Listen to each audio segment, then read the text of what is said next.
Welcome to Fiction Audiobooks. If you enjoy the content, like and subscribing would be greatly appreciated. If you have any recommendations for novels, comment below.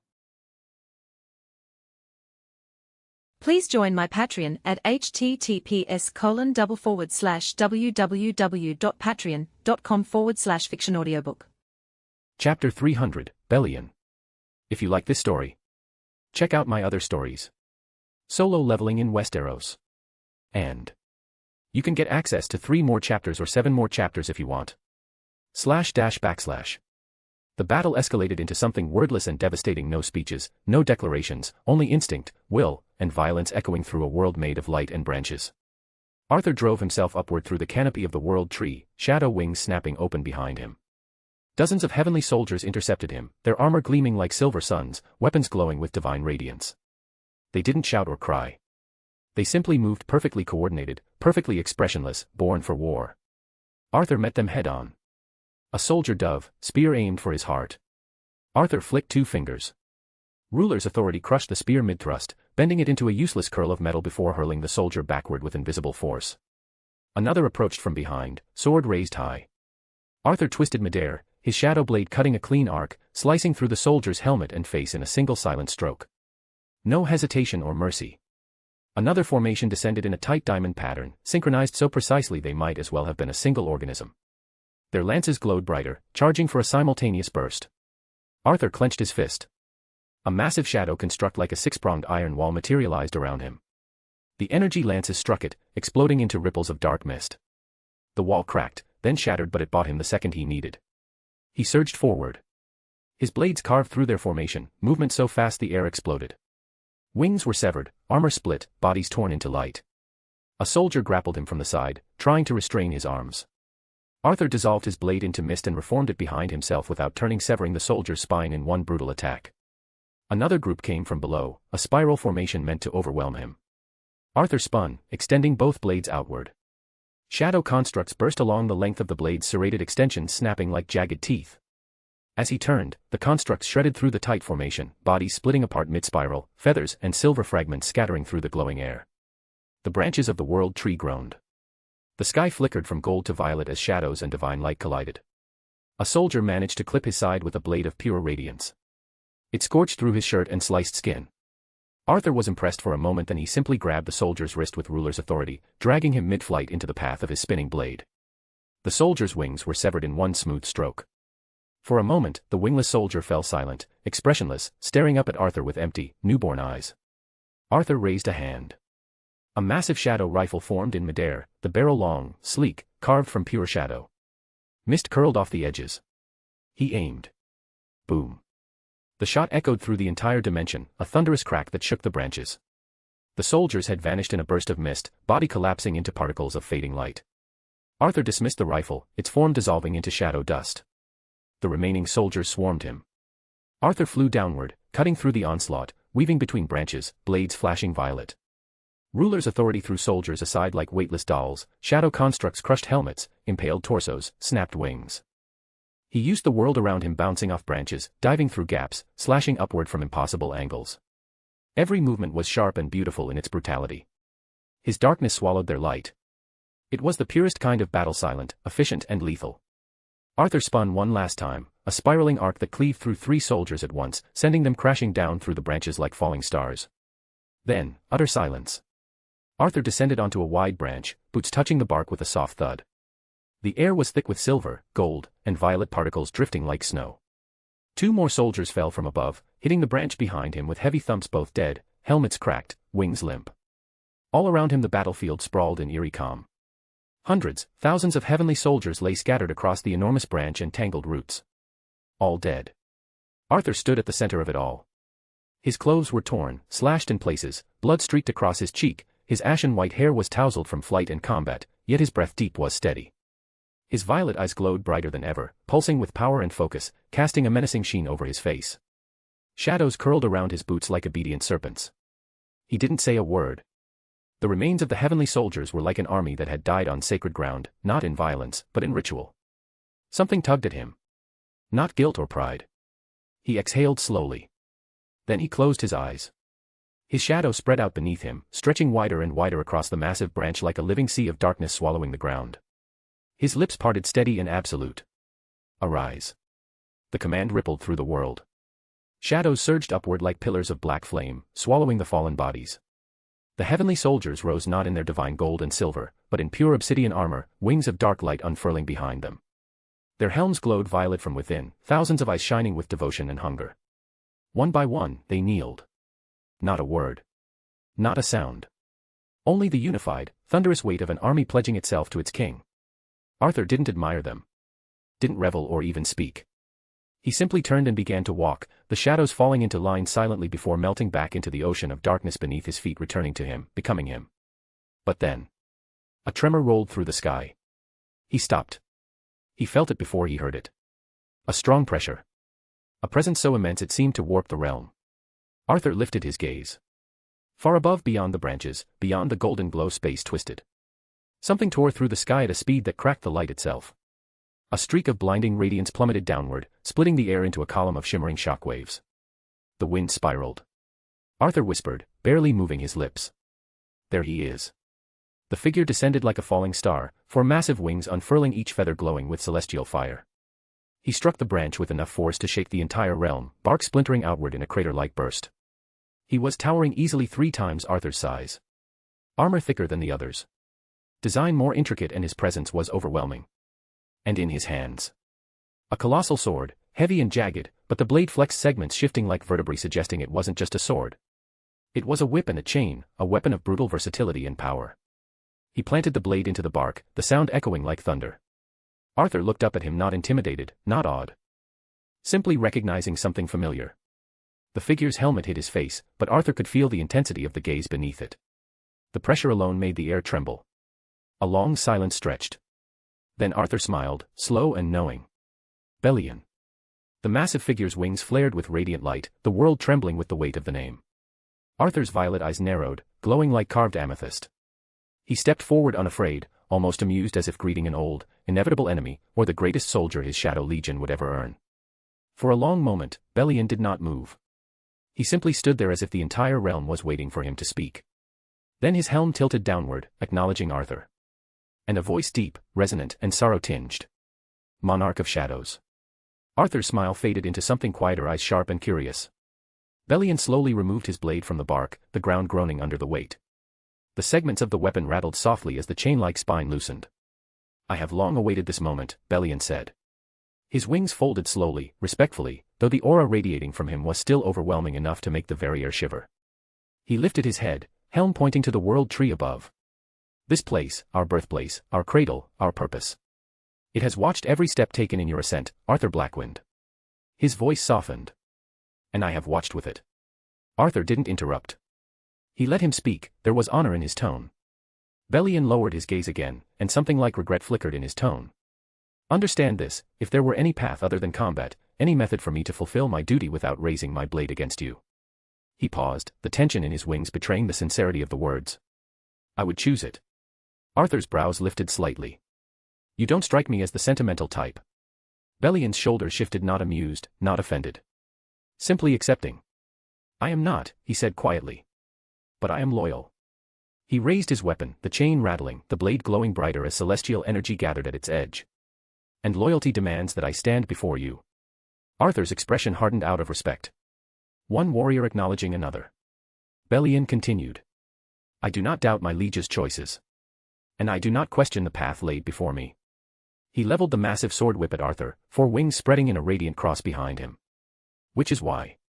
He stepped forward, the ground cracking under his heel. I will be your final obstacle.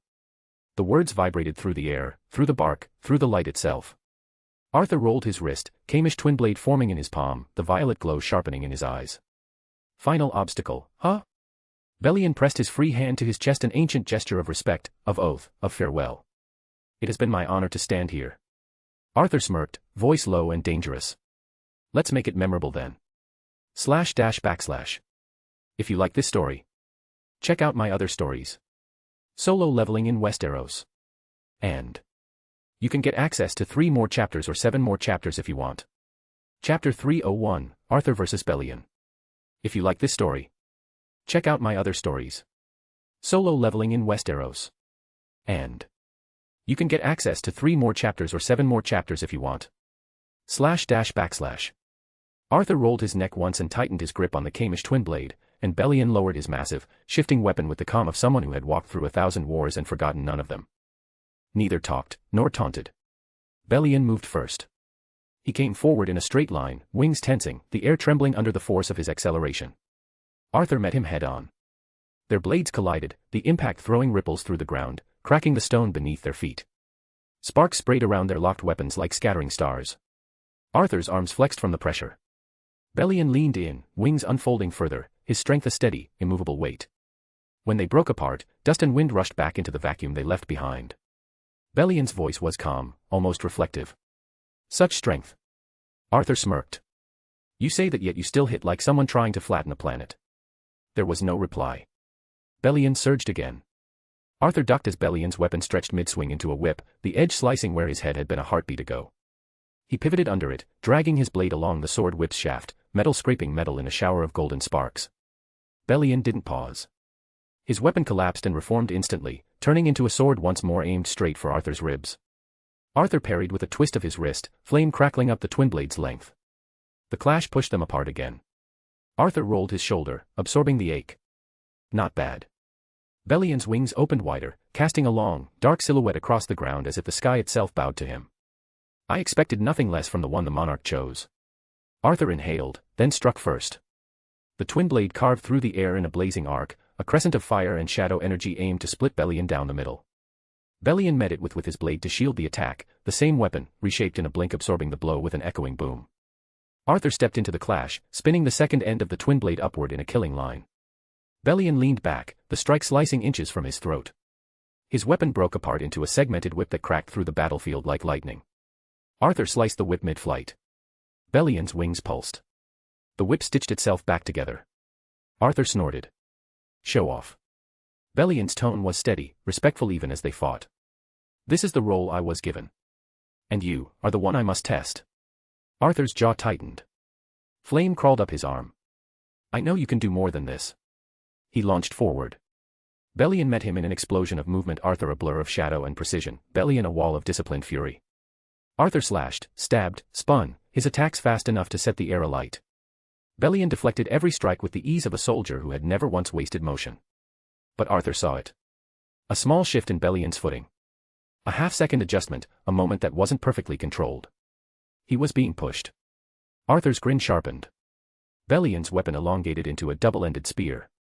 He thrust twice, quick, brutal, surgical. Arthur redirected the first. Sidestepped the second. Flames roared as he countered with an upward slash aimed at Bellion's head. Bellion's wings snapped wide, launching him back. The blade grazed his chest plate, carving a molten line across it. For the first time, Bellion's breath hitched barely, but Arthur caught it. Arthur smirked. Bellion straightened, the air vibrating around him. Truly impressive, Bellion said quietly. I mustn't remain with this pace anymore. Arthur spun the twin blade once, fire spiraling off it like falling embers. Good. Because I'm just getting warmed up. Bellion's weapon condensed into a massive blade, light swirling around it as if dragged from a storm. Very well.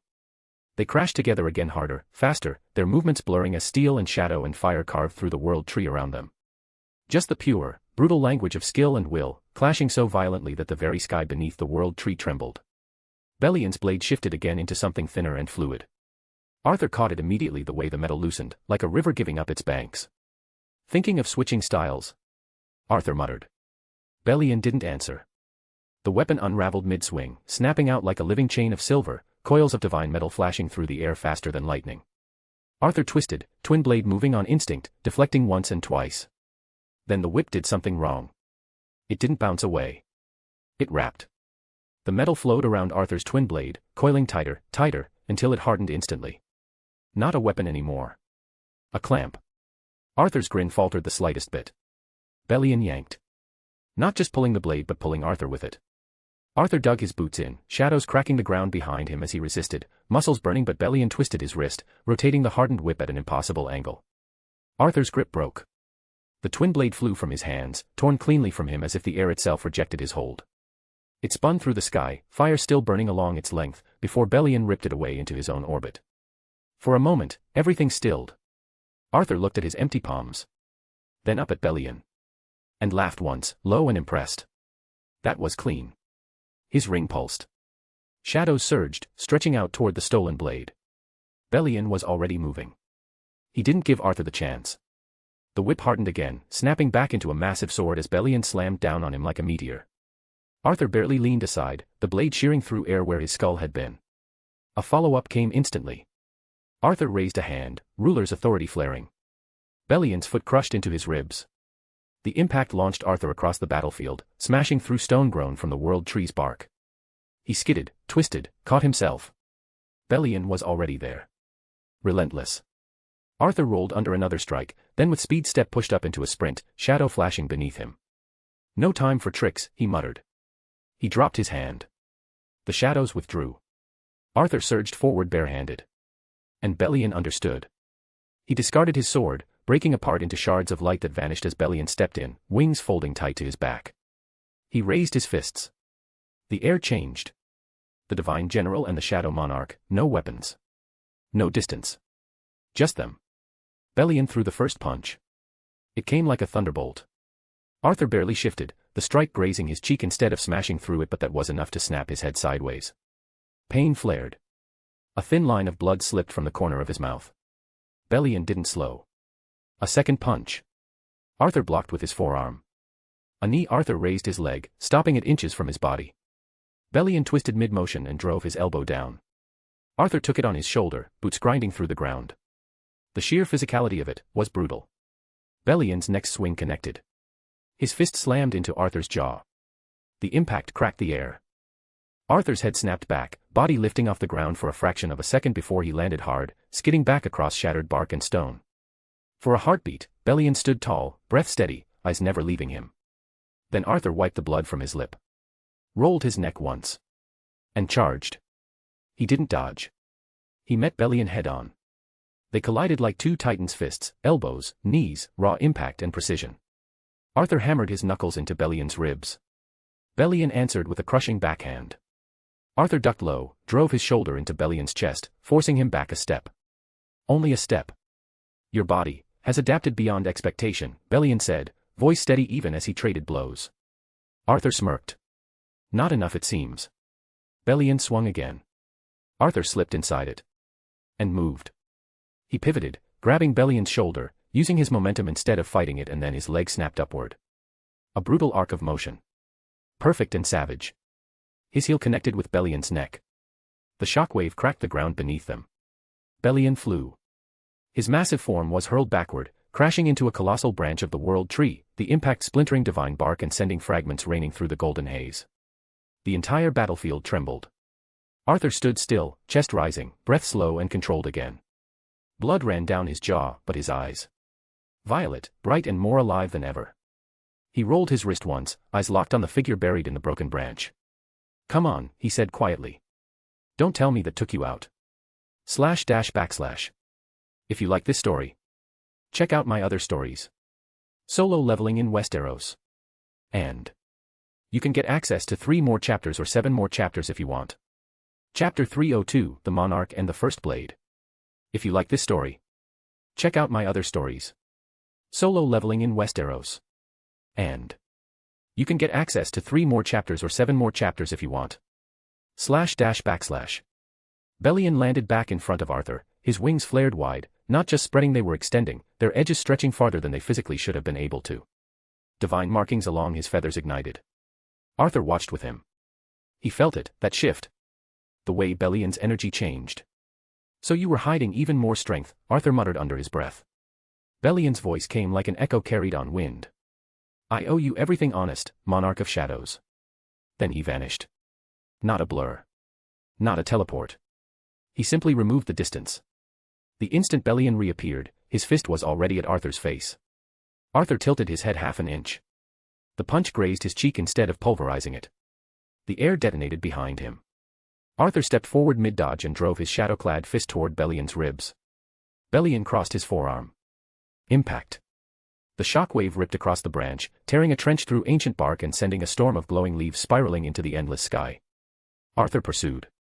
He didn't give him time to breathe, a second punch then a pivot. Then a knee to Bellion's chest.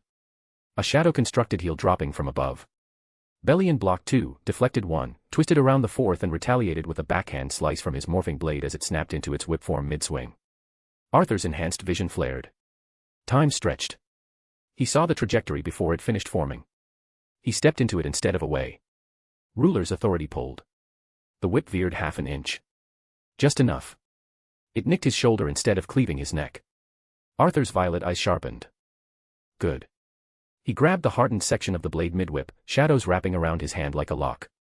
Bellion's wings snapped open. He yanked back. Arthur flew with him. Not dragged, launched, but he rotated in the air, using the momentum, his other gauntlet forming a jagged spear of shadow that shot forward. Bellion twisted sideways. The spear ripped through his side. Blood spilled, not liquid but burning light scattering across the bark in drifting embers. Arthur watched. And frowned. The wound stitched itself back together. Slowly, but it did. Regeneration, he murmured. Bellion surged forward. This time, faster. Arthur's vision sharpened even more, shadows bleeding into his perception, every muscle, feather, shift of weight of Bellion becoming visible like glowing threads of intent.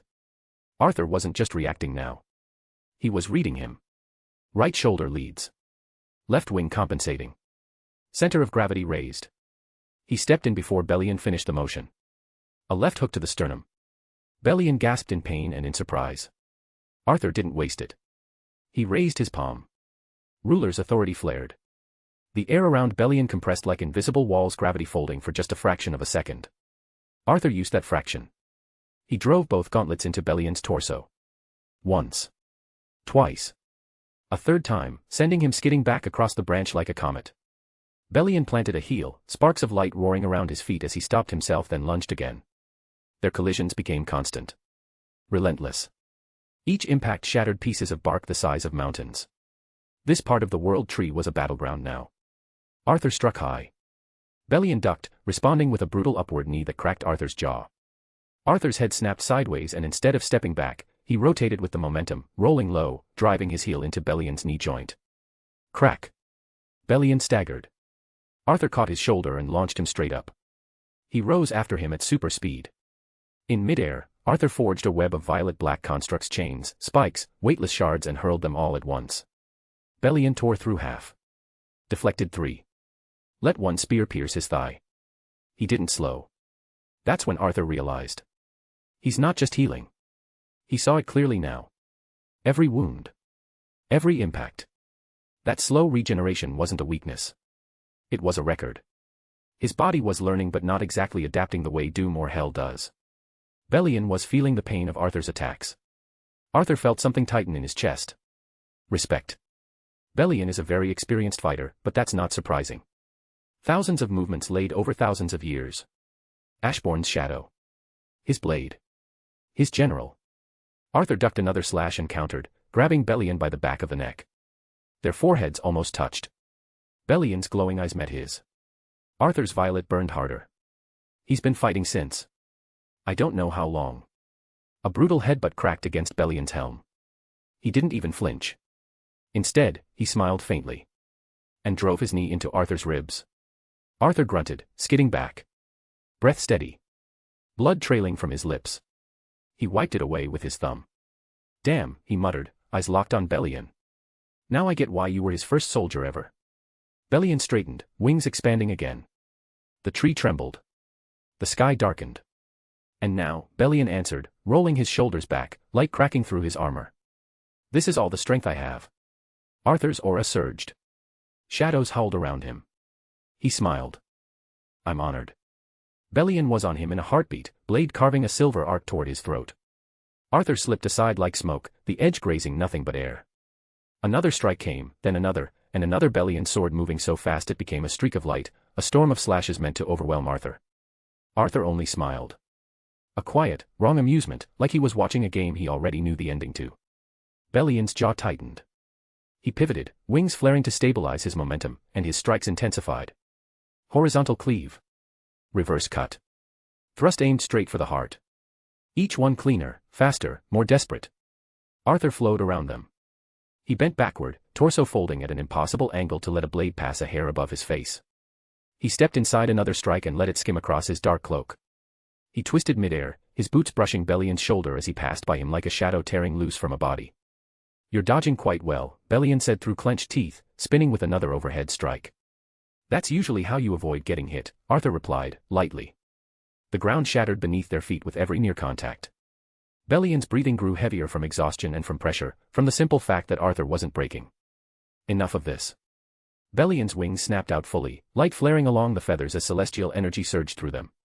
Arthur tilted his head. And there it is. Bellion vanished. He reappeared behind Arthur, blade already descending. Arthur's shadow stirred. The violet energy around him deepened, his ring flared. Shadows tore up from the ground, forming jagged constructs that wrapped around Bellion's arms and torso mid-swing, locking him in place just long enough. Arthur moved with speed, step closing the distance. Twin blades flashed into his hands. "Now it's my turn." He struck. The first blow landed across Bellion's chest, carving through armor with a screech of tortured metal. Then another. Then a dozen more. Arthur became a blur of violet and silver, his twin blades moving in intersecting arcs, every strike layered with shadow energy that exploded on contact. Bellion tried to wrench free, wings beating violently, light cracking around him. Arthur tightened his fist. The shadow constructs kept getting stronger the moment they were about to break. Bellion snarled. Arthur's eyes brightened. Sword rush, sword rush, sword rush. Arthur vanished from sight and reappeared in flashes left, right, above his blades occurring faster than thought. Each impact rippled violet through Bellion's body, tearing into muscle, armor, will. Bellion roared, pure defiance. His wings tore partially free and he forced himself upward, drag heavy but determined, light blazing from his back as he rose toward the sky. Arthur watched him go. For a second. Then he stepped forward and disappeared again. Speed step cracked the air like thunder. Bellion felt it before he saw it, a pressure behind him, a chill crawling along his spine. Arthur was already there. Mid-air, behind him. Eyes burning. Shadow construct blades raised. Bellion turned, trying to defend, trying to angle his wings. Too slow. Arthur crossed his blades in a precise, merciless X. One clean motion. Violet energy screamed through the cut. Both of Bellion's right wings came off in a violent spray of light and feathers, severed so cleanly there wasn't even a moment of resistance, just separation. Bellion cried out, not from pain, but from shock. His balance broke. He spiraled. He hit the ground hard enough to crater it. Dust and whirled tree debris swallowed him for a moment. When it cleared, he was on one knee, one hand braced against the ground, wings trembling, light flickering, breath tearing in and out of his chest. Footsteps crunched toward him. Slowly. Arthur stopped at his side. A shadowed blade rested against Bellion's neck, not even pressing, just there, close enough that one thought could end it. Arthur didn't look angry. He looked at ease. The violet in his eyes pulsed softly. "It's over," he said, voice low and level. Bellion's jaw flexed. His chest heaved. His gaze shifted up, meeting Arthur's. There was fire there still, there was pride and there was pain. But above it all, there was understanding. Slowly, he let his blade fall from his hand. His remaining wings sagged. He gave the smallest nod. // If you like this story, check out my other stories. Solo leveling in Westeros. And you can get access to 3 more chapters or 7 more chapters if you want. Chapter 303, Marshal Bellion. If you like this story, check out my other stories. Solo leveling in Westeros. And you can get access to 3 more chapters or 7 more chapters if you want. // Bellion swayed where he stood, weight resting on one leg that no longer felt like it belonged to him. Light still leaked from the torn stumps of his wings. His gaze never left Arthur. "Finish it," he said, voice rough, winded. Monarch of Shadows. The title hung between them. Arthur didn't respond. For a moment, there was only the faint crackle of energy, the groan of the colossal roots beneath their feet, and Bellion's labored breathing. Then Arthur's shadow blade began to unravel. Violet threads peeled away from the weapon, the shadow blade dissolving back into the air, fading. Bellion blinked. Arthur turned his wrist slightly as the last of the construct dissolved, his hand empty. "What if I don't?" he asked, calm, almost thoughtful. "What if I refuse?" He glanced at his hand, then back at Bellion. "Do I lose the right to the Black Heart?" Bellion straightened as best he could, forcing his body to obey even as pain tore through him. His eyes sharpened. "I told you before. I am your final obstacle." His voice steadied, despite everything. "The final soldier standing between you and it. But beyond me." His jaw tightened. beyond that, there is something else. Something even I do not understand.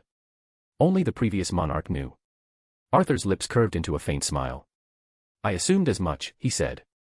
This felt too odd to be the end.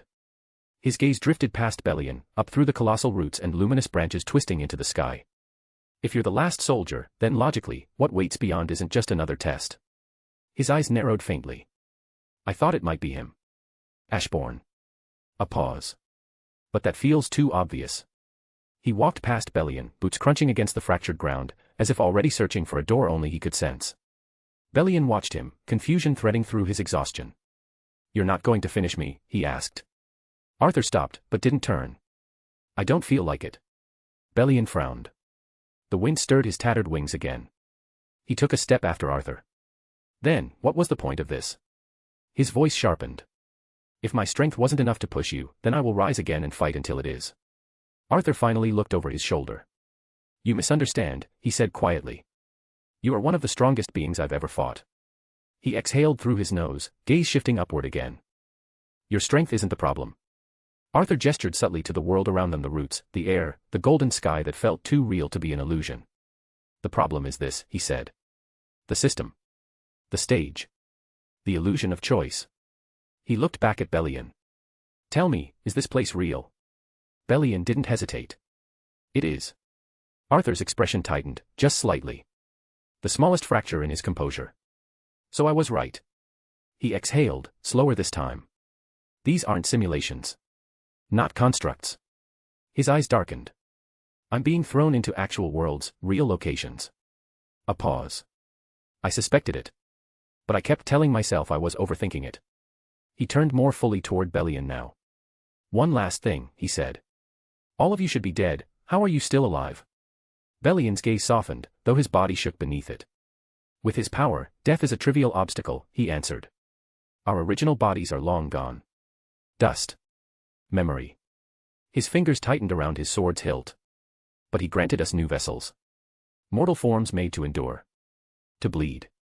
To feel. Also we could test his successor, in strength, in mind, and in will. Arthur studied his face not as an enemy. I see. A quiet moment passed. And then a faint, crooked smile appeared on Arthur's face. Funny.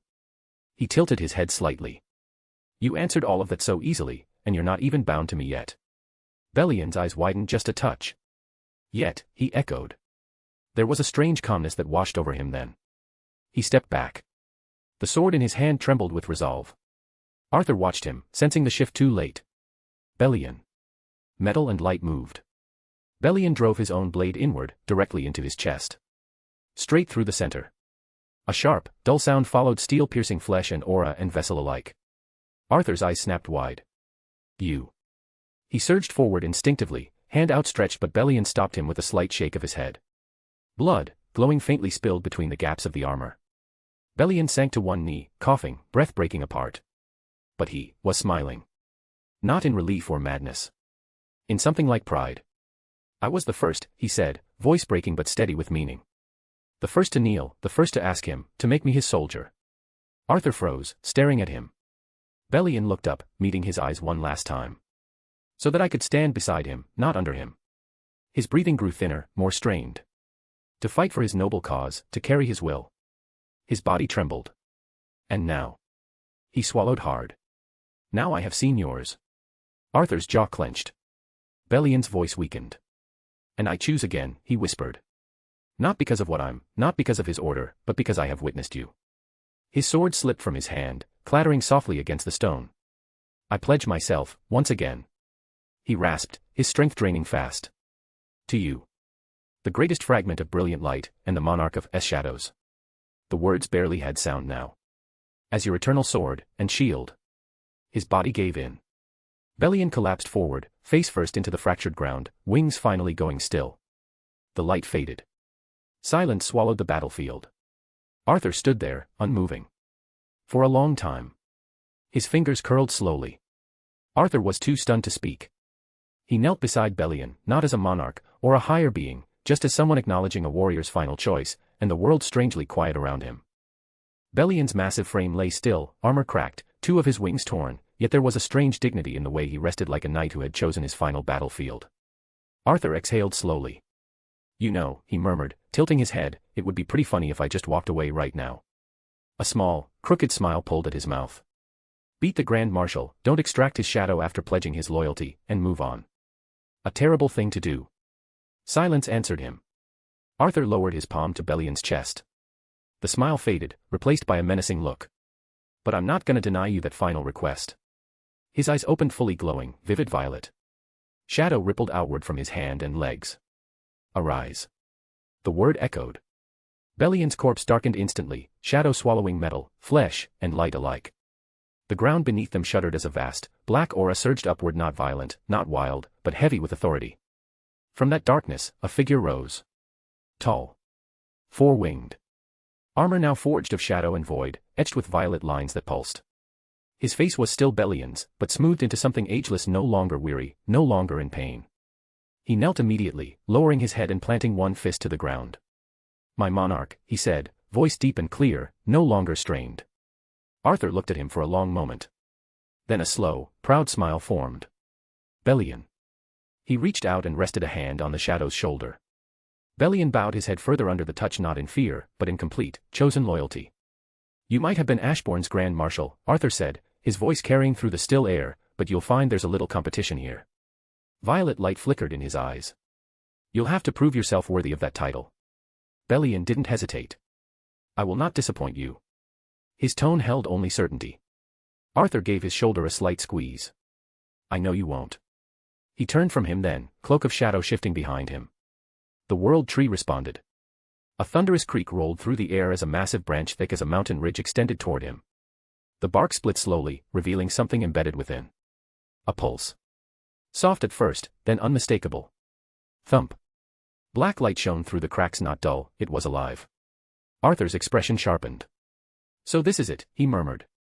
The branch stopped before him, presenting the object like an offering. A dark heart, black as void but glowing violet from within, heartbeat steady. Each pulse sent ripples through the entire realm. Bellion remained kneeling behind him, head bowed. You have defeated the lieutenant of the Shadow Monarch.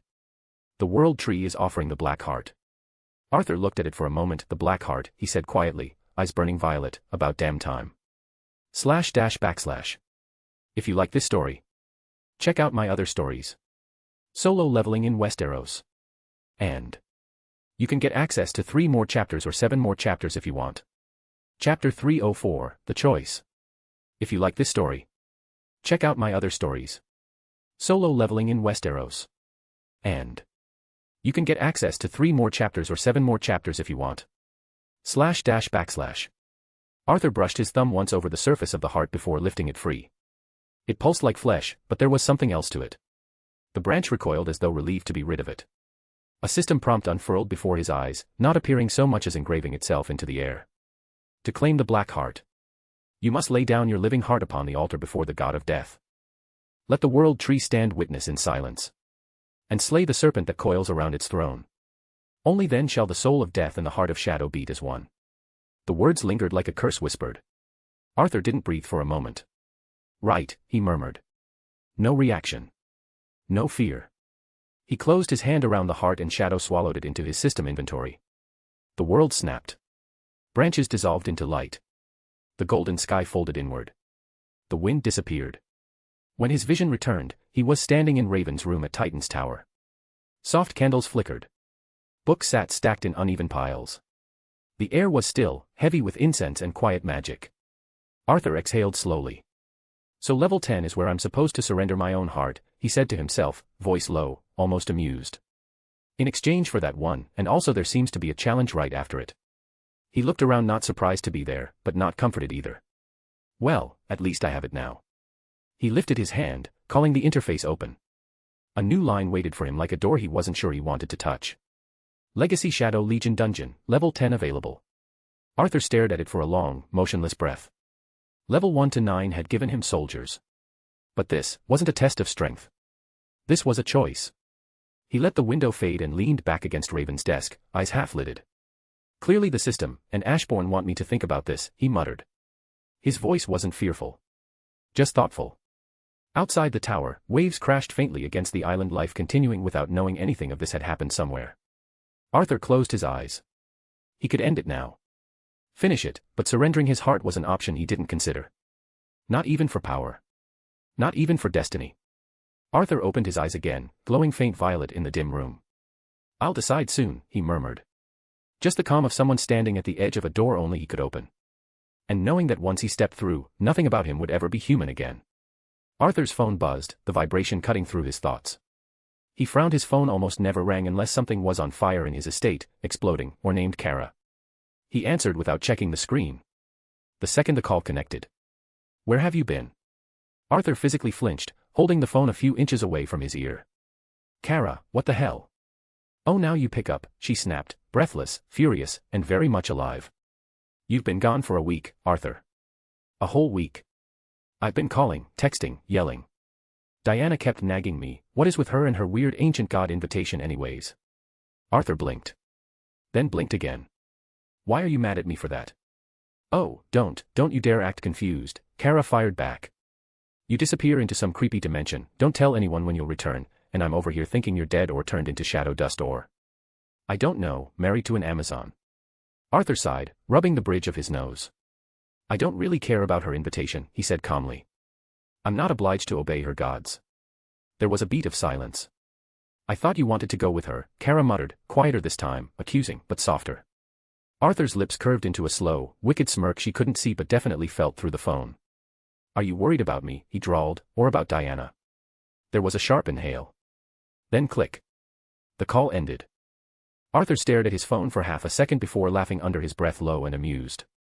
That was fast. A presence shifted behind him, soft footsteps that made no sound. You're still going with Diana to meet the Olympians, Raven said, voice cool, but her tone betrayed something else, annoyance, maybe curiosity, maybe both. Arthur didn't turn. Perhaps. Raven exhaled in that way she only did when trying not to stab someone she liked. You really can't take a break, she murmured. Arthur finally looked over his shoulder, expression unreadable. I'm afraid I can't, he said quietly. Not with these powers. They only attract trouble, but they also keep trouble away from us. His eyes lowered, thoughtful. I'm just trying to find the balance. Raven moved closer, not floating, walking, something she only did when she felt grounded around someone. She slipped her arms around him from behind, resting her cheek between his shoulder blades. You sound like me now, she said, a small smile in her voice. Arthur didn't answer, not verbally. He simply placed a hand over hers, fingers curling gently, eyes fading from glowing violet to something calmer. For a moment, just one. Arthur's hand stayed over hers, their fingers linked, steady, warm, human. But his eyes, the glow dimmed into something almost fragile. For the first time in a long while, he looked more mortal than anyone. He realized something terrifying. If he surrendered his heart, if he traded it for the black heart of the Shadow Monarch, he wouldn't just lose the organ. He would lose this. The quiet warmth of another person's touch. The softness that still lived in him with those he loved. The little human pieces he had left. The ones that made him laugh, tease, care. Would be smothered under something absolute. Not emotionless, not exactly. But emptied. A monarch of shadows with little left to feel. Raven felt his body go still.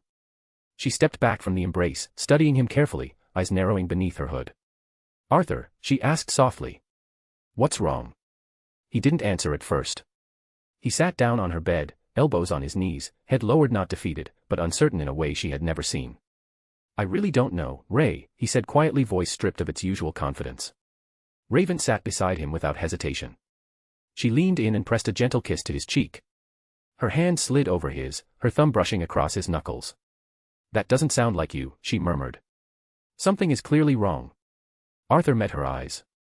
Then, with a slow exhale, he reached into his system inventory. A heart, black and faintly glowing, materialized in his palm. Raven's breath caught. The air in the room shifted. Her eyes widened, pupils dilating as her senses recoiled. The magic coming off this is... she whispered, voice unsteady. Overwhelming. What is that? Arthur looked down at it, face unreadable. This is called the Black Heart, he said. The result of everything I fought through in that place. The ultimate reward. He paused. But to claim it fully, I have to give up being mortal. Completely. Trade my own heart for it. Raven stared, silent, stunned. Wow, she breathed. That's... Arthur finished for her. I'm not sure what I'm supposed to do next. Raven was quiet for a long moment. Then she shifted closer, her voice low but steady. Do you really need it? She asked. You're already incredibly powerful, and this sounds way too dangerous. Arthur's jaw tightened. The problem is, it is important. My powers will never be whole without it. Silence settled again, heavy, real. Then Raven's expression softened. She let out a small breath and said, "Well, lucky you." Her lips curved into a knowing, almost teasing smile. You're asking the perfect person about this kind of burden. Arthur blinked just once. Raven lifted her hand, tapping his chest lightly right over his heart. Now, listen carefully, she said gently. // If you like this story, check out my other stories. Solo leveling in Westeros. And you can get access to 3 more chapters or 7 more chapters if you want. Chapter 305, The Men Beneath the Monarch. If you like this story, check out my other stories. Solo leveling in Westeros. And you can get access to 3 more chapters or 7 more chapters if you want. // Raven felt his hand tighten slightly beneath hers, just enough for her to notice, just enough to tell her something inside him had shifted. The glow in his eyes had faded, not into weakness, but into uncertainty, and that was something she almost never saw in him. He didn't speak. So she did. You're afraid, she said quietly. Arthur's gaze lifted a fraction, surprised, but he didn't argue. Raven stepped back so she could see his face fully. He wasn't glowing with power now.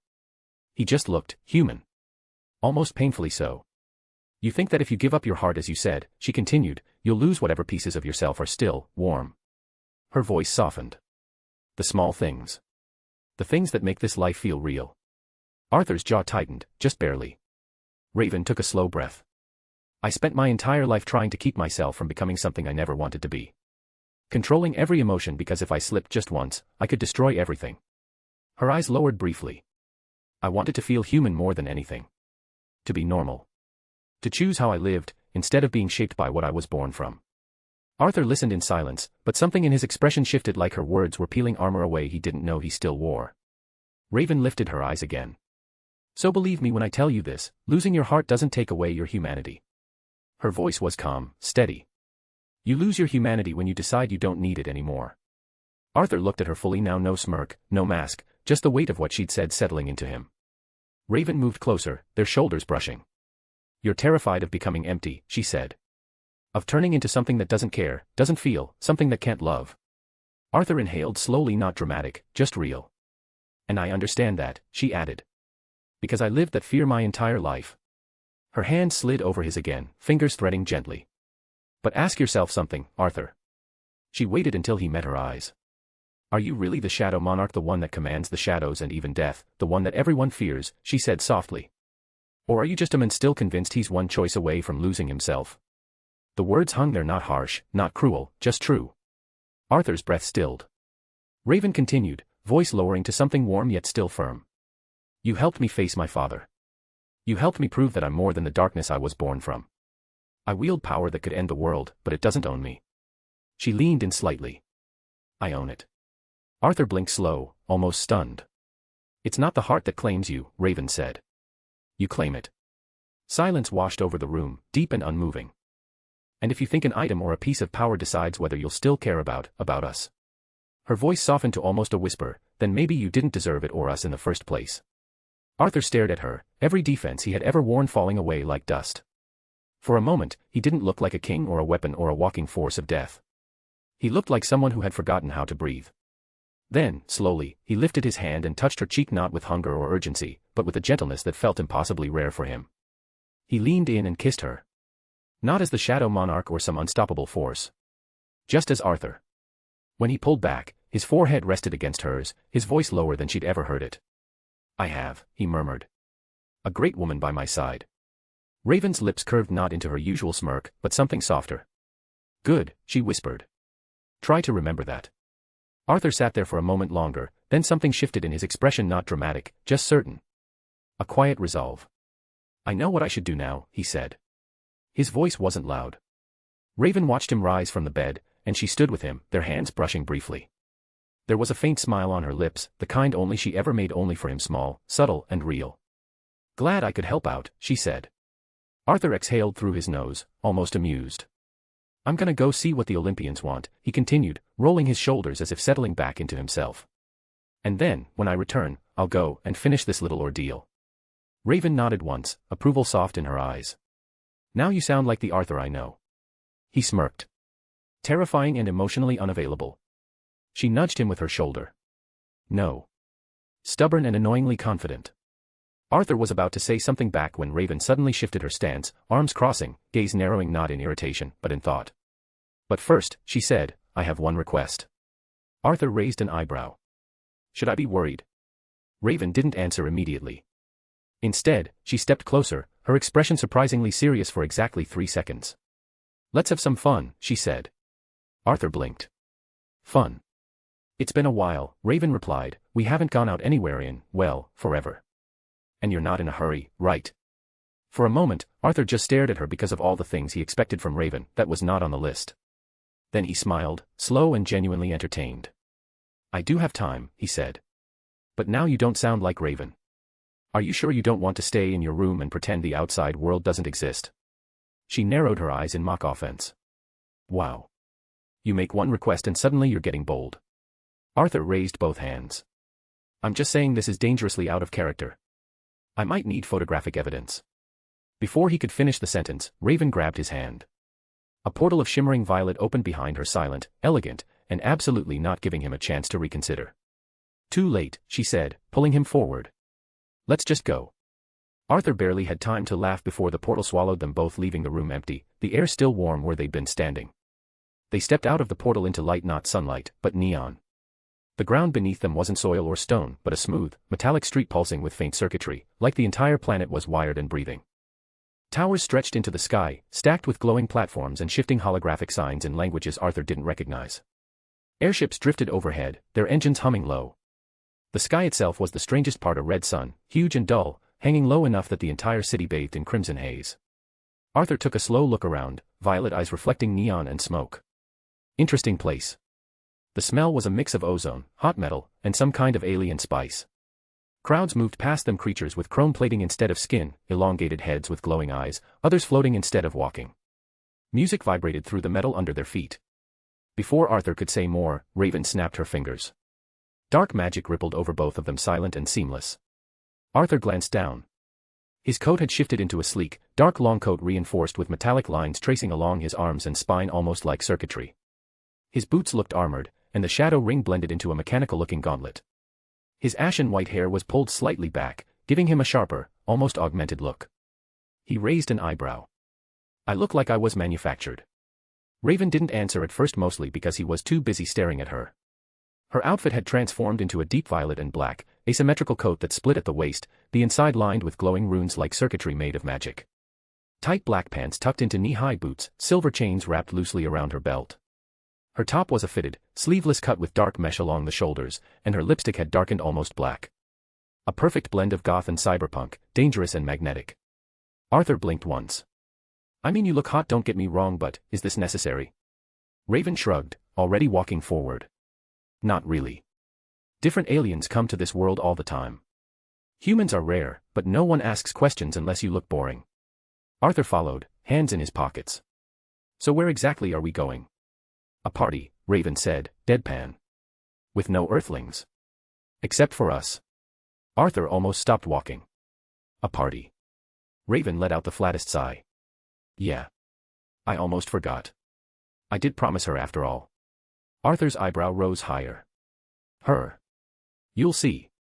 She lifted her hand, tracing a small circle in the airspace, bending into another portal. A second later, a blonde girl stepped out. Kara blinked once at the alien skyline, then at Arthur, who immediately closed his eyes like he had predicted the universe's punchline. Of course, now I get it. Kara shifted her weight, avoiding eye contact like a kid caught stealing cookies. Arthur stared at her for a beat, then lifted a brow. Is this why you wanted to reach me for the past week, Kara? Silence. He added, deadpan. Because you wanted to come here? Kara's lips tightened into a thin line. Yes. She finally admitted it, shoulders sinking. Arthur blinked once. You and nightlife. Kara threw her hands up defensively. Look, okay. Raven promised. And I thought you were dead or something. I mean. She suddenly tried to float, the way she always did when flustered. Nothing happened. She hovered an inch off the ground, then dropped right back down with a soft metallic thud. Kara stared at her feet. Right. Red sun. Then she looked up at the crimson sky, a small, genuine smile forming. It's perfect, actually, she said softly. One of the few places where I can be normal. Her voice wasn't sad, just honest. Just a girl on another world.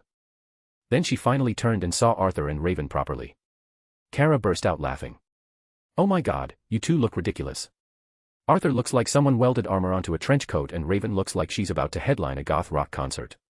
Raven lifted her chin with regal offense. Jealous. Arthur pointed at Raven without looking at her. Do it to her as well. Raven's lips curved into the slowest, most wicked smile. Gladly. // If you like this story, check out my other stories.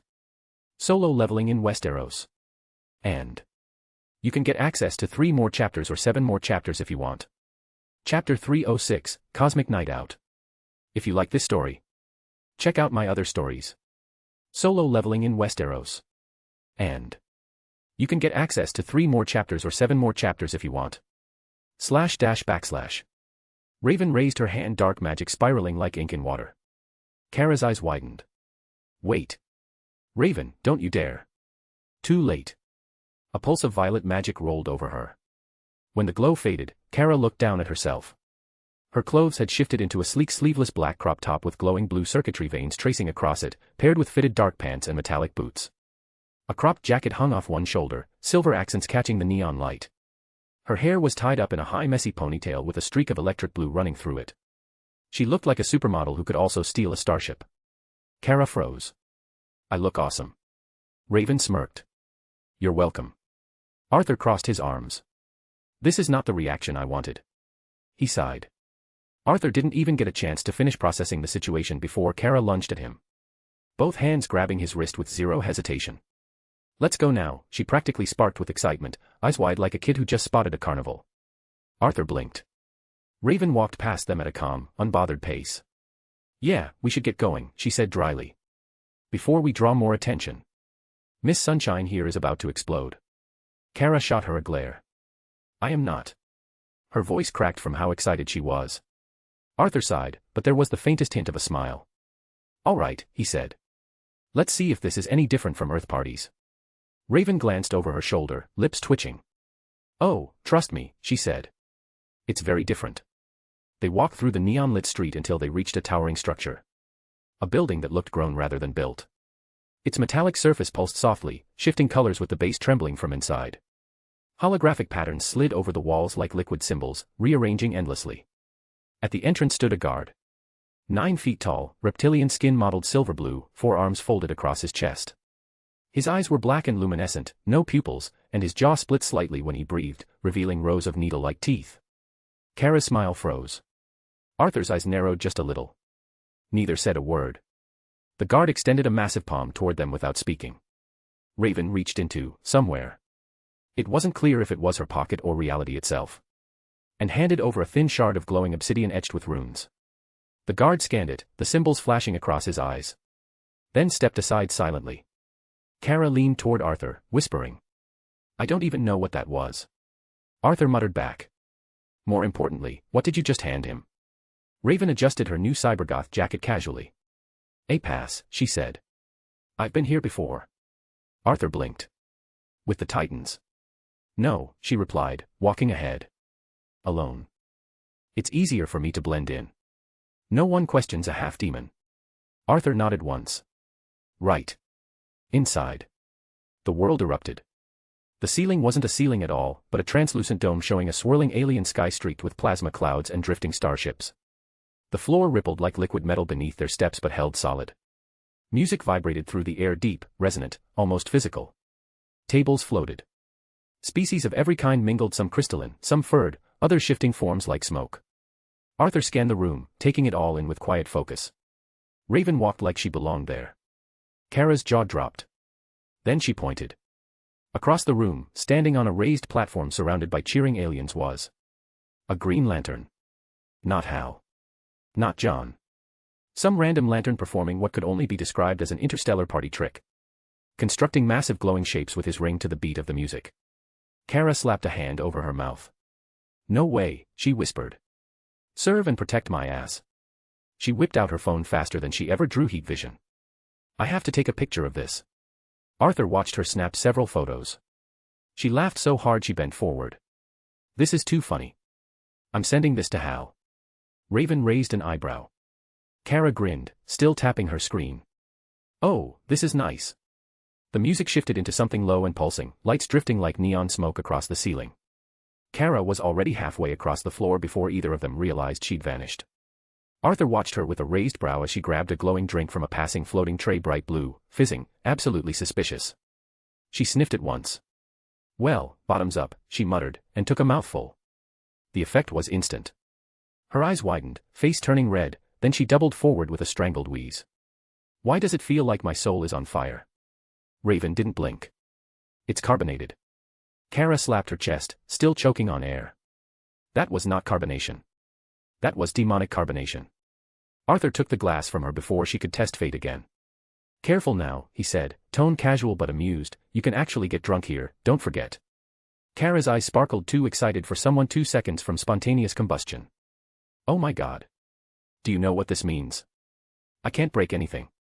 I can't throw anyone through a wall. She flung her arms out dramatically, a normal person. She immediately spun into the crowd, bumping into a massive 6-armed alien. Instead of flying through a wall, the alien barely rocked. Kara gasped like she'd just witnessed a miracle. Did you see that? I didn't kill him. The alien gave her a confused thumbs up. Arthur and Raven exchanged a look. Kara was gone again, already dancing like someone who'd waited her whole life to be unleashed on a dance floor. Arthur sighed, turning back only to realize several staff members were suddenly hovering near him. Not casually. Respectfully, one bowed. Another gestured toward an upper lounge as if offering a throne. Arthur stared at them, expression blank. Inside his mind, Baru's voice rumbled like a threat barely restrained. My liege, should I punch some sense into these lesser beings so they can treat you with more respect? Before Arthur could respond, Galatea cut in sharply. Shut up, dumbass. My king cares little for these trivial creatures. Arthur pinched the bridge of his nose internally. Both of you. Quiet. They fell silent instantly. The staff continued treating him like a high-ranking something, ushering him aside like royalty, offering drinks, space, distance. Arthur glanced at Raven.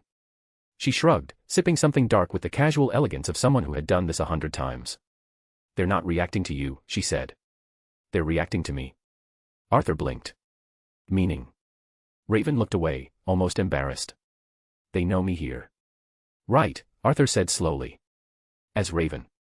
She shook her head. A nearby alien saw her glance and immediately straightened, bowing so low his forehead nearly hit the floor. Arthur stared. Raven muttered under her breath, please stop doing that. Arthur's mouth twitched. Secret party reputation, I see. It's not like that, she insisted. I just made an impression. Arthur lifted a brow. What happened? Raven sipped again, voice flat. I smacked someone who tried to flirt with me. Arthur paused. Well, that would do it. Another alien hesitated nearby, clearly debating whether to bow again, then panicked and did it anyway before scurrying off. Arthur leaned closer. You clearly have fans. Raven didn't even look up. I have haters. He laughed under his breath. Raven narrowed her eyes slightly. Wait. Are you jealous? Arthur took a slow sip of his drink, expression perfectly calm. What? Never. She held the stare. He leaned in, lips brushing her ear, voice low enough for only her. Maybe a little. Her breath caught cheeks coloring just faintly before she masked it with a glare that wasn't a glare. Before either of them could recover, Kara reappeared in their peripheral vision, arms raised, hair wild, drink in both hands, dancing like a hyperactive earthquake in human form. Both Arthur and Raven froze, watching her with identical expressions. Awe. Concern. Second-hand embarrassment. All layered at once. Kara spun, nearly slipped, recovered dramatically, then cheered at herself. Arthur exhaled slowly. She's going to get us kicked out. Raven took another sip. On the contrary, she murmured, besides, this is the most normal she's ever been. They both kept watching. // If you like this story, check out my other stories. Solo leveling in Westeros. And you can get access to 3 more chapters or 7 more chapters if you want. Chapter 307, Cosmic Night Out. If you like this story, check out my other stories. Solo leveling in Westeros. And You can get access to 3 more chapters or 7 more chapters if you want. //. Kara tried to discover everything at once, and when she found about a certain section in this place, she didn't just drift toward the zero-gravity zone. She launched herself like someone fired a cannon indoors. The moment the field flickered on, she kicked off the floor with both feet and shot upward. Oh, this is amazing. She spun in midair, arms flailing like an ecstatic tornado. Arthur didn't even blink. With a lazy flick of 2 fingers, Ruler's authority snapped around her ankle and stopped her upside down mid-spin. Kara dangled there like an annoyed bat. I had it under control, she said flatly. Raven didn't look away from her drink. You were 2 seconds from headbutting the ceiling. Kara crossed her arms still upside down and glared. Arthur, come float dance with me. No. Wow. You're such a what's the earth word. She squinted. A fun-hating cave troll. Arthur released her slowly. I'll accept that. She landed with fake grace, dusted herself off like she meant to do all of that, then immediately got distracted. Her eyes widened. Across the party room a dense crowd, shouting and cheering around a raised platform. She gasped. Oh my God. They're arm wrestling. Before Arthur could form a syllable, she was already gone. Raven blinked. Arthur, she's signing you up. I'm positive of that. Arthur covered his face with one hand. I hate the fact that you might be right. A moment later, Kara came sprinting back, breathless and glowing with excitement. Good news. You're next. Arthur stared at her. You didn't take my consent. I didn't need to. Look, she pointed proudly at the prize table. Win, and we get that glowing thing. Raven studied it from across the room. That's food. Arthur frowned. It doesn't look edible. Kara shrugged. I'll eat it. Arthur stood reluctantly. Fine. I'll be back. Raven smirked. Oh, this should be entertaining. The first opponent was a 4-armed rock creature. He laughed the moment Arthur sat down, voice grinding like boulders. Tiny creature. You break like dust. Arthur didn't respond. He simply placed his elbow down and waited. The signal was given. 3 seconds later, the rock monster's wrist slammed into the table so violently the metal bent inward. Silence. Then Kara's voice exploded across the room. That's what I'm talking about. Raven clapped once, slowly. Surprising no one. The next challenger waddled forward. A tiny alien no taller than Arthur's knee. Pink. Smiling politely. Arthur narrowed his eyes immediately. They locked hands. The match began. Arthur pushed. Nothing moved. He actually blinked. Interesting. Kara whispered to Raven, horrified. Is this allowed? Yes, Raven said calmly. Arthur increased pressure. The tiny alien pushed back. The table creaked. Arthur stared at him, impressed for a moment, genuinely considering. I could make him a shadow soldier. Then he gently pinned him. The little alien bowed and waddled away proudly. Kara cheered again. Raven nodded. That one was adorable. Then the final opponent stepped forward. The Green Lantern from earlier. He removed his ring and set it on the table, smirking. Don't worry. I won't use this. Wouldn't be fair. Arthur rested his elbow. It's fine if you do. The lantern laughed. Confident, aren't you? Arthur didn't respond. But the lantern squinted suddenly. Wait. I've seen you before. Arthur shrugged. Can't say we've met. The match started.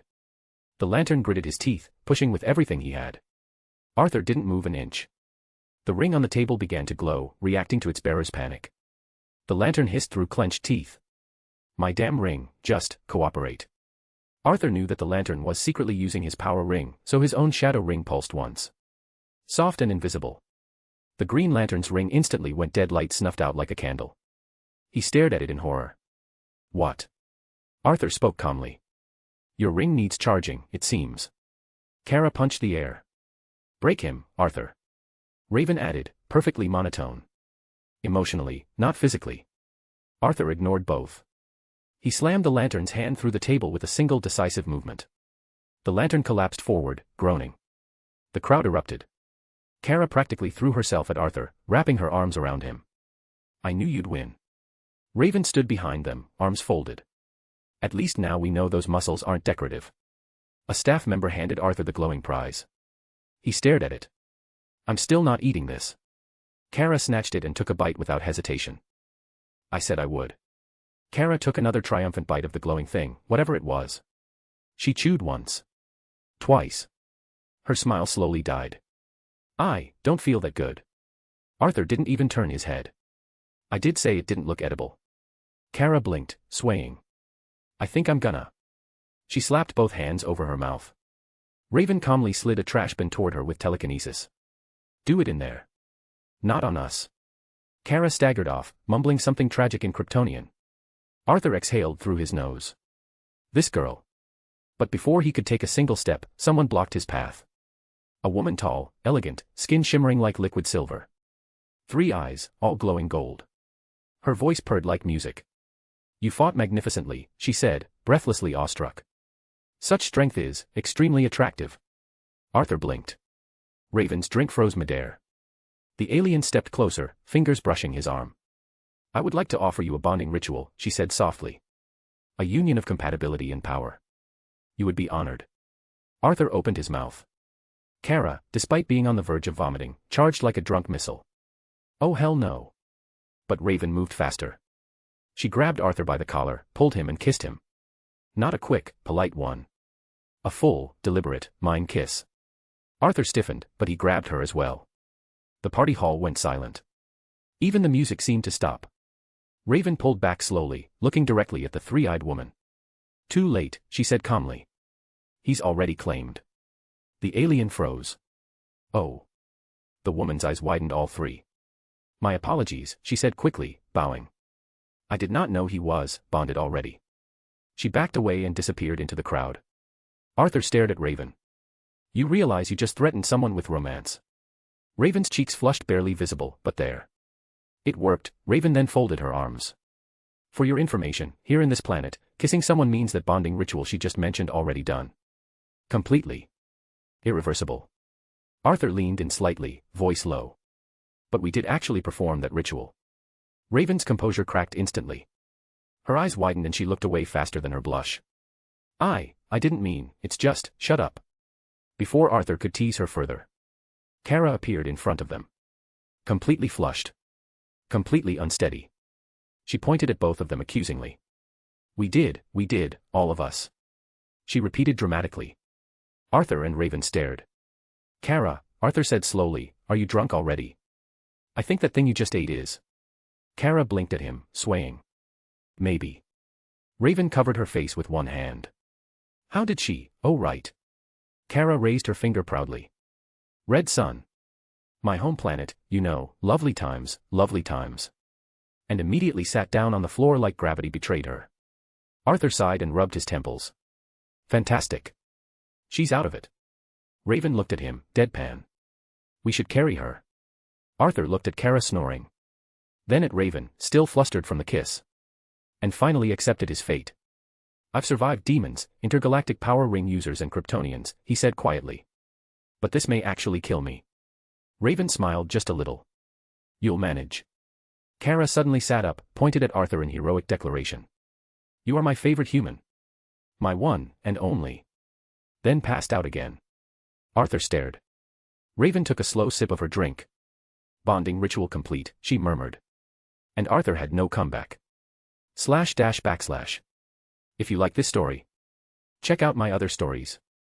Solo leveling in Westeros. And you can get access to 3 more chapters or 7 more chapters if you want. Chapter 308, The Stalker. If you like this story, check out my other stories. Solo leveling in Westeros. And you can get access to 3 more chapters or 7 more chapters if you want. // The music hit like a pulse through the floor, a shockwave of neon that rolled across the entire alien club. Light rippled in every color the human eye wasn't even meant to see: violet smoke, red holograms, streaks of ultraviolet cutting through the crowd. And in the middle of it all, Kara abruptly stirred in Arthur's arms. She blinked hard, her lashes fluttering, then looked up and realized exactly how close she was to him, her cheek pressed against his chest, his hand steady on her back to keep her from falling earlier. She froze. Then she smiled, slow, warm, slightly drunk. Oh. She pushed off him, brushing non-existent dust from her shirt even though she was absolutely the only person here trying to pretend she hadn't been asleep against his chest. Then her hands shot out, grabbed Arthur by the wrist, and she dragged him toward the dance floor like an excited puppy with super strength. Were you dancing with me while I was asleep? She teased.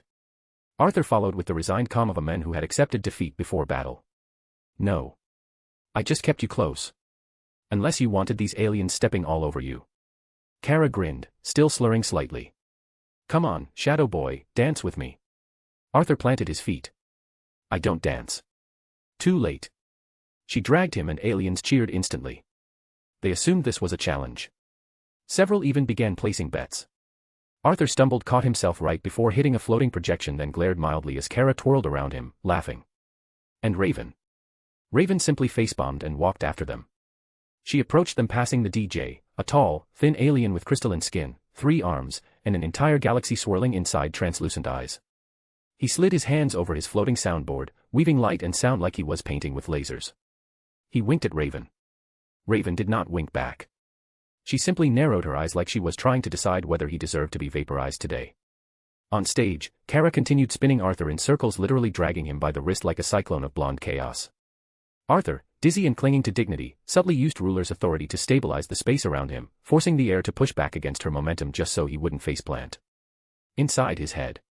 Burrow. Cool moves, my liege. Galatea. What? I was about to say that. Damn you, stupid ant. Arthur's eye twitched. Outwardly he remained stone-faced. Inwardly he was 2 seconds from muting both of them for a week. Then. The alien DJ roared into the mic. Gravity neutralization. Let's float. A shockwave popped. Gravity shut off. The floor released the entire crowd. And suddenly. Everyone flew. Kara launched upward like a fired cannonball. Whoa. She spun like a starship doing barrel rolls, laughing with pure chaotic joy.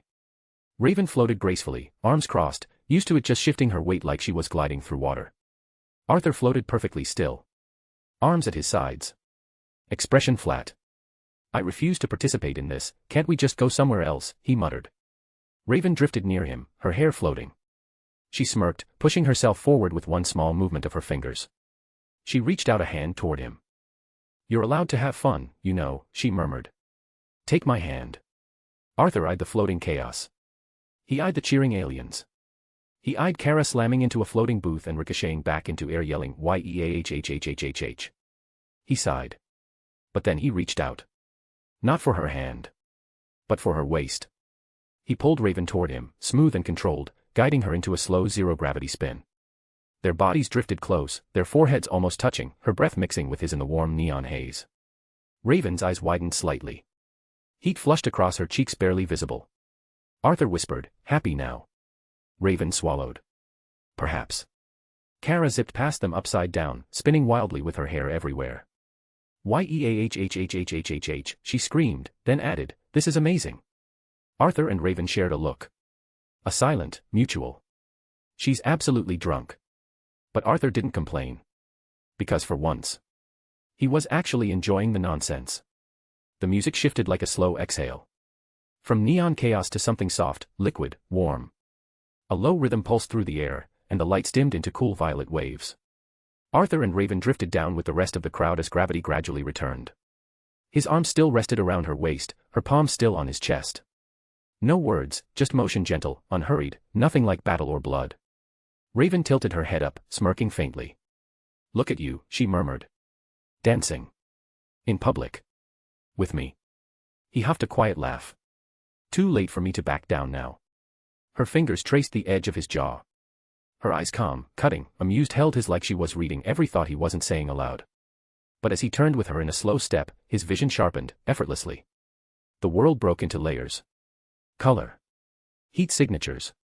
Biopatterns. Movement trails. And there passed crowds of glowing-skinned dancers and aliens. Arthur saw someone hooded.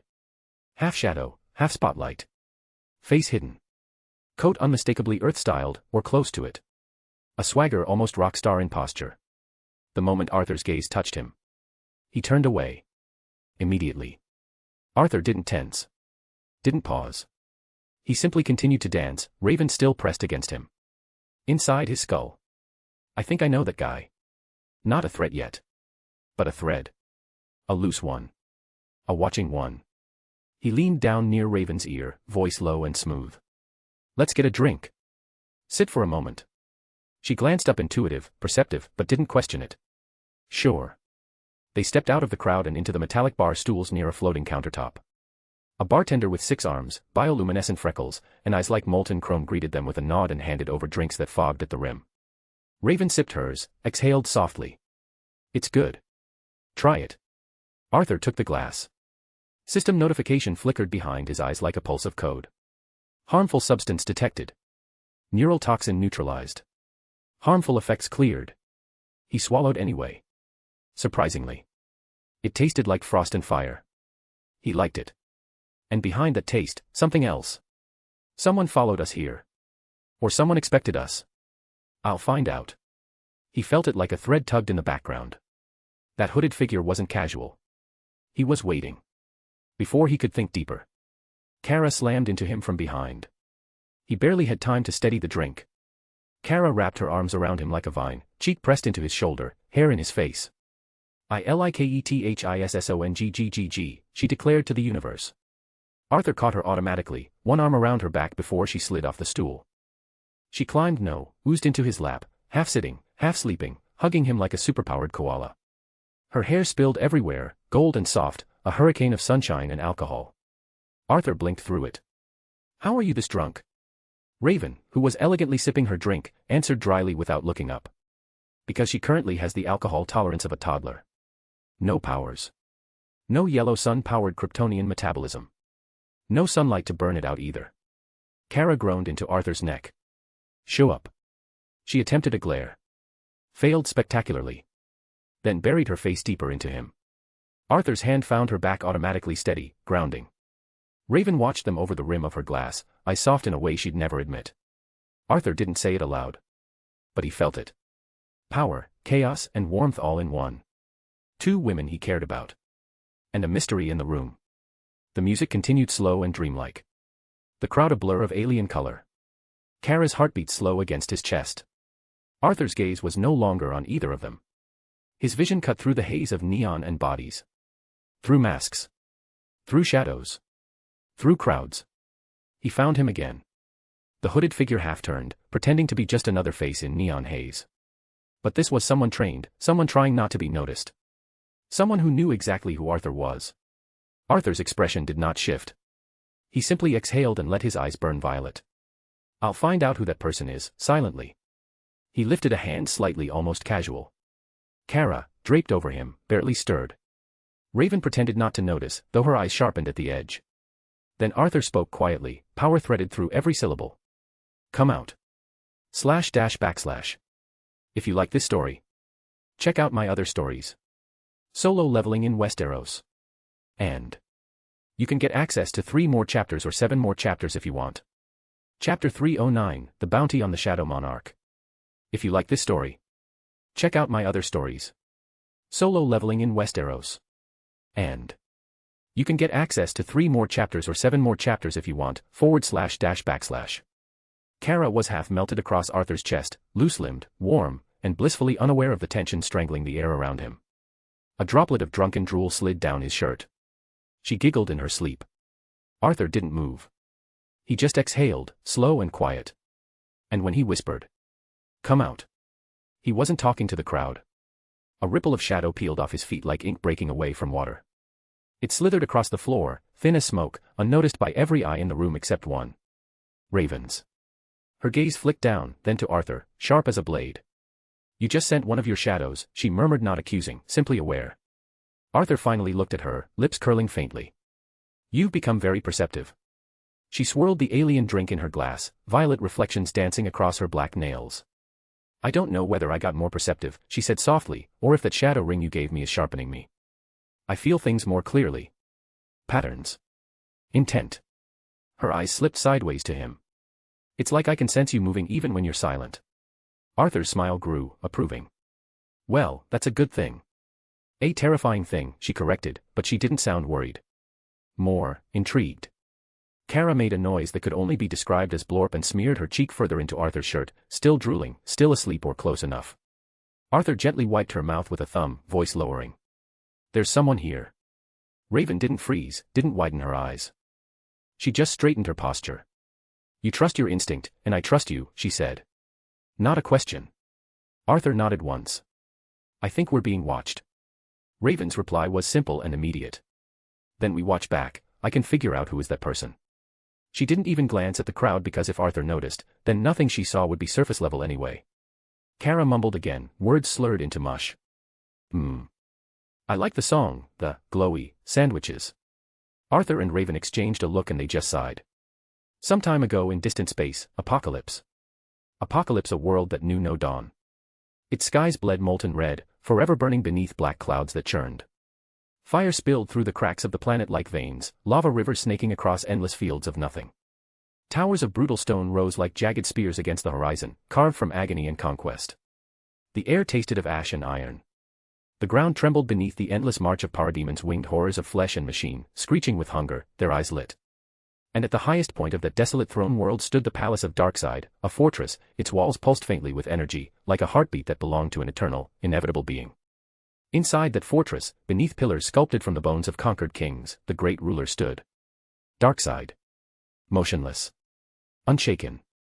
Hands clasped behind his back like a judge who had already condemned the universe to obey him, alone. Beside him, half in shadow and half in fear, stood Desaad, his voice thin and trembling. My lord, Desaad spoke, eyes flicking to the raging fires beyond the window. As I foresaw, using the Phantom Zone prisoners was unwise. Their hatred for the Kryptonian on Earth blinded them and they were outmatched. They desired control, not blood. They would have served us better as parademons. He hesitated, as if each word risked his bones being turned to dust. Darkside did not look at him. He merely stared outward, where parademons carried screaming captives across the sky like insects devouring fruit. Yes, Darkside finally answered, voice resonant. You were correct, Desaad. Desaad blinked, praise from Darkside was rare enough to terrify. But Darkside's footsteps echoed like hammers as he began to walk down the hall, slowly. But in failure, they revealed something far more interesting. Desaad tilted his head, uneasy. My lord.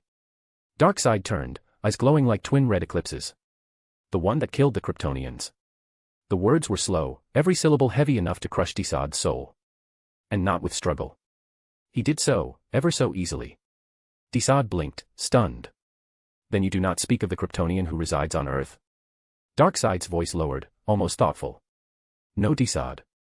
There is one who escaped the Phantom Zone in his struggle against this person, one I had intended to recruit. A Kryptonian clone, powerful and evolving. His gaze sharpened, lethal. And the one who ended him was no Kryptonian at all. It was that Earthling. The Shadow Bearer, the one who commands those shadow lanterns we have heard about. The palace seemed to exhale like even the stone understood the implications. Desaad shivered, voice barely steady. I see, so that is why you summoned him. Darkside did not confirm. Did not deny. Silence itself was his answer, absolute. Desaad bowed. I have summoned the hunter, as you commanded. He waits below. Darkside's unreadable stare drifted back toward the horizon, where fire split the sky.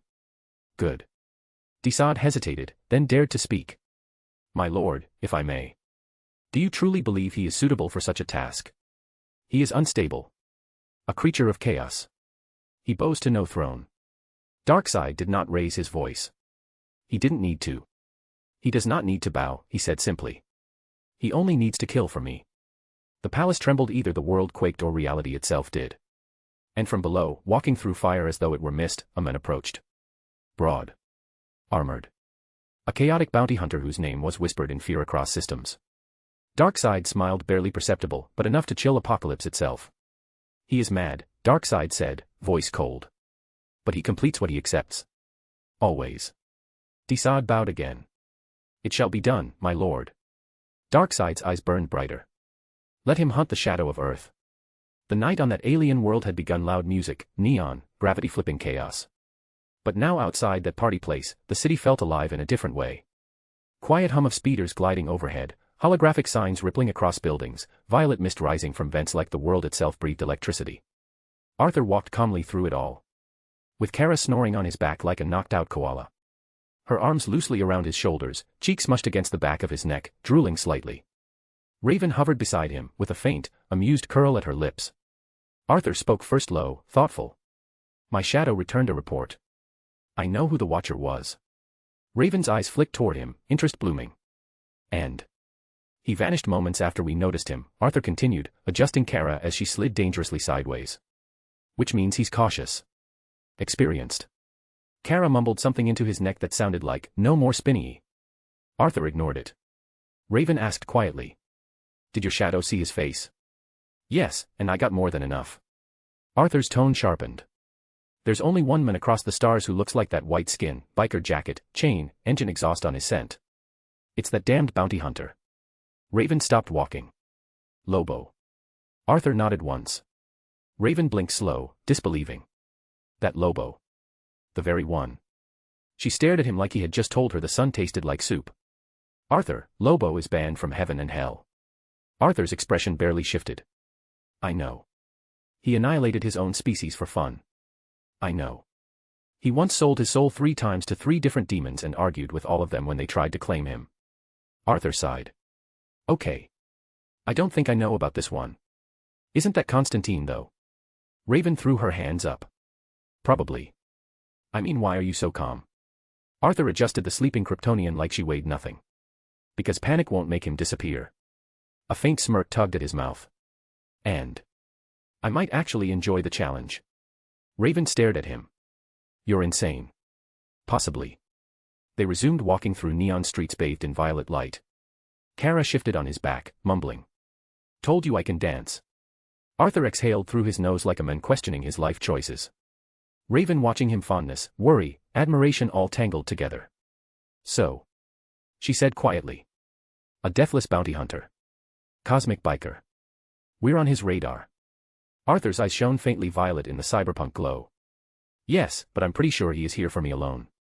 "And you think you can handle him?" Arthur smiled. "He will be tricky to deal with, but I can. // If you like this story, check out my other stories. Solo leveling in Westeros. And you can get access to 3 more chapters or 7 more chapters if you want. Chapter 310, Immortal Bounty Hunter. If you like this story, check out my other stories. Solo leveling in Westeros. And you can get access to 3 more chapters or 7 more chapters if you want. // Raven studied Arthur from the corner of her eye, knowing that tone too calm for comfort. Arthur's gaze slid to the sky, to the red sun that drained Kryptonians but did nothing to him. "Lobo isn't what troubles me," he said quietly. Raven hummed, curious. "No. What troubles me," Arthur continued, "is that he's a bounty hunter. Which means someone wants me, dead or captured. Someone is paying for that." Raven stopped walking. "Right. That's the real threat." Arthur nodded once. "Yes. And what bothers me is the identity of the one who issued that bounty." Raven crossed her arms, cloak fluttering with faint static. "Your enemies are numerous, I guess." Arthur let out a breath that might have been a laugh. "Most of my enemies don't live long enough to send assassins after me. Or one of my loved ones. Which means whoever hired him is someone alive, informed, and confident." His eyes narrowed, faint violet burning beneath them. "Someone from Earth is possible." Raven's expression sharpened. "Then we capture Lobo. Extract answers from him directly." "Exactly." Arthur's tone dropped, colder. "If I can beat him and extract his shadow, I'll know everything he knows." Raven frowned. "Arthur, he can't die." He shrugged like he was discussing weather. "I'll figure something out." A ripple of something, pride, worry, affection passed over Raven's face. She stepped closer, brushing her hand against his arm. "Should we tell the League? They could help." "They would help." Arthur slowed. The alien streets glowed blue against his face, half shadow, half light. "No. This stays between us. If the bounty issuer is probably Earth-based, I don't want suspicion. No leaks. Not even between us when we're home." Raven sighed, though not with disappointment, more like understanding. "You know," she said softly, "I love your confidence. The way you never rely on others to clean up your storms. But you can trust the League. They aren't your enemies, they're good people." Arthur looked ahead past crowds, past neon signs somewhere only he could see. "It's not that I don't think they're good," he said. "But I don't drag people into my wars. If someone wants to come for me, they come for me. I'll handle it." His voice lowered. "And I'm not alone." Raven said, "Yeah. You do have your army of shadows." "No, I have you." Arthur corrected her. Raven felt warmth bloom in her chest, but before she could speak, a drunken mumble answered for her. "And me." Kara mumbled from his back, still half asleep, cheek mashed against his shoulder. Arthur snorted, almost choking on a laugh. Of course. How could I forget the dumbass crash out? A weak smack hit his collarbone. Sharup, Kara slurred without opening her eyes. Raven laughed softly, warm, unguarded, and Arthur glanced at her, gaze gentle. I have you both, and few people that I truly care about, and that's more than enough, he said. Raven's cheeks reddened, faint but undeniable. Kara drooled down Arthur's neck. Good. Good, she repeated proudly, then resumed snoring. Arthur adjusted his hold on her with one arm, free hand brushing Raven's knuckles with deliberate softness. Let's go home, he murmured. Raven nodded. A portal of shadow and violet opened before them, humming with quiet magic. They stepped through. Power at his back, love at his side, a bounty on his head, and someone dangerous waiting in the dark. The night air on Earth hit different, cooler, quieter, real in a way no alien neon sky could ever replicate. The three stepped through the portal into darkness and gentle wind. Grass brushed their ankles. Distant city lights blinked through fog. Home. Kara was dead weight on Arthur's back, head lolling against his shoulder like a doll, arms dangling limply. Raven wiped a smear of glitter off her cheek, looking around as the portal closed behind them. Arthur inhaled the air once and spoke first. We should split up for now. Raven blinked. You sure? I'll be fine. He leaned in and pressed a soft kiss to her cheek, a touch brief, but warm enough to stop her breath. Raven stared at him, eyes half soft, half worried. Arthur. He cut her off gently by shifting Kara into her arms. Raven caught her with telekinesis before the blonde hit the grass. Make sure this idiot wakes up soon, Arthur muttered. She's going to get her powers back and feel stupid.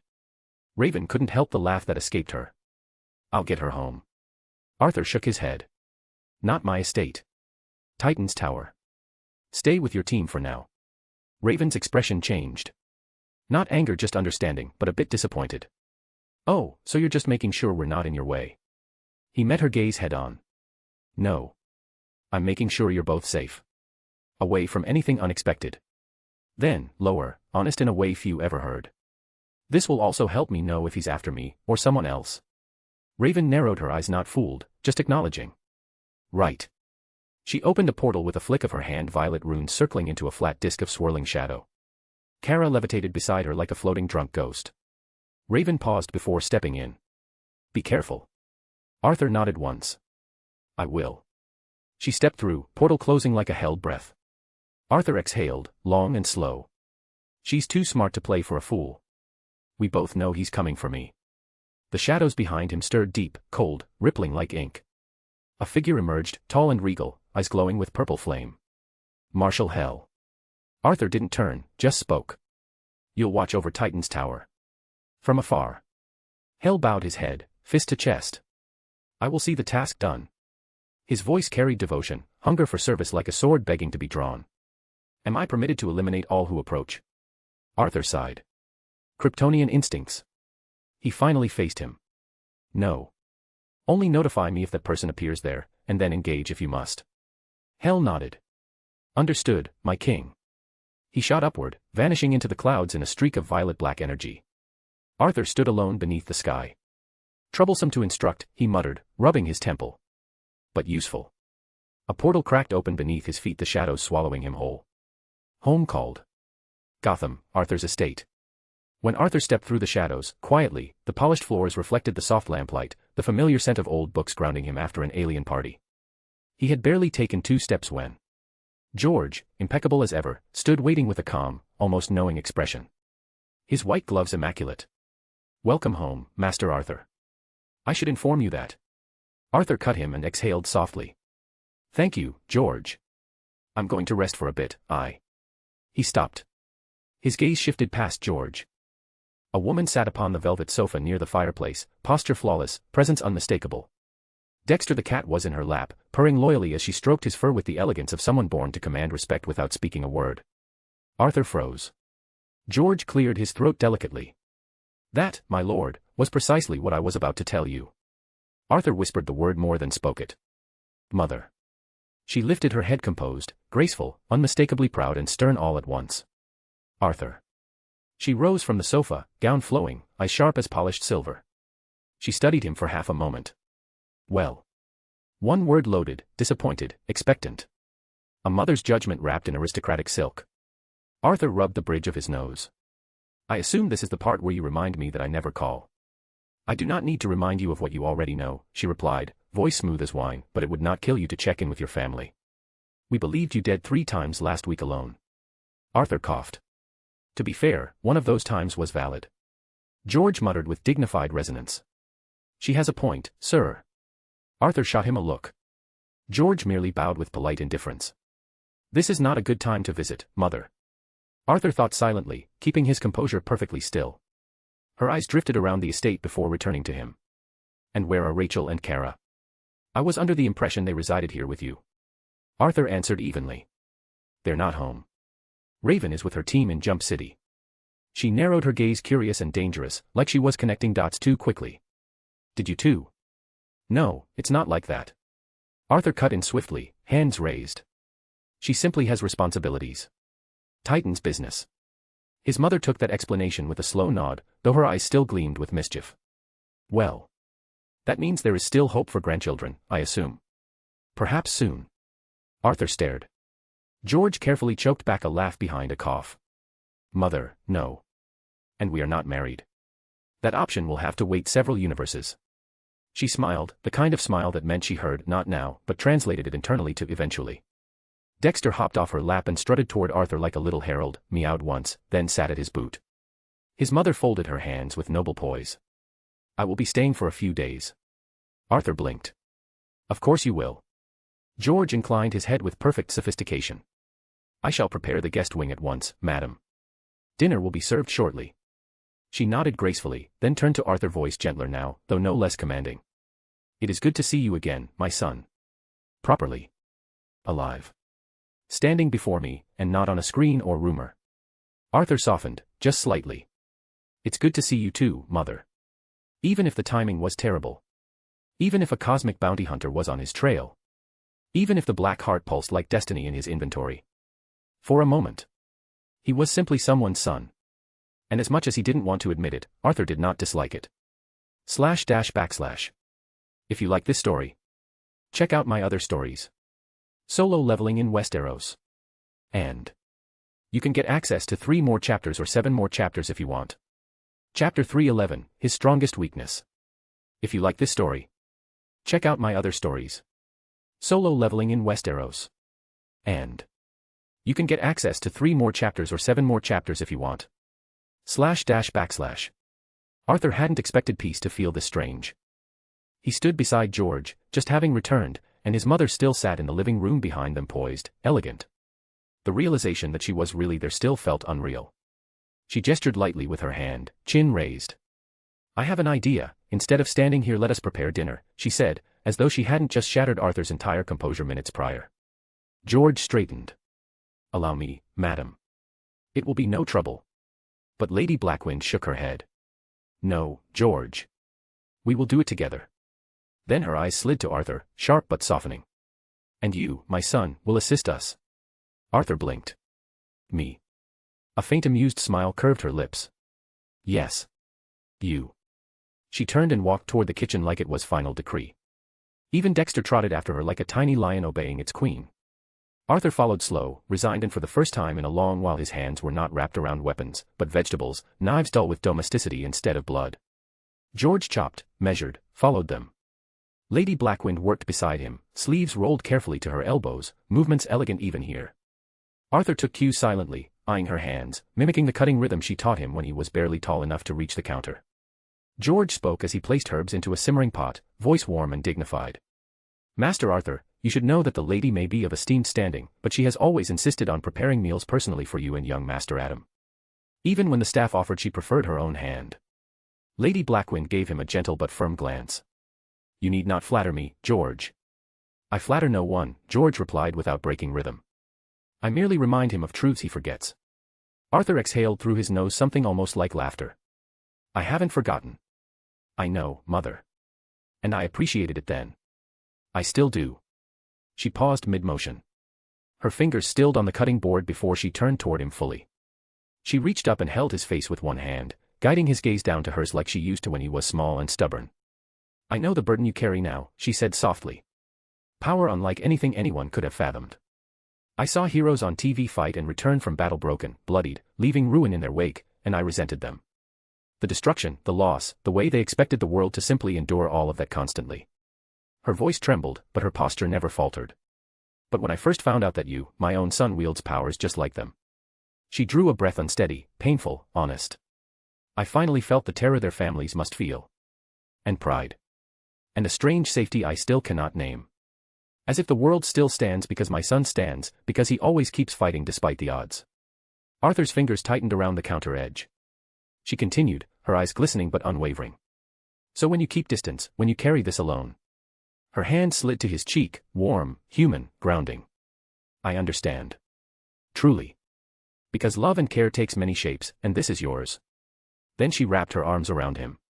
Arthur froze. The Shadow Monarch who tore monsters and great beings apart, who killed Kryptonians and commanded death itself, stood there like a child who didn't know where to put his hands. His fingers trembled, something no blade or blast had ever caused. He felt small. Mortal. Human. After a moment, he returned the embrace, slow, hesitant, then firm. He didn't speak. He couldn't. George quietly stepped back to let them have the moment, a gentle smile softening the strict lines of his face. For the first time in a long time, Arthur realized that vulnerability could hurt more than battle, but it also warmed deeper. And he held his mother, letting that warmth settle into a part of him he thought had started to die. Dinner was warm. Not grand, not royal, not dripping with wealth or power. Just warm. The three of them sat around the polished table, dishes still steaming, the kind his mother used to cook when life was normal to them, before shadows became part of his vocabulary. The scent of herbs filled the kitchen, mingled with the faint crackle of fireplace heat and the quiet purr of Dexter curled lazily at Lady Blackwind's feet. His mother cut a slice of roasted vegetables, eyes shimmering with amused nostalgia. Arthur was 5, she began, gesturing with her fork, when he discovered he could sneak cookies from the pantry without making a sound. George found the jar empty and blamed the staff for weeks. Arthur tried to maintain dignity, but his mouth betrayed him in a smile before he could stop it. George cleared his throat with exaggerated offense. Madam, I maintain to this day that the jar was enchanted. No normal child could infiltrate my kitchen so effectively, he was blessed with powers early on, it seems. Arthur chuckled, shaking his head. You were too easy to fool back then. George raised an eyebrow, silver hair catching the chandelier light. Young master, I assure you I merely allowed you to believe that. A man has his pride. And you were my weakness. Lady Blackwynd laughed, soft, melodic, effortless. Arthur watched her, truly watched, eyes softer than battle ever allowed. His mother continued, voice laced with fondness. I remember when Arthur refused to sleep anywhere except beside the crib with Superman's S logo, which used to be his when he was just a babe. It was a strange thing, really. He'd glare at anyone who came too close, even me. Arthur drank water to hide the way his chest tightened. George added slyly, ah yes, the young master Arthur was quite territorial. An early display of possessiveness, fitting for the current king of shadows.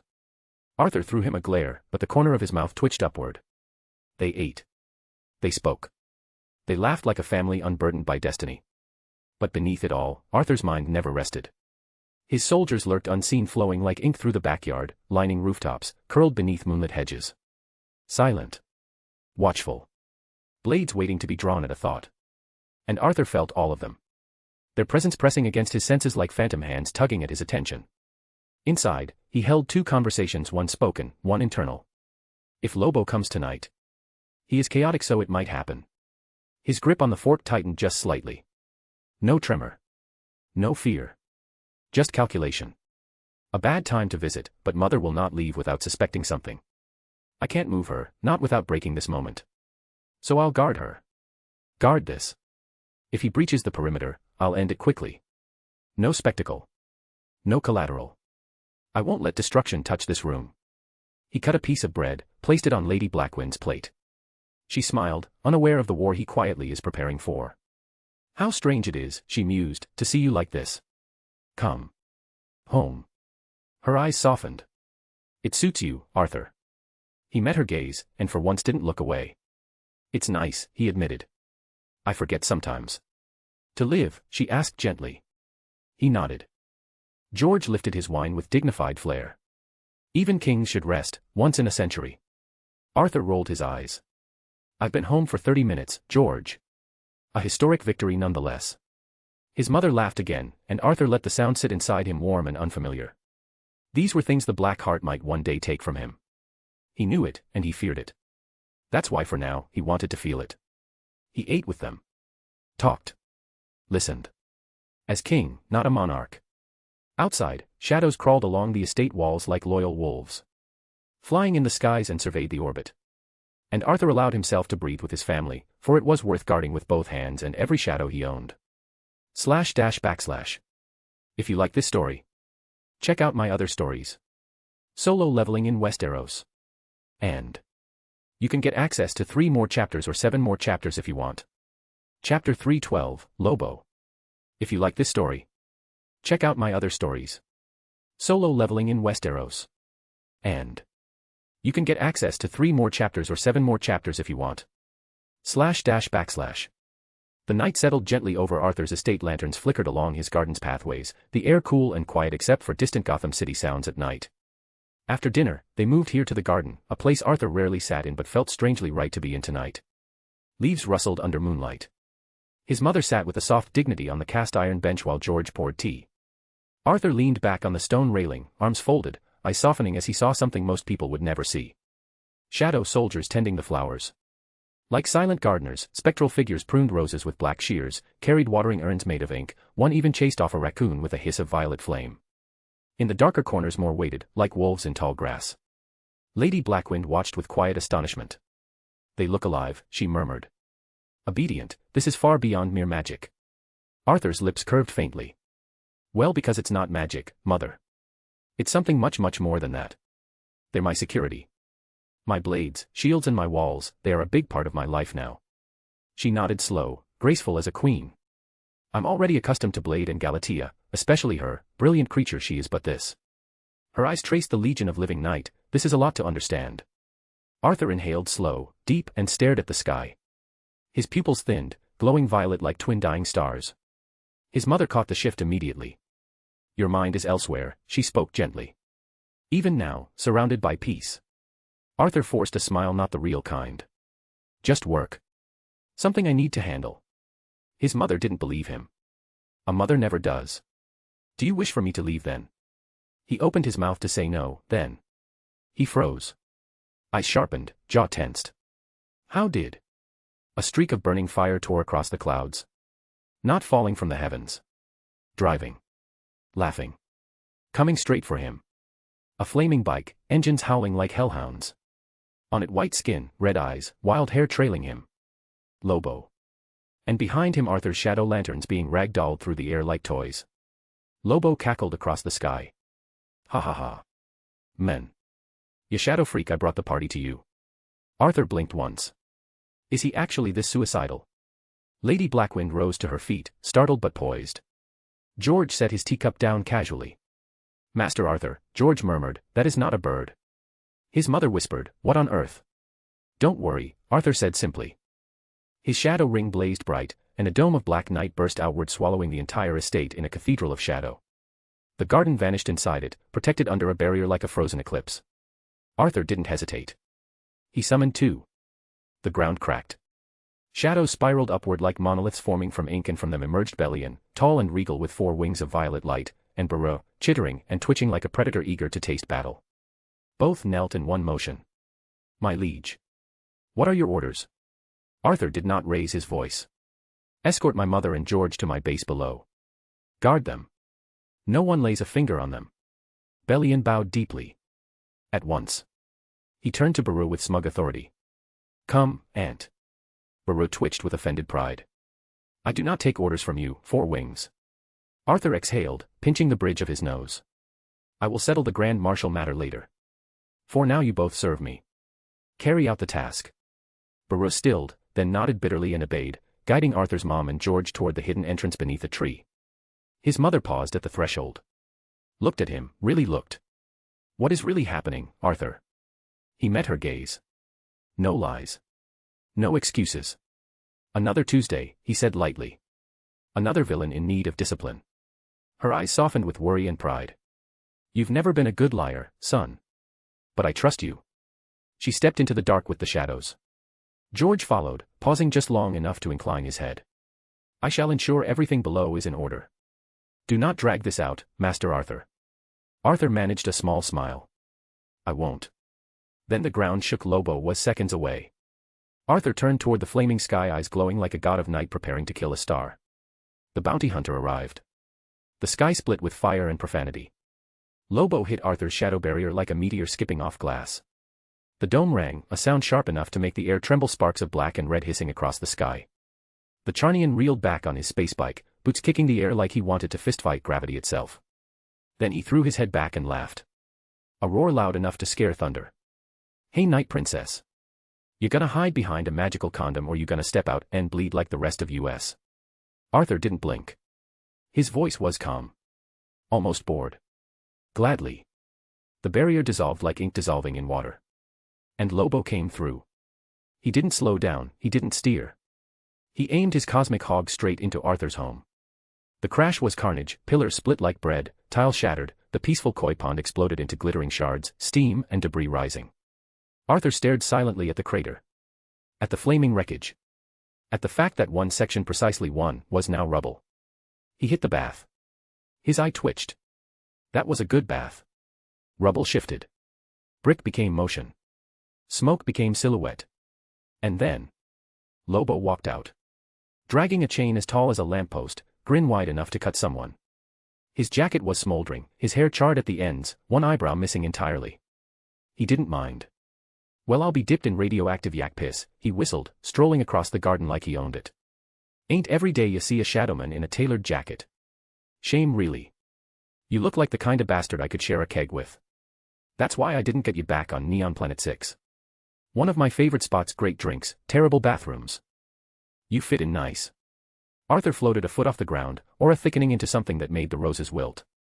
"Before I kill you," he said with cold politeness, "tell me who put the bounty on my head."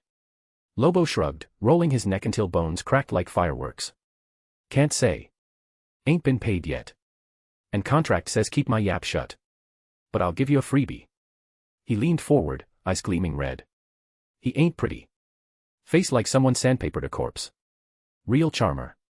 Arthur blinked once. "That narrows it down." Lobo's grin sharpened. "Good enough, fare me." He launched, soil erupting beneath his boots, chain whipping the air like a star-forged serpent. The Charnian was a bullet. A tank. A wrecking ball. Arthur rose slow, not dodging, not flinching, his aura flaring into a storm of violet and black. The shadow ring pulsed like a second heart. Lobo saw it, eyes going wide with manic appreciation. "Oh, spooky glow, hell yeah, I like you already." Arthur's voice dropped to something ancient. "You chose a terrible night to come for me." The chain snapped forward again like a guillotine. Arthur didn't dodge. He caught it. With one hand. Metal screeched, sparks bursting like furious suns between his fingers, but he held it, unmoving, as if Lobo had just handed him a leash. Lobo blinked. Then grinned wider. "Well, butter my ass and call me a biscuit. You got grip, sunshine." Arthur didn't respond. He simply pulled. Lobo flew toward him like a thrown weapon, boots dragging trenches in the dirt until he lost ground entirely. Arthur rose into the air, calm, effortless, almost bored, while the Charnian swung below like an angry, screaming anchor. "What? Hey. Slow your jets, Shadow Boy." Arthur flew higher. Faster. The wind howled. The night blurred. Gotham shrank beneath them into glitter, into mist, into nothing. And Lobo, unbreakable, unkillable, perpetually pissed off, was flailing like a cat in a bathtub. "You got wings under that coat or something? Why we going up? The fight's down there. Gravity's my pal, you let me hit you, not the other way around." They broke the cloud line. Cold wrapped around them like claws. The ocean glittered far below, black, endless, waiting. Arthur didn't warn him. He just dove. Lobo's scream cut across the sky. "No, no, no, don't you dare, not the water." Splash. It wasn't a splash. It was a detonation, the ocean erupting upward like a bomb. Tidal waves rolled away for miles, seabirds scattered shrieking. Arthur hovered above the impact point, watching the ocean churn like a boiling cauldron. Underwater, something flashed. Then a very angry Charnian erupted from the depths like an exploding landmine. He was coughing seawater, hair plastered to his face. "WH. PTFH, why'd you dunk me like a donut in hell coffee?" He wiped his eyes, furious. "I hate getting wet. That shit gets in my leather. My hair smells like ocean. I'm gonna kill you twice for that." Arthur waited, expression unreadable. Inside his mind, one cold thought circled like a predator. How do you kill something that cannot die? He could shatter him.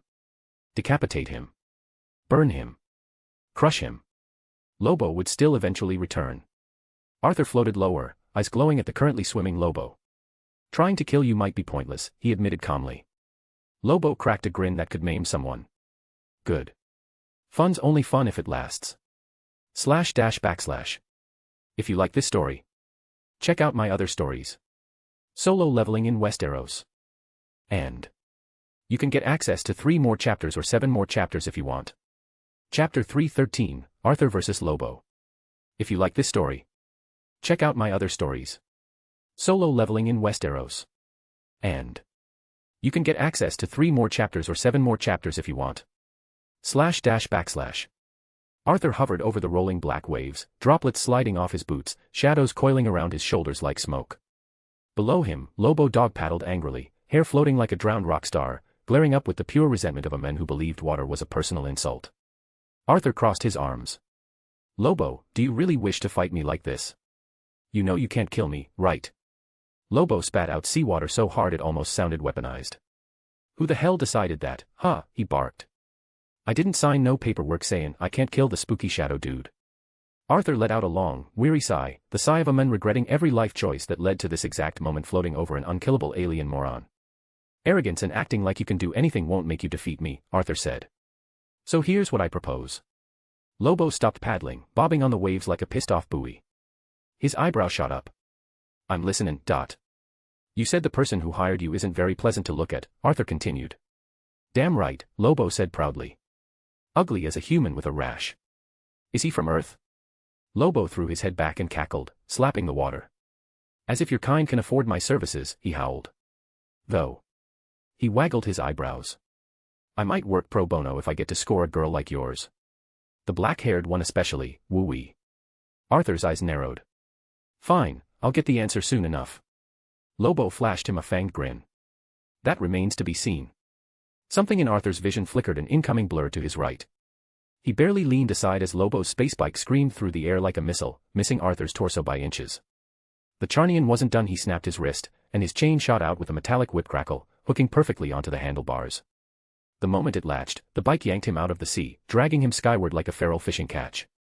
Lobo swung onto the seat midair, flipping Arthur off enthusiastically. Woohoo! That's how the main man does it. Arthur's face didn't move. But the doomsday bone gauntlets materialized over his forearms with a crunching bloom of bone and shadow, spikes forming along his knuckles. Fine, Arthur murmured. If this is how you want it.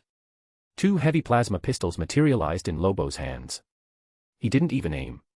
Just sprayed chaos. Lights. Camera fraggin', fireworks show. Twin streams of charged alien energy hammered Arthur, but each blast glanced off, flaring against his skin like sparks bouncing off steel. Lobo blinked mid-laugh. Oh, I don't like that. I don't like that one bit. He dialed up the pistols. Lights flared red. The barrels whined ominously. Alrighty then, let's juice it. Overcharge mode, baby. The next volley screamed through the sky. Arthur raised a single hand. A shadow barrier unfurled. The blasts hit the barrier. Exploded. And the shock waves rippled across the ocean in great circles. Lobo kept firing, laughing hysterically the whole time. Hi-ya.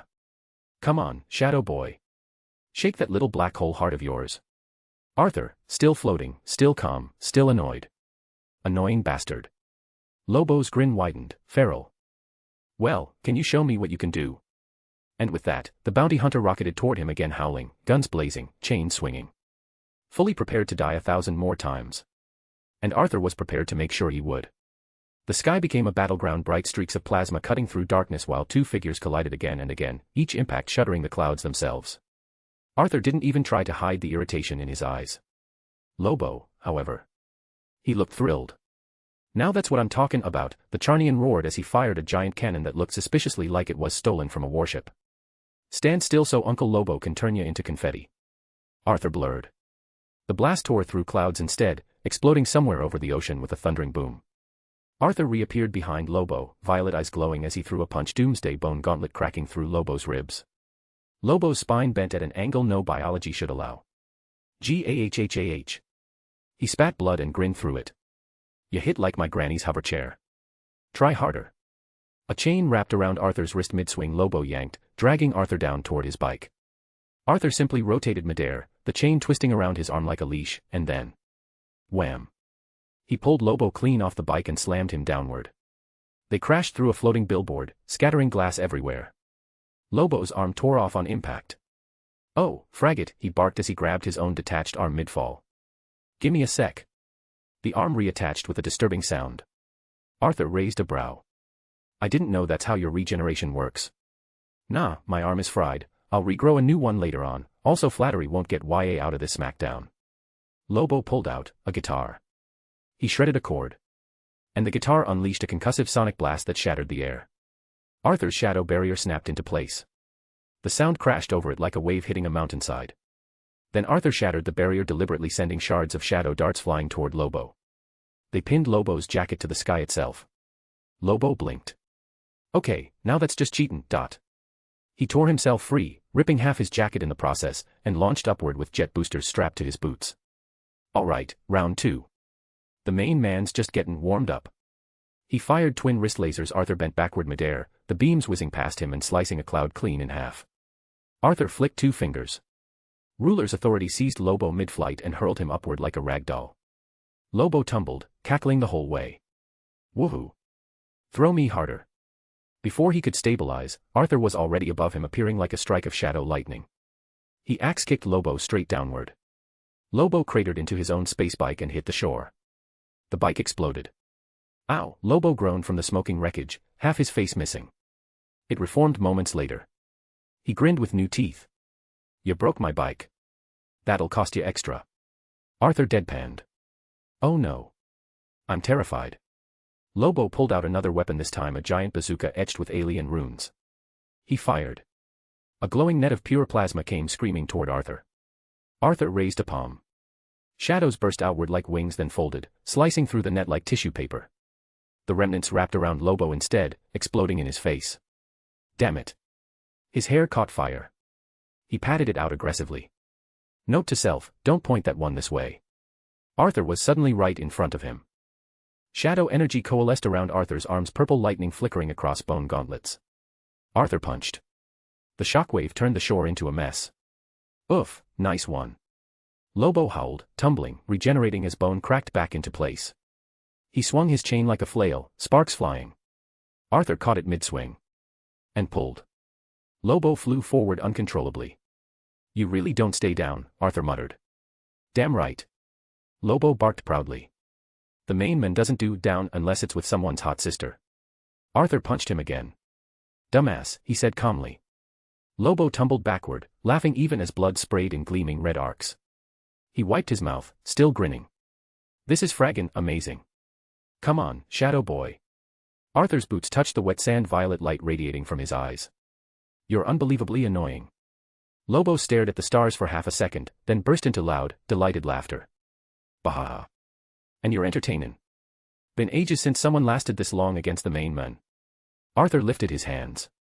A long, elegant shadow blade grew from his palms, serrated with violet energy. His other hand mirrored it. Twin blades extended in the night. Arthur's gaze sharpened. "I'll test this immortality of yours." Lobo grinned wide enough to show every inch of trouble he embodied.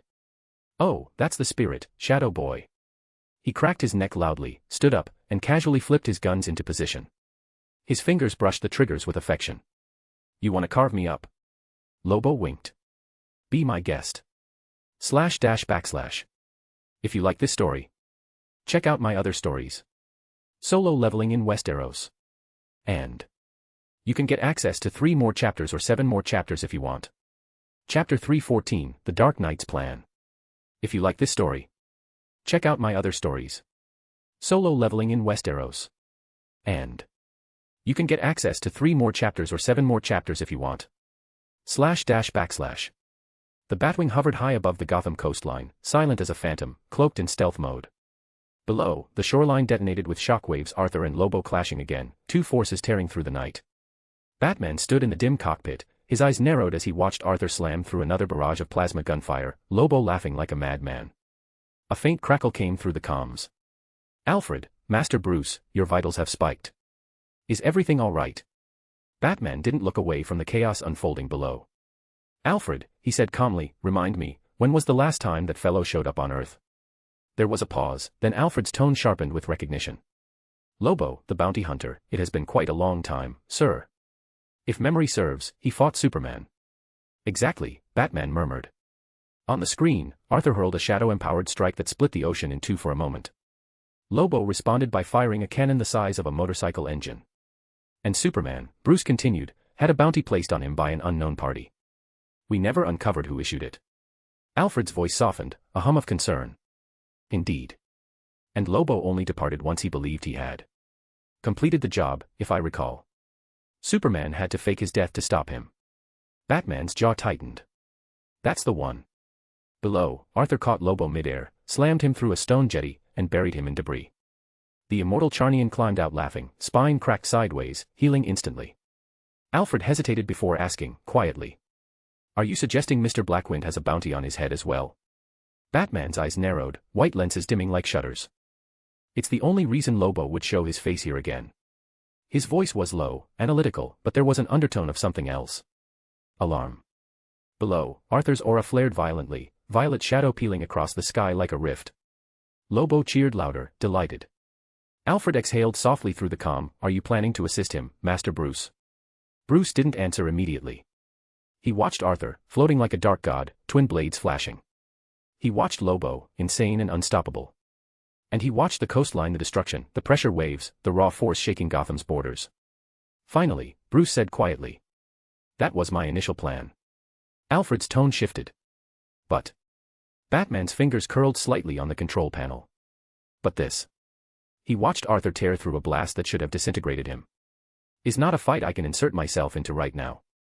Alfred understood instantly. You believe intervening would escalate the situation, he said. Or worse, place you directly in Arthur's line of fire. Bruce didn't deny it. Exactly. I need to observe them more. His eyes stayed fixed on the battle, the sheer destructive force. Arthur might actually defeat him for good, something Clark couldn't do. Below, Arthur hurled Lobo into the sea with a single blow, splitting the water in a perfect crater. Batman's voice dropped lower, thoughtful, calculating. I need to understand what he's becoming. Alfred paused before speaking gently. And if this bounty leads to a greater threat? Batman's expression hardened beneath the cowl. Then we prepare. I have a feeling it's from the same source. Below, in the darkness, Arthur rose from the sea like a shadow crowned. Lobo only laughed harder.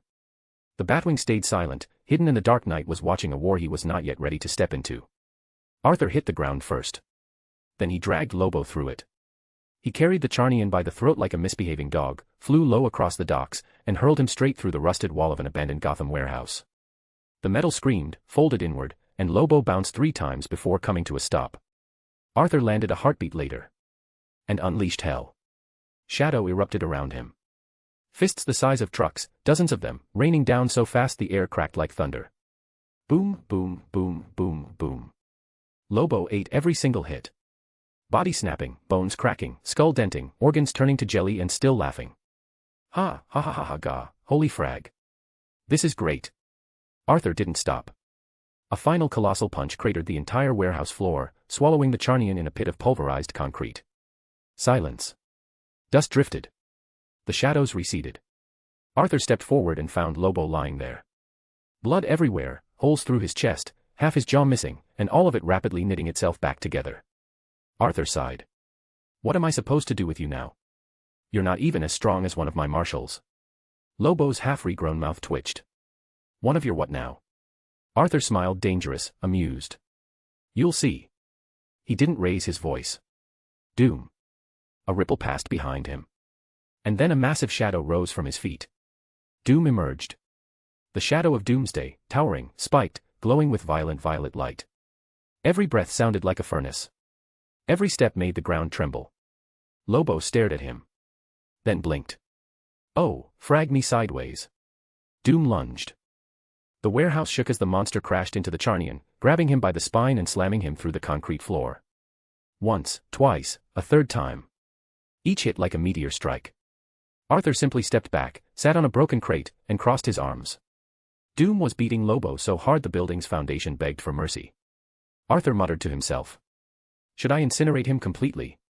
Reduce him to atoms so he doesn't regenerate at all? He said it out loud without thinking. And a voice answered from the dark behind him. Don't even bother. Arthur turned his head slightly. Batman walked out of the shadows of the broken entrance, cape trailing. He possesses one of the most powerful healing factors in the universe, Batman continued. He can regenerate his entire body from a single drop of blood or a few remaining cells. Arthur raised an eyebrow. Oh. It seems we've caught your attention. Batman didn't smile. This is my city, he said simply. Arthur stood, dusting off his clothes. And Batman glanced at Doom slamming Lobo through a steel beam like it was cardboard. I'd like to avoid the docks collapsing into the bay, he said dryly. Arthur exhaled through his nose in restrained annoyance. So, what do you suggest? Because at this point I'm considering carrying him and throwing him into some black hole. Batman stepped closer, voice low and firm. I have an idea. Arthur crossed his arms again, intrigued. And what brilliant Gotham-approved plan do you have for an immortal, genocidal space biker? Batman's eyes glowed white under the cowl. We don't stop Lobo, he said. We trap him. Doom roared. Lobo laughed even while being beaten half to death. Arthur smirked. This should be interesting. Jump City, Titan's Tower. Kara woke with a violent inhale, the kind that snaps the whole body upright before the mind is ready to join it. For a moment everything was wrong. The ceiling wasn't the one in Arthur's estate. The faint incense in the air wasn't his. The sheets weren't red or velvet or expensive, they were dark purple and soft, humming with faint magic. Her eyes widened. Where the hell am I? A voice answered from the other side of the room. Relax. You're in my room. Kara turned so fast she nearly fell off the bed. Raven sat in her desk chair, legs crossed, book in hand, and the most insufferably calm expression imaginable, like she'd been waiting for Kara's brain to reboot. Kara blinked once. Then twice. Raven. Yes. Why? Raven closed the book with a soft thump. Because you got drunk, embarrassed yourself, and passed out. Again. Kara's whole face lit on fire. Okay, first, that was not my fault. Second, I did not embarrass myself. Raven raised an eyebrow. You danced on a table. You tried to arm wrestle a 7-foot alien. You attempted to steal the DJ's sunglasses. Oh, among other things. Kara covered her face with both hands and groaned. Ugh, hi. I can barely remember anything. It's been a while since I drank something strong without my powers. Raven nodded once, almost sympathetic. Without your abilities, your tolerance is non-existent. Kara flopped back onto the pillow, limbs spread like a stranded starfish. Great. Amazing. Perfect. Love that for me. Raven said nothing for a moment, just observed her with that quiet, unreadable subtlety that always made Kara feel like a transparent glass vase. Then Kara sat up again suddenly. Wait, why am I here? And where is Arthur? Raven's expression didn't change. He's home. And you needed a place to recover, so I brought you here. She paused. Don't mind it. Kara frowned, confused. Why do I feel like I'm missing something? Raven lifted a brow. Because you are. Well, that doesn't help. Kara ruffled her own hair in frustration. Then, like a flicker, a memory crawled back in. Something about a hunter. I remember a talk about a hunter or something. She said slowly, unsure. Raven turned a page of her book without looking up. You're imagining things. Am I? Kara blinked. I swear I heard something. You were drunk, Raven replied calmly. Kara slid back down onto the bed, burying half her face in a pillow. I hate this. Raven allowed the faintest smile to appear. You'll live. Kara groaned dramatically. I hope Arthur didn't get annoyed with me. Raven replied. He didn't. Now can you be quiet, I'm reading. // If you like this story, check out my other stories. Solo Leveling in Westeros. And you can get access to 3 more chapters or 7 more chapters if you want.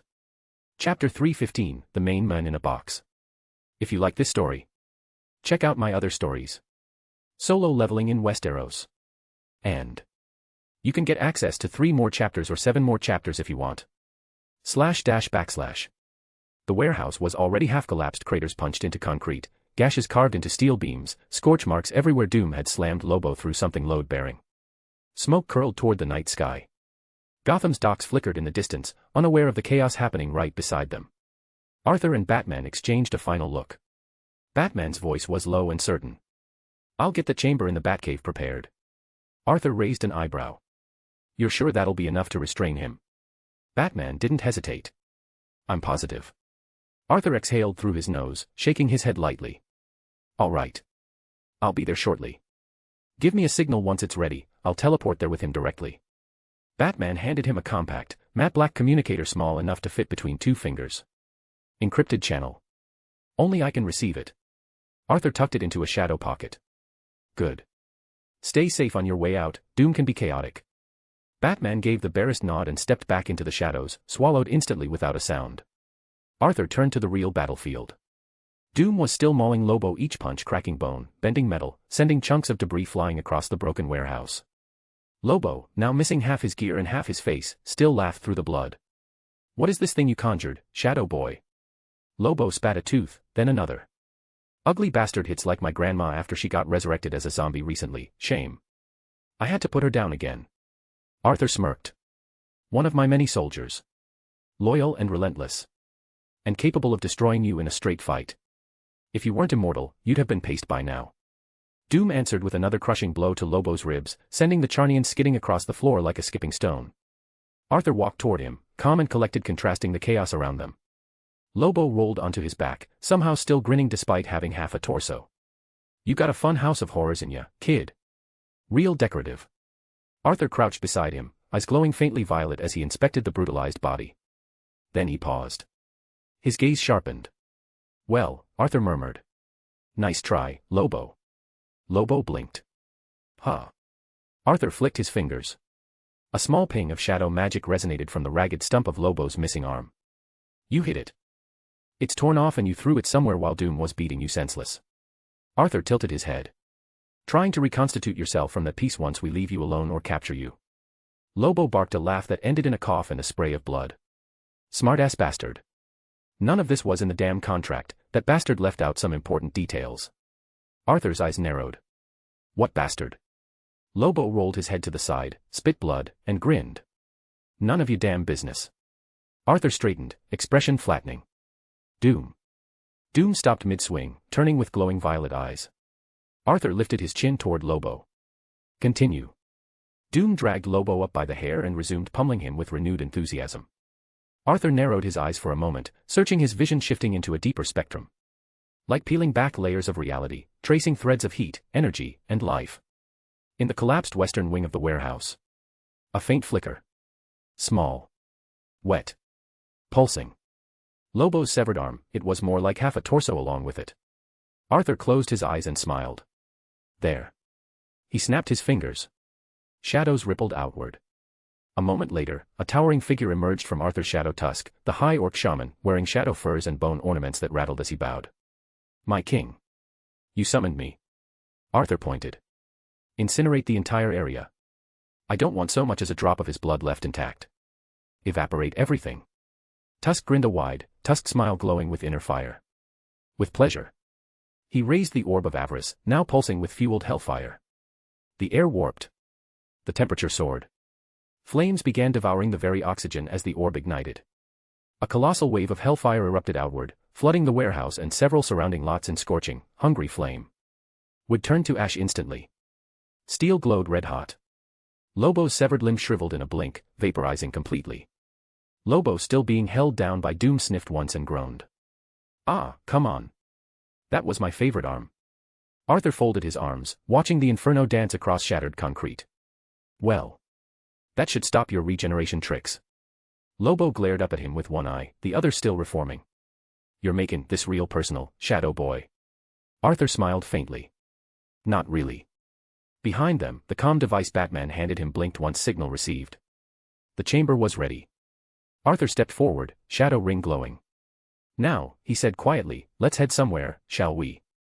Gotham, Batcave. A portal tore open above the stone floor of the Batcave, silent, seamless, and Arthur stepped through, violet eyes dimming.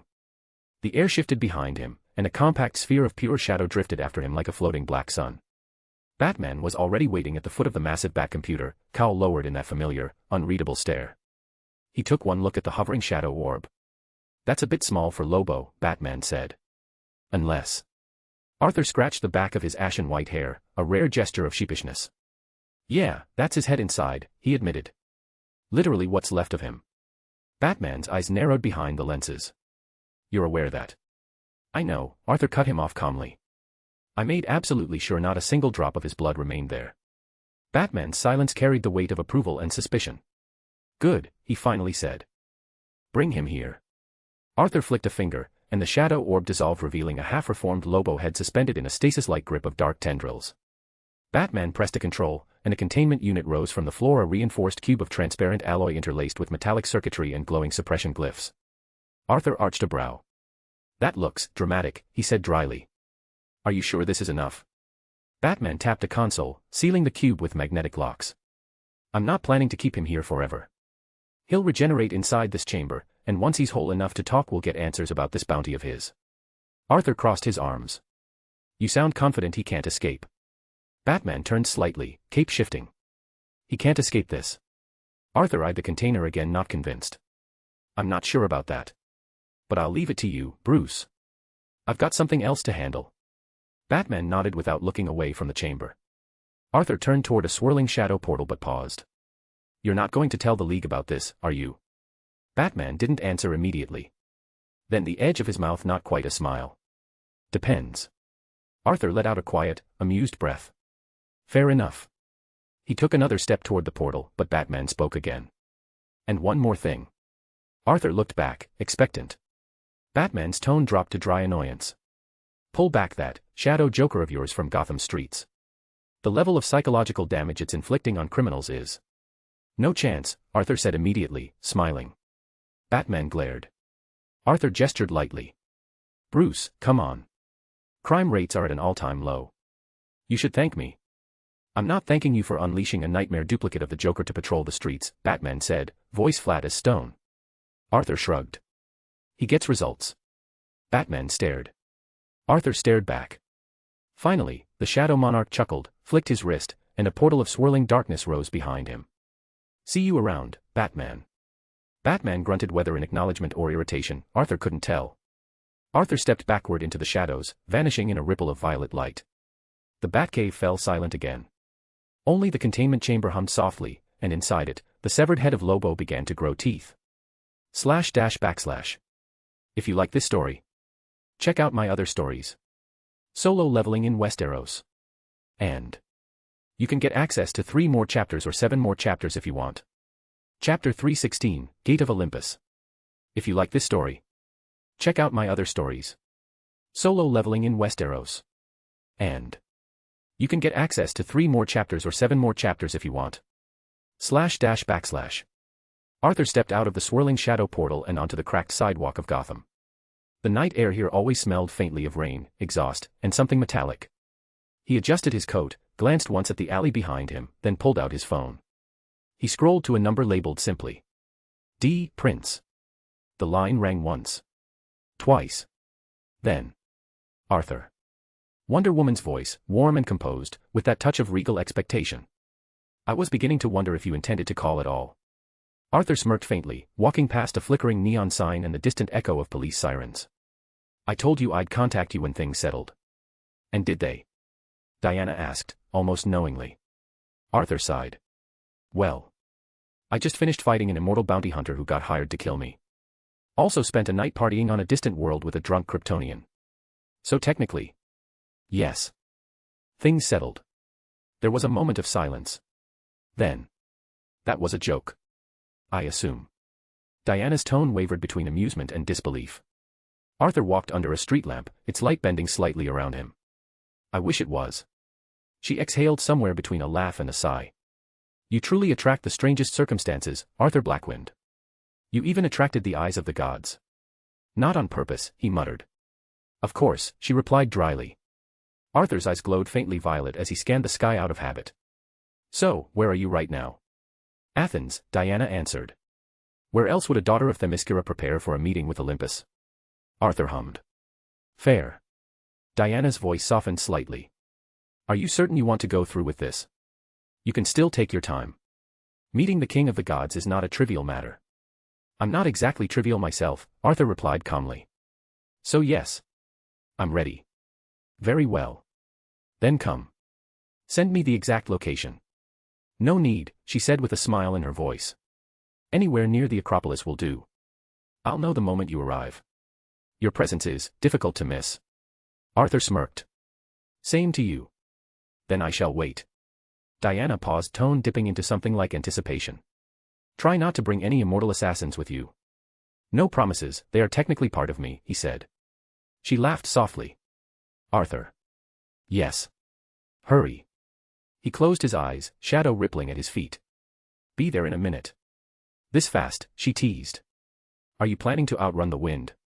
No, Arthur answered, stepping into darkness as it rose around him. I'm teleporting. Diana's chuckle echoed through the speaker. Right. I forgot you could do that, then I'll see you soon. The call ended. Arthur looked up at the cloudy Gotham sky one last time, then vanished in a swirl of violet shadow. Headed straight for Athens. Athens. Arthur emerged from a ripple of shadow on a narrow stone street, the warm Athens early morning replacing Gotham's grim chill late night in an instant. The scent of olive trees, open-air cafes, and distant sea breeze washed over him. Ancient columns rose in the distance, woven seamlessly into the modern sprawl of the city. He took a few steps, hands in his pockets, taking in the shift of atmosphere lighter, slower, steeped in history older than most civilizations. People moved with ease, unaware a shadow monarch walked among them. Arthur. He turned. Diana stood behind him wearing simple jeans, a white blouse, and sunglasses that did little to hide the aura of a warrior princess. Even dressed casually, she carried herself like royalty. Arthur gave a faint nod. Diana. She smiled warmly. It's good to see you. How are you? Fine, Arthur answered. Busy. But fine. I imagine, she said, one brow raised as if she already knew he had been up to something absurd. He gestured ahead. We should get to business. Where do we go to meet your gods? Diana stepped beside him, motioning for him to follow. Come. It's not far. Olympus isn't physically here on Earth. Arthur's eyes narrowed slightly.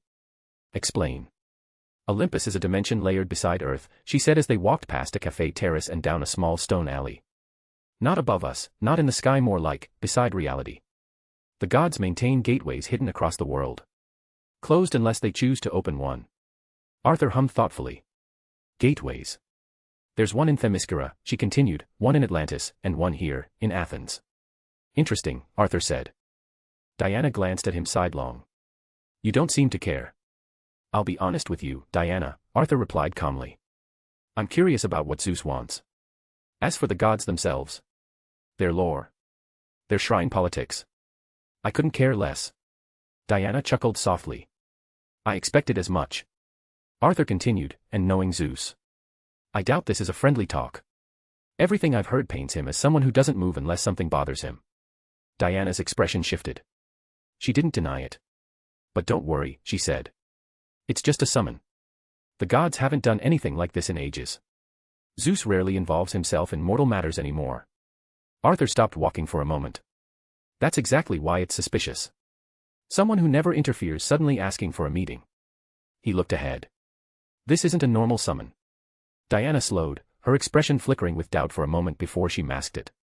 I have faith in them, she insisted gently. Perhaps more than I should, but I do. Arthur smirked. How naive. She actually laughed at that. I'll take your side if anything unusual happens. We'll leave together if things turn hostile. He shook his head, not unkindly. Thanks. But if something happens, I can leave on my own. She raised a brow. You don't trust me.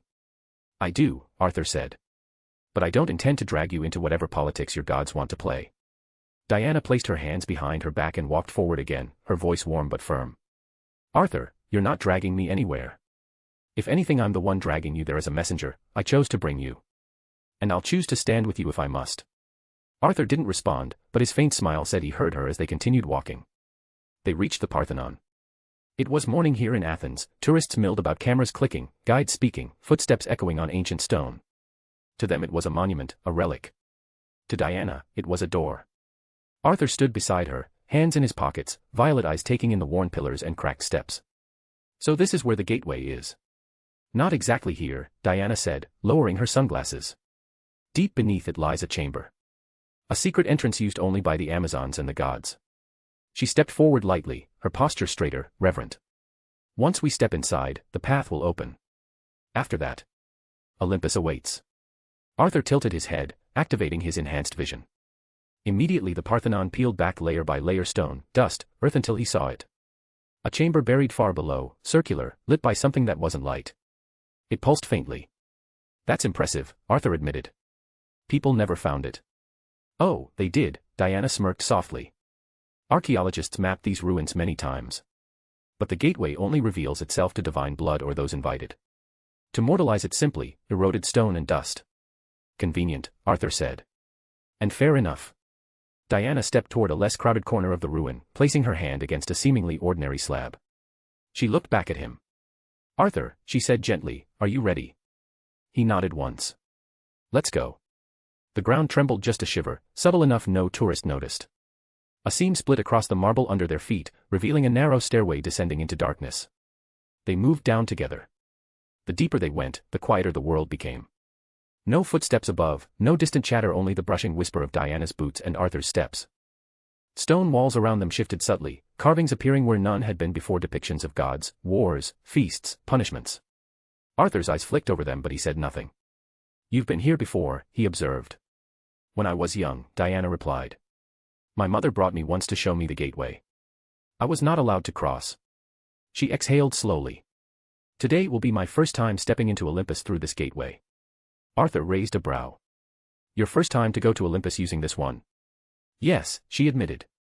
Even among Amazons, entry is rare. They reached the bottom of the stairway. Before them stood the hidden chamber Arthur had seen, round, cavernous, seemingly carved out of light-colored stone. It held no torches, no lanterns, yet something glowed faintly from the walls themselves the moment they set foot here. At the center lay a circular platform with ancient runes spiraling outward like a star. Arthur stepped forward, examining it. The gateway, he murmured. Diana nodded. Once our feet touch the circle, Olympus will open, if the gods allow it. Arthur's eyes narrowed faintly. And if they don't? Diana smiled reassuring. They will. Zeus summoned you. And he isn't someone that jokes about this. Arthur moved beside her, the shadowy aura buried deep inside him stirring with quiet caution. All right, he said. Let's see what the king of your gods wants. // If you like this story, check out my other stories. Solo leveling in Westeros. And you can get access to 3 more chapters or 7 more chapters if you want.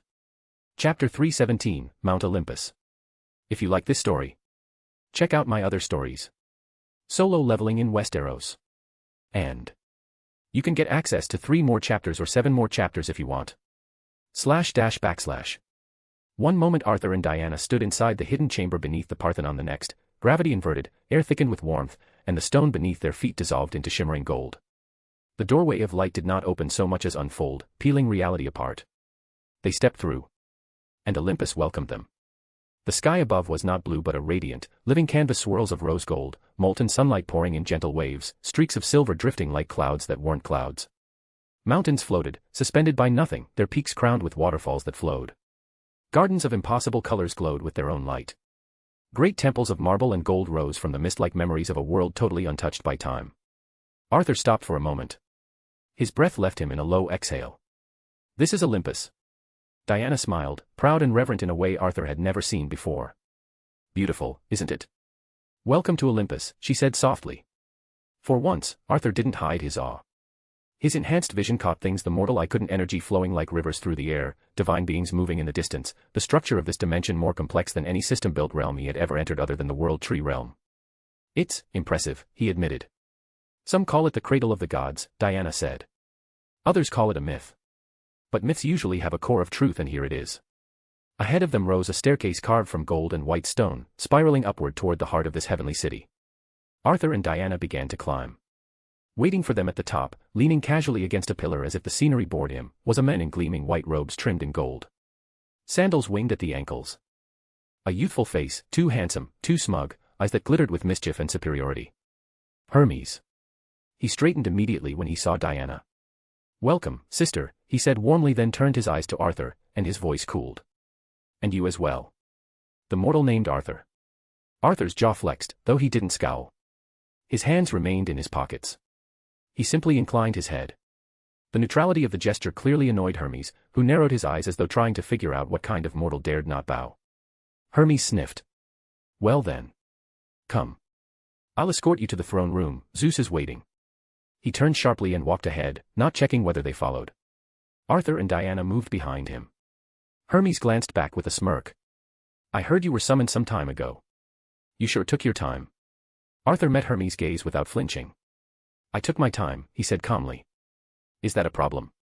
Hermes blinked at the bluntness, clearly not used to mortals who weren't groveling. Tension crackled for a moment. Until Diana stepped lightly between them with a diplomatic smile. Earthly matters kept us busy, she said, voice smooth. The world always needs saving. Hermes waved a hand dismissively. Ah yes, your little band of heroes. What is it now, the League? He snorted. I don't pay much attention to mortal affairs. Unlike Zeus. The way he said the name held weight, fear, respect.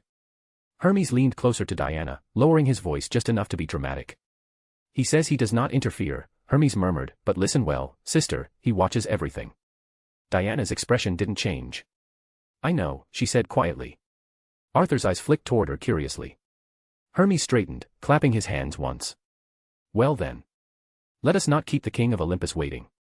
He sped off in a blur of godly speed, leaving the faint scent of wind and ozone. Arthur exhaled slowly. He talks too much. Diana laughed softly. He always has. She looked ahead toward the towering golden temple glowing on the horizon. Stay close. The gods can be different, but they are not vile. Arthur's violet eyes glowed faintly, calmly, dangerously. I'm counting on it. The palace of Zeus was nothing short of majestic. Arthur felt that truth the moment he and Diana stepped through the colossal marble gates. The interior unfolded like a living constellation, pillars carved from clouds made solid, floors of polished marble reflecting lightning, vaulted ceilings swirling with murals that shifted as though painted by the sky itself. The air rumbled with power. Old power. Cosmic, ancient, aware. And dozens of eyes turned toward Arthur the moment he crossed the threshold. Olympians. Champions. And demi-divine attendants. All assembled, all waiting, all whispering.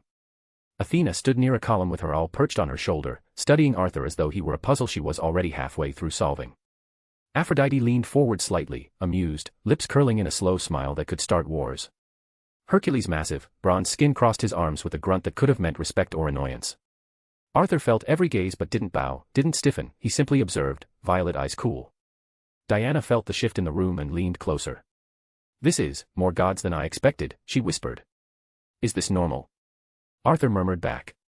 No, she admitted. Arthur's eyes drifted, scanning faces. Ares is here as well, he asked quietly. Diana almost smiled. Ares is, well, it's complicated. I'll explain later.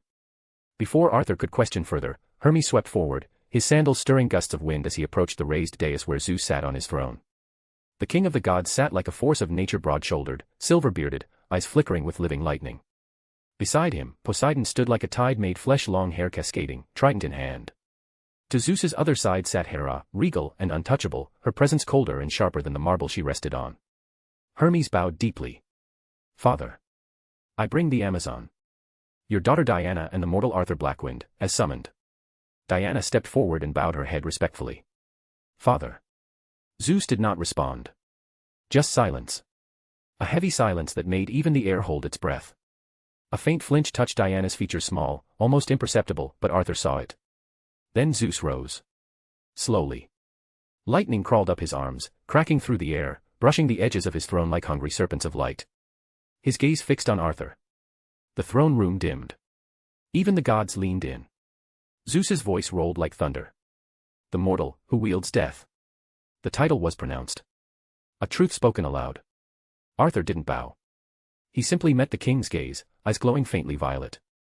And every Olympian in that room felt the shift and the tension. Diana swallowed once, quiet but steady, standing just behind Arthur. Hermes looked between them like someone waiting for a storm to break. Poseidon's grip tightened subtly on his trident. Hera's eyes narrowed with interest. And Zeus descended from the throne with a single step that shook the palace, lightning curling around his feet. The audience leaned forward. The god king of Olympus was face to face with the Shadow Monarch, measuring one another. Diana watched with a tightness in her stance, uncertain how her father intended to begin. Arthur spoke first. Zeus. His voice echoed, low, steady. The king of the gods said nothing at first, just studied him. The weight of that gaze was ancient, older than nations, older than language, older than most of what Earth considered history.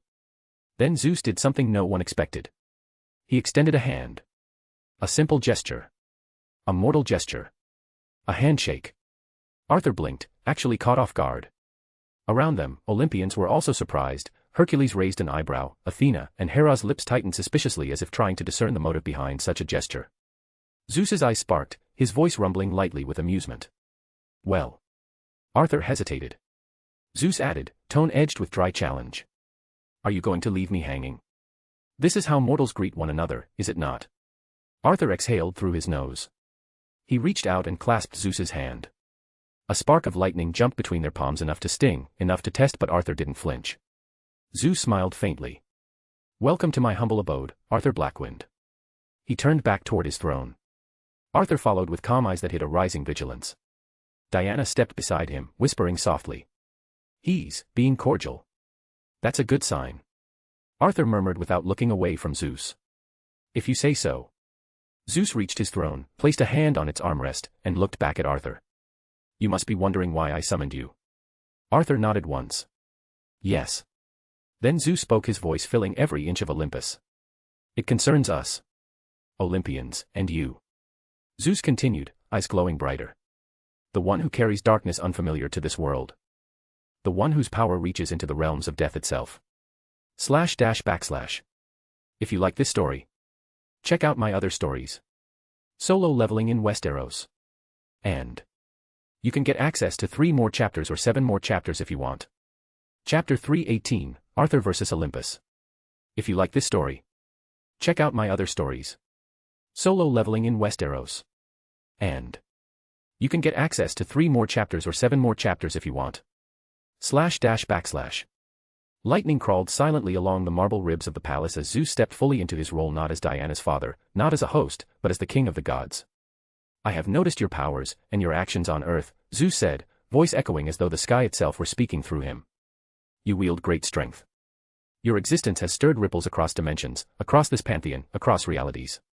Arthur shifted his weight slightly, expression almost bored. And Hera's fingers tightened on her throne's armrest. Poseidon's trident hummed. Aphrodite's eyes widened slightly, amused by Arthur. Hermes nearly choked on his own breath. Hercules muttered something under his breath that sounded like mortals these days. Only Zeus didn't bristle. He laughed. A thunderous, amused boom that rolled across Olympus. And, Zeus continued, your power is an object of concern. I summoned you here for this reason. He took a step closer, lightning webbing briefly across his shoulders. Tell me, Arthur Blackwynd. Have you ever heard the tale of my first son? Arthur raised an eyebrow, but Zeus didn't wait. His gaze turned distant. Before Olympus. Before crowns. Before even Hera's jealousies took shape, there was a child. A son born not of lightning, but of darkness. A low rumble shook the palace. He was my firstborn. My true heir by right of blood and creation. Zeus's jaw tightened, eyes clouding with a quiet fury. The fates warned me. They spoke of a prophecy. The firstborn will claw his way from the earth as a beast of bone and rage. He will rip the gods from their thrones. He will take Olympus wearing a crown of skulls. He will drink divine blood. And he will end the line of Zeus. A ripple of unease passed through the gods. Even Athena leaned forward, fingers steepled. Zeus's fist tightened. So I did what kings do when their kingdom is threatened.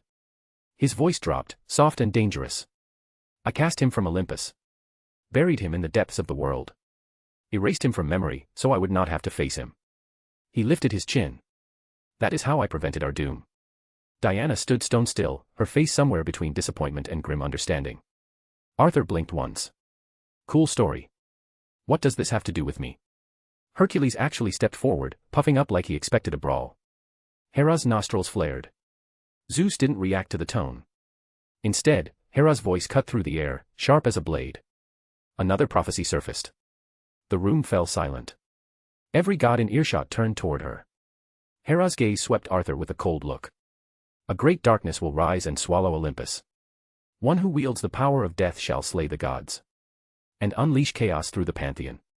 Diana's eyes widened. What? Arthur exhaled slowly. I see.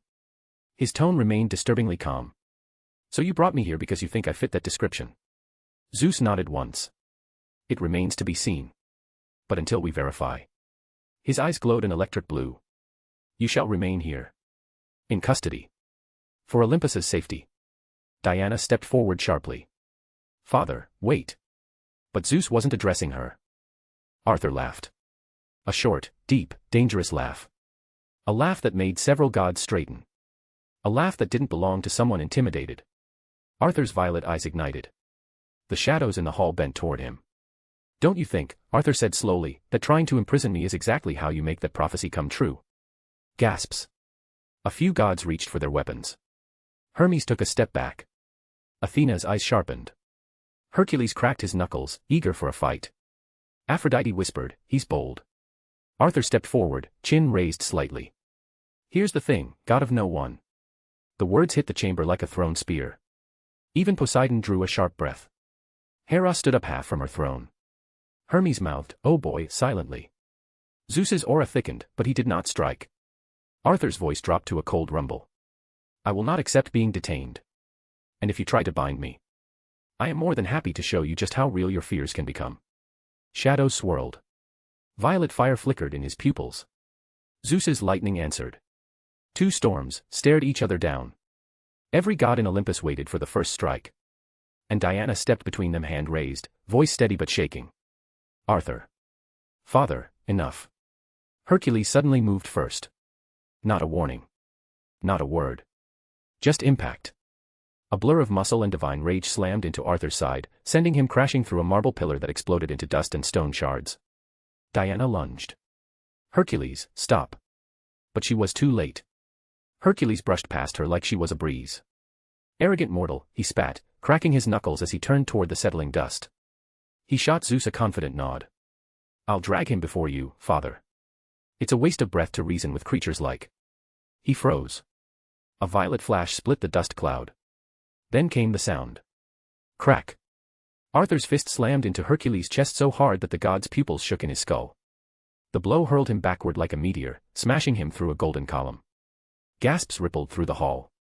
Hermes swore under his breath. Aphrodite covered her mouth. Blushing. Arthur didn't give Hercules time to breathe. He blurred forward, eyes glowing violet, doomsday bone gauntlets forming around his fists like skeletal armor. He descended on the demigod with brutal, precise force punch after punch, landing with shockwaves that cracked Olympus's floor. Hercules roared and brought both arms up to block, but Arthur's strength overwhelmed him, driving him backward step by step. From the shadows near a column, Artemis released an arrow glowing with divine radiance, swift, sure, and lethal. Arthur didn't even look. His hand shot up, catching it midair. The arrow screeched against his palm before snapping in two. Artemis's eyes widened. She had never seen a mortal break one of her arrows. Hercules staggered to his feet, fury blazing. Insolent mortal. Arthur tilted his head, unimpressed. Mortal this, mortal that, aren't you technically a demigod? Hercules charged, shaking Olympus with each step, fists blazing with divine might. Arthur glided between the blows, body weaving through Hercules' swings with a predator's grace. Ruler's authority flickered tiny distortions that disrupted Hercules' balance. Speed step blurred Arthur's movements into streaks of violet. He countered with shadow constructs, spears and blades forming from raw darkness in his hands, clashing against Hercules' gauntlets. Every strike from Arthur landed with precision. Every punch from Hercules hit nothing but air. The gods watched in stunned silence. Not because Hercules was losing, that was shocking enough, but because Arthur fought like someone who had done this 1,000 times. Zeus's hands tightened into fists, Poseidon leaned forward with newfound interest. Aphrodite's breath hitched. He fights beautifully. She whispered, heart practically floating out of her chest. Diana stood beside Zeus, voice strained. Father, call him off. This is unnecessary. Zeus did not look at her. He was watching Arthur. And he was no longer amused, as if this confirmed his worries. Arthur caught Hercules' next punch, twisted, and snapped the demigod's wrist with a clean, merciless crack. Hercules howled. Arthur grabbed his other arm ready to break it too. Lightning surged. The air grew thick. Zeus lightning wreathing his body in godlike fury, just about to intervene. And then the world froze. A presence stepped into the hall. More like appeared. No ripple, sound, or warning. Every god in Olympus, Zeus included, went still. Even Arthur paused, violet eyes narrowing. Because the one who appeared, the one who stood between Arthur and Zeus, was not a god. Not exactly. Something the fates themselves bowed to. The air turned cold. She was simply there. A young woman, casual, almost disarmingly so, skin pale as moonlight, dark hair loose around her shoulders, eyes ancient in a way that made even the gods flinch. Athena straightened with absolute reverence. Zeus's lightning sputtered. Because everyone knew who she was. She smiled warmly, playfully, with the ease of an old friend slipping into a room she owned. Oh Arthur, trouble really does follow you everywhere. Her eyes drifted across Olympus's grand hall, amused. Even here. // If you like this story, check out my other stories. Solo leveling in Westeros. And you can get access to 3 more chapters or 7 more chapters if you want. Chapter 319, Telyud's Visit. If you like this story, check out my other stories. Solo leveling in Westeros. And you can get access to 3 more chapters or 7 more chapters if you want. // The silence that followed the thunderous brawl between Arthur and Hercules was shattered by a single presence. A stillness swept over the grand throne room of Olympus. She appeared. A young woman, casual in form, impossibly ancient in aura. A slight smile tugged at her lips, black hair dancing without wind, eyes dark yet impossibly kind. Zeus's eyes widened instantly. His breath caught in his chest, his body stilled like stone. Telyud, he said, voice cracking with reverence and disbelief. The name echoed and the gods knew. One by one, divine heads bowed. Even Poseidon lowered his trident, Hera's cold poise softened, Hermes dipped his head. Diana glanced around, stunned. Her father Zeus himself bowed. Hermes. Hera? All of them. She looked to the strange woman again and whispered, "Who is she?" But no one answered. Didi smiled, radiant and playful, utterly unfazed. "Hello, Arthur," she said sweetly, like greeting an old friend in a park rather than the middle of the celestial realm of the gods. Arthur smirked faintly, throwing Hercules' bruised body aside like an afterthought. "Hey, Didi," he replied, voice soft but edged with dry amusement. "Took you long enough to visit?" Zeus stepped forward slowly. "Telyud," he repeated. "What brings you here?" Didi tilted her head and looked toward the broken statue and bruised demigod, then back to the Lightning King. "What? I can't visit Olympus." Her tone was innocent, not cruel at all. "That's not what I said." Zeus replied tightly, his hands curling into his robe. "Are you here for?" She laughed. A gentle, breezy sound that somehow made the room colder. "No. There's still time for that," she said. And though she didn't say it aloud, every god understood the message hidden beneath those words. "It is not yet your time to die." Then she stepped closer to Arthur, putting her hands behind her back, swaying lightly. "I'm here for my friend. It took me a while to find him again. He has a nasty habit of hiding in shadow." Arthur raised an eyebrow, the ghost of a grin playing on his lips. "This woman."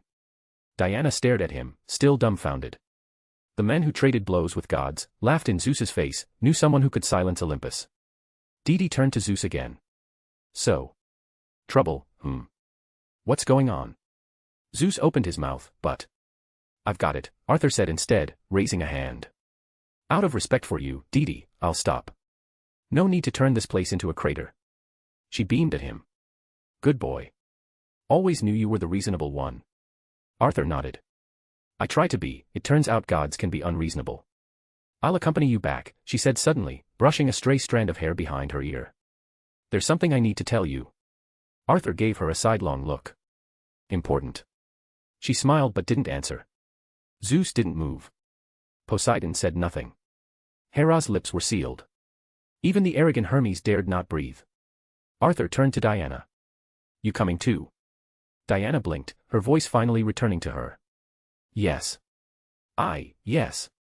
Didi extended her hand, palm up and warm. "Then take my hand." Arthur did. Diana hesitated for a moment, but took it too. As soon as their fingers touched hers, the room dimmed. The realm of gods felt suddenly small. And in the next blink, they were gone. No portal. No flash. Just gone. Only silence remained. Hera spoke softly, unnerved, "What business does Telyud possibly have with that mortal?" Zeus didn't answer. He stared at the space where they had been. For once in all the long centuries of his rule, he was uncertain. And that fear was far greater than what he initially felt. Gotham. The glow of the neon opened sign flickered against the cracked glass. The bar was mostly empty, just a barkeep with tired eyes, a few drunks scattered, and the low sound of an old blues record playing on a dusty player behind the counter. Then, in a blink that no one noticed, Arthur, Diana, and Didi were there. Arthur sighed the moment his boots hit the scuffed floor. His eyes swept the place, unimpressed. A slow exhale followed. "Why a bar?" he asked, glancing sideways at Didi, who was already smiling at him like a cat who chose the most inconvenient sunbeam to nap in. I could have teleported us to my estate instead. Dee hummed. We could leave, she offered cheerfully, if you don't like this one.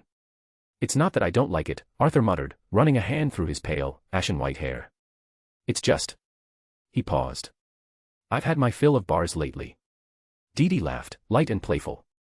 Oh right, she teased, tilting her head, the girls. They must be a handful. Arthur let his fingers rest on the bar, chuckling under his breath. Yeah. It's been eventful. Partied on a planet I couldn't pronounce, found out someone placed a bounty on my head, and the one hunting me. Turns out he's immortal. He raised a finger. Fought him. Another finger. Caged him. A third. Then got invited by Zeus to Olympus, only for him to try and imprison me. Dee gave an exaggerated wince. Yikes. That is eventful. Arthur sighed, fingers drumming the counter. It's all just bothersome, really. I have things to do, you know. They spoke like old friends. Like time didn't matter. Like the gods hadn't just tried to trap him moments ago. Diana, meanwhile, stood near the entrance, arms crossed, still wide-eyed. Her brows were furrowed, her thoughts still circling the image of her father and every Olympian god bowing in fear to a young woman in black and a smile that somehow weighed more than Olympus itself. Only when Arthur turned to her did she snap out of it. Oh, right. Diana, he said, frowning slightly. You all right? She blinked, then nodded quickly. Yeah. Yes. I'm just still processing what happened back there. She turned her gaze toward Dee, narrowing it slightly. Who are you, young lady? Dee looked at her with a warm grin, unbothered, even delighted. Zeus's daughter. It's a surprise that you don't me yet. But we've met before. Diana tilted her head. We did. Dee didn't answer. She just smiled. That smile made Diana's spine itch in ways even her worst enemies never made her feel like it. Arthur broke the silence. Sorry about what happened, Diana. But I'm not going to lie to you, if any of them show up again and try something funny, I won't hold back, it doesn't matter to me what they represent or their status. They blamed me for something that hasn't happened yet. Tried to cage me for it. That's. You don't have to explain, Diana interrupted gently. She stepped forward, her expression soft. I was there, Arthur.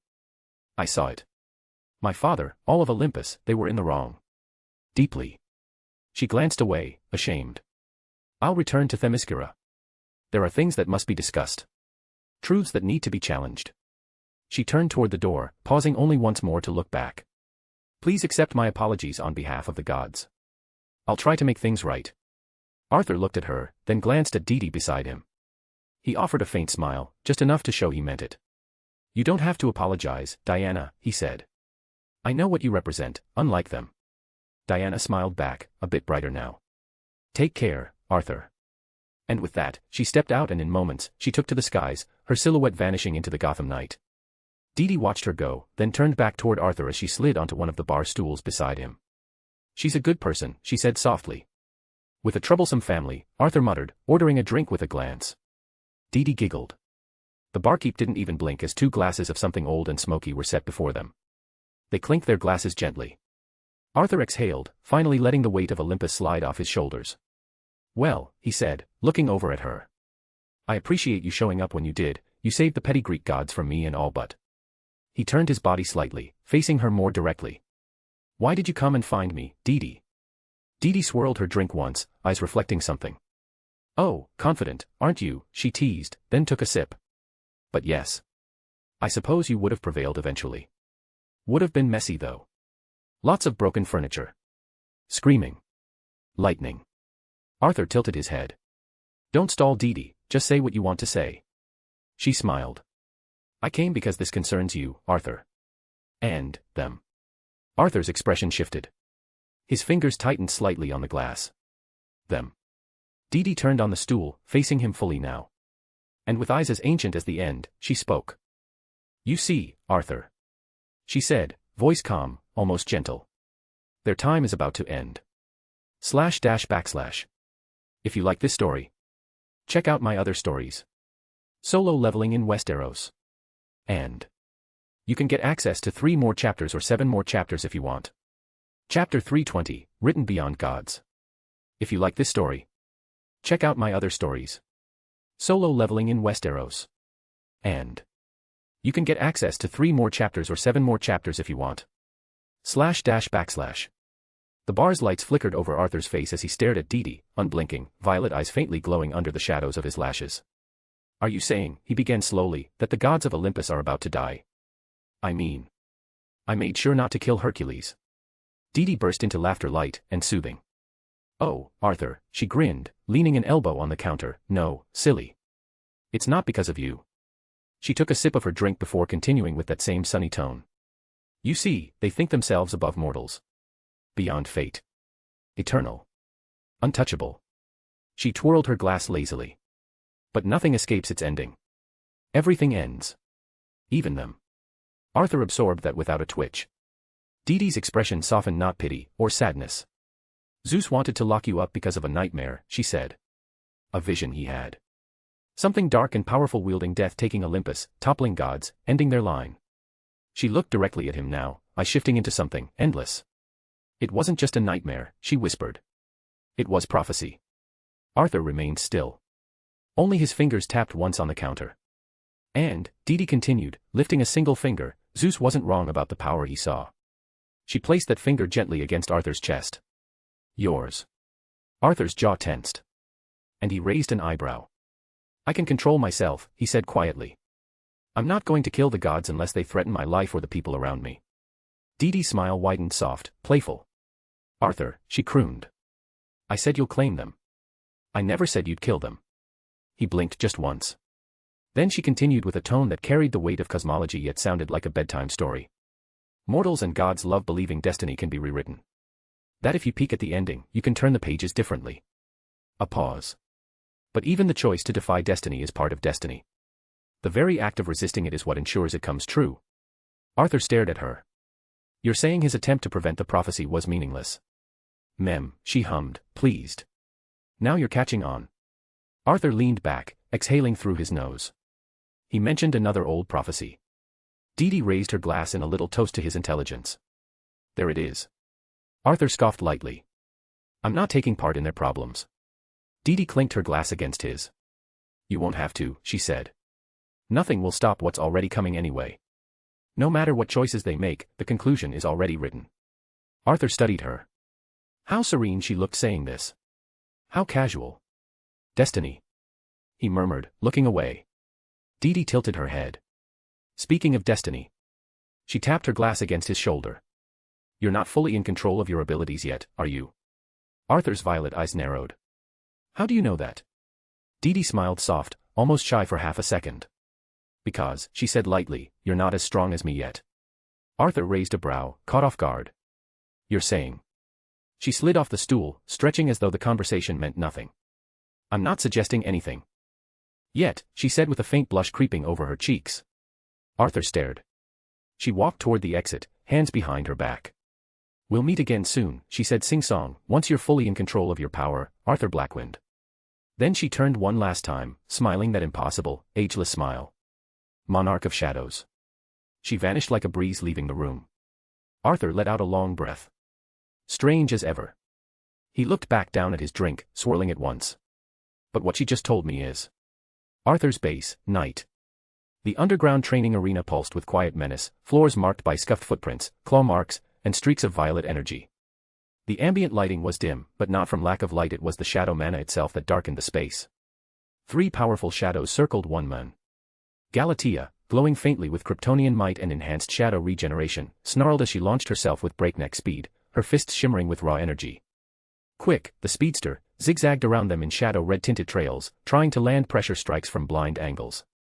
Sinestro, his shadow body crackling with shadow ring energy, floated above, raining down constructs and lashes of violent will shaped by the shadow power ring.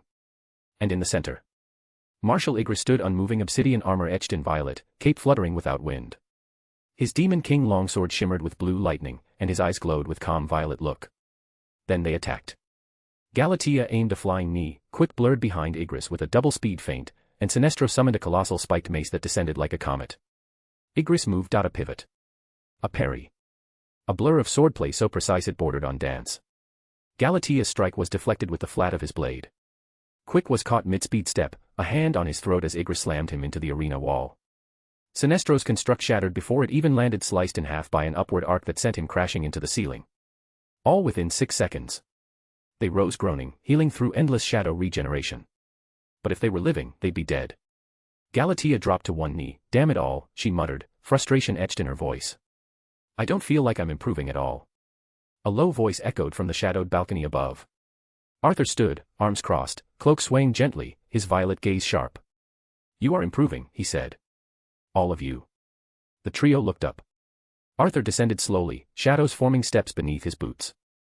His tone was calm, but instructive, like a warlord tutoring his soldiers. Igris isn't just stronger because of his rank, he continued. He has something you haven't earned yet. He glanced toward Galatea in particular. Experience. He doesn't fight to trade blows. He fights to end them. You still fight for pride, for an exchange. He fights to finish. Fast. Precise. Merciless. Galatea clenched her fists, jaw tightening. Arthur walked closer. You're powerful, Galatea, no one doubts that. But brute strength will only get you so far. If you want to stand beside him as a marshal one day. He paused, letting the weight of the words settle. Then this isn't enough. She lowered her gaze. Understood, she said, quiet but sincere. She turned and gave Igris a respectful bow. Thank you. For the lesson. Igris, now beside Arthur, gave her a knight's nod, solemn, respectful. Arthur gave a faint smile and turned away. Enough training for today. Igris bowed low. As you command, my monarch. He walked alone, steps slow, thoughtful. His eyes glowed faintly. Words echoed from earlier from a pale girl with endless eyes. Their time is about to end. A power of death will claim them. Arthur muttered to himself, his voice just above a whisper. Should I try to prevent that, or is destiny truly absolute? Batcave. The titanium-reinforced containment pod stood firm, coated with alien suppression fields, and a cocktail of containment tech Bruce Wayne had built over years of paranoid preparation. Inside it, the Charnian stirred. A deep growl echoed from within, low and guttural, as Lobo's body reknit itself from nothing, muscle spiraling over bone, his tattooed arms flexing like awakened beasts. Glowing red eyes snapped open with a wicked gleam. Then a grin. A feral one. He sat up, cracking his neck. Well, well. Lobo said, his voice rough and delighted, looks like the main man's been bagged. He glanced around with half-interest before his gaze locked on the figure standing silently beyond the glass. Batman. Cloaked. Still. Eyes white with focus. Lobo snorted. No way. You're the Bat, he leaned forward, resting his elbows on his knees with a smirk. Heard about you. Real spooky. Real serious. Real pointy ears. Batman didn't respond to the taunt. Lobo raised a brow. So, where's tall, dark, and death-glowy? Your shadow boy. The one who rearranged my face alongside the pet of his. Still, Batman said nothing for a moment. Then. Lobo. The name alone made the chamber feel smaller. I have some questions for you. Lobo stretched with exaggerated effort, his joints cracking like firecrackers. Of course you do. You Earth types always want to talk things out after the punchin's done. Makes no sense. But hey, go ahead, Bats. Ask away. Batman stepped closer to the console outside the cell. You came to Earth on a contract. Yup. Lobo popped the P with pride. Biggest payout I've seen in a while, too. Someone out there really wants your boy dead. Batman's eyes narrowed. Who sent you? Lobo grinned wider. Oh, now that's the part where things get fun. See, I've been in the business a long time. Long enough to know when a client don't want to be known, you don't go poking the bear unless you want to get mauled. He tapped a finger to his temple. I got some rules. Professional code. Not like you cape types. Batman was silent again, processing. Every twitch of Lobo's muscles, every drop of sarcasm, noted. Then Batman spoke, flat and unforgiving. That bounty's off the record. Black Channel. Private. Which means whoever issued it has serious reach. Lobo only laughed. You ain't wrong. Is it War World? Lobo chuckled even harder. Wahaha, oh, good guess, pointy ears. I ain't giving names and I ain't going to confirm anything. Batman's jaw tightened. Lobo leaned closer to the glass now, his grin turning wicked. Hey. I do like your boy. Kicked the hell out of me. Nearly took my jaw clean off, well he did. And that thing he did with the shadows. Tingles, Bats. Like my spine got rearranged by a death god. Batman didn't move. But his voice turned just slightly darker. You're staying here. For now. Lobo slouched back, resting his booted feet up on the bench. Yeah. I figured. Cage is nice, by the way. Very high-tech. Real tasteful. You know, for a dungeon. He paused. Just one question, Bats. Batman didn't answer. Lobo smirked. What happens when whoever hired me sends the next guy? //. If you like this story, check out my other stories. Solo leveling in Westeros. And you can get access to 3 more chapters or 7 more chapters if you want. Chapter 321, The Forgotten Child of Zeus. If you like this story, check out my other stories. Solo leveling in Westeros. And you can get access to 3 more chapters or 7 more chapters if you want. //. The Charnian had fully regenerated bones, blood, ego all in place. Not a scratch left. Batman's voice cut through. It doesn't matter who come after you, they will have the same fate. Superman. Then Arthur. Same kind of bounty. Same method. Same level of payout. Lobo blinked once. Batman stepped forward. Someone's playing a long game. Hiring the best killer in the galaxy, not just to assassinate Kryptonians, but now someone far more unpredictable. Whoever sent you after him, he fears Arthur. Lobo smirked, propping his chin up on his fist. Well, you ain't wrong there about one thing, Pointy. I am the best. Who hired you? A beat. Lobo gave a slow whistle. You're really annoying me now, Pointy, straight to business, huh? You never asked me, do you need a beer? Batman's voice didn't shift. I know you don't care about the job. You care about the money. But this isn't just another paycheck. You came in straight for him. No explosions. That means even you were spooked by the contract. Lobo's grin faltered, just a fraction.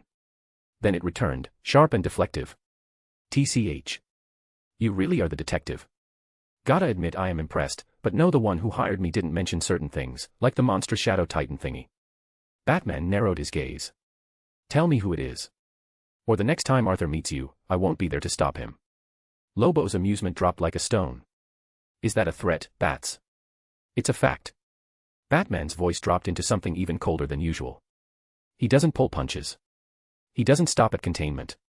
If he'd meant to kill you, there wouldn't be a smear of you left in this solar system. You regrew from a few atoms. How many times do you think you can do that? When the person you are facing can even capture your soul. Silence. Lobo slowly approached the glass. Listen real close, Dark Knight, he said, pointing a thick, gloved finger toward Batman's chest. The main men don't snitch. Not for threats. Not for deals. And definitely not for capes. He tapped the glass once. This cage won't hold me forever. And when I get out, and I will, whoever gave the order's gonna hear that I was very polite with my target. Batman didn't move. No. You'll stay here. Because this isn't protection for Earth. It's protection for you, dumbass. Lobo blinked, surprised. Batman's voice dropped lower. You're not the apex predator this time, Lobo. You're the bait. A lamb. The sooner you give me the information I need, the better. A slow, cold silence. Then Lobo laughed. It started small, then rolled into a bellowing cackle that echoed off the cave's walls. Damn, Bats. You're colder than I thought. He leaned closer, baring his teeth like a wolf. But I'll get out of here soon. Be sure of that. Batman didn't flinch. He simply turned, cloak swirling behind him as he vanished into the cave's dark corridors. Lobo watched him go, smirk twisting with something thoughtful, now less bravado, more calculation. Ain't gonna be boring, that's for sure. Themyscira, Queen's Garden Terrace. The golden light of dusk bathed the marble courtyards of Themyscira in amber glow, casting long shadows from the statues of gods and Amazonian warriors of legends.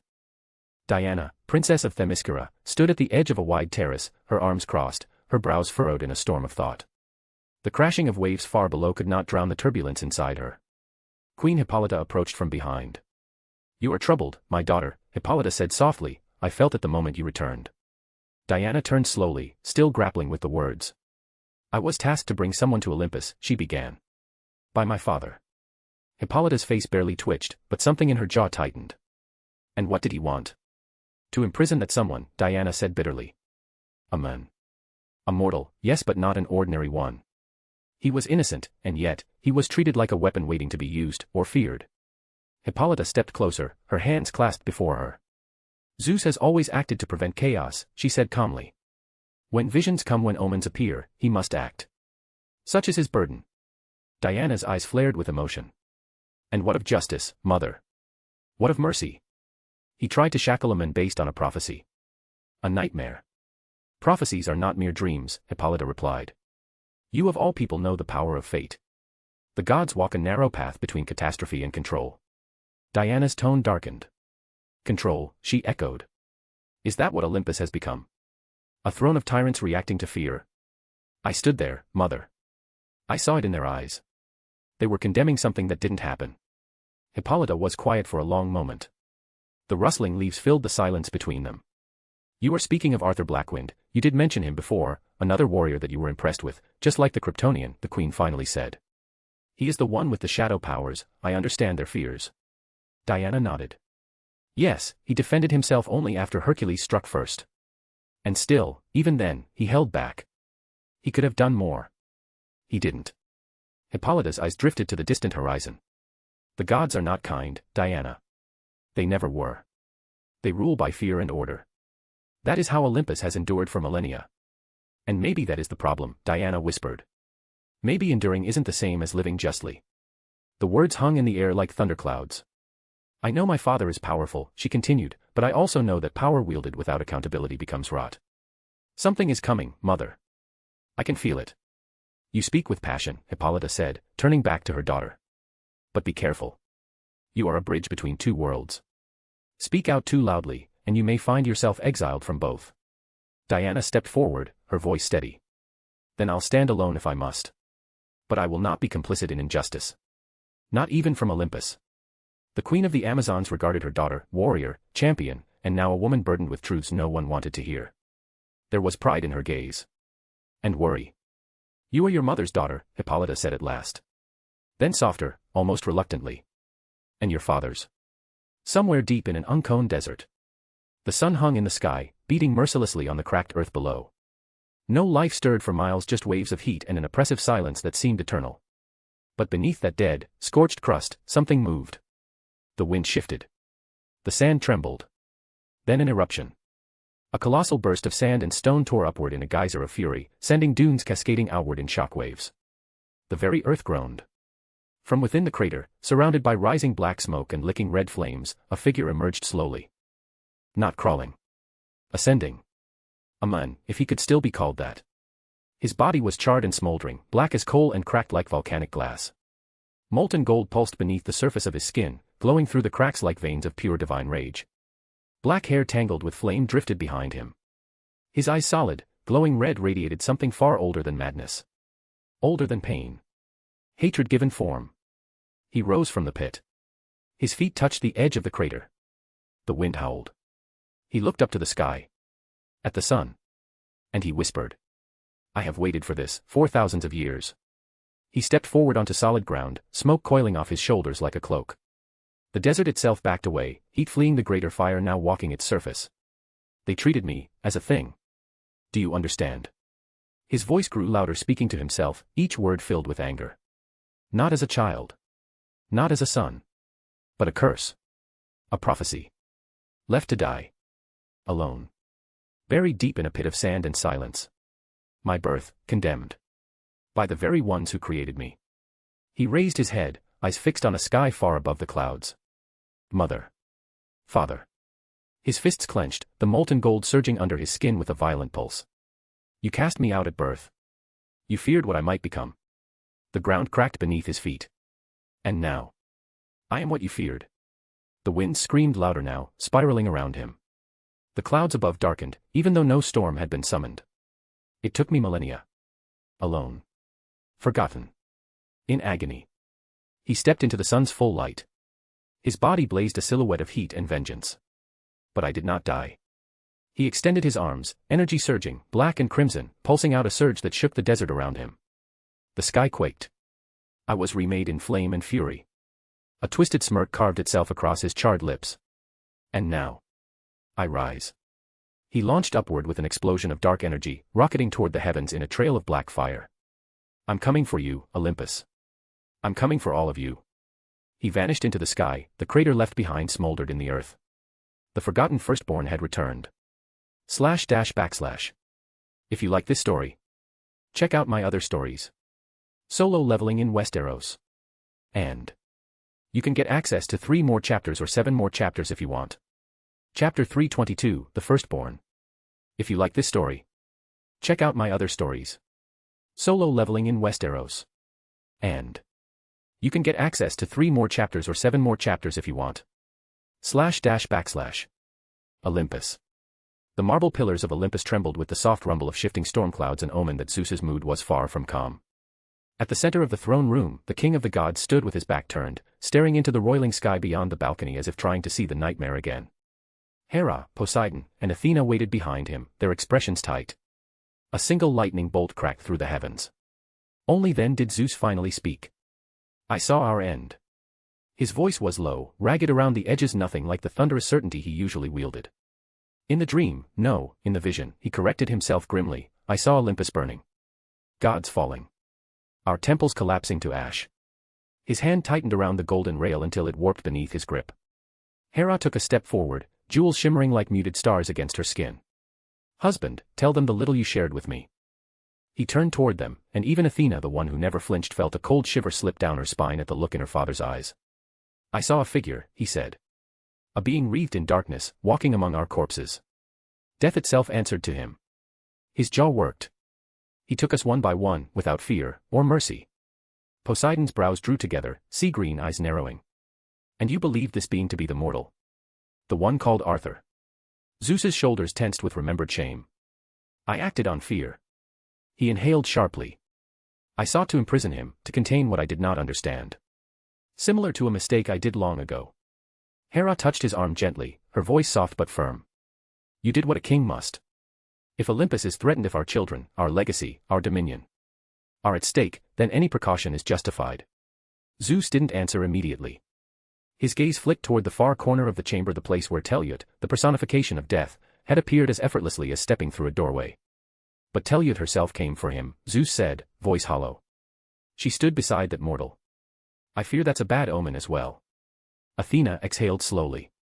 That, father, is what troubles me most. Telyut bows to no one. If she shields him, then the question remains. What is he? Poseidon finished. Thunder murmured in agreement. And what do we do now? Athena asked. Her voice carried the cool calm of strategy, but her fingers tightened around her spear. Capturing him has proven impossible. Telyut's intervention made it clear, Arthur is beyond our reach. Zeus rubbed a hand across his beard, a rare crack of uncertainty passing over him. I thought to seek Hades, he muttered. But he refuses to leave his realm. Poseidon snorted, folding his arms. Of course he refuses. He wants no part in this prophecy. And he dislikes being told what to do. Especially by you. Zeus huffed out a humorless laugh. Hades, the god of the underworld who does not fear death. A small shrug. Seems fair. For a moment, even Hera's lips twitched. But the levity died quickly, smothered by the shadow of the nightmare still clinging to the room. What about Diana? Hera asked. Zeus blinked, turning his gaze toward her. What about her? She is strong, Hera said, stepping closer, tone thoughtful. Stronger than most. Stronger than many gods. She is loyal, untainted by Olympus's political rivalries. She could be useful to us. She could. Zeus cut her off with a raised hand, lightning crackling faintly across his knuckles. No. Hera froze mid-sentence. There was something in Zeus's tone, not anger, but something weary and absolute. The queen understood instantly. Zeus continued, eyes sharpening with an emotion Hera hadn't seen in him for a long time. Diana has spent her life believing in justice, mercy, compassion. He looked away. She questioned me the moment she sensed my intentions toward Arthur. She sees right and wrong in a very mortal way, she cannot be influenced. She would turn against Olympus if she believed we were in the wrong. Athena inclined her head slowly. She already doubts us. Exactly, Zeus said. She will not be used as a tool. Not for this. Hera's jaw tightened, but she did not protest further. A thick silence settled before Poseidon finally spoke. Then what remains? If this being of death comes for us, and if we cannot touch the mortal you fear to be the one, what do we do, brother? Zeus stepped forward again, staring into the horizon. We prepare for battle, he said. For the first time in thousands of years, we prepare for war we may not win. The storm outside darkened. Forgive me, Father, Athena murmured, but I pray this time your vision is wrong. Zeus's voice was barely more than a whisper. It never is. No matter, I've sent Hermes to keep an eye on the mortal, he said, pacing before the thrones. To track his movements, report any leads, anything unusual he might do. Poseidon leaned back, tapping a finger on his trident. Good. The boy is unpredictable. Think Diana will interfere. Zeus stopped pacing. His expression tightened. I hope not, he muttered. But I ordered Hermes to keep away from her and from her friends. If she discovers his assignment, she will complicate things. Hera exhaled softly, understanding. Diana's loyalty was no longer guaranteed. Earth, unknown desert. Hermes stood alone in the vast emptiness, wings on his sandals twitching as he scanned the landscape. His brows were knitted in rare confusion. Strange. He murmured to himself. I felt a divine resonance here. Not faint, not distant, but unmistakably Olympian. He sprinted in a flash, sand exploding beneath him until he reached a massive crater gouged out of the earth as if by a falling star. He stopped at the edge and stared. What in the name of Zeus? His blue eyes widened. The crater wasn't just large, it was violent. The sand inside was charred black, fused into glass, radiating. Something divine had struck this place. Hermes blurred from point to point in the crater, touching the glass, examining burnt stone, inhaling the metallic scent of power. I was tasked to watch the mortal Arthur, he muttered, fingers brushing ash, but this cannot be ignored. He straightened suddenly, wings fluttering in alarm. Someone was here. He turned to flash back toward Olympus. But then he froze. A shadow cut across the sun. High above, against the blinding sky, hovered a blackened figure. Charred skin, eyes burning with a cold, merciless hate. He hung in the air without effort, watching Hermes like a predator. Hermes squinted up, smirk curling. Well, now, he muttered. What's that charred thing? He cupped his hands and shouted, voice echoing across the desert. Hey! Who are you? The men didn't move. Then a low, rasping voice drifted down. You don't know me, do you? Hermes laughed lightly, cocky as ever. A rude one, eh? I ask who you are and you respond with a K's. He didn't finish. The world blurred. A shadow streaked. Hermes barely twisted aside at Godspeed. A fist of black flame carved through where his head had been, detonating sand into a geyser of molten glass. Hermes skidded back, eyes wide. Whoa, WOAH. Aggressive much. The charred figure appeared again, instantaneous, silent, throwing another earth-shattering blow. Hermes dodged, and dodged again, sparks trailing behind his sandals. Each strike shook the desert. What is the matter with you, fool? Hermes snapped, irritation rising. I didn't even. The figure vanished, reappeared directly in front of him. And smashed a fist into Hermes's chest. Hermes flew. He hit the sand with enough force to dig a trench, skidding, coughing blood.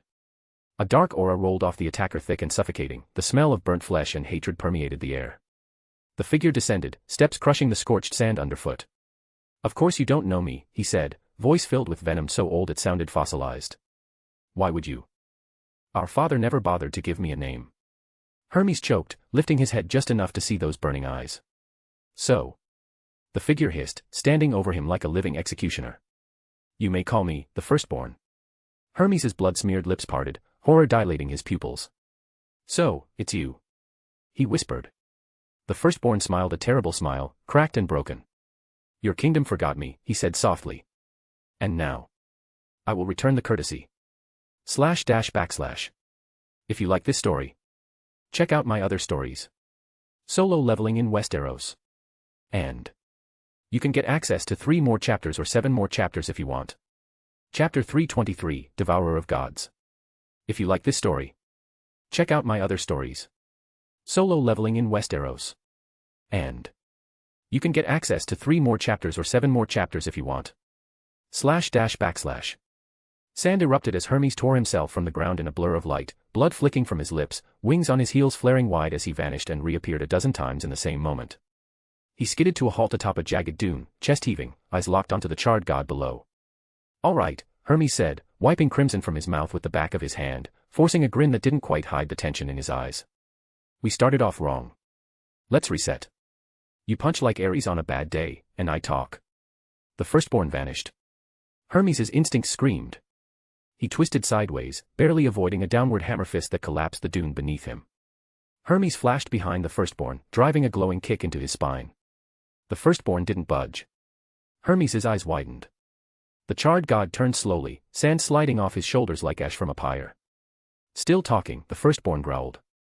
Hermes disappeared again, ricocheting across the desert in streaks of gold and wind. He struck from every angle, jabs to the jaw, spinning kicks, rapid-fire blows moving faster than mortal perception. Each impact cracked like thunder. The firstborn absorbed it all. Dark energy pulsed through his fractured skin, his aura flaring violently as he swung a backhand. Hermes blocked.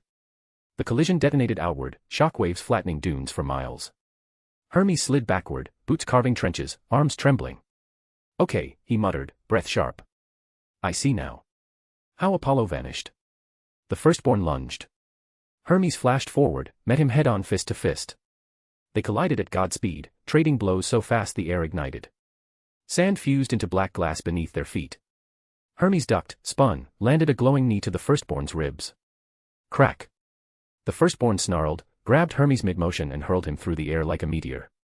Hermes flipped, stabilizing at the last second, dragging his feet across the desert to stop himself. Hey! Hermes shouted. You ever consider therapy? Rage management? Talking?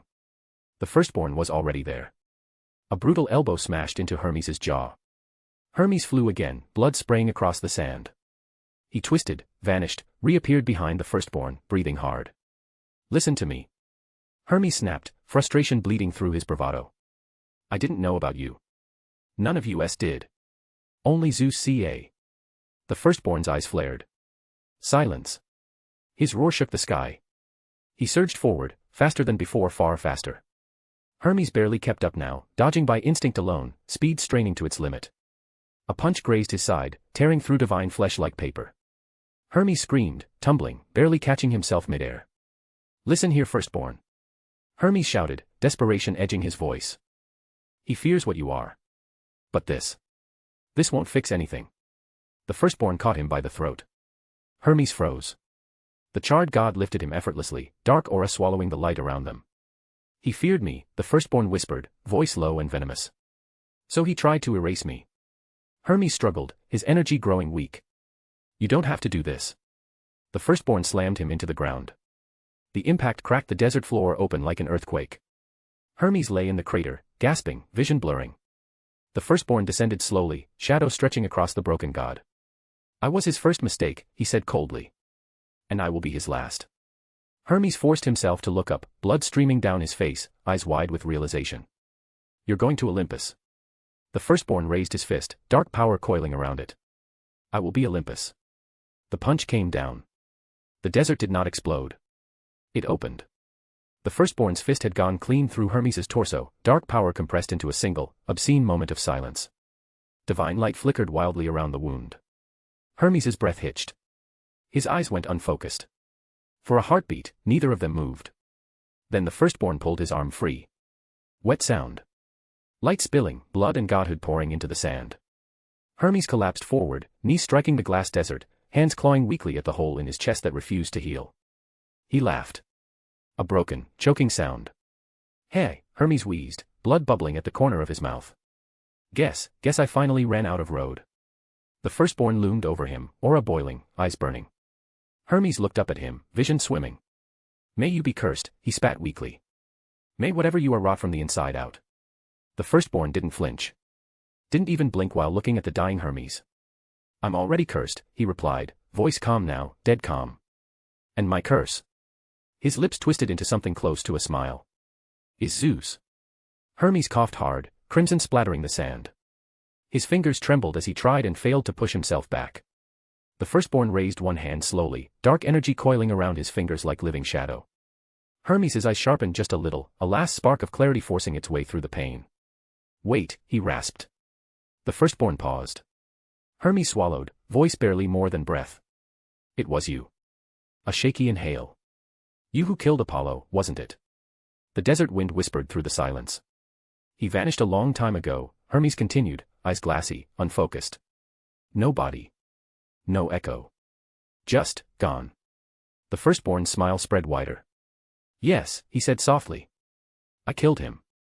Hermes' breath stuttered. And thanks to that bastard, the firstborn went on, eyes glowing brighter, it took me a lifetime to recover. He stepped closer. But here I am, he whispered. Stronger than ever. Hermes tried to move. Tried to run. Nothing responded. The firstborn's body shifted. Dark veins tore free from beneath his charred skin, unnatural, writhing things, black as night and alive with hunger. They slithered outward, branching, multiplying, forming long, serpentine tendrils that pulsed with power. Hermes' eyes widened in pure horror. Oh gods! He whispered. That's... The tendrils pierced him. Not once. Not twice. They wrapped around his limbs, his chest, sinking into divine flesh and drinking. Hermes screamed. A raw, broken sound dragged from the depths of his soul as his light was torn away piece by piece. His divine soul disintegrated into ash. His speed, his essence ripped from him like breath from lungs. The firstborn closed his eyes. And fed. Hermes' screams faded into wet gasps. His body convulsed once, twice, then stilled. The light left his eyes. The tendrils retracted, slick and satisfied, melting back into the firstborn's body as Hermes' form crumbled into lifeless stillness, divine blood soaking into the sand. The firstborn looked down at the corpse of the messenger god. One down, he murmured. Then he lifted his gaze toward the distant sky, toward Olympus. I'm coming, Zeus, he said. Olympus. Zeus sat upon his throne, fingers drumming absently against the armrest as clouds drifted lazily through the open arches of the hall. The gods spoke in low tones, Athena and Poseidon in measured debate, Hera watching Zeus with an unreadable expression. Then. Zeus stiffened. The air around him snapped. Lightning crawled along the veins of marble beneath his feet as he rose so suddenly the throne cracked behind him. Hermes. The name left his mouth like a gasp torn from his chest. The room froze. Hera turned instantly. Zeus. Zeus's eyes were wide now. Panic. I can't. His voice faltered, thunder stuttering with it. I can't sense him. Poseidon straightened, grip tightening on his trident. What do you mean you can't sense him? Zeus closed his eyes, reaching outward through the sky, through every divine current that had ever carried his messenger's presence and all those of his blood. Nothing. Nowhere, Zeus said hoarsely. He's nowhere. Athena's expression sharpened, dread sliding beneath her composure. Father, he can't simply vanish. Hera stepped closer, her voice low but urgent. You sent him to watch the mortal. Yes, Zeus snapped, then caught himself. His hand trembled. Yes. To observe. To report. Not to fight. Poseidon's eyes darkened like a gathering sea. Then something found him. A deep silence fell. Thunder rolled outside, but this time it sounded uncertain. Athena turned slowly toward Zeus. Can you feel his life thread? Zeus swallowed. I don't. He stopped, jaw tightening, then forced the words out. I feel nothing. Hera's breath caught. His hands clenched. It's as if he was extinguished. The word hung in the air like a death sentence. Poseidon took a step forward, disbelief etched across his face. Hermes is strong. Zeus laughed once short, broken. So I believed. Athena's eyes widened slightly as pieces aligned in her mind. I don't think it's the mortal, she murmured. He did mention to me that he felt a divine disturbance. Hermes meant to investigate it. It matters little now, Zeus looked at her. I'm afraid this can only mean one thing, he added, narrowing his eyes. // If you like this story, check out my other stories. Solo leveling in Westeros. And you can get access to 3 more chapters or 7 more chapters if you want. Chapter 324, Legacy Shadow Legion Dungeon, Level. If you like this story, check out my other stories. Solo leveling in Westeros. And you can get access to 3 more chapters or 7 more chapters if you want. // Zeus remained standing before his throne, fists clenched so tightly lightning bled between his fingers. He did not look at them when he spoke. This means Hermes is dead, Zeus said. Or, Zeus continued, voice rough, he has met the same fate as Apollo. At that, he finally turned. You remember how Apollo vanished, Zeus said, eyes dark with memory. No body. No echo in the underworld. No soul returned to the cycle. His jaw set. Hermes has disappeared in the same way. A god did not simply disappear. Poseidon broke the silence, stepping forward, sea green eyes burning. Then I won't wait here, he said. I'll take to the seas of earth. If something is moving, if something powerful enough to erase gods walks the world, I will feel it. Zeus studied him for a long moment. Then he nodded once. Go, he said. Search the oceans, the trenches, the coasts. If this being leaves a wake, make sure to find it. Poseidon inclined his head sharply. I will. Athena spoke next, calm but edged with tension. And Hades? Zeus exhaled slowly. Ask him if Hermes has crossed into his realm. Athena's lips pressed into a thin line. I already did, she said. He told me not to disturb him. A pause. He said if Hermes arrives, we will be informed. Hera let out a bitter breath. So we do nothing, she asked. We sit on our thrones while our children vanish one by one. Zeus turned to her, thunder rolling softly behind his eyes. No, he said firmly. We do not panic. And we do not scatter. He lifted his chin, voice carrying the weight of command. We stay on Olympus. The words were final but not comforting. Zeus straightened, authority hardening around him like armor. Athena. She met his gaze instantly. Inform every god, every demigod, everyone on Olympus, Zeus ordered. They are to be vigilant. No carelessness. No indulgent leisure visits to Earth. No wandering alone. Athena nodded, already turning. At once, father. As she departed, the storm outside intensified, lightning tearing across the sky like fractures in fate itself. Hera watched Zeus quietly, her voice softer now. This thing that hunts us, it isn't hiding anymore. Zeus stared out over the clouds, toward the mortal world far away. No, he said. And I'm not sure what to do next. Titan's tower, Raven's room. Raven's room was quiet in the way only her space ever was, floating candles, wards humming softly in the walls. The curtains barely moved, as if even the air knew better than to disturb the balance she kept. Arthur stood at the center of the room. In his hand rested a black heart. It thumped slowly, heavily, each pulse sending a ripple through the air. Shadows bent toward it. Magic recoiled from it. Even the room itself seemed to lean away, unsettled. Raven felt it immediately. Her breath hitched in admiration. Power like that isn't something you see every day.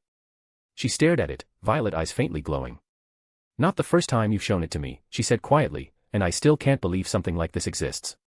The heart pulsed again. Kara hovered a little closer, arms folded, blue eyes narrowed. She tilted her head, uneasy. It looks. She searched for the word, ominous. Arthur huffed a soft breath, eyes never leaving the heart. Yeah.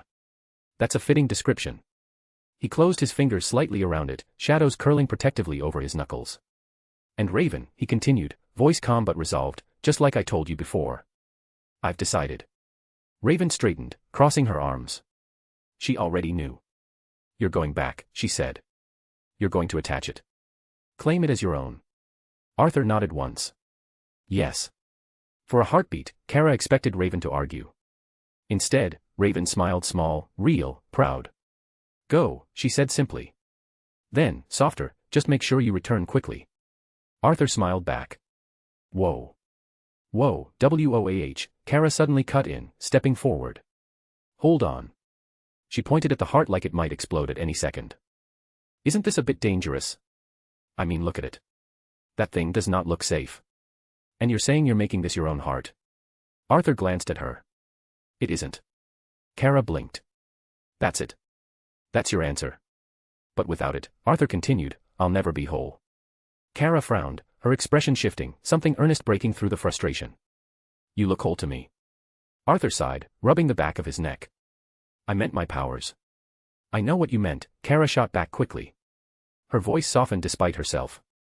I don't want you throwing yourself into dangerous situations every single time. He raised an eyebrow, a teasing smile tugging at his lips. You. Worried about me. She flushed instantly. Of course, idiot. She turned away slightly, fists clenched. There aren't that many people I really care about on this planet. It's just. You fear losing him, Raven said calmly. Just say it outright. Kara spun on her. You stole my line. Arthur laughed under his breath and stepped forward, pulling Kara into a hug before she could protest. I appreciate your concern, he said sincerely. Her body stiffened then relaxed. She blushed, cheeks glowing faintly pink. He leaned closer and whispered in her ear, just loud enough for her to hear. But I'm stronger than you. Her eyes widened. You. She pulled back, fist cocked, about to swing. Arthur kissed her. Not gentle or hesitant. A sudden, passionate kiss that stole the breath from her lungs and the words from her mouth.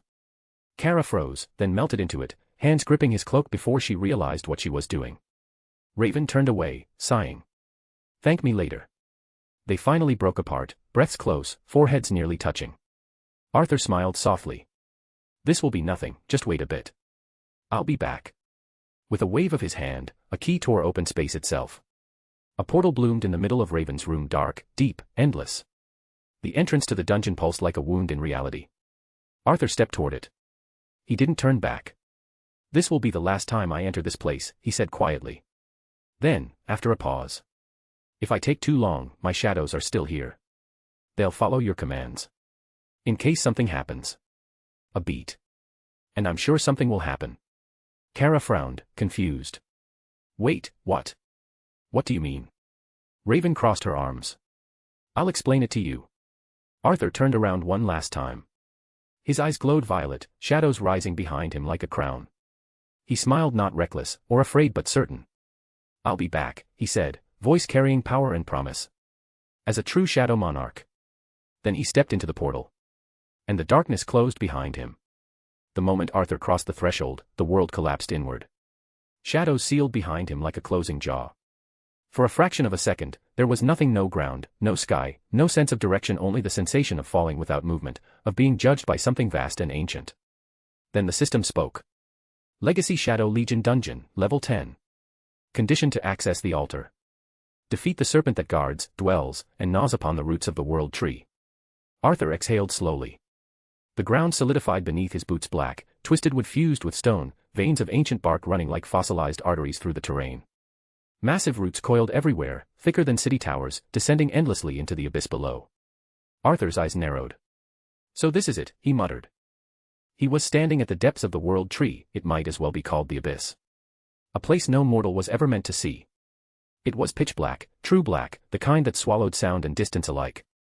Without his enhanced vision, without the shadows responding to his will, this place would have been a nightmare without form or end. Then. A hiss. Long, wet.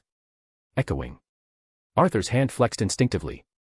The hiss multiplied, splitting, layering over itself until it became something else entirely. A roar. Not the roar of a beast. Not even the roar of a dragon. It was deeper. Broader. As if the sound came from several throats at once, harmonizing in hatred. The roots around him vibrated, loose fragments of bark falling into the abyss below. Arthur slowly lifted his gaze. In the distance, the darkness blinked. Then blinked again. Dozens of eyes ignited in the void, abyssal violet opening one by one. Arthur felt it, then the weight of the creature's presence pressing against his soul, testing it. A guardian. A devourer. And a relic from before gods had names. Arthur's lips curved into a slow, cold smile. There you are, Nidhogg, he said calmly. The eyes flared brighter. The serpent shifted, its many heads emerging partially from the darkness, jaws lined with teeth large enough to swallow giants whole. Arthur rolled his shoulders once, violet light bleeding into his pupils. So level 10, he murmured. Let's see if you're worthy of being the last to hold the gate. The darkness roared back. // If you like this story, check out my other stories. Solo leveling in Westeros. And you can get access to 3 more chapters or 7 more chapters if you want. Chapter 325, Arthur vs. Nidhogg. If you like this story, check out my other stories. Solo leveling in Westeros. And you can get access to 3 more chapters or 7 more chapters if you want. // The darkness parted. Something vast began to rise. Arthur felt it before he saw it. A huge pressure, suffocating, primordial crashed into him like gravity. His boots ground into the bark stone beneath his feet, shadows flaring instinctively around his body to keep him standing. Then Nidhogg emerged. 8 colossal heads rose one by one from the abyss, each carried on a serpentine-thick necks, scales overlapping like layered plates etched with runes. Some scales glowed faintly, as if embers were trapped beneath them. Its body was beyond comprehension, coiled endlessly around the roots, gnawing into the world tree itself. Each bite sent tremors through reality, splinters of bark the size of mountains cracking and falling into nothingness. The heads were not identical. One had jagged horns spiraling backward like a weird-looking crown. Another had a maw split too wide, lined with interlocking fangs that never fully closed. One dripped venom that hissed as it touched the roots. Another exhaled frost so cold it crystallized darkness itself. 8 minds. 8 hungers. 1 will. Nidhogg's eyes, dozens of them, locked onto Arthur. Arthur's breath slowed, controlled, but his pulse thundered in his ears. This wasn't the pressure of a god. This wasn't even the pressure of death. This was a being beyond that. The system chimed heavy. Condition updated. Defeat Nidhogg completely. Or sever one head that contains the primordial darkness. Only one of the 8 heads contains the primordial darkness. The darkness is the necessary key to render your mortal vessel suitable to host the Black Heart. Arthur exhaled through his nose. Of course, he muttered. I have to guess. His eyes flared violet. Enhanced vision surged layers upon layers of perception peeling back. Mana flows. Soul density. He scanned each head, searching for imbalance, for corruption deeper than the rest. Nothing. They all radiated the same impossible density.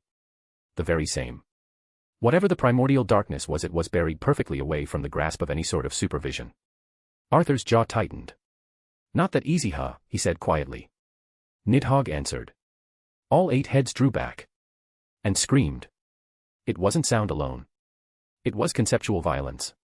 The scream tore through the roots, through the abyss, through Arthur himself. The world tree shuddered violently, cracks racing along its ancient bark. Arthur crossed his arms in front of his face as shadows exploded outward to shield him, the force still driving him back several steps. Blood trickled from the corner of his mouth. His ears rang. His bones ached. Arthur straightened slowly, wiping the blood away with his thumb. His smile was gone now, replaced by something colder, sharper. Yep, he said, voice steady despite the chaos around him.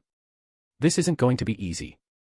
Nidhogg's heads lowered in unison, jaws opening wide, darkness pooling in their throats as reality itself began to bend around them.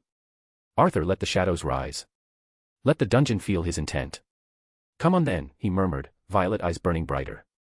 Nidhogg moved, or rather charged, commanding the space around him. All 8 heads rose and spread in a terrible arc, forming a living crown of annihilation. Arthur felt it an instant before it happened. Power coiled. The first head struck. A beam of void energy tore free from its maw, pure absence given direction. It didn't burn or explode, it erased. Space folded inward around it, roots vanishing where it passed. Arthur vanished in a blur, speed step carrying him sideways as the beam carved a canyon through the world tree behind him. The second head followed immediately. White gold light, blinding and absolute, lanced forward like divine judgment.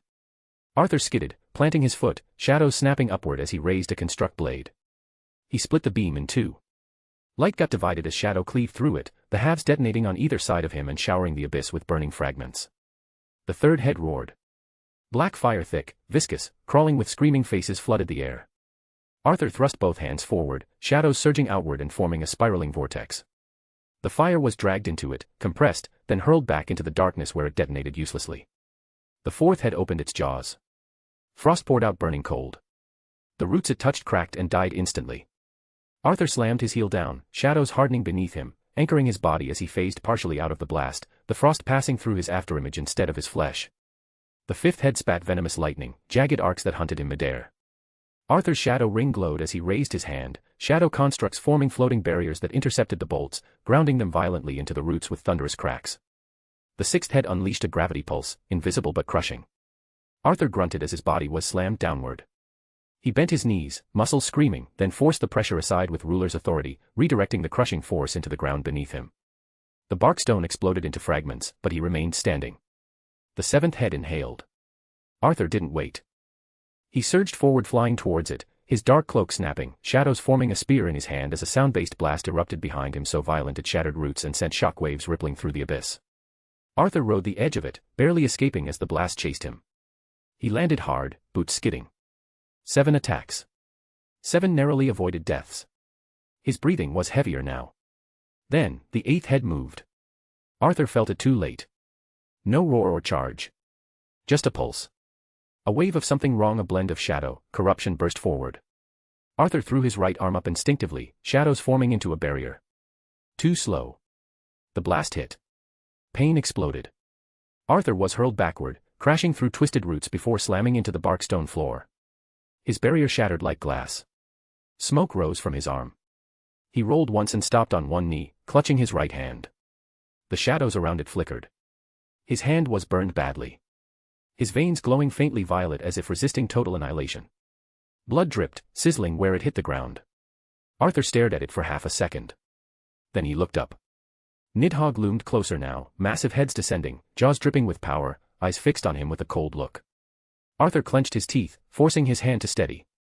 This thing, he muttered, voice low, controlled despite the pain, is seriously powerful. He exhaled slowly. Much more than anything I've ever faced. The dungeon's oppressive rules pressed against his awareness. One mistake, he continued, eyes narrowing, and I'd be a corpse here. His gaze flicked briefly to the empty space behind him where his legion should have been. And the dungeon rule still holds, he said grimly. No shadow soldiers. No diversions. A humorless breath escaped him. Wouldn't work anyway, not against something like you. The roots groaned as Nidhogg advanced, moving closer, elemental energies gathering again in its throats. Arthur straightened slowly, eyes glowing brighter as pain sharpened his focus instead of dulling it. So, he said quietly, planting his feet. Guess I don't get time to recover. Nidhogg struck forward with incredible speed. The world tree's roots buckled as the serpent's colossal body forced its way closer, 8 heads striking in overlapping patterns meant to overwhelm, crush the person it's facing. Arthur barely had time to breathe. The first head slammed down like a falling mountain. Arthur met it head-on. He abandoned finesse. Shadow constructs peeled away from his arms as he clenched his fists, shadows compressing inward instead of expanding outward, dense, brutal, heavy. He stepped into the impact and punched. The collision detonated. The shockwave ripped bark and stone apart, hurling fragments into the void. Arthur skidded backward, boots carving trenches, every bone in his arm screaming, but the head recoiled. Arthur grinned through blood. So you can feel it. That's a relief. Nidhogg roared. The roar rolled through the depths like a god screaming into existence itself. Arthur felt it crash into him. The system screamed in response. Status effect, fear, active. All stats reduced by 50%. Duration, 60 seconds. Arthur staggered. His muscles felt suddenly heavier, slower, as if the world had doubled its gravity just for him. TCH, he muttered, planting a hand on the ground to steady himself. Cheap trick. It's insulting to call it fear when I forgot what that means. Nidhogg did not wait. A massive clawed limb swept across the roots, smashing into Arthur's side and launching him through 3 ancient roots like a cannonball. He crashed hard, coughing, ribs cracking. Before he could rise, one head snapped down and bit into his injured right arm. Arthur screamed. Frost surged instantly, creeping up his veins, gnawing at muscle and bone. His shadows flared violently, resisting the freeze, but the pain was blinding. The serpent lifted him off the ground like a toy. Arthur snarled. Bastard. He braced his legs against the root beneath him and punched upward, driving his fist straight into the frosthead's jaw. The impact echoed like a thunderclap. Scales cracked, but did not shatter. Nigh invulnerable. Nidhogg answered with strength. Another head slammed into Arthur's chest, folding him in half. A third followed, smashing him sideways. Arthur hit the ground again, vision blurring, breath knocked out of him. This wasn't a battle of skill anymore. This was survival. Arthur forced himself upright, blood dripping from his chin, eyes blazing violet. All right, he growled. Brute force it is. // If you like this story, check out my other stories. Solo leveling in Westeros. And you can get access to 3 more chapters or 7 more chapters if you want. Chapter 326, Wrong Head. If you like this story, check out my other stories. Solo leveling in Westeros. And you can get access to 3 more chapters or 7 more chapters if you want. // Arthur charged. No teleport. No tricks. Just raw momentum. Arthur leapt, shadow-reinforced muscles propelling him upward as he grabbed one of Nidhogg's necks with both hands. The serpent thrashed, coils tightening, crushing pressure threatening to pulp him, but Arthur held on. He slammed his forehead into the serpent's skull. Again and again.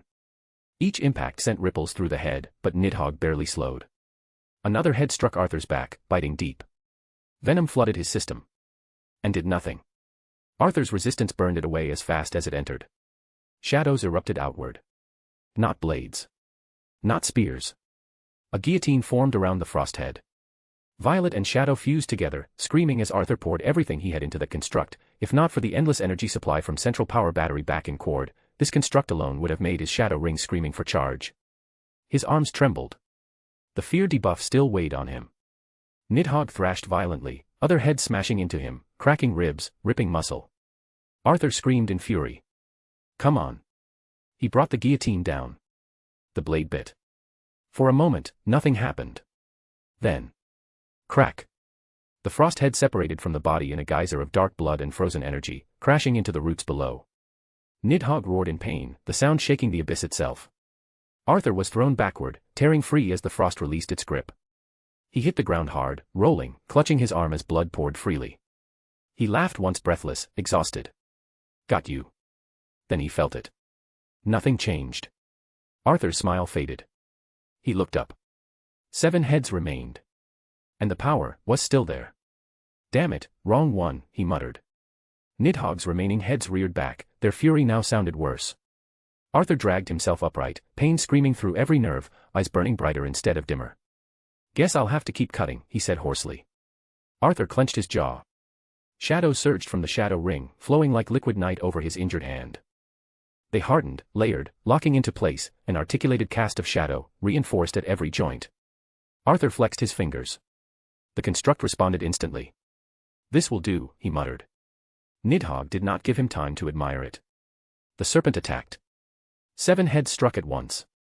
Arthur vanished forward instead of back. He dove into the kill zone. A massive head wreathed in dark flame descended, jaws opening wide enough to swallow him whole. Arthur twisted mid-air and drove the Kamish twin blade upward, plunging it straight through the roof of its mouth. The blade sank deep.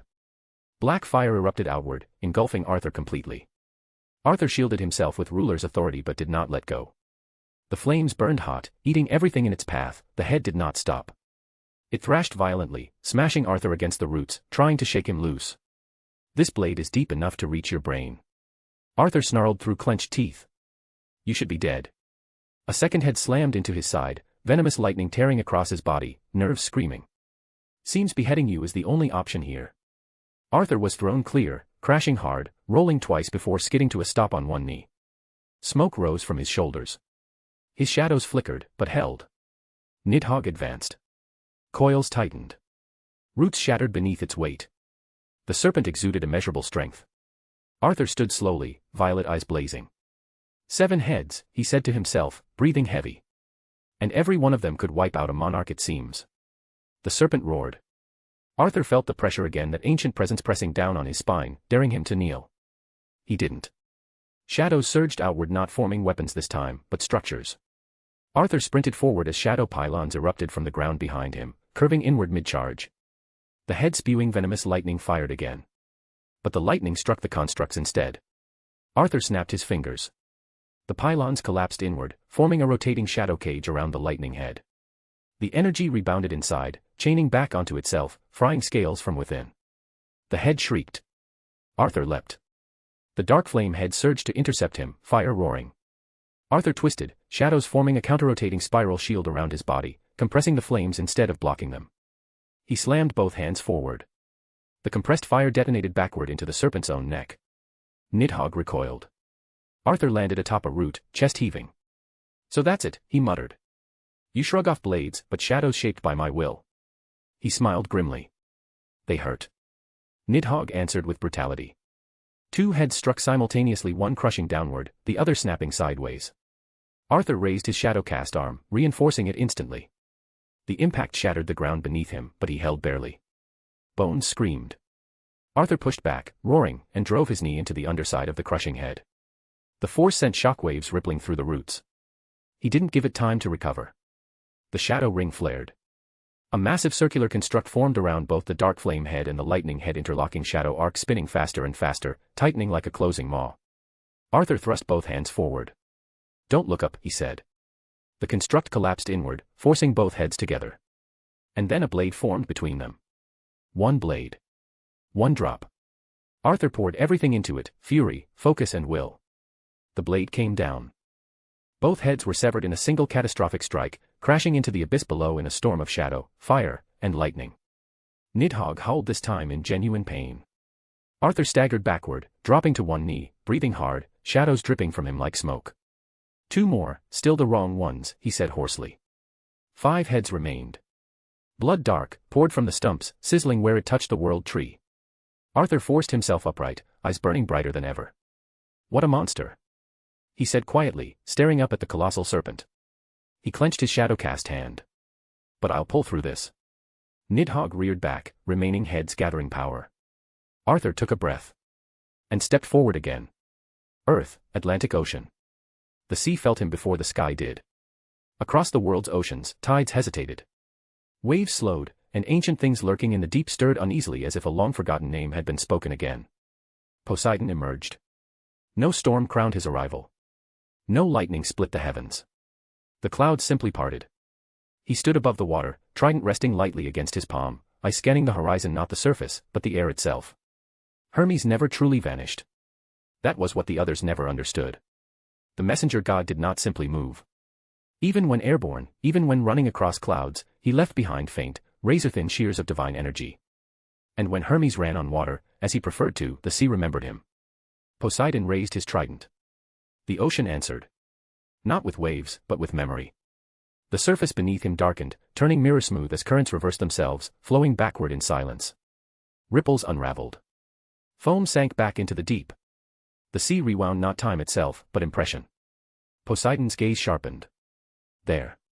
A distortion raced across the ocean, skin fast, impossibly fast, skipping from crest to crest. Not flying. Running. Poseidon exhaled slowly. Of course you ran on water instead of flying. Hermes always did. The divine wake streaked eastward, a straight line cut through sea and air alike, too fast for mortals to ever perceive, but unmistakable to a god who ruled the waters. Poseidon followed the trail with his eyes alone. Past the last breath of the ocean. Past the thinning blue. Toward land. Toward the desert shimmering in the distance. A memory surfaced. Athena's words about Hermes mentioning a desert he was about to investigate. Poseidon's jaw tightened. You were right, he murmured. The sea released its hold, memory dissolving back into motion as Poseidon stepped forward. The ocean vanished beneath him.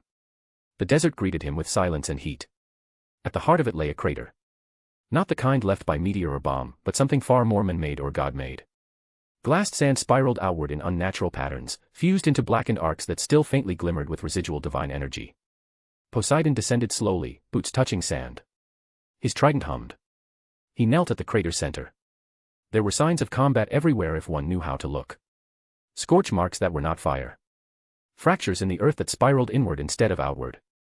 Traces of speed so extreme they had burned absence into the air. Then he saw it. What remained? It could not be called a skeleton. Bones implied time. Decay. Natural erosion. The remains were bleached beyond white, smoothed as though centuries had passed in an instant, yet perfectly preserved. The shape was vaguely humanoid but fragile, like something that had been emptied rather than killed. Poseidon's breath caught.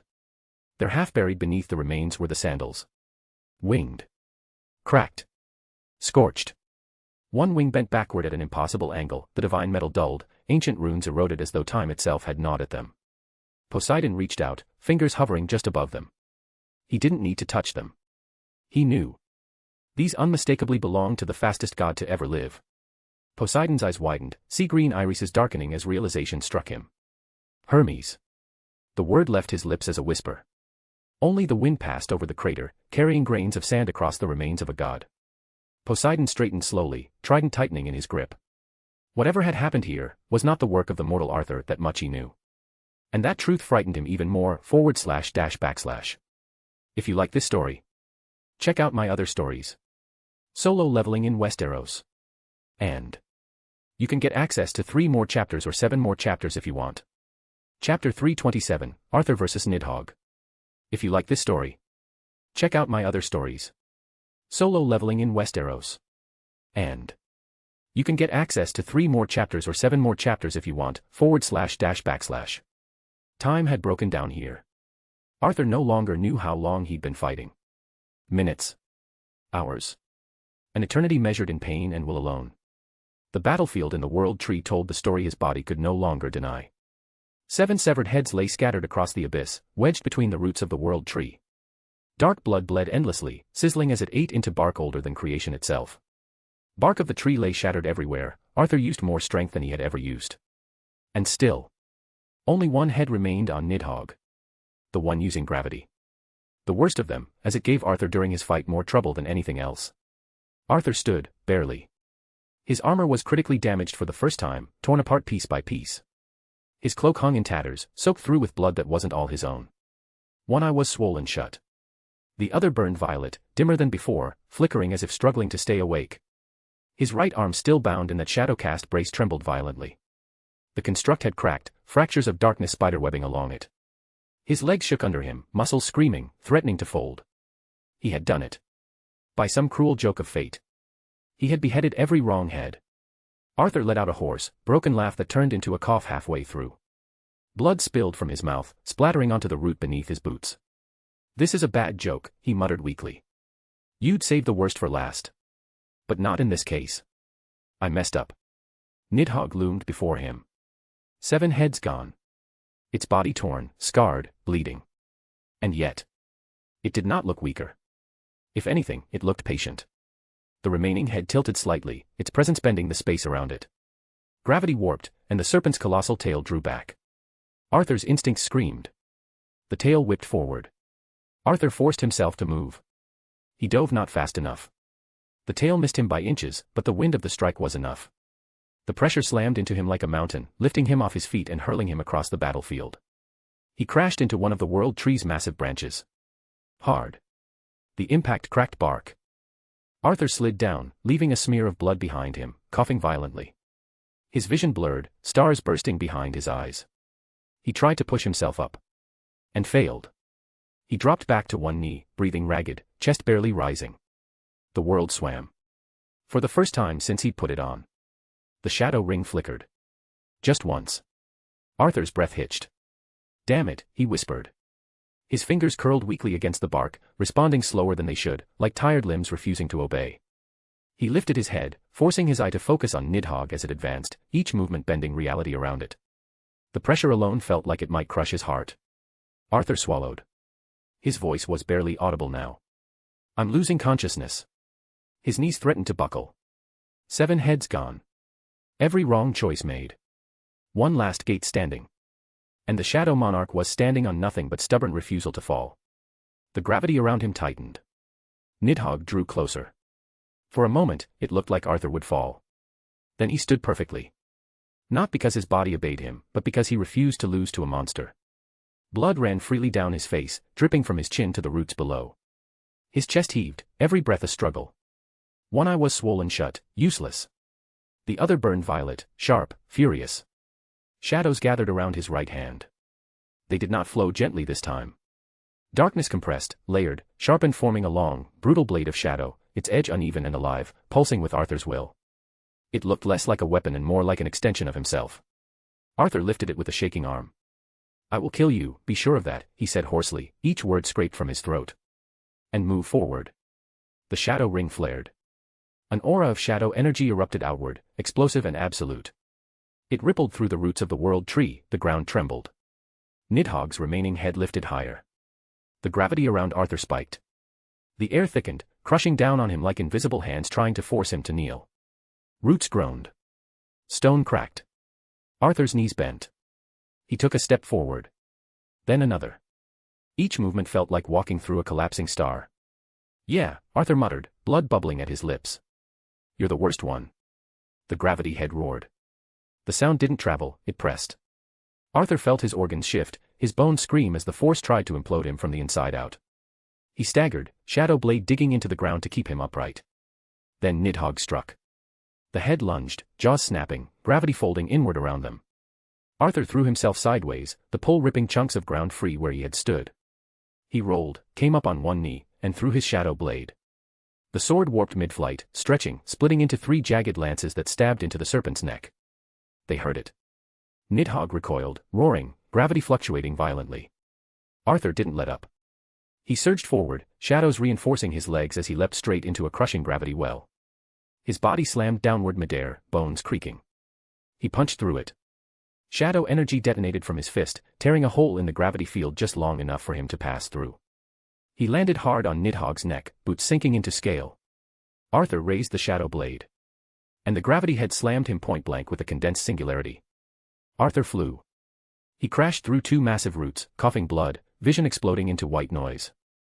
He barely rolled aside before the ground where he lay folded inward, crushed into nothing. Arthur dragged himself upright again, body trembling violently. Still standing, he rasped. "That's gotta piss you off." Nidhogg descended, its gravity head eyes were cold, calculating. It didn't rage like the others. It measured him. The space around Arthur twisted, folding, compressing. Arthur grinned through broken teeth. "Come on," he whispered. "Try harder." He charged. Gravity slammed into him like a wall, forcing him to his knees mid-speed step. Arthur roared in defiance and forced himself forward anyway, muscles tearing, shadows bleeding off him like smoke. He reached the serpent. Arthur drove the shadow blade into its jaw. The blade pierced deep, anchoring him in place as gravity surged wildly around them. Nidhogg thrashed, smashing Arthur against its own scales, trying to rip him apart. Arthur held on. I didn't come this far, he growled, voice raw. To lose to a gatekeeper. He twisted the blade and ripped it free, carving a massive gash across the head's face. Dark blood sprayed. The serpent screamed, gravity collapsing outward in a shockwave that sent Arthur flying again. He hit the ground on his back. Didn't move. For a moment or two. Then Arthur coughed. Rolled. Stood. Barely. Sword still in hand. One eye blazing violet, it refused to go out. He pointed the blade at Nidhogg. I'm still here. Arthur stood there, swaying. Blood dripped steadily from his fingers, splashing against the roots of the world tree below. His shadow aura flickered, thinning. And yet. He smiled. A slow, crooked smile that had no business existing on a man this close to collapse. I have an idea, Arthur muttered. The gravity head of Nidhogg tilted slightly. Arthur coughed once, spitting blood to the side. Reckless, he went on, voice low, almost amused. And someone like Raven would absolutely slap me for even thinking about it. His violet eye softened for just a heartbeat at the thought.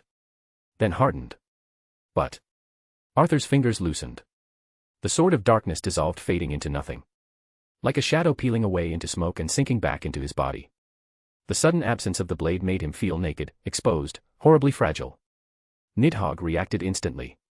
The gravity around Arthur spiked, crushing down with renewed intent, as if the serpent sensed weakness. Arthur didn't resist it. He lifted his head slowly and looked straight at Nidhogg's eyes.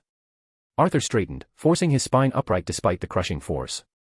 Try, he said quietly, voice steady in a way his body no longer was. To survive this. // If you like this story, check out my other stories. Solo leveling in Westeros. And you can get access to 3 more chapters or 7 more chapters if you want. Chapter 328, Primordial Darkness Acquired. If you like this story, check out my other stories. Solo leveling in Westeros. And you can get access to 3 more chapters or 7 more chapters if you want. // Arthur moved. Fast and decisively. Nidhogg struck first, space compressing, claws tearing through distorted air, but Arthur slipped between the blows, body weaving through impossible pressure by instinct alone. Each near miss dragged at him, bones screaming as gravity tried to fold him inward. Still, he advanced. Shadows gathered around his forearms. They locked. The shadow ring screamed as shadow condensed into massive gauntlets, layered and brutal, plates overlapping like black armor forged from shadow itself. At the same time, a sphere of shadow bloomed outward, swallowing Nidhogg in a tight, suffocating shell. The serpent roared. Gravity detonated outward. Arthur's body lurched but did not stop. Still trying that. Arthur muttered, blood streaking down his face, one eye glowing violet through the mess. You're gonna have to do better. He wrapped both shadow gauntlet arms around the sphere. And lifted. The weight hit him instantly. Immeasurable. Ancient. Nidhogg wasn't just heavy, it was conceptually heavy. The air screamed as Arthur's ascent slowed, bones creaking, muscles tearing. The shadow ring flickered. Once. Twice. Arthur's teeth ground together. Yeah. I feel it, he growled. You're a heavy bastard. And then. He rose anyway. They ascended past shattered roots, past colossal branches thicker than mountains. The world tree stretched endlessly in every direction, veins of light pulsing through bark older than time itself, a structure so vast it made gods feel small. The sight was overwhelming. An infinite lattice of bark and light, branches spiraling outward into eternity, stars flickered between leaves the size of continents. There was no top. No horizon. Arthur flew higher. Higher. Blood streamed behind him, torn away by the pressure. His breath came in ragged pulls, vision swimming, but he did not slow. The serpent thrashed inside the sphere, tail whipping, gravity howling in protest, but Arthur rose anyway. You know what's funny? Arthur said hoarsely, voice echoing in the vastness. All this strength, all this terror. Look at it, he rasped, breath shaking, one eye blazing violet as he hauled the serpent higher. All this, and you chose to gnaw at the roots. This was only a fragment of the world tree. Arthur flew through it, shadows and blood trailing behind him like a comet's tail. The gravity head thrashed inside the sphere, gravity surging wildly. Space bent inward, trying to crush Arthur's arms, collapse his chest, tear his grip apart. Arthur snarled. Not today. He climbed until the battlefield below was nothing but a scar on infinity, until the tree itself curved away beneath them, until even the darkness felt thin. Then Arthur cancelled the sphere. Shadow peeled away in an instant. Nidhogg reacted immediately, gravity exploding outward in a desperate blast. Arthur didn't dodge. He grabbed. Both hands clamped around the serpent's neck, shadow gauntlets biting deep into ancient scales. Gravity slammed into him point blank, trying to implode his body from the inside.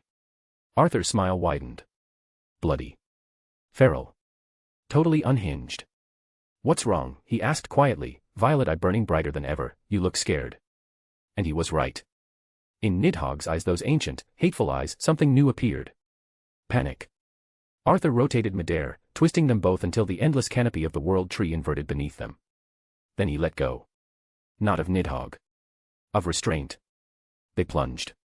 Arthur drove them downward at terrifying speed, gravity screaming as it fought itself, the serpent blasting him again and again with crushing force, but Arthur held on, arms locked, shadows bleeding off him like smoke. He laughed as the world rushed up to meet them. Survive this, he whispered. They became a falling catastrophe, shadow and gravity tearing through layers of space, the world tree rushing upward in a blur. Arthur's grip tightened one last time and he accelerated, shadow and gravity screaming together as they tore through layers of space. The world tree rushed upward in a blur of impossible scale, branches whipping past like spears.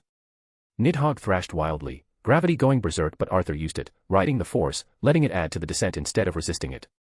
Brace yourself, he whispered. Or don't. He added. They hit. Nidhogg's face first. The impact was cataclysmic. Arthur slammed Nidhogg into the depths of the world tree at frightening speed, the collision detonating outward in a sphere of shattered bark, fractured space, and collapsing gravity. Roots snapped like twigs. Shockwaves raced through the abyss. Pain returned before awareness did. Sharp and total. Arthur's senses came back in fragments. A ringing silence. The taste of iron. The crushing weight of exhaustion pressing him flat against something hard. He groaned. Is it? His lips barely moved. Dead. His vision swam as he turned his head to the side. And saw it. One massive, ruined eye, still faintly glowing, staring lifelessly into nothing. The last remaining head of Nidhogg lay torn free, half buried in shattered bark and stone, its scales cracked, its aura gone, nothing but dead mass now. The rest of the body was gone. Simply gone. Blown away by the impact, erased into the abyss beyond the roots, scattered so completely that even its presence no longer stained the air. Arthur let out a broken, breathless laugh that immediately turned into a cough. Monstrous, he muttered hoarsely. Another cough. Blood splattered his cheek. Bastard. The crater around him was immense, a wound carved into the depths of the world tree itself. Roots lay shattered like snapped bones.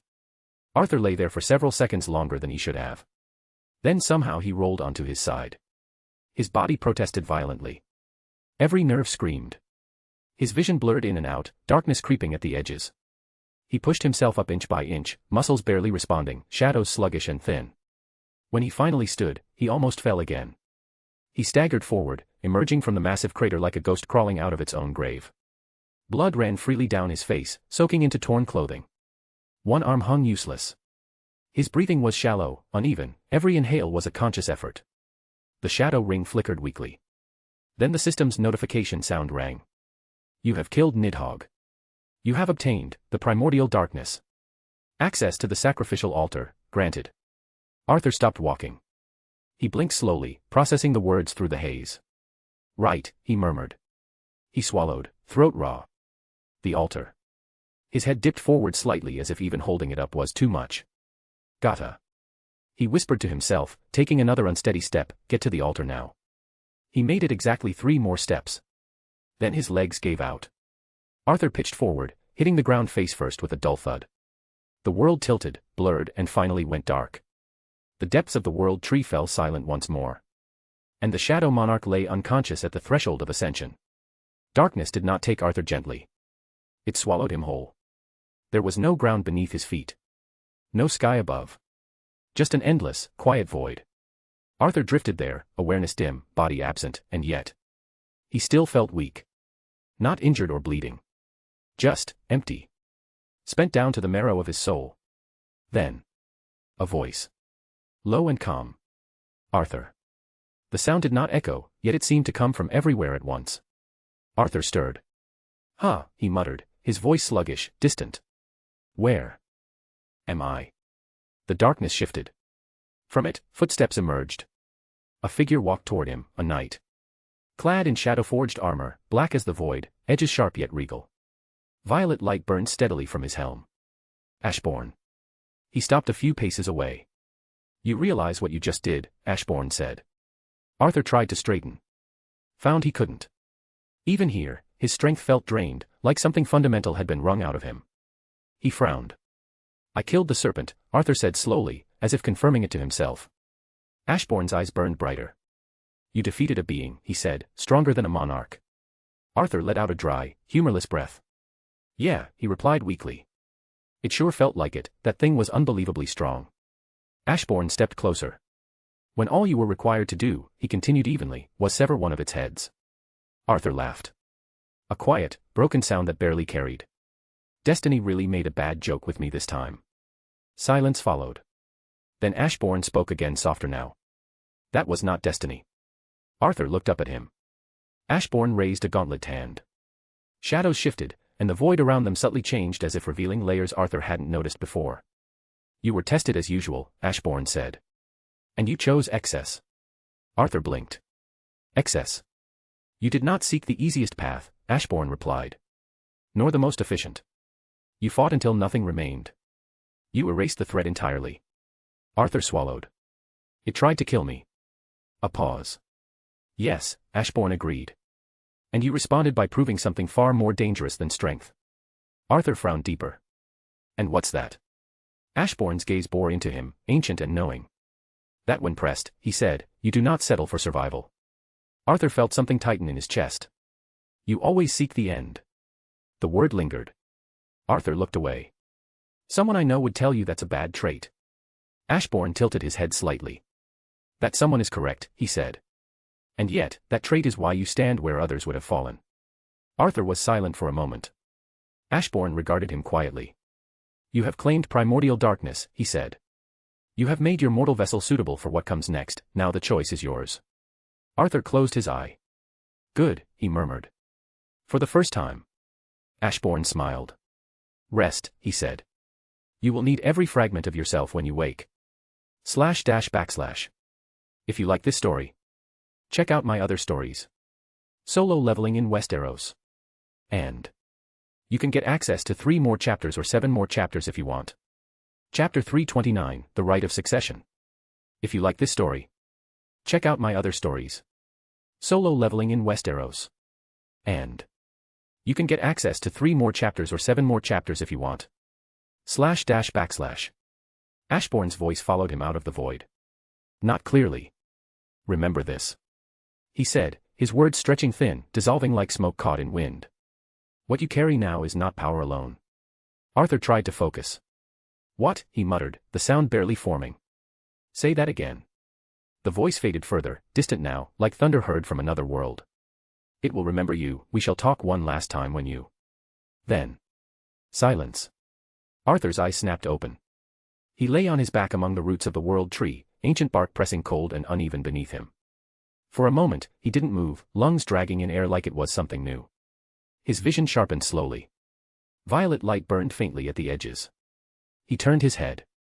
Nidhogg lay nearby. Dead. Truly dead. The last remaining head was twisted at an unnatural angle, eyes dull, scales cracked and lifeless. No aura. No pressure. No gravity warping the air anymore. Just a corpse. Arthur swallowed. So it wasn't a dream. I really did fight this thing.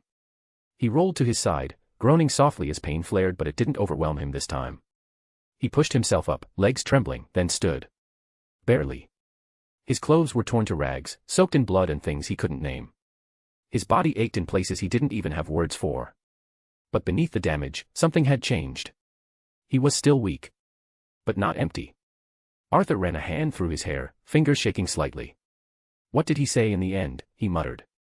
The words were gone, slipped through his grasp like water. He exhaled and straightened. Later. His gaze lifted, violet eyes glowing more steadily now. "I need to get to the altar now." He began to walk, moving deeper into the roots. Something strange happened. He didn't hesitate. Didn't search or question his direction. He simply knew where to go. Arthur frowned slightly as the realization settled in. It's not another level, he murmured. No teleport. No gate. He stopped briefly, looking around at the endless lattice of roots surrounding him. For some reason, he continued quietly, I know exactly where to go. The thought unsettled him. He shook his head once, as if trying to clear it. Like I've been here before, long ago. A few more steps. Then he slowed. No, he corrected himself softly. Long doesn't do it justice. His eyes narrowed. It feels like lifetimes ago. The roots opened ahead of him. Parted, revealing something. And there it stood. A massive ornate door, embedded deep within the heart of the world tree itself. Its surface was carved from ancient stone and living bark fused together, etched with engravings that seemed to shift subtly when he looked at them too long. 8 symbols were carved into the door. 8 marks. As Arthur approached, one of them dark and familiar for some reason. Violet light pulsed softly from it, answering him. Arthur stopped in front of the door, staring.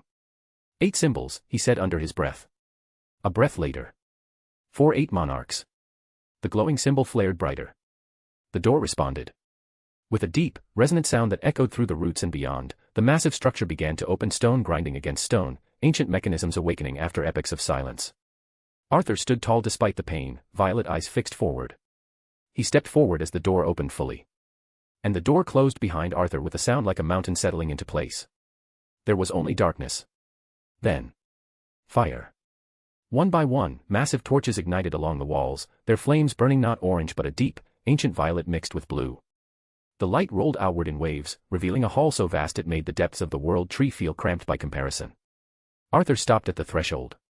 Wow, didn't expect this, he murmured. The chamber was cathedral-like, carved from ancient stone, rock-veined with faintly glowing writing. The ceiling stretched impossibly high, lost in shadow, supported by colossal pillars etched with histories no normal being could read. Along the walls stood 8 gigantic statues. Each one towered dozens of meters high, carved from the same stone.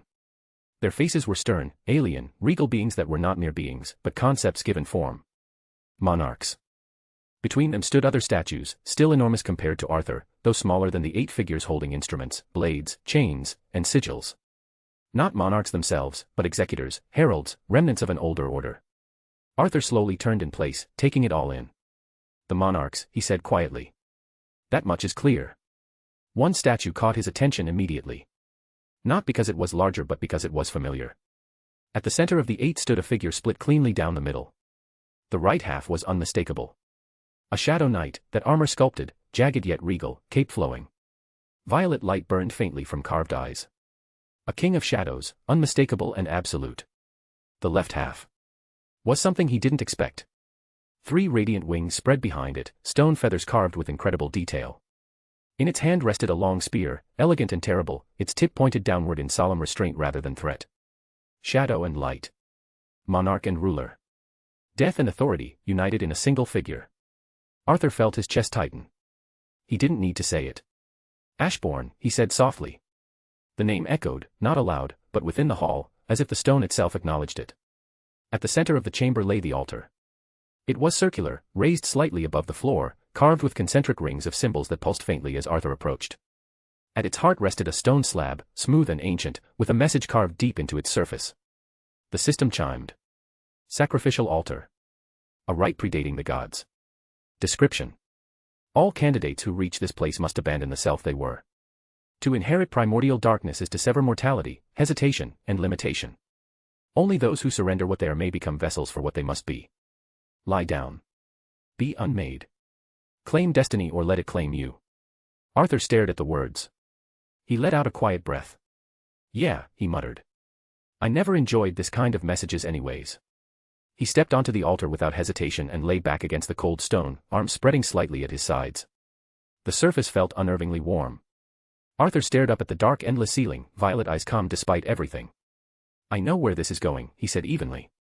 Come on. Deal the final blow. The moment his back fully touched the altar, the chamber changed. The statues began to sing.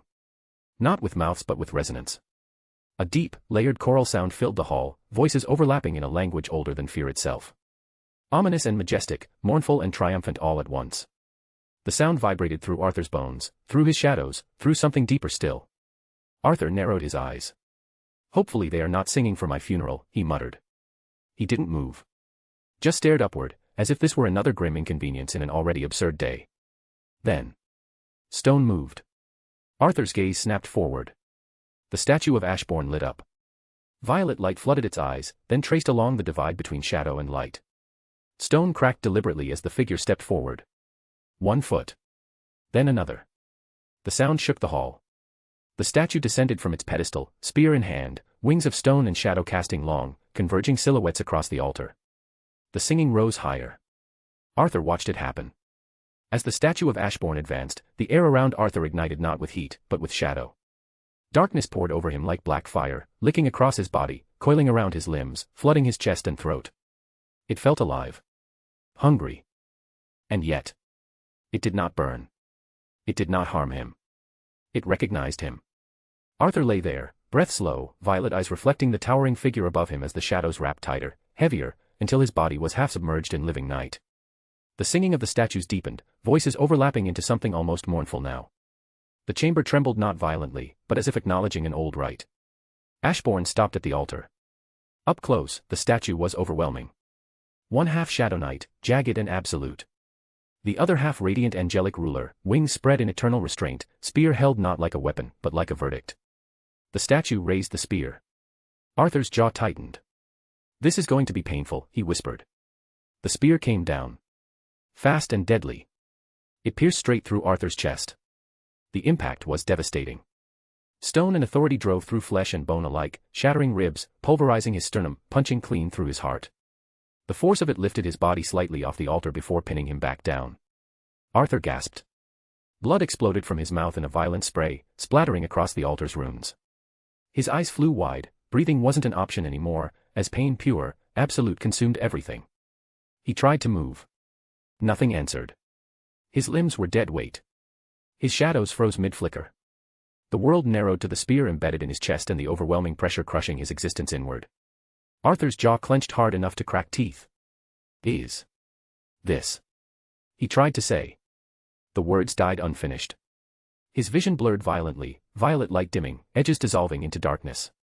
He couldn't tell anymore whether he was slipping into unconsciousness or into death. The statue pulled the spear free. Arthur's body convulsed once, blood pouring freely from the ruin in his chest. Sound faded. The singing distorted, voices stretching into something distant and warped. The statue of Ashbourne turned away. Without ceremony or hesitation. The statue walked back toward its place among the monarchs, footsteps heavy and final. Arthur lay broken on the altar. His last clear thought drifted weakly through the void. Darkness took him // If you like this story, check out my other stories. Solo leveling in Westeros. And you can get access to 3 more chapters or 7 more chapters if you want. Chapter 330, Awakening. If you like this story, check out my other stories. Solo leveling in Westeros. And you can get access to 3 more chapters or 7 more chapters if you want, // Darkness did not press in on Arthur this time. It held him. He lay suspended in a vast, silent pool of shadow liquid night stretching endlessly in every direction. The surface beneath him was cool and weightless, rippling gently. His body rested there without pain, without wounds, without gravity. Arthur stared upward. There was no ceiling. No stars. No light. Just an infinite, patient dark. Again, he murmured, voice echoing softly before being swallowed whole. I'm getting used to being unconscious and ending up in place like this every now and then. A chuckle rolled through the void. Amused and familiar. That sense of humor, the voice said, rich and regal, carrying centuries in its tone. I told you, Arthur, you would still be you. From the darkness, Ashbourne emerged. Not as stone. Not as a statue. But as a living presence clad in shadow-forged armor, violet eyes glowing gently beneath his helm.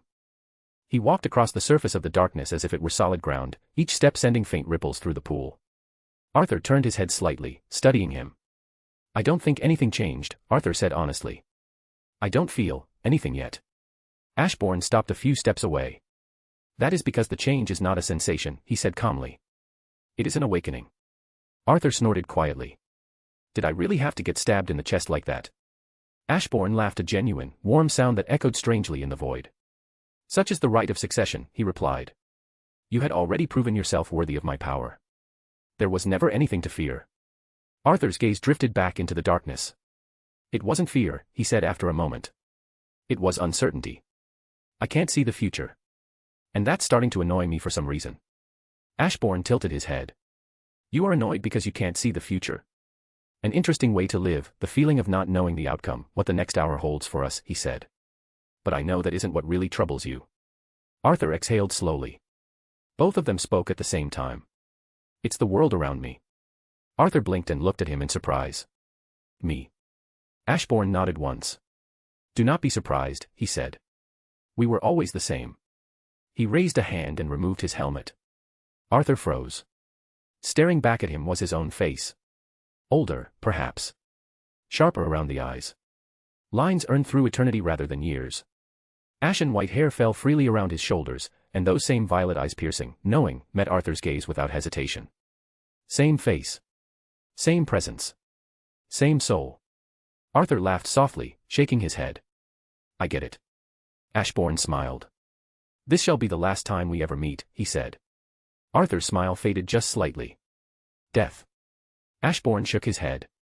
Nothingness, he replied. I will cease to exist.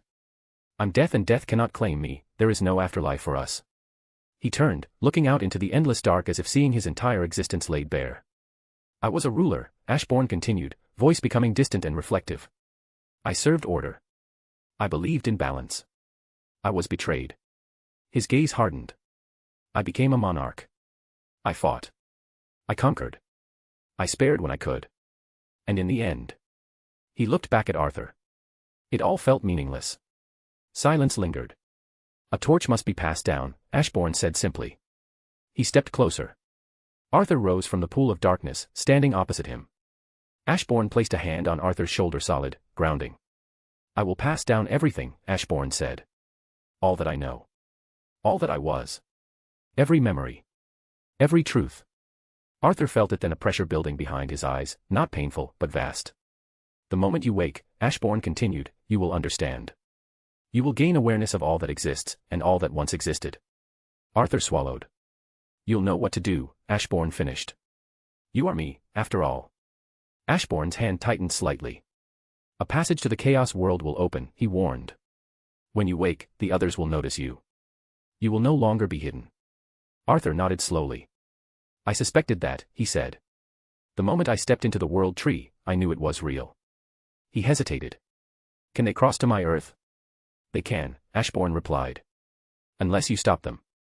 You choose what to do, everything is in your hands now. Arthur frowned thoughtfully. And the endless, he said. Especially death. She knows about you, right? Ashbourne smiled faintly.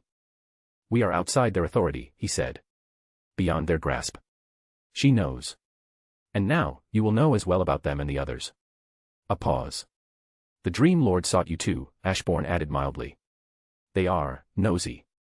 And death is fond of you for multiple reasons, I can relay them if you want. Arthur looked away, scratching the back of his neck. I see and no need, lately, she's been kind of weird around me anyways. Ashbourne laughed openly now. You are about to wake, he said, stepping back. Arthur looked down at himself, then back up. Seems like it. Ashbourne regarded him with pride. It has been an honor, he said solemnly, watching you grow as a warrior, and as a monarch. Arthur met his gaze. And it's my honor to be your successor. Ashbourne's smile softened.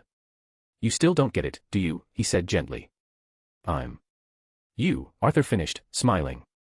Still, thank you. Ashbourne began to fade, his form dissolving into shadow and light. His final words echoed through the void, commanding and eternal. May the shadows and death carry you forward, he declared. And may you prevail over every obstacle, monarch of shadows. The darkness shattered. Arthur's eyes snapped open. Violet light blazed from them as he lay upon the altar. Awake. Arthur stood alone in the altar chamber. The singing had stopped. The torches burned steadily now, their violet blue flames calm, reverent as if the hall itself had accepted the outcome. Arthur lifted his hands slowly and looked at them. He flexed his fingers. Felt the air shift. Felt the shadows respond, not eagerly, not violently, but naturally, like limbs answering a thought. Power moved through him without resistance, without strain, without hunger. He closed his eyes. And the world opened. Knowledge flowed in not as a flood that drowned him, but as a vast map unfolding all at once. Memories that were not his, yet felt intimately familiar. Ashbourne's wars. The monarchs. The rulers. The lie of order. The necessity of war. Beyond that more. The structure of realities layered atop one another. The currents between worlds.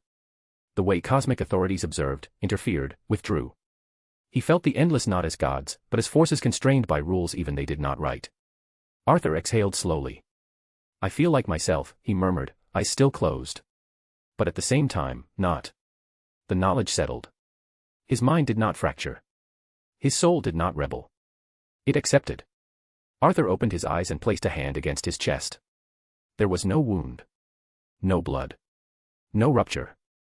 Only a scar, unmistakable, resting directly over his heart. Beneath it deeper than flesh he felt it. The black heart. Beating, calmly. And entwined with it, like a second pulse in his very soul. The primordial darkness. Arthur stood there for several seconds longer than necessary, grounding himself in the sensation. So that's where you ended up, he said quietly. The system chimed. Arthur willed it open. Status bar. Name Arthur Blackwynd. Job Shadow Monarch. Title Architect of Fear. Plus 40 in plus 30 cents plus 30 AGI plus 30 STR. Passive, Dread Architect. Level. Fatigue. HP. MP. Strength. Health. Agility. Intelligence. Sense. Arthur blinked once. Then laughed softly, genuinely. It seems, he said with a crooked smile. I broke the system. His gaze moved down the interface, calm, analytical. Job-specific skills. Shadow extraction. Shadow exchange. Monarch's domain. Skills. Bloodlust. Ruler's authority. Mutilation. Sword rush. Speed step. Kryptonian flight. Dragon's fear. Equipment. Omega hardened hide. Abyss forged necklace. Cape of silent descent. Ring of the Monarch of Beginning. Ring of the Shadow Core. Inventory. Doomsday's Bone Gauntlets. Azarath Knight Armor Set. Kamish Twin Blade. Prometheum Sword. Shattered Bolt. Solar Gauntlets. Venom Sack Flask Times. Tower of Fate Key. Legacy Shadow Legion Dungeon Key. Arthur let the panel fade. The knowledge that followed wasn't numerical, it was instinctive. He didn't need the stats anymore. The system simply couldn't measure him anymore. Another chime sounded. Sharper.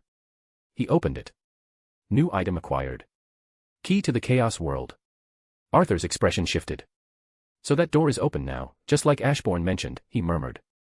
He closed the notification with a flick of his will and looked toward the towering statues once more toward Ashbourne's place among them.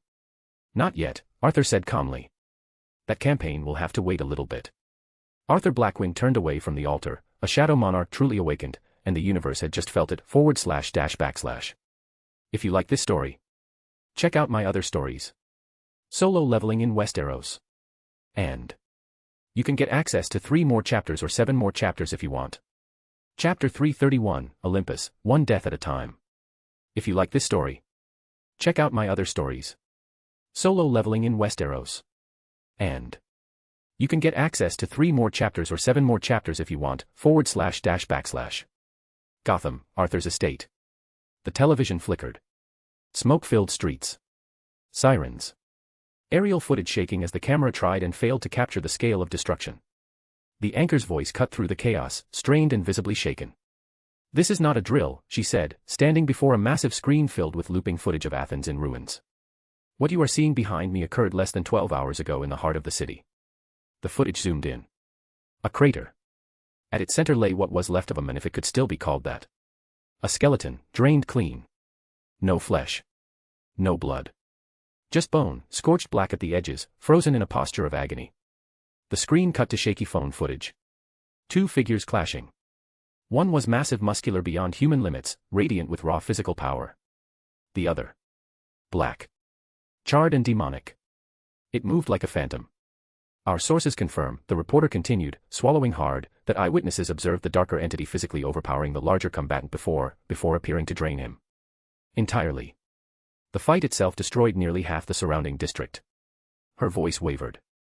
No known technology, metahuman ability, or alien weapon matches what we are seeing here. The screen froze on a single frame. The black figure standing over the collapsing body, hand buried in his chest. The feed cut. Silence filled the living room. Arthur stood near the fireplace of his estate, arms crossed, eyes fixed on the now dark screen. Beside him, George stood perfectly straight, hands folded behind his back, expression composed but troubled. Arthur broke the silence. That's Hercules. George blinked once. I beg your pardon, sir. The Greek demigod, Arthur repeated calmly. Hercules. I fought him before. He turned slightly, gaze distant. And now he's dead. George's brows knit together. You are suggesting that the skeletal remains are of a mythological figure. Arthur nodded once. That thing that killed him, he added quietly, has to be the firstborn that Zeus spoke of. A pause. I understand what Didi meant now. George tilted his head, ever polite, ever measured. I am afraid I am not following you, sir. Arthur waved a hand dismissively. It doesn't matter, George. This doesn't concern me, and I shouldn't trouble you with this. George hesitated then spoke again, voice gentle but firm. You've been away for 2 weeks, sir. When I first saw the live broadcast yesterday, I must confess. He allowed himself the smallest sigh. I thought it was you. They described a black, shadow-like figure fighting in Greece. Arthur turned toward him. I was fighting a stronger foe, far, far away. George studied him for a moment longer, then nodded. I don't doubt that, he said sincerely. His eyes dropped briefly. After all, that is, quite the scar on your chest, sir. Arthur glanced down. He wasn't wearing a shirt. A faint but unmistakable scar rested directly over his heart. It looked old and deep, and wrong, as if it refused to fully fade. Yeah, Arthur said.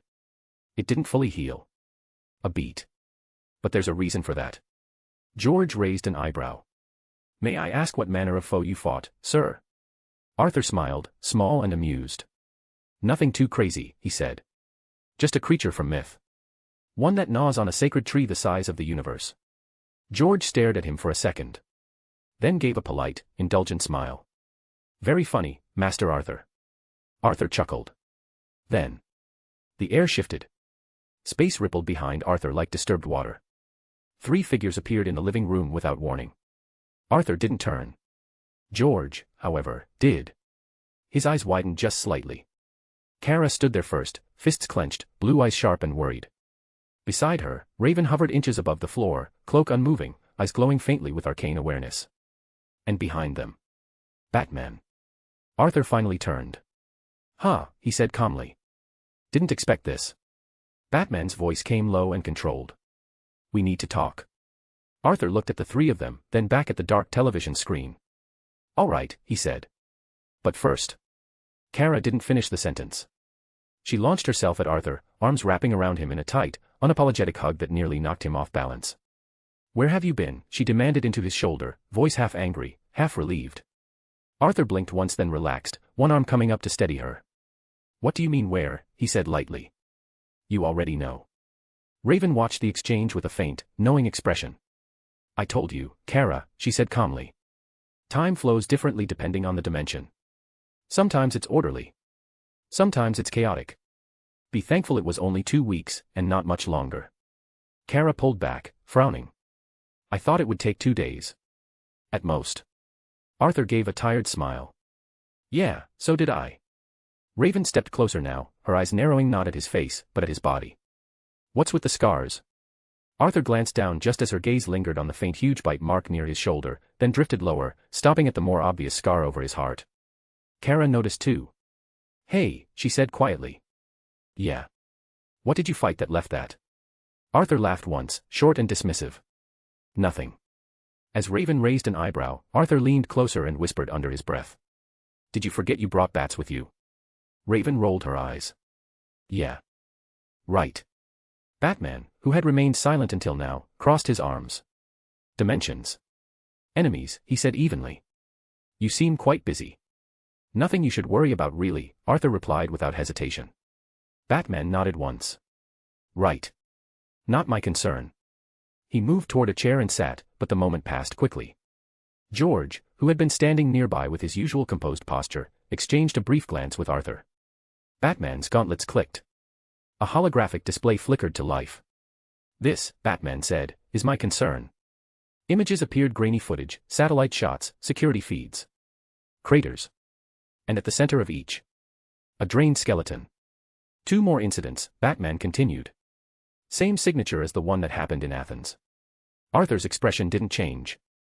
I've spoken with the League, Batman went on. No one knows what's going on. And Diana is missing. Arthur's jaw tightened slightly. And I know, Batman added, eyes fixed on him, that you met with her. And both of you visited Olympus. Arthur folded his arms. Go on. Batman tapped the display again. Hermes, he said. Found dead in a desert near the ancient city of Kondak. Hephaestus, killed near Atlantis after retrieving something from the depths. Hercules in Athens yesterday. He looked up. I'm sure both of us know what these people are, so I don't have to explain. And this happened after you visit with them. Arthur nodded once. Well, you are not stupid, so you know it's not me. All I know is that this person is hunting the Olympians, he doesn't pose a threat to us. Batman's eyes sharpened. Then you also know this isn't random. I expected him to invade Olympus, Arthur said quietly. Not hunt them one by one the moment they stepped foot on Earth. What matters to me, Batman said, voice lower now, is Diana. Arthur's eyes narrowed. You're the last one she was with. She told me she was returning to Themyscira, Arthur replied. Batman exhaled slowly. This phantom is targeting Olympians. Diana is Zeus's daughter. Which makes her a target. He straightened. Olympus is an order. A pantheon. They defended Earth long ago. You may think this is trivial, but it's not. We need to stop him. Arthur turned away, facing the tall windows overlooking his estate. Is that all you came to say, Bruce? Batman paused. You're not obliged to help, he said. Information will do. Kara and Raven exchanged uneasy glances. Arthur was silent for a long moment. Then, without turning back, he spoke. His name is the Firstborn. Or at least that's what he calls himself. Batman listened intently. As the name suggests, Arthur continued, he's Zeus's first child. A cursed one. The fates foresaw that he would bring ruin and death to Olympus. Zeus banished him, left him to die. I don't know all the details. A pause. But here he is. Thousands of years later. Back to finish what Zeus tried to prevent. Arthur's eyes blazed violet, and his voice grew colder. And as someone once told me, when you struggle against destiny, every desperate move you make to avoid it only tightens the noose. The harder you resist, the faster it comes. He turned slightly, just enough for his face to be seen. So don't bother. Olympus is doomed. And if the Firstborn tries anything reckless here, he'll face death. Other than that. A beat. Zeus had it coming. Batman stood. He didn't argue. Thanks, that will do, he said simply. And farewell. He turned and left. Silence settled over the room. Kara looked at Arthur. You really don't want to help? Raven studied him closely. Arthur exhaled and finally turned back to them. Now that Batman left, we need to talk. //. If you like this story, check out my other stories. Solo leveling in Westeros. And you can get access to 3 more chapters or 7 more chapters if you want. Chapter 332, Unauthorized Entry. If you like this story, check out my other stories. Solo leveling in Westeros. And you can get access to 3 more chapters or 7 more chapters if you want. //. First. Arthur raised one hand. He didn't snap. Didn't gesture dramatically. He simply raised it. A dull thump echoed through the living room, then another, then a third. Hidden panels along the walls burst inward as 3 compact devices detonated in controlled flashes of blue-white light. Not destructive, it was precise and clean. The explosions were muted, as if something had been erased rather than blown apart. Smoke curled briefly, then vanished. Silence followed. Kara spun around. Raven's cloak flared. Even George took a step forward, eyes narrowing as his gaze swept the room. Arthur exhaled. Sorry about that. Batman left some ears. Raven sighed, rubbing her forehead. Sounds like him. She hesitated, then added, more defensively, and before you ask why I brought him here, he was very convincing. I also thought the situation could spiral, especially with Wonder Woman. She stopped. Arthur had turned away and was pulling on a shirt from the back of a chair. Raven froze mid-sentence. Her eyes flicked up. Then down. Then away. She is a founding member of the League and everyone respects her deeply. They would mobilize if she is in serious trouble, she finished, voice a shade quieter than before. Arthur buttoned the shirt and turned back to her. No, he said calmly. That's not what I wanted to talk to you about. That's a minor problem. He stepped closer. There are far more concerning things in the universe, happening as we speak. His eyes burned violet. Raven stiffened. Wait a minute. She walked up to him, slowly, cautiously, and placed a hand flat against his chest. The room went still. Kara watched, brows knitting. Raven's eyes flared, purple light spilling outward as she felt into him. Her hand snapped back. She staggered. Her knees buckled, but Arthur caught her instantly, arm around her waist, steady and solid. I'm okay, Raven said quickly, breathing hard. I'm okay. She straightened, staring at him now with a barely masked by composure. It seems you managed to do it. Arthur nodded once. I did. Raven swallowed. The power, she said softly. The darkness. What I just sensed. It's overwhelming, it's like an abyss. The moment I touched you I found myself drowning in it. It's a bottomless. When I got her and saw you, she continued, I sensed nothing. I thought you didn't do it. Especially after you said you might not be you anymore once you merged with that heart. Arthur smiled, small, sincere. Someone was very convincing, he said. Told me it's you who controls it. Not the other way around. Raven looked away, lips curving despite herself. Right. Kara cleared her throat loudly. Hello. I'm lost here. Arthur turned to her. I'll explain it in Kryptonian muscle brain terms. Kara narrowed her eyes.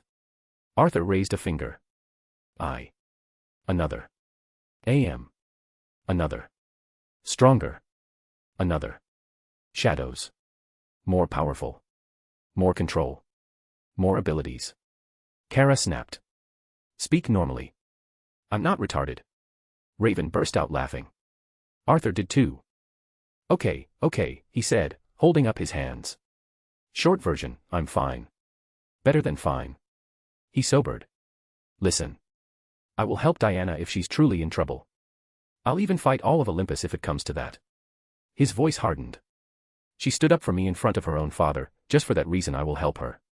Raven shrugged lightly. I'm okay with that. I don't care about Olympus. They've done nothing for this world in centuries, if ever. Kara leaned back in Arthur's chair like she owned it. I don't know much about them, she said casually.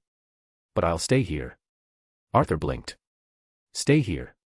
As if on cue, George returned with a silver tray of desserts and tea. He placed it gently beside Kara. Arthur stared. Raven stared. George inclined his head politely. Well, she requested this and I can't really refuse Miss Kara's requests, Master Arthur. Arthur closed his eyes and shook his head. Kara grinned and grabbed a dessert. Here. You're home, she said cheerfully. If you go, I'll come with you. Otherwise, I'm staying. Arthur sighed. Well. I won't be staying long. He looked back to Raven. The three gods Batman mentioned, I'm going to pay them a visit. Raven raised a brow. Their remains are in a very secure government facility. Arthur met her gaze. Violet eyes glowing. A smile calm and absolute. Not a problem for me, then his expression settled, decisive. Let's go pay them a visit. Raven's brows drew together immediately. Arthur, that's not a simple errand. That facility isn't just secure, it's politically radioactive. They know you. They know the League. If you're seen there, they'll assume you're acting on the League's behalf or they'll see it as a rogue metahuman or something like that. And the League has zero authority in that. She crossed her arms, tone sharpened by concern. They won't see this as curiosity. They'll see it as a huge crime. Arthur's lips curved into an almost lazy smile. Then I won't go as me. Before Raven could ask what that meant. The shadows answered first.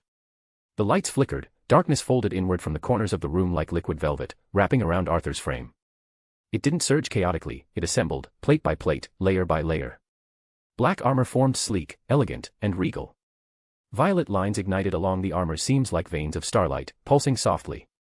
The chest plate bore a violet symbol. A cloak of shadow draped behind him, not fluttering, but flowing in slow waves.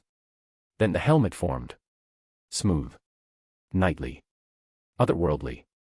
The visage of something that did not belong to any of Earth's myths and legends. An outer god's knight standing calmly in a modern living room. Kara's spoon slipped from her fingers and clinked against the plate. Wow. Raven stared, eyes glowing faintly as she instinctively scanned him. That's impressive, she admitted quietly. And unsettling. From behind them, George adjusted his gloves with impeccable calm. Oh dear, he said dryly. I believe this will frighten them considerably more. Even if they fail to recognize you, they may very well resort to nuclear solutions. He tilted his head. Strictly speaking, sir. Arthur's voice came from behind the helm, calm and amused. It'll be a quick visit, I won't do anything unnecessary. Raven sighed, pinching the bridge of her nose. So be it. I'll give you the location. No need. Arthur turned slightly toward her. Just take my hand. I'll know. Raven blinked.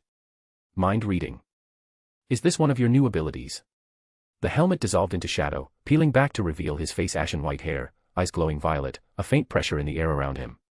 He smiled. Something like that. Raven hesitated only a moment before taking his hand. Kara raised both hands. I'll pass.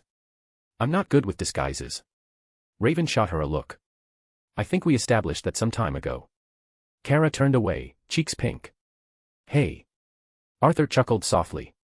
Aight, he said. Let's go. The shadows collapsed inward. Not a flash, or a portal. Arthur and Raven simply weren't there anymore. The space they'd occupied rippled then settled. Silence returned to the estate. George straightened the tray slightly. I do hope they remember their position, it might invite trouble. After all, demons are far more friendlier than the government, he murmured. Kara stared at the empty space.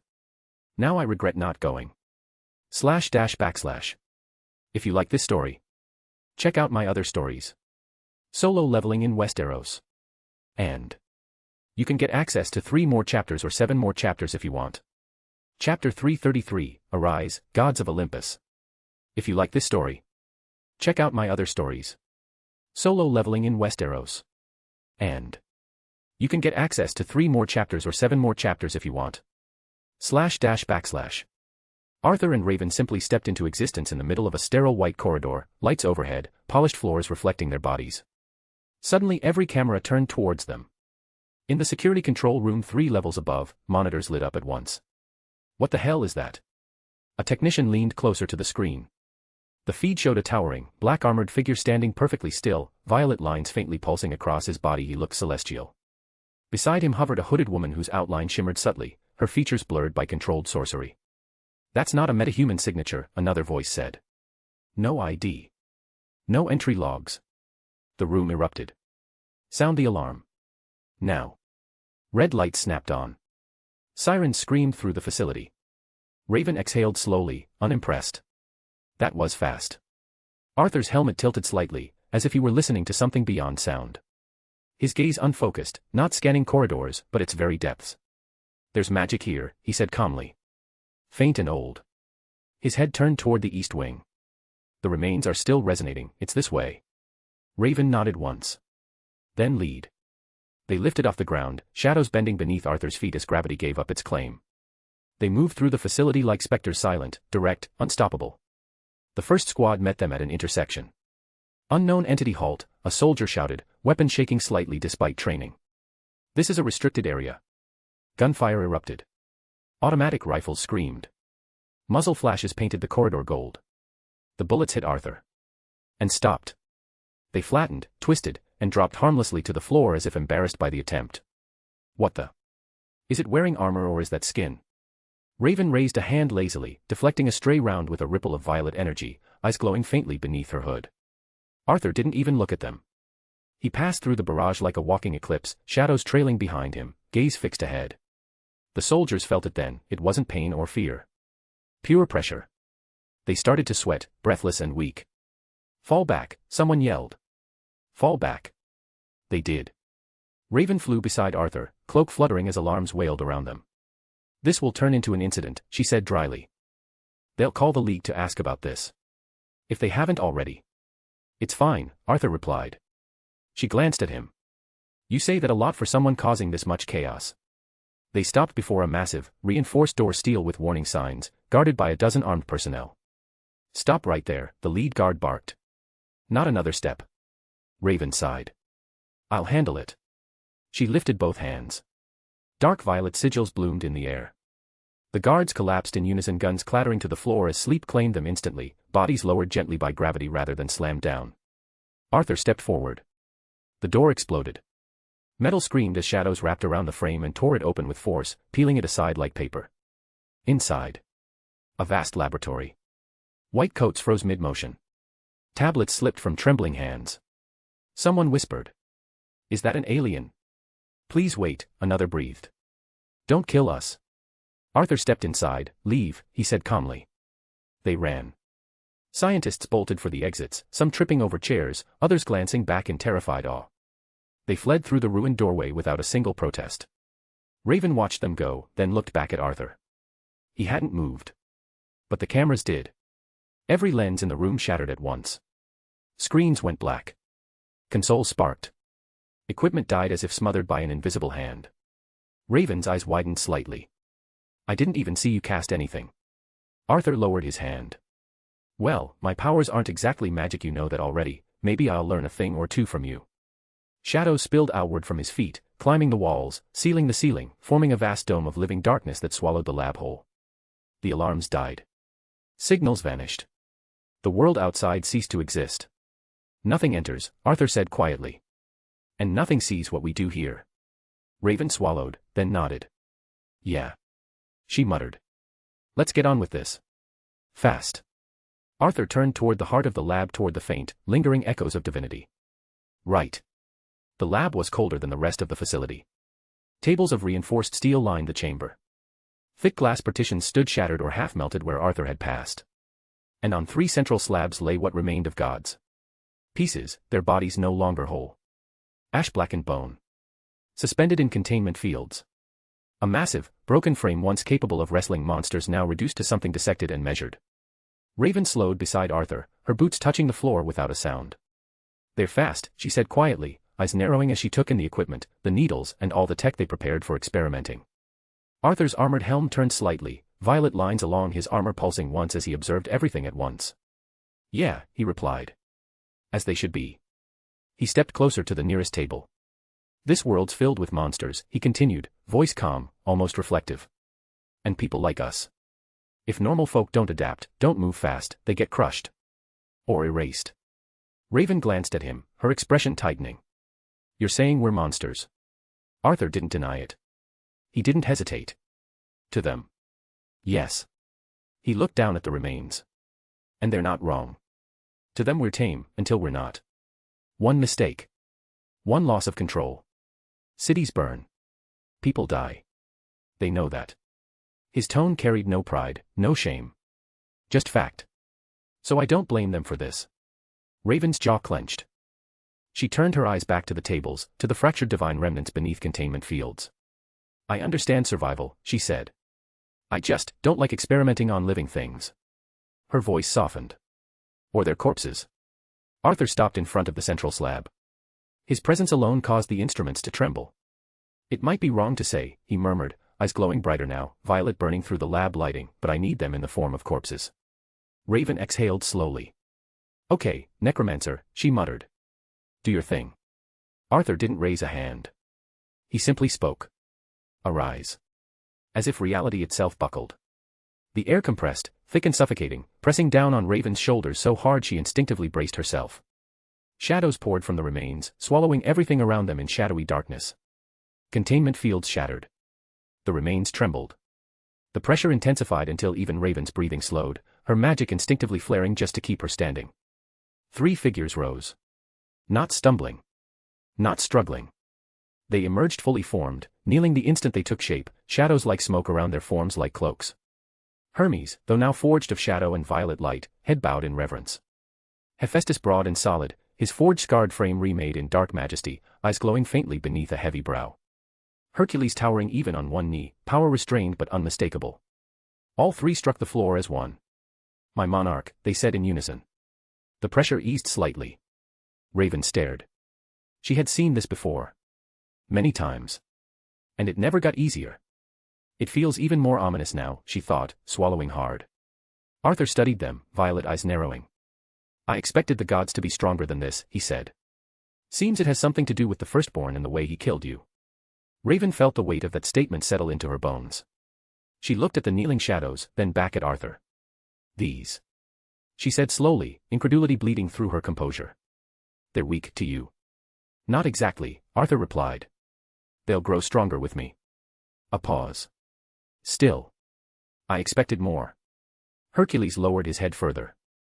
I am sorry to disappoint you, my monarch. Arthur's lips curved, just slightly. Well, he said, at least your manners improved, Hercules.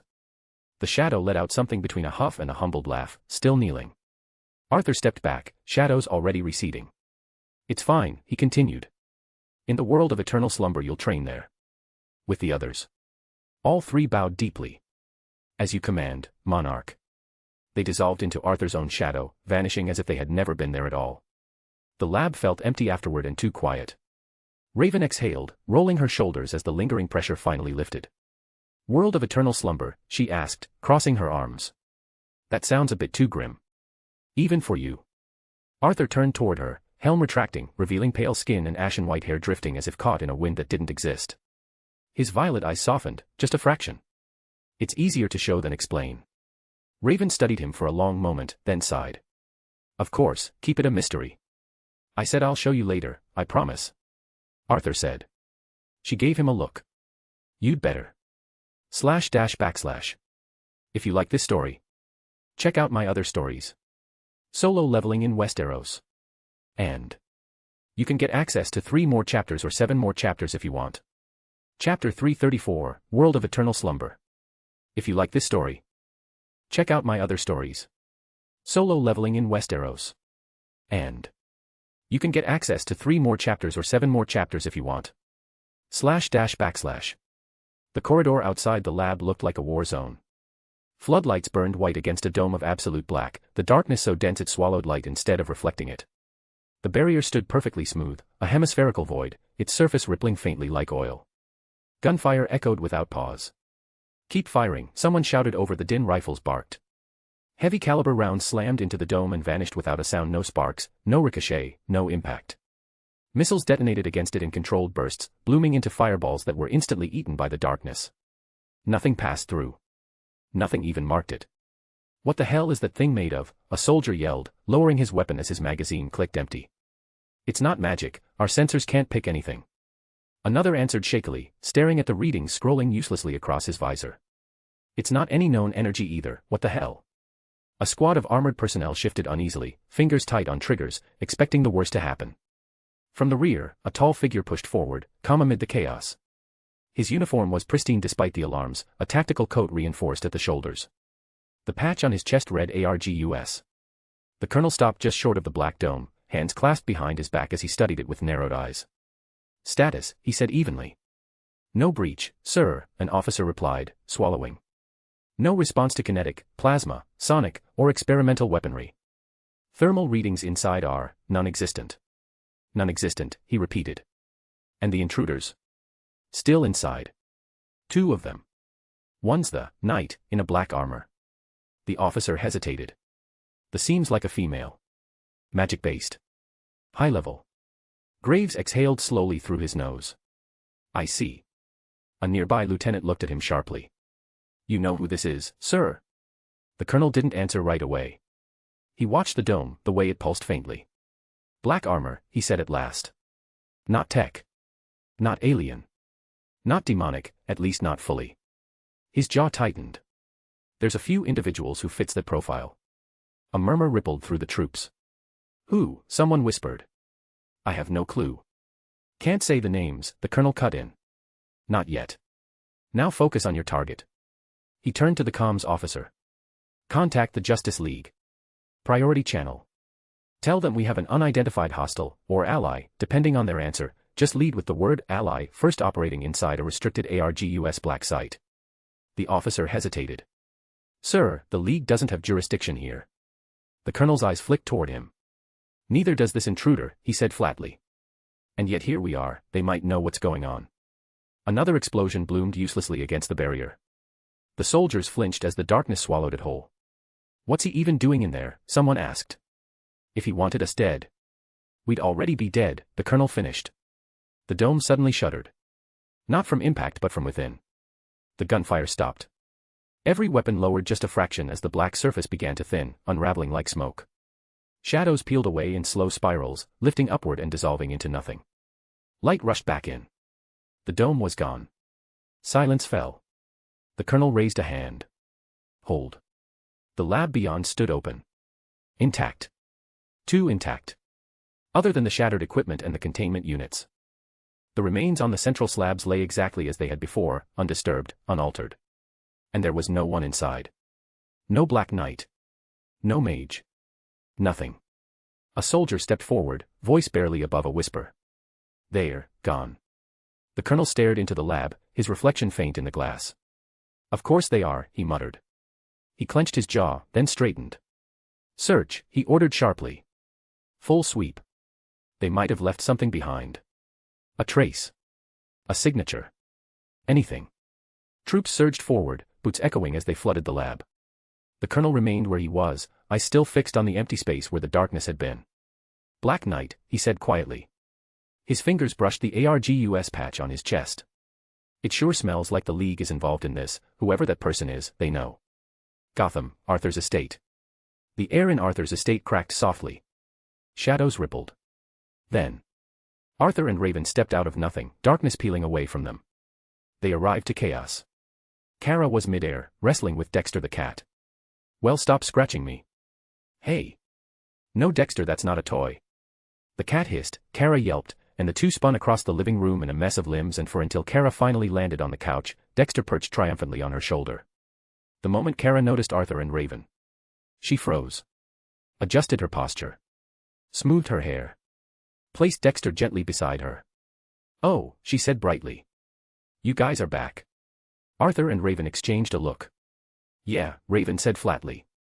Kara glanced at them. That was quick. Arthur rolled one shoulder, got what I wanted. Raven folded her arms. So, she said, watching him closely, are you going to keep your promise? Arthur blinked. What? Oh. Right. You really are impatient. He turned toward her, something almost amused flickering behind his eyes. I can show you that world, he said. Then, after a beat, actually, I can take you there. He looked past Raven. At Kara. At George, who stood near the doorway, expression calm, despite having clearly witnessed a Kryptonian grappling a cat moments earlier. All of you can. Kara tilted her head. What world? George cleared his throat delicately. If I may, sir. I, too, find myself somewhat disoriented. Arthur raised a hand. Shadows peeled off him, the regal armor dissolving into nothing. When it was gone, he stood in his usual clothes again, relaxed, utterly calm. His eyes, however. They glowed violet. A smile curved his lips. Stay calm now, and just watch. The shadows moved. They stretched from his feet, slow at first, like ink spilled across the floor. Then faster. Walls vanished. The ceiling dissolved. Furniture melted into black silhouettes before disappearing entirely. Darkness swallowed everything. Kara shot upright. Okay, I don't like this. George inhaled sharply. Sir. This is. Dexter hissed. Raven didn't panic, but she held her breath. This wasn't empty darkness. It pressed on them for a moment. The shadows closed completely. Then. They withdrew. Not vanishing, they returned to Arthur. The world reassembled itself around them. Except it wasn't the estate anymore. They stood upon an endless plain, above them stretched a sky of eternal twilight, vast, unmoving, washed in deep purples and pale whites. There was no sun. No moon. No sense of time. In the distance, silhouettes moved. At first, they thought of them to be in the hundreds. Then they realized they were in the thousands. Shadow soldiers stood at ease across the horizon, knights, beasts, giants, a dragon, figures both humanoid and monstrous, disciplined and doing their own thing in this world. Some were training, some were building. Raven stopped breathing for a moment. Arthur, she whispered. Kara hovered slowly off the ground, eyes wide, scanning the horizon. Whoa. George adjusted his glasses, stared into infinity, then let out a controlled sigh. Well, he said dryly, this is certainly not covered by the estate's insurance. Arthur turned to them. Welcome. Raven's gaze swept across the realm, her empathic senses brushing against the shadows. They weren't mindless or chaotic. They were sentient and loyal to the core, and it felt like an actual functional world to her. I've seen power, she murmured, almost to herself. Demons. Gods. Even my father's realm. Her voice dropped. This is one of a kind. She looked at Arthur. They're everywhere. They are, and their numbers aren't that great actually, he replied simply. Kara suddenly took off. She streaked across the sky like a comet, vanishing into the distance in a heartbeat. Seconds passed. Then she returned, slowing to a hover, eyes brighter than before. I can't believe this, she said, awed. It just keeps going. I flew full speed and barely scratched it. This place is massive. She glanced at Arthur. This is, truly your world. Arthur didn't answer right away. Yes, he said finally. Raven swallowed. For once, she didn't joke. Didn't deflect. You weren't exaggerating, calling this the world of eternal slumber. I understand the name perfectly now, she said quietly. Behind them, Dexter the cat sat down, tail flicking once, then calmly began licking his paw, as if deciding this strange world of infinite darkness was, in fact, acceptable to him.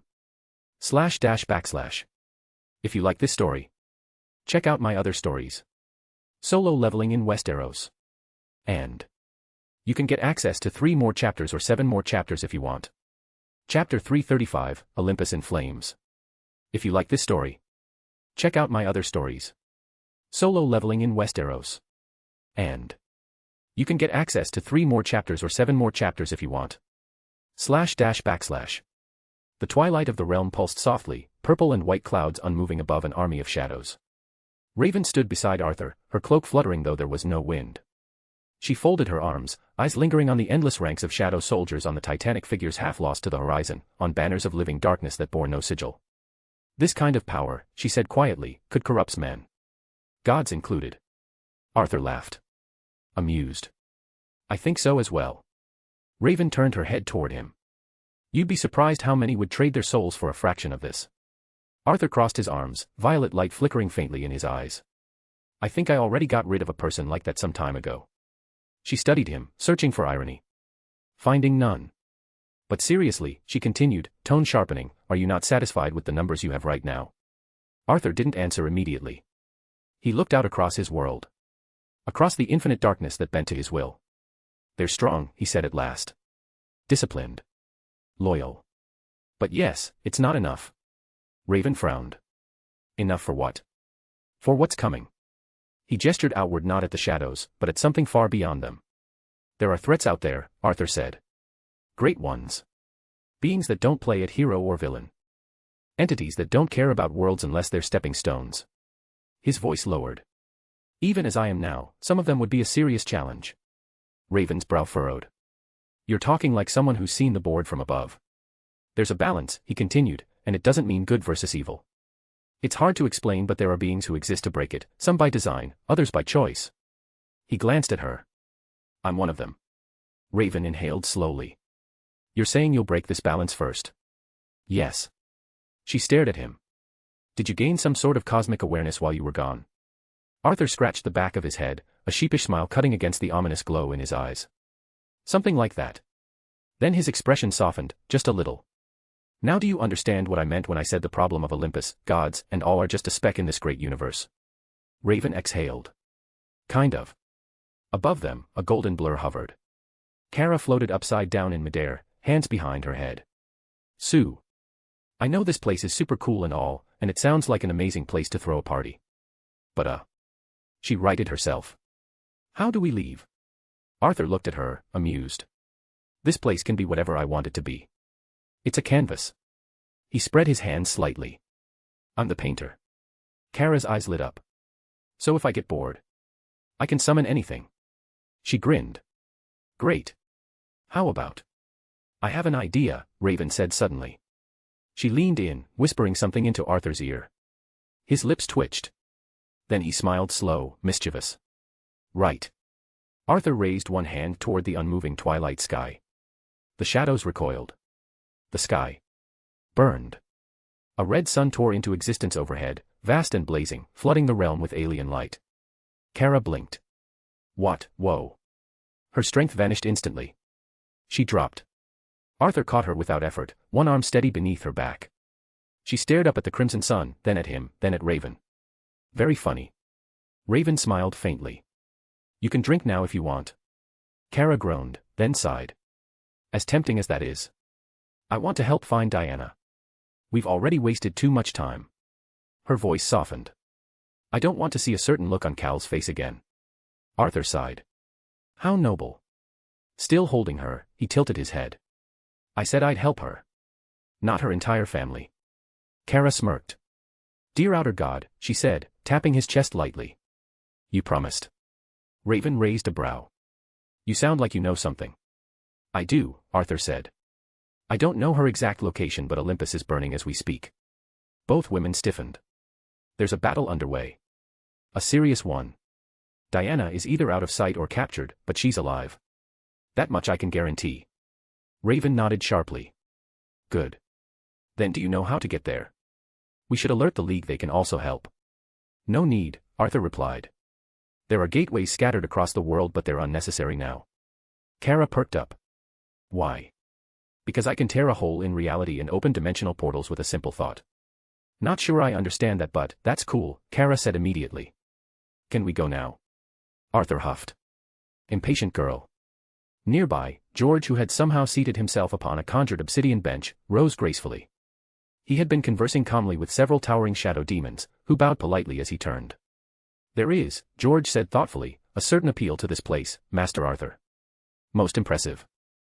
Though I must confess, I do prefer the estate's atmosphere. Kara stared at him. You were just talking to them. George adjusted his cuffs. Quite civil fellows, actually. Arthur laughed. A real one. Right, he said. Going back. Now. The world snapped back into place. Light returned, first warm, familiar, filtering through the tall windows of Arthur's estate, the soft crackle of the hearth. The subtle scent of polished stone and old books. George exhaled the moment his shoes touched the floor. He moved to his chair and sat. Dexter the cat leapt up immediately, curling into his lap as though nothing extraordinary had just occurred. George rested a hand on the cat's back, stroking once before speaking. Significantly better. Arthur glanced at him. I'll take that as a compliment. Indeed, sir, George replied smoothly. While the eternal twilight was most enlightening, I find that gravity, tea, and a roof I recognize do wonders for the nerves. Dexter purred in firm agreement. Kara rolled her shoulders, energy already coiling beneath her skin. We should get going, Arthur. Raven nodded once, the humor from moments ago had drained away. Arthur studied them for a moment. Then he inclined his head. Very well, I'll not waste time then. He lifted one hand. The air in front of him shuddered. And something tore. Reality stretched like fabric, color draining from the center of the space as a jagged seam of darkness appeared. Violet light, crawling along its edges. The tear widened.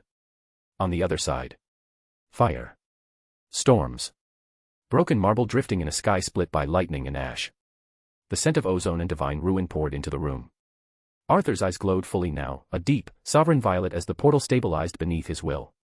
Follow me, he said calmly. Beyond this is Olympus. He stepped closer, the shadows around his body becoming restless. Stay alert, Arthur added, voice firm. It's very chaotic on the other side. Raven's cloak fluttered, magic already responding to the pressure spilling through the tear. Kara clenched her fists, eyes locked on the burning heavens beyond. George rose smoothly, adjusting his jacket, Dexter still perched comfortably in his arms. Well then, he said with composure, do try not to let the gods drop anything heavy on the furniture, sir. Arthur smiled faintly. Don't worry, George, the moment I enter this tear will be gone. Olympus.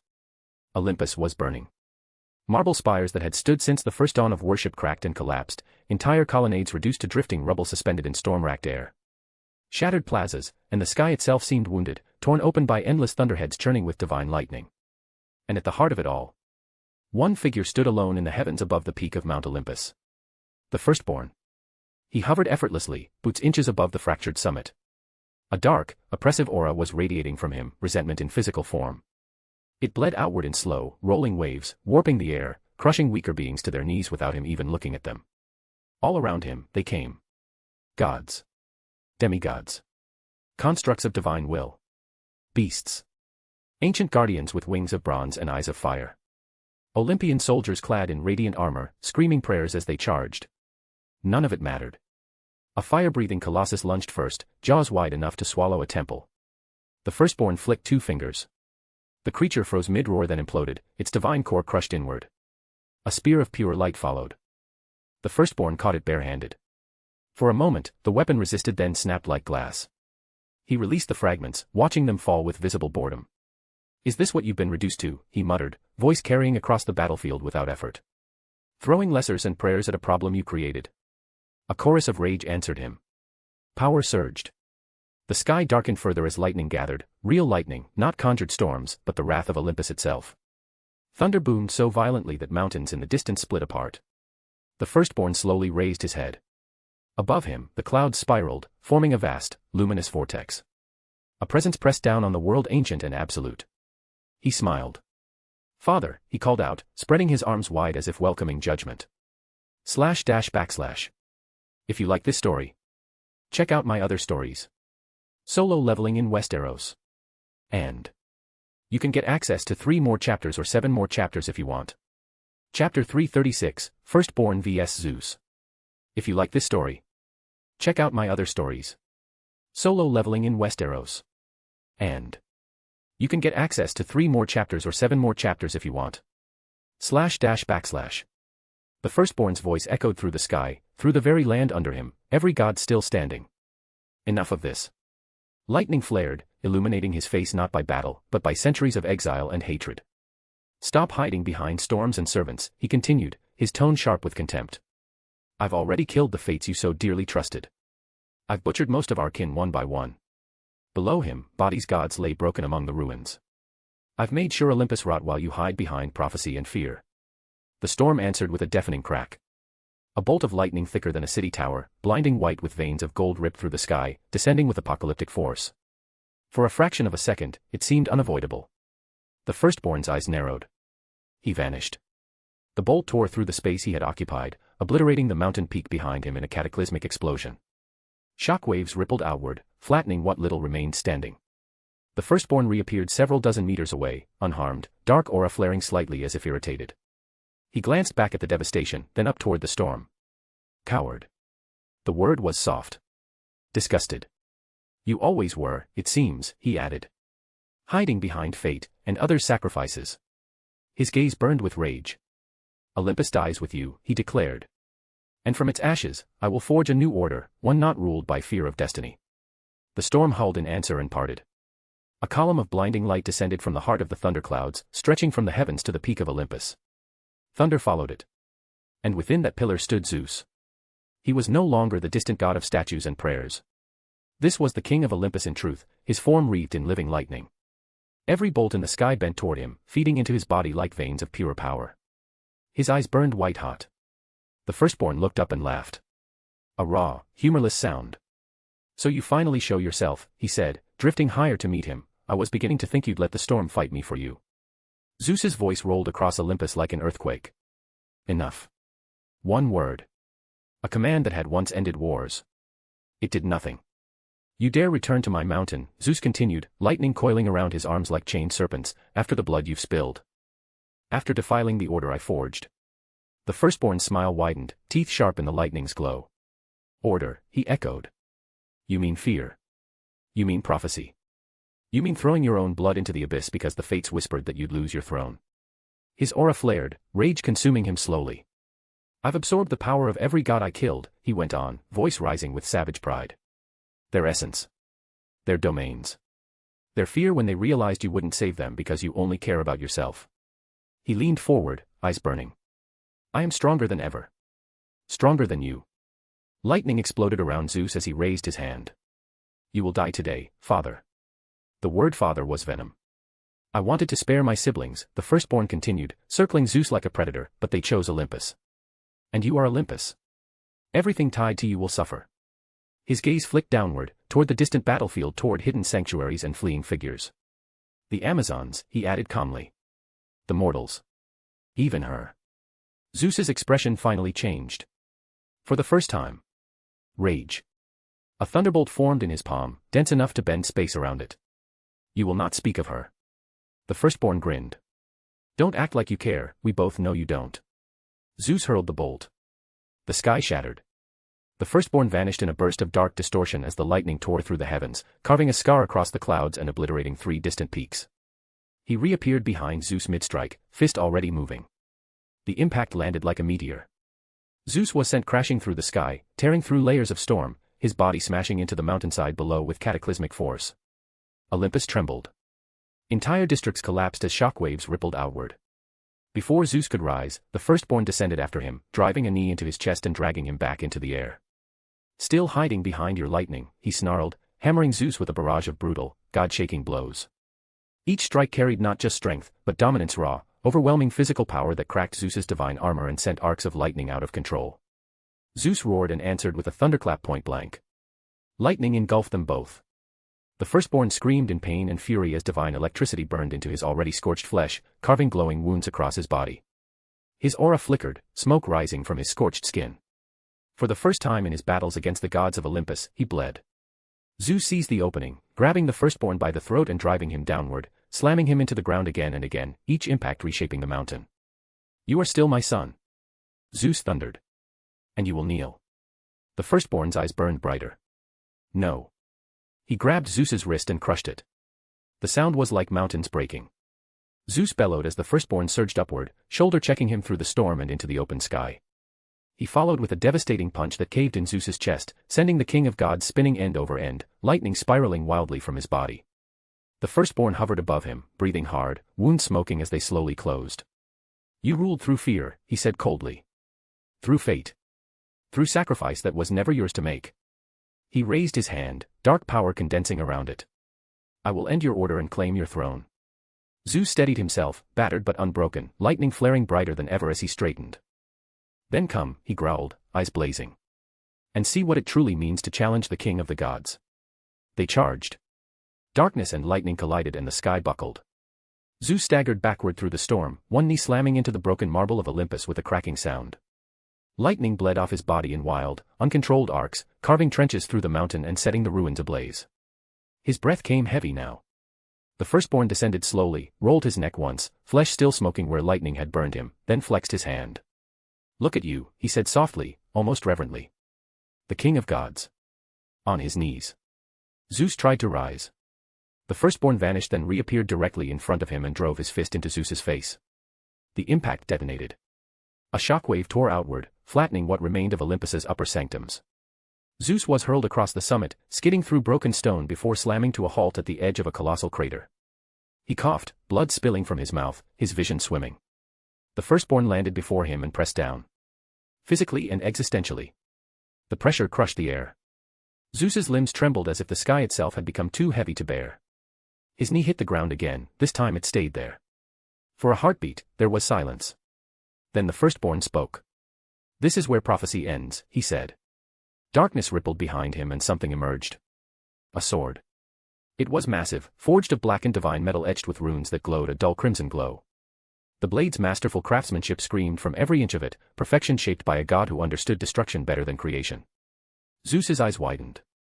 No thunder followed. No words came. Recognition alone froze him. The firstborn smiled. "Made by Hephaestus," he said, almost fondly. "Meant to kill gods, I stopped him from returning this to you." He lifted the blade, resting it casually on his shoulder. "I'm sure you recognize his work." Zeus's voice finally came, hoarse and heavy. "You dare." "Oh, he dared plenty," the firstborn replied. "Right before I took his essence." He raised the sword. The sky screamed. "This ends now." The blade came down. And stopped. Steel met steel. The sound was deafening, a clang that rang across Olympus like a war horn echoing. Shockwaves burst outward, shredding clouds, ripping lightning apart mid-strike. The firstborn's eyes snapped wide. So did Zeus's. Between them stood another figure. Dark armor, a horned helmet crowned his head, black cape. His stance was wide, immovable, both hands gripping a sword that burned with red fury. Ares. The god of war. He stood between father and son, blade locked against the god-slaying weapon, muscles unyielding. For a moment, no one spoke. Lightning crackled uncertainly above. The firstborn's surprise twisted into disbelief. "Here comes another one," he said slowly. Zeus stared, shock written plain across his battered features. Ares. The god of war didn't look back at him. His gaze was fixed on the firstborn, visible beneath the shadow of his helmet burning and angry. "What will you do without me, father?" Ares said at last. His voice carried no mockery. The firstborn's grip tightened on the sword, dark power flaring violently around him. "You would stand in my way," he snarled. After everything he's done. Ares pushed forward, forcing the god-slaying blade back an inch. I stand where I choose, he growled.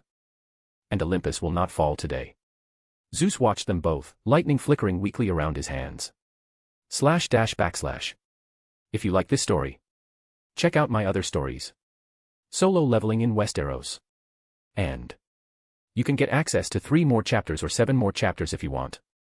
Chapter 337, Death of Olympus. If you like this story, check out my other stories. Solo leveling in Westeros. And you can get access to 3 more chapters or 7 more chapters if you want. // A streak of crimson and gold ripped upward like a missile, colliding with the firstborn in an explosion of raw force.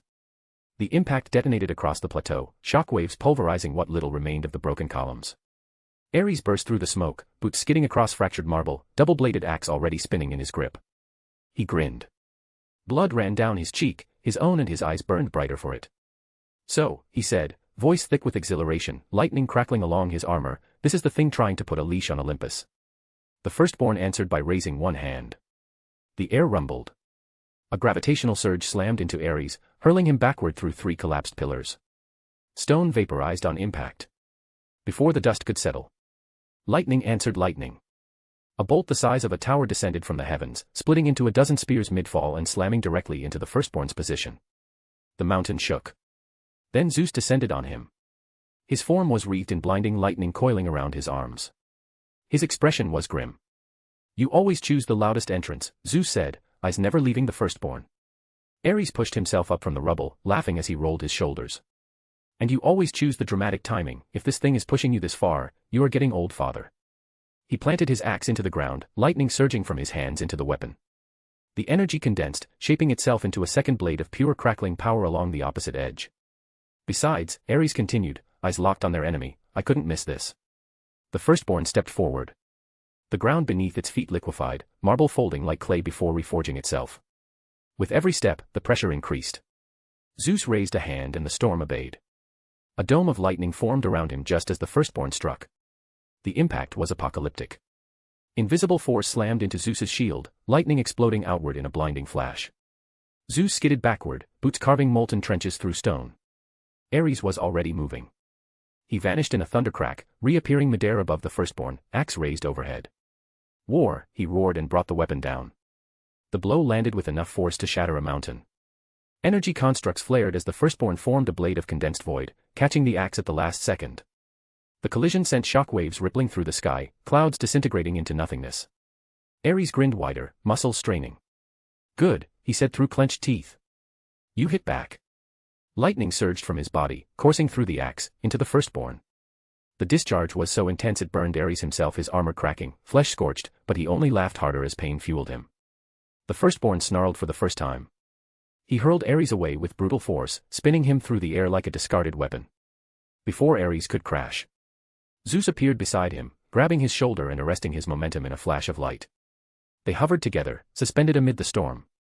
Zeus glanced sideways. You look pleased. Ares wiped blood from his mouth with his thumb. Of course, I just saved my Aphrodite. His gaze darkened slightly as he scanned the battlefield. But where are uncles, and the others? I couldn't see them down there. Zeus's expression hardened. Hades didn't bother to show, he said flatly. Poseidon is grievously injured. Athena as well. Then a heavy pause. As for the others. He didn't finish. Ares' grin faded, into a much colder look. So it's this bad, he murmured. The firstborn roared. Not a sound, but a wave of pure fury unleashed. The sky fractured further, reality buckling as torrents of destructive force surged toward them. Zeus raised both hands, lightning erupting around him in a blinding corona. Ares planted himself beside him, axe spinning as energy reshaped into additional weapons, spears, chains, blades hovering around him like an arsenal made of wrath itself. No wonder, Ares said quietly, eyes narrowed, he's this strong. I assume he absorbed the energy of the others. They moved as one. Zeus descended like judgment incarnate, hurling bolts that carved molten scars across the firstborn's already scorched body. Ares followed, faster than thought, faster than missiles, weaving through the chaos and striking again and again. Each blow was brutal and merciless, aim to kill. The firstborn staggered but did not fall. He howled, power erupting outward in a catastrophic burst. Olympus burned. Statues collapsed. Temples disintegrated. Divine blood stained the stone. Zeus was thrown back, lightning shield cracking. Ares was slammed into the ground hard enough to leave a crater glowing with his energy. For a moment there was silence. Then Ares laughed. He rose from the crater slowly, electricity crawling across his skin, armor barely holding together. He rolled his neck, eyes blazing with savage delight. "I don't care about saving you lot," he said, voice echoing across the ruined mountain. "I don't care about thrones or balance or fate. I can see the future myself after all." He leveled his axe at the firstborn, lightning crackling in response. "All I care about," Ares continued, "is killing you." Zeus appeared beside him once more, battered but unbroken, lightning surging brighter than ever. He smirked faintly. "Insolent child. You are more than welcome to try." The firstborn raised his arms and unleashed hell. Olympus got even more chaotic. The sky above the mountain collapsed inward as the firstborn released hell, no restraint, no pretense of balance. Power tore through the storm Zeus commanded, shredding lightning as if it were silk. The air thickened, gravity folding in on itself, crushing marble, bending pillars like wax. Zeus struck first, one final, colossal bolt hurled from both hands, the kind that would kill any being as strong as him. The firstborn didn't dodge. He walked through it. Lightning crawled over his body, burning, searing, then vanished, absorbed, devoured. The firstborn raised his great sword, its edge bleeding void and light simultaneously. Ares hit him an instant later. He came down like a falling star, axe blazing with condensed storm fire, every ounce of war distilled into the strike. The impact detonated outward, flattening the ground, carving a canyon through Olympus itself. For a moment, the firstborn staggered. Then he laughed. The sound was wrong. Too deep. "If I fall to you," it said, voice echoing from everywhere at once, "I will crawl from Hades itself. I will tear through death, through shadow, through fate, just to kill you." Ares stood amid the devastation, chest heaving, blood pouring freely now. He wiped it away with the back of his hand and grinned, teeth red. "Good," he said. "I'll kill you twice." The firstborn moved. Fast. A single gesture and the world inverted. Ares was slammed into the sky like a discarded weapon, bones cracking, vision flashing white. Zeus attempted to intercept, lightning flaring around him, but the firstborn struck him mid-cast, a backhand of pure force that shattered Zeus's defenses and sent him spiraling. They fell together. Through clouds. Through fire. Through the broken crown of Olympus. They crashed into the great halls, the ancient heart of the mountain, marble exploding outward as the gods of war and thunder were hurled like mortals. Pillars that had stood since the dawn of worship collapsed in thunderous avalanches. The floor cratered. The ceiling fractured. Zeus didn't rise. He knelt, one hand braced against the shattered floor, the other trembling violently. Lightning flickered weakly around him, now fading, unstable. Blood soaked into his robes, every breath was a struggle. Ares staggered to his feet, vision blurred, ears ringing. "No, no, no, no, I can't accept this." The firstborn descended calmly from the smoke, boots touching marble without a sound. He walked toward Zeus with calm steps, sword dragging along the ground, carving a glowing scar behind it. Zeus looked up. Not afraid. Just tired. "Ares," he said quietly. "Where is Diana?" Ares clenched his fists, electricity crawling weakly across his skin. His voice came out raw. "She chose the people. She chose to protect them over Olympus. The Amazons and the Olympians you dragged here to defend this sorry place." The halls groaned around them, shattered statues watching silently. Zeus closed his eyes. "I see. Tell her I'm proud." He didn't get to finish. The firstborn raised his blade. Ares reacted on instinct. "No. Wait." Ares hurled his double axe with everything he had left, lightning screaming as it tore through the air, spinning end over end straight for the firstborn. The firstborn didn't turn. The sword plunged forward. Time slowed. Zeus's eyes snapped open. Ares' scream tore through the ruined hall. The blade pierced Zeus square in the chest. Lightning erupted violently, then collapsed inward, extinguished. Zeus gasped, blood flooding his mouth, his body arching as divine power bled out. At the same instant, Ares' axe struck. It buried itself deep into the firstborn's back, energy detonating outward, cracking, forcing him one step forward. But it wasn't enough. The firstborn remained standing. Ares dropped to his knees. "No." His voice broke. The firstborn wrenched the sword free. Zeus collapsed. Silence fell heavy, suffocating. Then a new presence stirred. The shadows at the far end of the ruined hall thickened, stretching unnaturally across broken stone. Darkness pooled slowly. A pair of violet eyes ignited within it. A calm voice followed. What a disgrace, it said, echoing softly through the shattered hall. Last time I stood here, this place inspired awe. A pause. Now, the voice continued, dry, cold, almost amused, it smells worse than the back alleys of Gotham. The very shadows shifted. //. If you like this story, check out my other stories. Solo leveling in Westeros. And you can get access to 3 more chapters or 7 more chapters if you want. Chapter 338, Death Claims a God. If you like this story, check out my other stories. Solo leveling in Westeros. And you can get access to 3 more chapters or 7 more chapters if you want. //. The ruined halls of Olympus seemed to recoil. Ares felt it first. Not power, he knew power. Not fear because he thrived on it. This was an overwhelming presence. The shadows at the far end of the hall thickened, pulling unnaturally between shattered columns and broken statues. They moved against the direction of the firelight, swallowing gold and marble alike, until the darkness itself peeled open. Someone stepped out. Ares stiffened, grip tightening on nothing. The firstborn turned sharply, instinct screaming, eyes narrowing as the presence fully emerged. A man, calm as if he didn't just interrupt a battle of gods. Violet eyes glowing softly.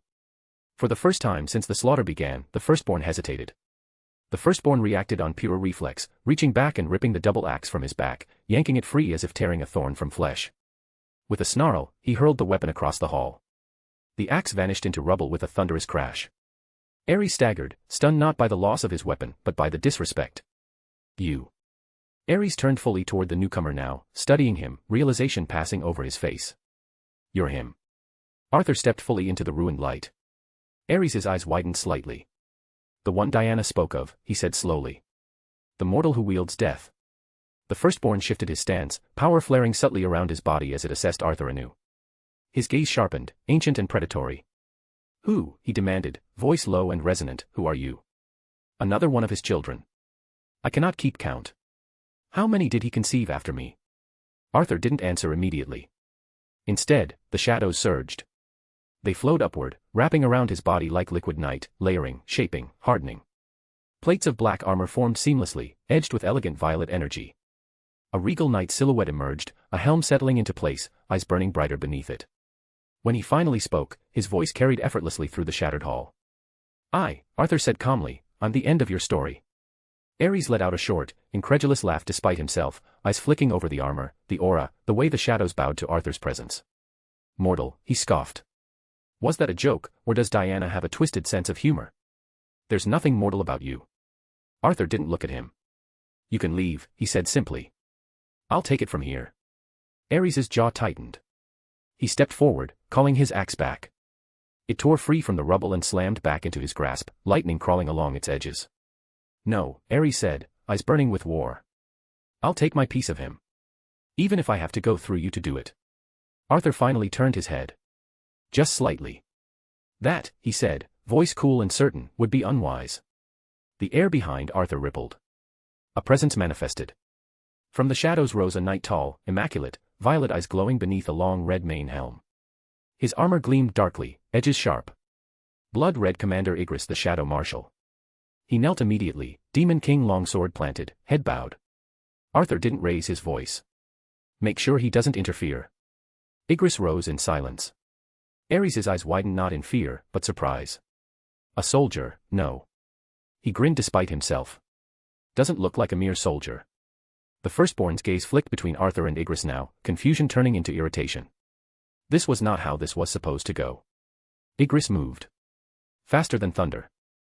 Ares barely raised his axe before the impact sent him flying, his body tearing through broken pillars and crashing into the far end of the hall, lightning exploding uselessly around him as he skidded to a halt. Arthur didn't even watch. His attention had shifted. Zeus lay motionless on the shattered marble floor, blood pooling beneath him, divine light completely extinguished. Arthur walked past the firstborn as if he weren't there. The firstborn snarled and struck. Arthur raised one hand. Didn't turn or look. The shockwave erupted outward like a god's wrath made flesh, an invisible mountain slamming into the firstborn mid-motion. The impact obliterated columns, tore chunks of the hall free, and sent the ancient being hurtling through walls and stone, vanishing in a roar of destruction. Silence followed. Arthur knelt beside Zeus. The shadows dimmed slightly around him, his violet eyes studied the fallen god king, not with triumph or hatred. With understanding. Quietly, to himself, he spoke. One thing you were right about, King of Olympus. Arthur murmured, voice low and almost regretful. Your fears. And now. Arthur rose slowly. Darkness. Not the roaring abyss of Tartarus. Not the iron halls of Hades. Not judgment, nor fire, nor chains forged by gods. Just nothing. Zeus drifted within it what remained of him, thoughts unraveling. No body. No thunder. No crown. The sky he had ruled for ages was gone, replaced by an endless, silent void that neither welcomed nor rejected him. So this is it. The realization came slowly, painfully clear. No gates. No river. No judge. Death had not escorted him anywhere. Death had simply ended him. So the prophecy was true, he murmured, though no sound traveled. Death did claim me, completely. But it is not so bad. For the first time since his first existence, Zeus felt something unfamiliar. Helplessness. He reached out of habit, out of instinct, calling not to Hades, not to the fates he had outlived, not to Olympus that now burned. Nothing answered. Until, a voice. Gentle. Warm. Not commanding, fearful or reverent. A voice that did not demand obedience. Zeus. The void trembled. He turned if turning was even possible here. Two violet eyes opened in the endless dark. They were not cruel. They were not merciful. They were absolute. From the skyless void, a hand formed black as night, edged with faint violet light, reaching down toward him. Power radiated from it. The voice spoke again. Arise. The hand closed around what remained of Zeus's essence. The darkness resisted. Chains he had never seen wrapped around him, final, silent and absolute, it was death's true grasp. And then they shattered. Zeus felt himself pulled free, ripped upward through layers of nothingness. As he ascended, one final thought crystallized within what remained of his mind. This was not just death, and it did not spare me. It claimed him, and handed him to something greater. Reality crashed back into existence. Olympus still burned. The shattered hall trembled as shadows surged, coalescing beside Arthur like a living storm. Lightning cracked, not gold or divine but violet black, jagged and cold. A figure stepped forward. Tall. Armored in living shadow. Lightning crawling across dark shadow plates. Zeus. No, what he had become. His eyes burned violet, no longer ruling the sky but serving the abyss beneath it. Thunder rolled at his back, obedient, altered and now truly eternal. Without hesitation, the shadow Zeus knelt. The sound echoed through the ruins. Monarch. The firstborn staggered back, disbelief flashing across his face. Impossible, he hissed. You just died. Arthur stood calmly, shadow blade forming in his hand, elegant, lethal, final. Death did claim him, Arthur said, voice steady. And here he is. He raised the blade and leveled it toward the firstborn. Arthur didn't look at Zeus. I'll grant you a rematch, he said quietly. This time, show no restraint. Zeus rose behind him, lightning crackling in response. Arthur's voice dropped, final and cold. Kill him. Thunder roared and Shadow Zeus unleashed his power. // If you like this story, check out my other stories. Solo leveling in Westeros. And you can get access to 3 more chapters or 7 more chapters if you want. Chapter 339, Deathbound Thunder.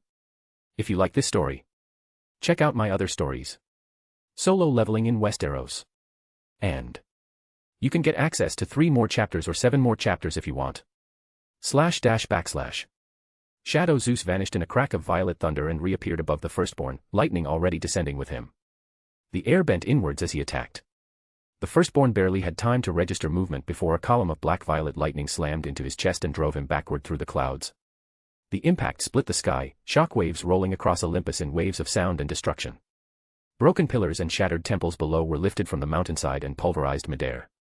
Shadow Zeus did not slow. He twisted through the sky with unnatural grace, one hand raised, fingers curled as if gripping the storm itself. Lightning answered instantly. Dozens of spears formed from condensed shadow and thunder, hurled in perfect formation. The firstborn roared, swatting several aside with raw force, letting others strike him head-on. They detonated against his dark aura, tearing into him, burning his already burned flesh, yet it was not enough. Not enough. He laughed. A harsh, incredulous sound ripped from his throat as he halted himself midair, smoke and lightning crawling over his body. His eyes locked onto the figure hovering before him, the thing that looked like Zeus, yet was unmistakably wrong. No, he muttered, voice low with disbelief. You died, that much I know. Shadow Zeus answered with silence and violence. He crossed the distance in an instant, axe of lightning forming in his grasp, bringing it down with enough force to split the clouds clean in two. The firstborn caught the blow with both arms. They clashed again. And again. Each impact reshaped the clouds in the sky. Below them, amid the ruins of Olympus, Arthur stood unmoving. Cloak of shadow fluttered in the wind. His eyes burned violet, calm and distant, arms crossed as if watching an inevitable outcome unfold. The firstborn noticed him then. In the middle of a clash, he twisted his head just enough to see the figure on the ground. That being. No divine aura. No Olympian resonance. No primordial presence he could name. And yet, power pressed outward from him, subtle and absolute, something he couldn't understand. Who are you? The firstborn thought, a flicker of unease crawling into his fury-consumed mind. You are not of Olympus. I sense no divinity. No origin. His gaze sharpened. Are you, something older, a primordial one? Arthur's voice carried upward, calm and faintly amused. Still taking your time, Zeus, he called. Here. Make good use of this. The ground beneath Arthur darkened. Shadows surged outward like a living tide, racing across the ruins, climbing pillars, leaping into the sky itself. Monarch's domain, activated. The shadows wrapped around Shadow Zeus. His lightning howled. Shadow Zeus threw his head back and roared in power. The storm answered him fully this time. The clouds spiraled inward, forming a colossal vortex, thunder rumbling. He raised both hands. The lightning that formed was no longer wild. It was commanded and controlled. A single bolt descended thicker than a tower, black at its core, violet-white along its edges. It struck the firstborn squarely, driving him down through layers of cloud and smashing him into the mountain below. Olympus trembled, cracks spiderwebbing across its peak. For a moment, there was silence. Then the firstborn rose from the rubble, laughing again, louder now, wilder, tinged with madness. That's it, he snarled, blood running freely down his chest, lightning burns smoking across his skin. That is your king now. A corpse in a chain. He surged upward, grabbing Shadow Zeus mid-flight, slamming him through the air like a weapon. They crashed through a floating ruin, through columns and broken statues, until the firstborn gathered all his strength. And tore Shadow Zeus apart. The shadowed form exploded into fragments of darkness and lightning, scattering across the sky. The firstborn hovered, breathing hard, chest heaving. Ha! He exhaled, grinning. So weak after all. The shadows moved. They flowed backward. Pulled inward. Reassembling. Lightning crackled again. Shadow Zeus reformed, whole and intact, eyes burning brighter than before. The firstborn froze. What? His voice twisted with rage. Stay dead. You already lost twice. You think I fear your imitation? Shadow Zeus answered by lunging again. But the firstborn had enough. His gaze snapped downward to Arthur. You, he snarled, fury boiling over. You're the source. He dove. The air screamed as he descended, fist drawn back, power compressing around him. Arthur didn't move. Didn't brace. Didn't even look concerned. He simply raised one hand. The shockwave erupted. Invisible, absolute, and crushing. The firstborn was struck mid-dive and launched backward as if struck by the concept of gravity itself, tumbling end over end through the sky, smashing into the far side of Olympus with an impact that obliterated an entire section of the mountain. Arthur lowered his hand.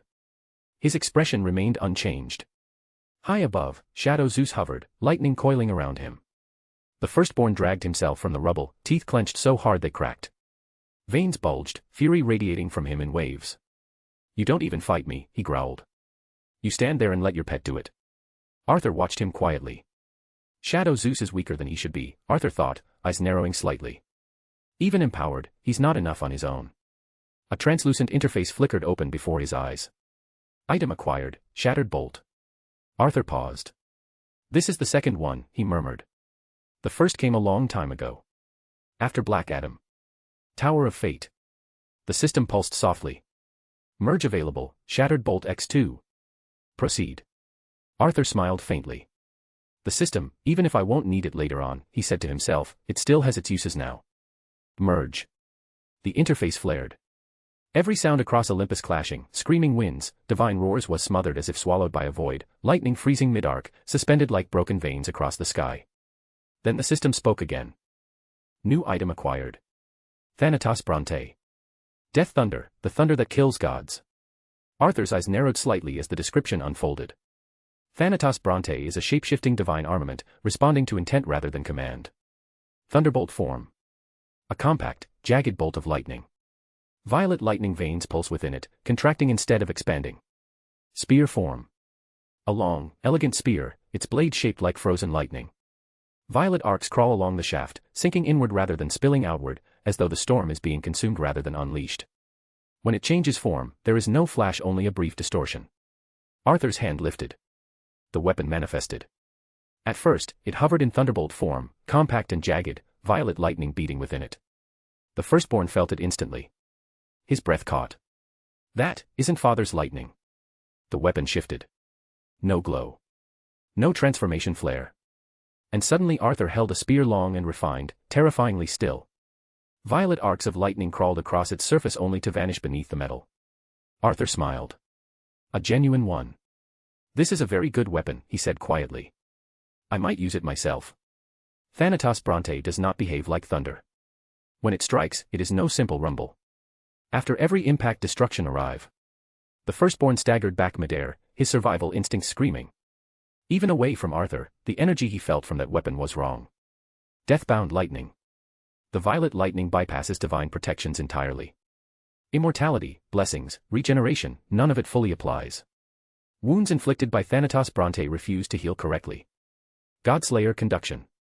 Even indirect contact is lethal.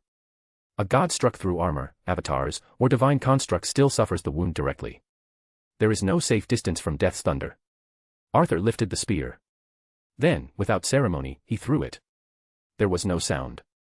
The weapon tore upward through the sky, not just splitting clouds but completely erasing them, carving a perfect corridor of absence through storm and sky alike. Lightning followed in its wake, dragged behind it as if compelled, violet veins spiraling toward the spear as if it was consuming electricity from the sky. The firstborn turned sharply. What is that bastard doing? High above, Shadow Zeus moved. The shadowed god caught the spear in a single, fluid motion, lightning erupting around his darkened form, no longer divine thunder, but deathbound thunder. The spear resonated with him, accepting him instantly.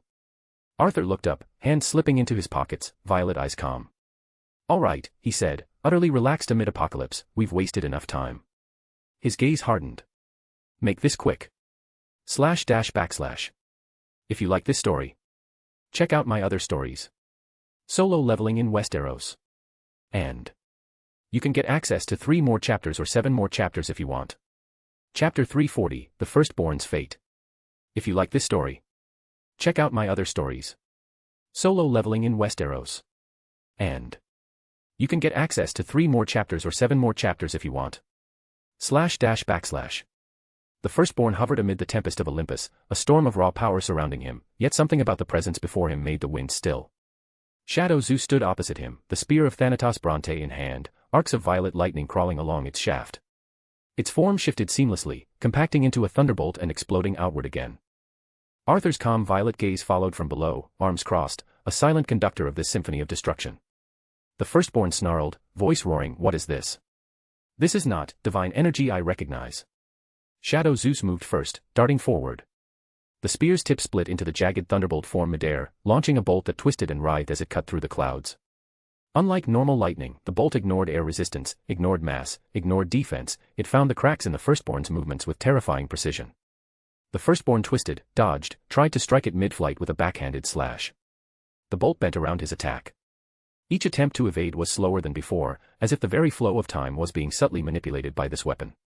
Impossible, what is this weapon? The firstborn spat, eyes wide, lips trembling in disbelief.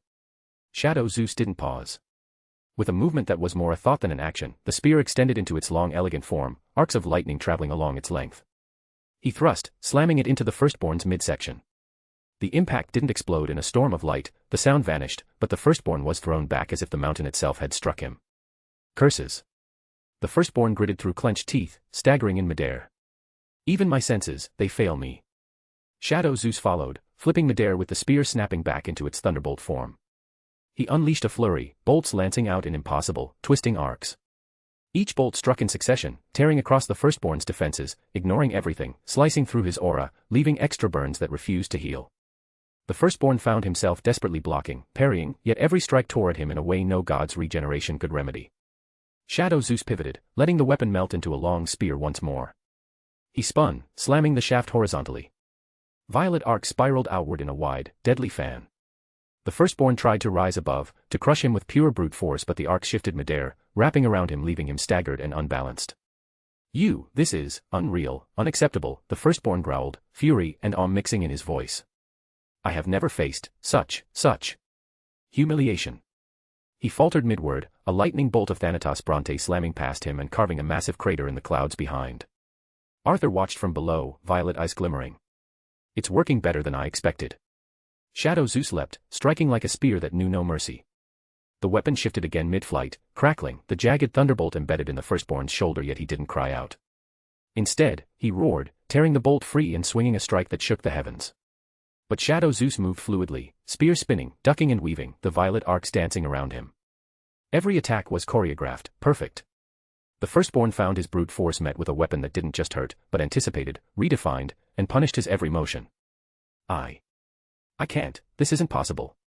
The firstborn hissed through gritted teeth, hair whipping around his face as Shadow Zeus closed the distance again. With a fluid spin, Shadow Zeus lifted Thanatos Bronte into the air. The weapon shifted to thunderbolt form, small yet impossibly dense. He hurled it, bolts of violet lightning trailing it like a comet's tail. The firstborn tried to dodge, but the strike twisted mid-flight, splitting into 3 strikes, one grazing his arm, one slashing past his leg, and the final embedding itself deep into his torso. The firstborn screamed, in pain and in disbelief. His regenerative aura faltered against the weapon's divine effects. He struggled to move, sweat and blood mixing with storm, yet Shadow Zeus struck again, relentless and merciless. The firstborn's eyes darted downward. From below, Arthur crossed his arms, standing calm amid the chaos. Arthur's smirk was the response to that gaze. Don't even try. The firstborns didn't dare to attack Arthur again, his chest heaved, blood, eyes blazing with a mix of desperation and defiance. He looked down towards the Hall of Zeus in the distance, toward the throne, the seat of absolute authority, and whispered to himself, almost a prayer and a curse intertwined. I must use that, if I want a chance to kill this thing. With a surge of battered strength, he launched himself toward the throne, trailing sparks of crimson and dark energy.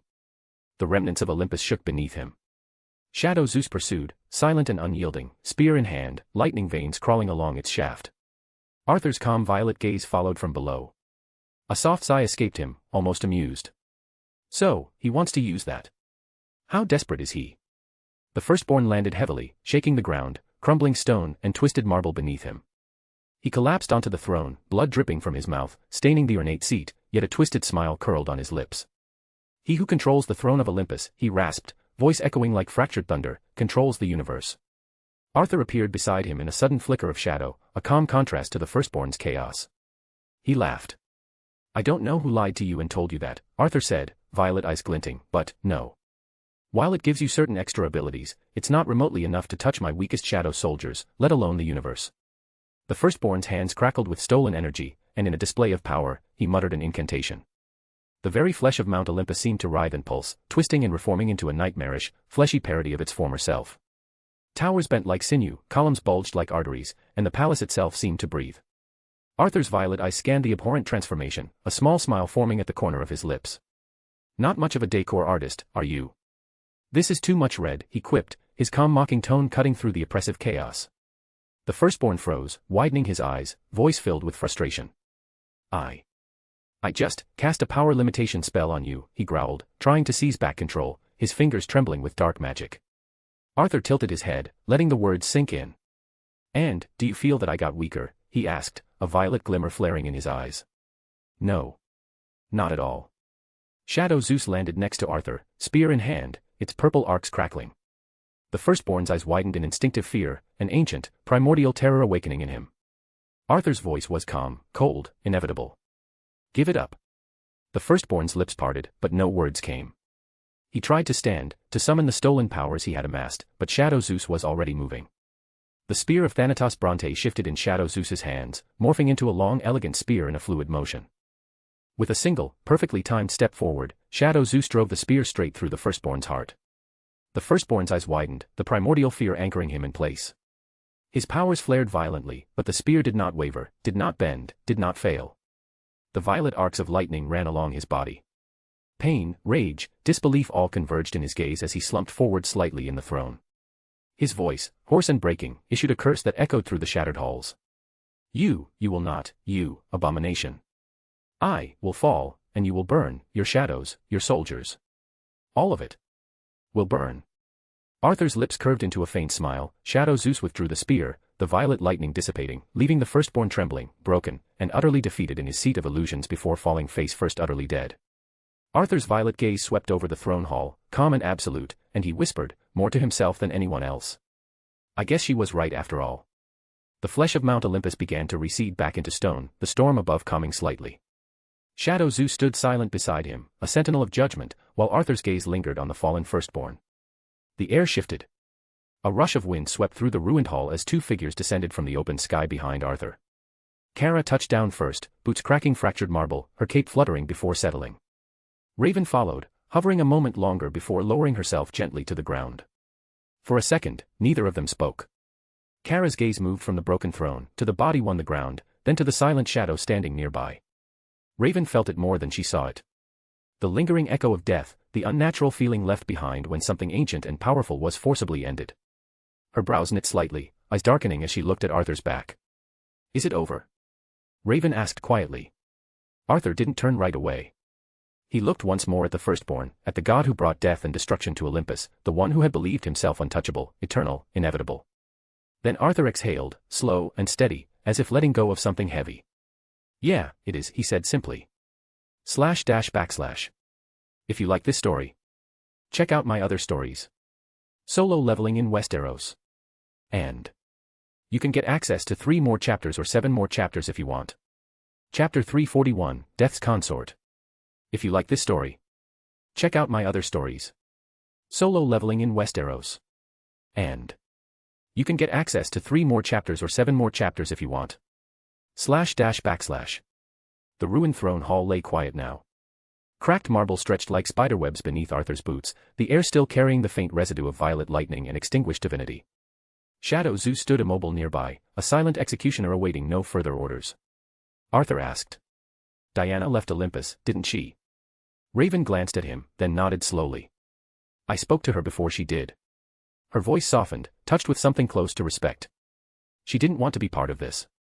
She focused on getting her people out, the Amazons who were still here, trying to defend the place from him. Arthur let out a quiet breath. I didn't expect that. His gaze drifted toward the shattered columns. With her sense of justice, I thought she'd stand with Zeus regardless. Fight to the end. Raven tilted her head slightly. Or maybe, she said, carefully, she knew someone else would fight the enemy for her. Arthur turned to her then, eyes narrowing just a fraction. Raven, are you trying to say something? Raven looked away almost immediately, her expression tightening. Not embarrassed or defensive. Almost pouty. Nothing, she said quickly. Don't twist it. I'm just saying, I'm glad we helped. That's all. Arthur studied her for a moment longer than necessary. Right, he said. Kara, who had been surveying the devastation with a faint frown, finally spoke. There wasn't much left for us to do anyway. She gestured vaguely at the broken heavens above. Wasn't this supposed to be some majestic divine dimension? Because right now it looks like a demolition site. Arthur glanced around, taking in the ruined throne, the flesh-like remnants of Olympus still slowly decaying back into stone. Not anymore, he replied flatly. With a thought, the air beside him folded inward. Shadows curved and twisted, forming a smooth, oval portal glowing faintly with violet light. You can go home, Arthur said. I'll be there shortly. Raven hesitated. Her eyes lingered on the throne, on the corpse. For just a moment, it looked like she sensed something else, something just beyond perception. Then she nodded. All right. Kara gave Arthur a quick smile. Don't take too long. They stepped through the portal, one after the other. The opening collapsed in on itself without a sound, leaving Arthur alone once more. Almost. Arthur didn't turn as he spoke. You can show yourself now. The shadows behind the throne shifted, simply deciding to be something else. She was suddenly there. Didi appeared, dressed in black that was neither cloth nor shadow, her expression calm, amused, eternal. My, Arthur, she said lightly. To sense me so clearly now. Arthur faced her, unbothered. I know where your siblings are too. It's not exactly difficult anymore. Her smile widened, just a little. Of course you do. Full control suits you. No chains. No limits. She studied him with open curiosity. It does make me wonder. What? Arthur asked. She laughed softly. I'll tell you some other time. Didi stepped past him and knelt before the firstborn's corpse, resting one hand on her knee as she regarded the fallen god with detached gentleness. This one, she said. I'll take him. Arthur crossed his arms. Do you pity him? She didn't look up. A victim of the universe, she replied calmly. Like millions of others. His story isn't unique. Arthur's eyes narrowed. Then why? Didi finally turned her head to face him. When you claim someone fully, Arthur, you break their cycle. Zeus's first child won't be reborn as this. She gestured vaguely at the corpse. He could be someone else. A human. A normal life. A family. Somewhere quiet. Somewhere forgotten. Arthur smiled faintly. So you do pity him. Didi rose smoothly to her feet. Death maintains balance, she said simply. Pity is not part of the equation. This is just procedure. Arthur exhaled slowly. So be it. His gaze hardened. But the other Olympians are fair game. Didi chuckled. You already have them. The rest still breathe. Arthur frowned. So their time didn't end the way you said it would. She met his eyes, her smile soft but absolute. Zeus was Olympus. Her gaze drifted to Shadow Zeus standing nearby, then back to Arthur. And he is dead. She stepped closer, voice dropping into something almost fond. You did get involved, Arthur. You fulfilled the prophecy. Her eyes gleamed. I said they wouldn't die by your hand. That death would claim them. She tilted her head. And you did claim them. Didi stood now beside Arthur. Zeus's fear, she said softly, almost thoughtfully, was entirely justified. Her eyes flicked toward the ruined hall, the corpse. His mistake was believing you were the threat he needed to prepare for. Arthur exhaled, rubbing a hand across his jaw. If I'm being honest, he said, I didn't enjoy being dragged into this. She smiled at that warm and knowing. Before he could react, she stepped closer. Both of her hands rested flat against his chest, right over where his heart should have been. The contact was gentle, grounding. Then she leaned in and pressed a light kiss to his cheek. Arthur stiffened, just slightly. I understand, Didi said calmly. But you also need to know that. She looked up at him, her voice softening without losing its weight. Considering what you are now, Arthur, you will be involved in many things. Even matters where you believe you have no part to play. Her fingers pressed lightly, as if reminding him something was still there. This is the responsibility of one who wields death, not as a tool, but as a principle. Before Arthur could respond, the sky exploded. Stone shattered as something slammed into the throne hall, smoke and debris rolling outward in a violent wave. Ares crashed to one knee, armor scorched, blood dripping from his mouth as he struggled to breathe. A moment later, a shadow landed beside him. Igris. The shadow marshal's blade was already at Ares's throat. Ares coughed hard, crimson staining the floor. Cursed creature, he spat, glaring up at Igris. The shadow knight did not react. Ares's gaze shifted, slowly, painfully taking in the ruined hall, the absence where the firstborn had been, and then Arthur. And then he saw her. His eyes widened. Telyut. Didi turned her head just enough to acknowledge him, her lips curling into a faint, amused smile. Arthur raised one hand. Igris. The shadow marshal inclined his head once, then stepped back, dissolving into shadow along with Shadow Zeus, returning silently to Arthur's dominion. Ares pushed himself to his feet, leaning on his double axe. His breathing steadied as realization set in. He looked around again. No firstborn, no throne-bound abomination, no war left to fight. I see now, he said slowly. A rough laugh escaped him. It all makes sense. His gaze flicked between Arthur and Didi. Is this your consort? Arthur raised an eyebrow. Didi didn't correct him and laughed openly this time, the sound light. She tilted her head, eyes gleaming. Is that how you address me, son of Zeus? Ares stiffened instantly. He bowed his head, axe still clenched in his hand. No. Of course not. His voice dropped, stripped of arrogance. Had I known, I would never have dared stand in either of your paths. Arthur glanced sideways at Didi. She winked. He sighed. The matter is settled, Arthur said. Olympus is, whatever remains of it. His eyes settled on Ares. Given everything that's happened, do you intend to rule it? Ares snorted softly. Ruling Olympus was never my ambition. He looked toward the broken ceiling, the ruined sky. Beating my family? That was always the goal. A pause. But my half-sister is better suited for the throne. I prefer my freedom. He gestured around them. Besides, there's not much left to rule. Arthur closed his eyes briefly. Then do what you must. He opened them again, gaze sharp. Just don't repeat Zeus's mistakes that we have to clean after. Dee slipped her fingers into Arthur's hand. Well, she said pleasantly, shall we leave, dear? Arthur looked at her. Really looked, then spoke directly inside her head. You are enjoying this far too much, aren't you? She smiled, unapologetic. He coughed lightly, then nodded. Yeah, let's. The shadows folded inward. Arthur and Death vanished without sound, no flash, no wind, only absence, leaving Ares standing alone amid the ruins of Olympus, staring at a throne that no longer mattered. // If you like this story, check out my other stories. Solo leveling in Westeros. And you can get access to 3 more chapters or 7 more chapters if you want. Chapter 342, Her Equal. If you like this story, check out my other stories. Solo leveling in Westeros. And you can get access to 3 more chapters or 7 more chapters if you want. // Earth, Themyscira. The air changed the moment they arrived. Themyscira rose from the sea like a dreamland, white stone terraces layered along emerald hills, columns carved with ancient victories and Amazonian warriors, waterfalls threading through gardens of olive trees. Sunlight washed everything in gold, and the sea beyond the cliffs stretched calm and endless.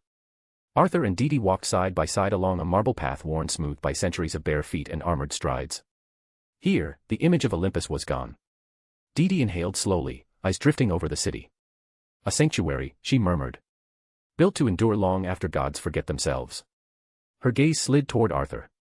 You're here to check on someone, aren't you? Diana. Arthur nodded once. She's here. I'll give her the news, then I'll leave. Dee smiled faintly. So you do care about your colleagues after all? I'm not part of their team, Arthur replied calmly. You know that. He paused, then added, but some of them are righteous. Sometimes to the point of naivety. Still, they deserve respect. Otherwise, I wouldn't have helped. Dee said nothing. She simply looked at him, her smile warm, knowing like someone who already understood the answer long before the question was asked. The moment didn't last. Steel-tipped arrows snapped into place. Amazonian guards emerged from behind columns and hedges, bows drawn, expressions sharp and unyielding. Halt, one of them commanded. Who are you? Arthur didn't answer. He looked at them, just a glance. The air rippled. The guards collapsed where they stood, bows clattering harmlessly against marble, breath steady as sleep claimed them. Dee blinked, then laughed softly. You know, she said, you could have introduced yourself. Arthur continued walking. It wouldn't have mattered. To Amazons, outsiders are either allies or enemies, and that distinction isn't made with words. They moved on, leaving a trail of sleeping warriors behind them like fallen leaves. By the time they reached the palace, the effect was impossible to ignore. Diana was already there, standing beside her mother. She took one look at the unconscious guards lining the path and shook her head, smiling. When her eyes met Arthur's, that smile softened into something genuine. You really have a way of announcing yourself, she said. The Queen of the Amazons studied him carefully. So, she said at last, voice steady, this is him. Yes, Diana answered. This is Arthur. Arthur inclined his head in a respectful bow. Apologies for the intrusion. Your warriors are unharmed. Merely asleep. Diana laughed, incredulous. How can you be like this? Arthur raised an eyebrow. Like what? You save us, she said, gesturing vaguely toward the world beyond the island, and then you apologize the moment you set foot here, for this. Don't think of it as a favor, Arthur replied. It's what I do for friends. His gaze darkened slightly. Besides, I didn't save everyone. The courtyard grew quiet. Zeus is dead, Arthur said. And many others with him. Diana nodded slowly. I know. The pantheon is broken. Damaged beyond repair. Only a few remain. Ares. Athena. Poseidon. Aphrodite and Hades, who doesn't even consider himself an Olympian anymore. She hesitated. Poseidon may not survive. She exhaled. I hate to say it, but Father brought this upon himself. Obsession with fate and prophecy turned Olympus into a slave of inevitability. Centuries of ruin followed. Arthur nodded. Ares surprised me, he said. He fought for all of you, even if he'd never admit it. A pause. He also said something interesting. Diana tilted her head. Did he? He thinks you should rule Olympus. She laughed immediately. Absolutely not. Her mother did not. That has always been your destiny, the Queen said quietly. You were born different. Diana's expression turned serious. I don't want it. I belong here. With my people. With my friends in the League. She looked toward the horizon. I hate to say this, but the age of gods is ending. We should be preparing for what comes next, not clinging to empty thrones. Arthur smiled. So did Didi. You are wise, Diana of Themyscira, Didi said at last, her voice gentle and vast all at once. Wisdom like yours survives long after divinity fades. Arthur nodded. You saved your people. That's what matters. He stepped back. I'll be taking my leave now. Diana inclined her head. Her mother followed suit, deep, formal and respectful. As Arthur turned away, Didi fell into step beside him, fingers brushing his sleeve as they walked back toward the light and the sea. Gotham. Gotham greeted them the way it always did, with rain-soaked streets, flickering neon bleeding through fog, and the sound of a city that never truly slept. Arthur stood at the edge of a rooftop overlooking Crime Alley, his coat fluttering gently despite the still air. Below, sirens wailed somewhere distant, swallowed quickly by concrete and shadow. Gotham felt small tonight. Didi stood beside him, hands clasped behind her back, boots resting on the edge. She spoke without looking at him. I have a proposition for you, Arthur. He exhaled slowly, amused more than surprised. I figured. You've been circling it since Olympus. He glanced sideways at her. Go on. This is what you were keeping from me anyway. I know you want to say something important. Didi turned then, smiling, not the playful one she'd worn before, but something softer. Thoughtful and careful. I won't say it now, she said gently. But I need you to agree to it regardless. Arthur raised an eyebrow and crossed his arms. That's suspicious and odd coming from you. She laughed quietly, the sound oddly comforting for someone who embodied endings.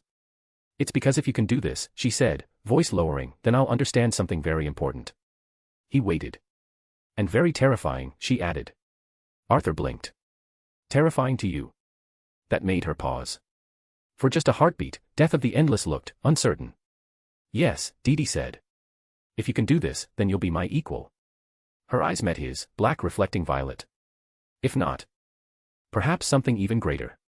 For the first time in a while, Arthur didn't immediately have an answer. He frowned slightly, then sighed, uncrossing his arms. So, he said, tone lighter than the weight of her words deserved, what am I supposed to do? Didi shook her head. Not yet. I need time. You'll understand why I can't say it here, and why I can't rush it. I've never done this before. Never. Arthur echoed. There was no reason to, I never met a being with your set of qualities, she replied softly. Until now. Rain pattered against the rooftop between them. Arthur studied her for a moment, then nodded once. All right. I get it. He shrugged. Whenever you're ready. You'll find me, or I'll find you. Her smile returned, warmer now. Genuine. Deal. With a flick of her wrist, a dark, round hat appeared between her fingers. She placed it atop her head with theatrical ease, tipping it slightly toward him. Thank you, Arthur, she said, already turning away. For agreeing to this. She took a single step forward and vanished, dissolving into the rain as if she'd never been there at all. Arthur stared at the empty space she left behind, the city lights reflecting faintly in his eyes. Not like you gave me a choice anyway, he muttered, a faint smirk tugging at his lips. Then quieter, more thoughtful, he repeated her words to himself. My equal. He shook his head. Now I'm curious about this. Turning toward the stairwell that would take him back down, Arthur took a step then stopped. His gaze lifted, settling on a nearby rooftop across the street. Empty. Silent. Just shadow and gargoyles. He smiled. His eyes glowed briefly, violet cutting through the gloom. Batman. // If you like this story, check out my other stories. Solo leveling in Westeros. And you can get access to 3 more chapters or 7 more chapters if you want. Chapter 343, Threats Yet to Come.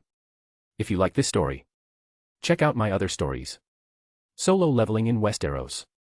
And you can get access to 3 more chapters or 7 more chapters if you want. // Gotham, Batcave. Bruce Wayne sat before the Batcomputer, cowl off, fingers moving with precise efficiency across holographic screens. Data streams reflected faintly in his eyes, alien tech signatures, magical anomalies, satellite gaps. Routine vigilance. Then the air shifted. No sound or tremor. Just pure pressure. Bruce's fingers stopped. He didn't turn immediately. He didn't reach for a weapon. He simply narrowed his eyes as the cave's ambient sensor spiked, then failed, then went dead for half a second. That was enough. Behind him, the shadows near the Batmobile thickened. They folded inward. A figure stepped out. Tall. Armored. Silent. Igris. The Shadow Marshal's violet eyes burned beneath his helm as he planted his sword into the stone floor, not as a threat, but as a form of greeting. His black cape unfurled behind him, and then he grabbed it. Opened, like a doorway. From within that living darkness, a second presence emerged. Arthur stepped out calmly, boots touching stone. The shadows peeled away from him and sank back into Igris's cloak, leaving him standing in simple dark clothing, eyes glowing faintly violet, posture relaxed. Igris turned, bowed once to Arthur, then dissolved into shadow and vanished as if he had never existed. Only then did Bruce turn in his chair. He stared at the spot where the shadow soldier had been. Then at Arthur. "That's one hell of an entrance," Batman said flatly. Arthur inclined his head just slightly. "Pardon me for it. But you did arrive in my home uninvited once." Batman snorted quietly, already standing now, cape settling around him. "Fair." They studied each other for a moment without moving an inch. "So," Batman said, voice level, professional. "What do you need, Arthur?" Arthur didn't answer right away. He walked past Bruce instead, boots echoing softly as he moved through the cave. He looked at the Batmobile. The suits. The trophy sealed behind reinforced glass. Each glance was brief, respectful, never lingering. "It's not that I need anything," Arthur said finally. "And I'm not here to complain about your constant surveillance. Or the fact that you've been watching people close to me." Batman's jaw tightened, but he didn't deny it. Arthur stopped near the massive display of Earth rotating slowly above the central platform. "I'm here," Arthur continued, "because you're one of the greatest minds on this planet.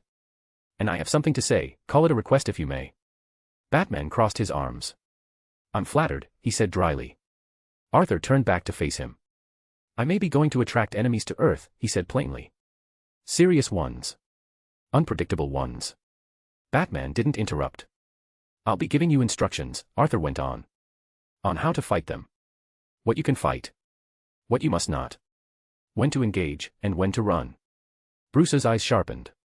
"What you're saying," Batman replied, "is that you want command authority." Arthur nodded once. "I do." Silence stretched. "I haven't told anyone else," Arthur added. "Not the League. Not even those close to me. Just you." Batman studied him carefully, every micro-expression catalogued. Then. "You're not bluffing," Bruce said. "What kind of enemy are we talking about?" Arthur's eyes glowed brighter as he answered. "Not threatening. Just distant. Extremely powerful. Magical. Their armies number in the millions. They don't conquer for territory or ideology, they kill. That's their purpose." Batman frowned. "Sounds unrealistic." Then paused. "But your tone says you've fought them before for some reason." Arthur smirked faintly. "I can't explain this to you, but I did, more than once." Batman turned back toward the Batcomputer, already pulling up a new encrypted file. "I'll create a contingency archive. Restricted. Off-league." He glanced over his shoulder. "I won't brief them yet. We've got a more immediate problem." Arthur looked around. "Where's Lobo?" "He escaped," Batman said. Arthur raised an eyebrow. "At least," Batman continued evenly, "that's what I made him think." Arthur turned fully toward him now. "What did you do?" "I offered him a better contract," Bruce replied. "Drop the bounty. Track down whoever put it on you. Payment up front. A beat. I left the money in front of him." Arthur chuckled softly. "He refused." "He did, he might be an idiot but he follows a certain code." Batman agreed. "So I left a structural flaw in his containment chamber. One drop of blood was all he needed to escape." His mouth twitched.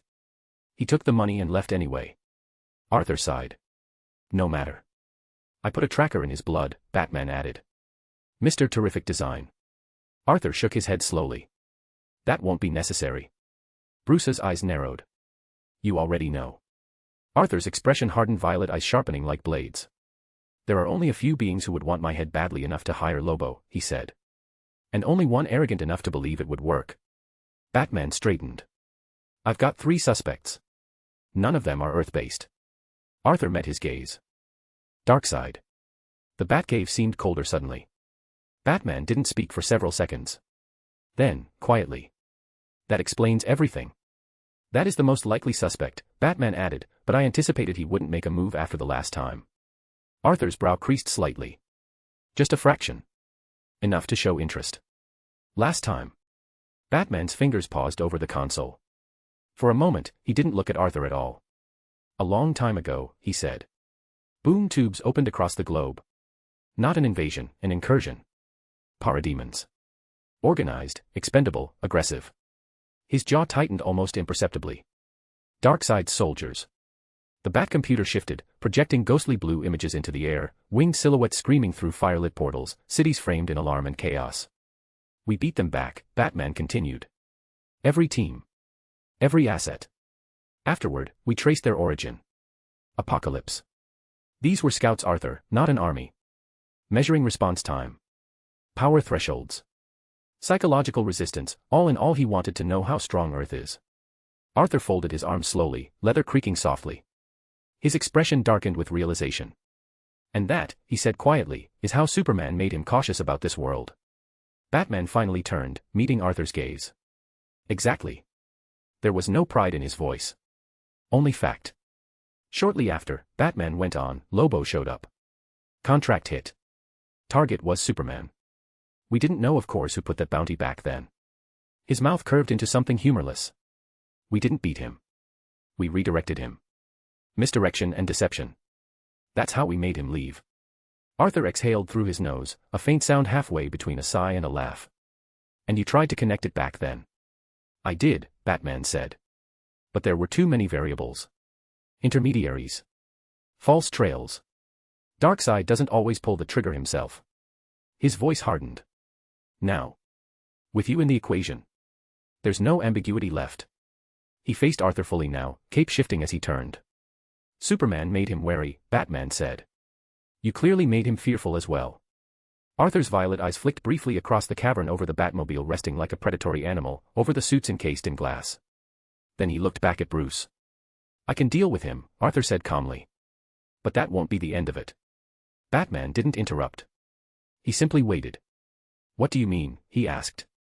This Darkseid, Arthur said, beginning to pace, boots clicking softly against stone, is not the Darkseid. Batman's eyes narrowed a fraction. Explain.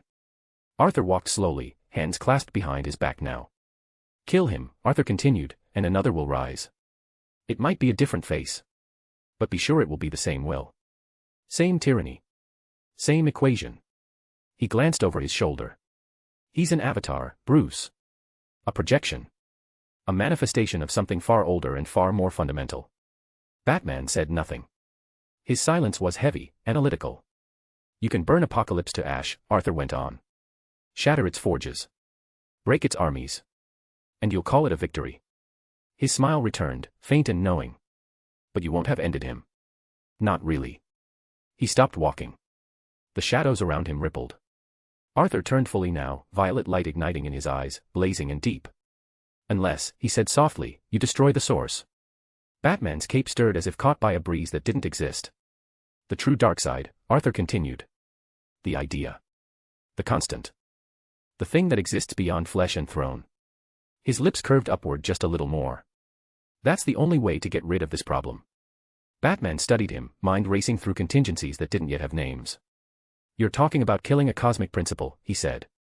Arthur shrugged lightly. I keep these things in mind, he replied. The real threats. The ones that don't stop just because you punch them hard enough.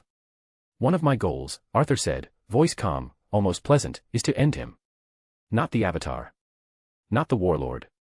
His gaze locked onto Batman's. The real Darkseid. // If you like this story, check out my other stories. Solo leveling in Westeros. And you can get access to 3 more chapters or 7 more chapters if you want. Chapter 344, Birth of the True Shadow Core.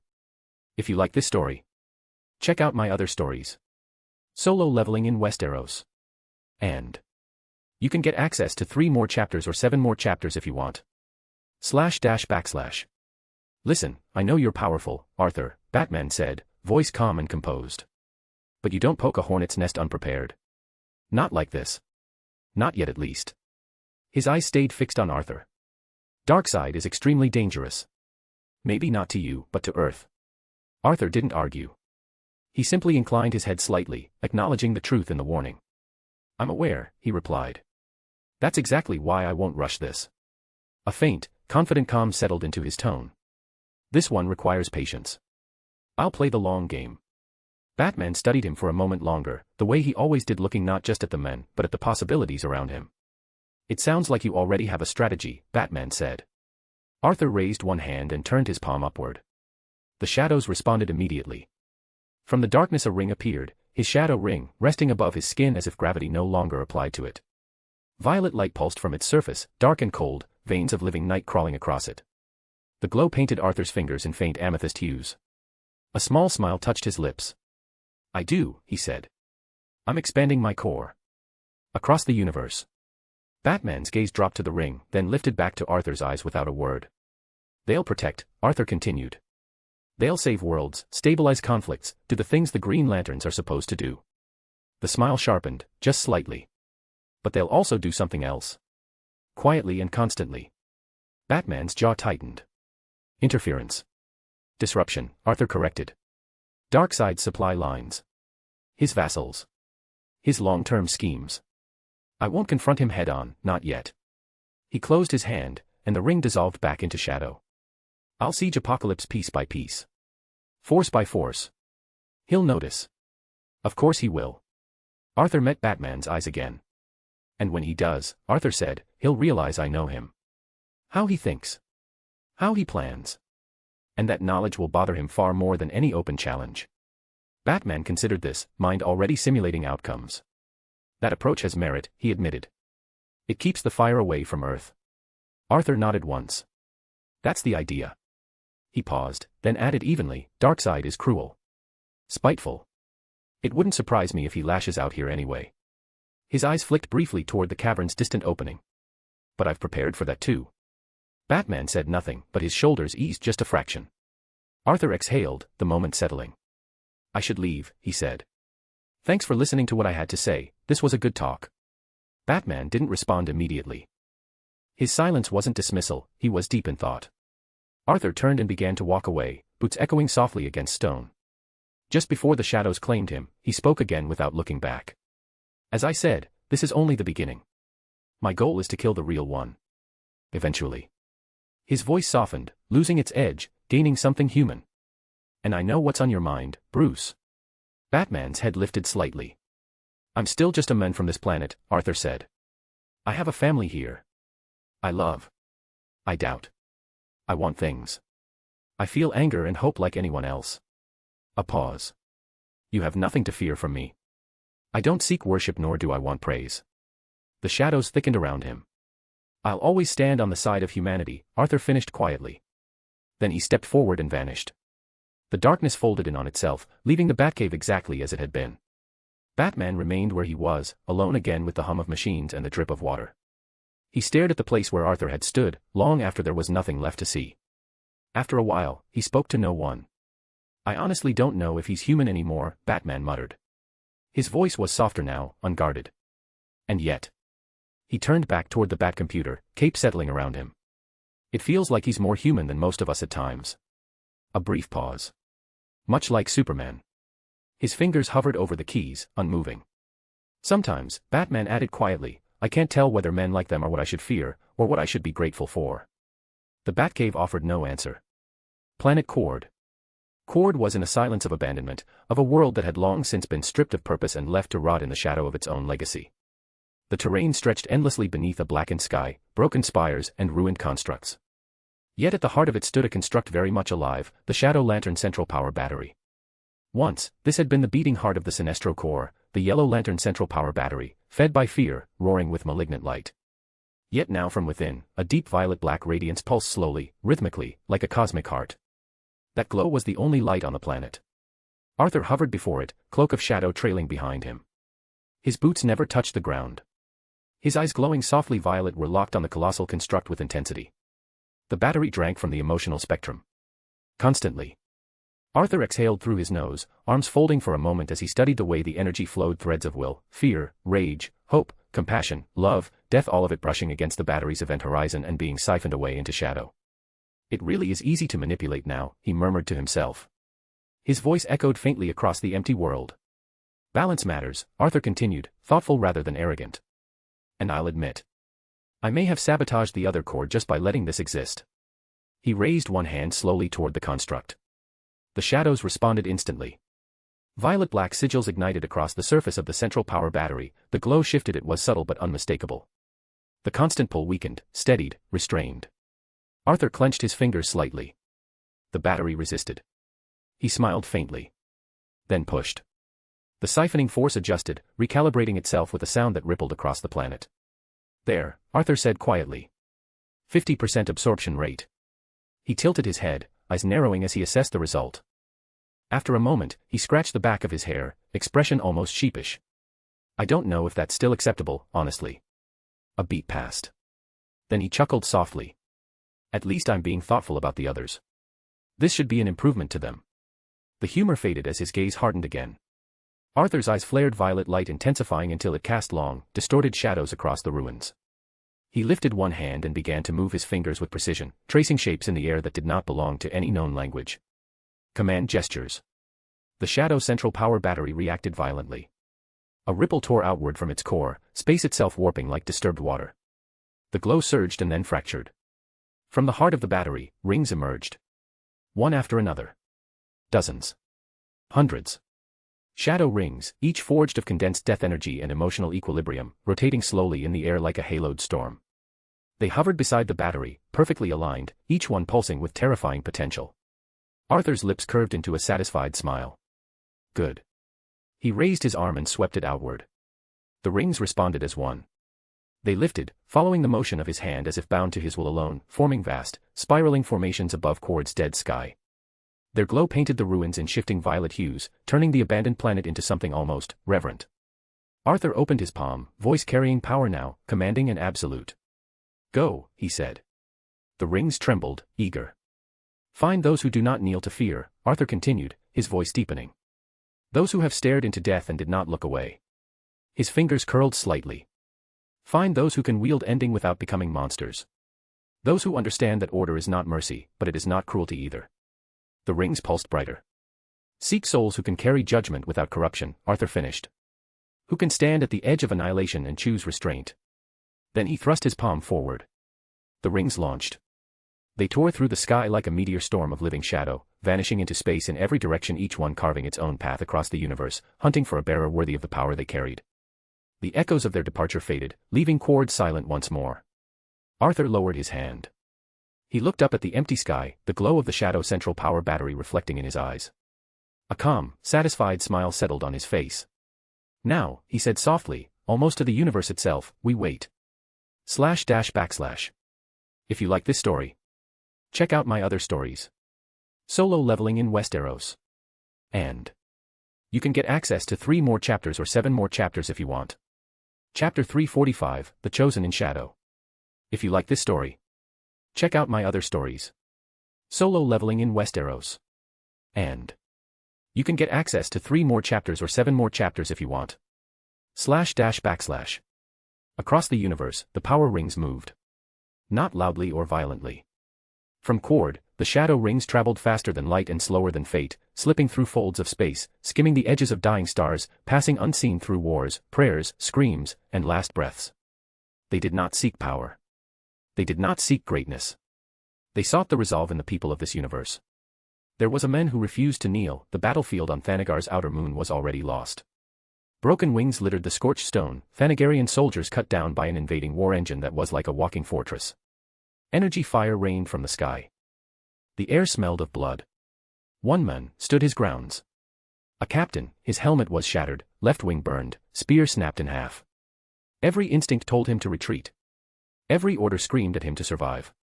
But behind him, cowering in the ruins of a shattered dome, were civilians. Children. Elders. Those who could not fly, could not fight back. He planted his feet anyway. Come on then, he rasped, blood running down his jaw. You want them, go through me. The war engine raised its cannon. He closed his eyes.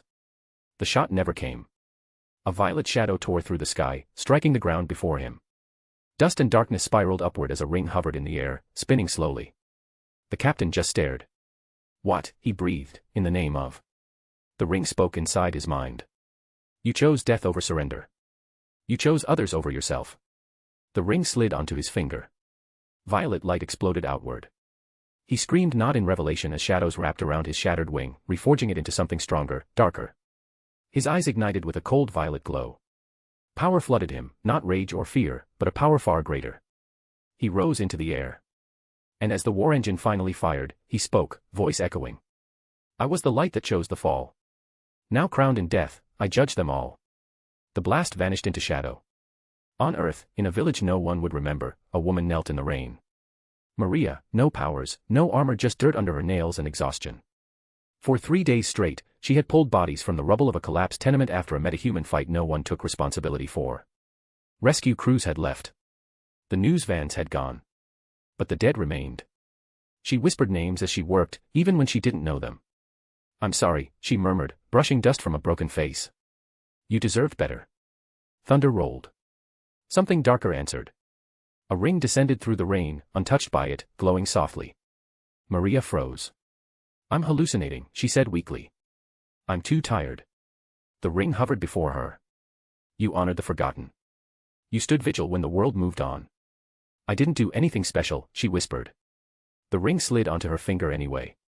The rain stopped. Shadows rose, reverently forming cloaks around the dead bodies. Their wounds closed. Their faces softened. Not reviving them, but at peace. Maria's eyes glowed violet as tears streamed down her face. I don't want power, she said, voice trembling. And yet you deserve it more than anyone. One who will never abuse it. Her voice steadied as something ancient and solemn settled into her spine. No heaven's call shall break my path. For I am dread, and I am wrath. The dead did not rise. They rested. Deep within a distant world plagued with war and oppression, a prisoner hung in anti-grav restraints. Designation, Subject K-47. Name long erased. For years, they had dissected him, mentally, physically trying to break him, rewrite him, turn him into a weapon. They failed. Every time. Because he refused to scream. Because he refused to beg. Because he refused to become what they wanted. The last experiment overloaded the chamber. Alarms blared. Energy surged. The facility began to collapse. K-47 laughed softly. So, he muttered, blood dripping from his chin, this is how it ends. The shadows answered. The ring phased through reinforced alloy and stopped inches from his face. You've got to be kidding me, he said hoarsely. You endured hardships that would break a mountain. You did not surrender yourself. The ring snapped onto his finger. And the restraints shattered. Darkness exploded outward, swallowing the collapsing lab hole.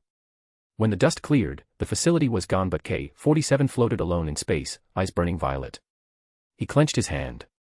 None will escape my watchful eyes, he said calmly, almost peacefully. On a backwater world orbiting a dying red sun, a boy stood fighting alone a beast twice the size of a tank, one who just killed his entire village. No weapon or training. Just a stubborn boy with an unbreakable will. I'll not yield or run away, he shouted, voice cracking. I will kill you and avenge them all. The beast laughed. The ring arrived like a falling star. The boy stared, mouth open but no words came out. The ring slid onto his finger. The little fear he had vanished, suppressed by a greater power. His eyes glowed violet. By my command, the dead shall arise. The shadows behind him moved. Constructs of shadow resembling his fellow fallen villagers stood once more. The beast's eyes widened and he tried to run. It didn't work it. Across the universe, new lights ignited. Not green. Not yellow. Not red. Violet black. And far away, on Cord, Arthur felt it.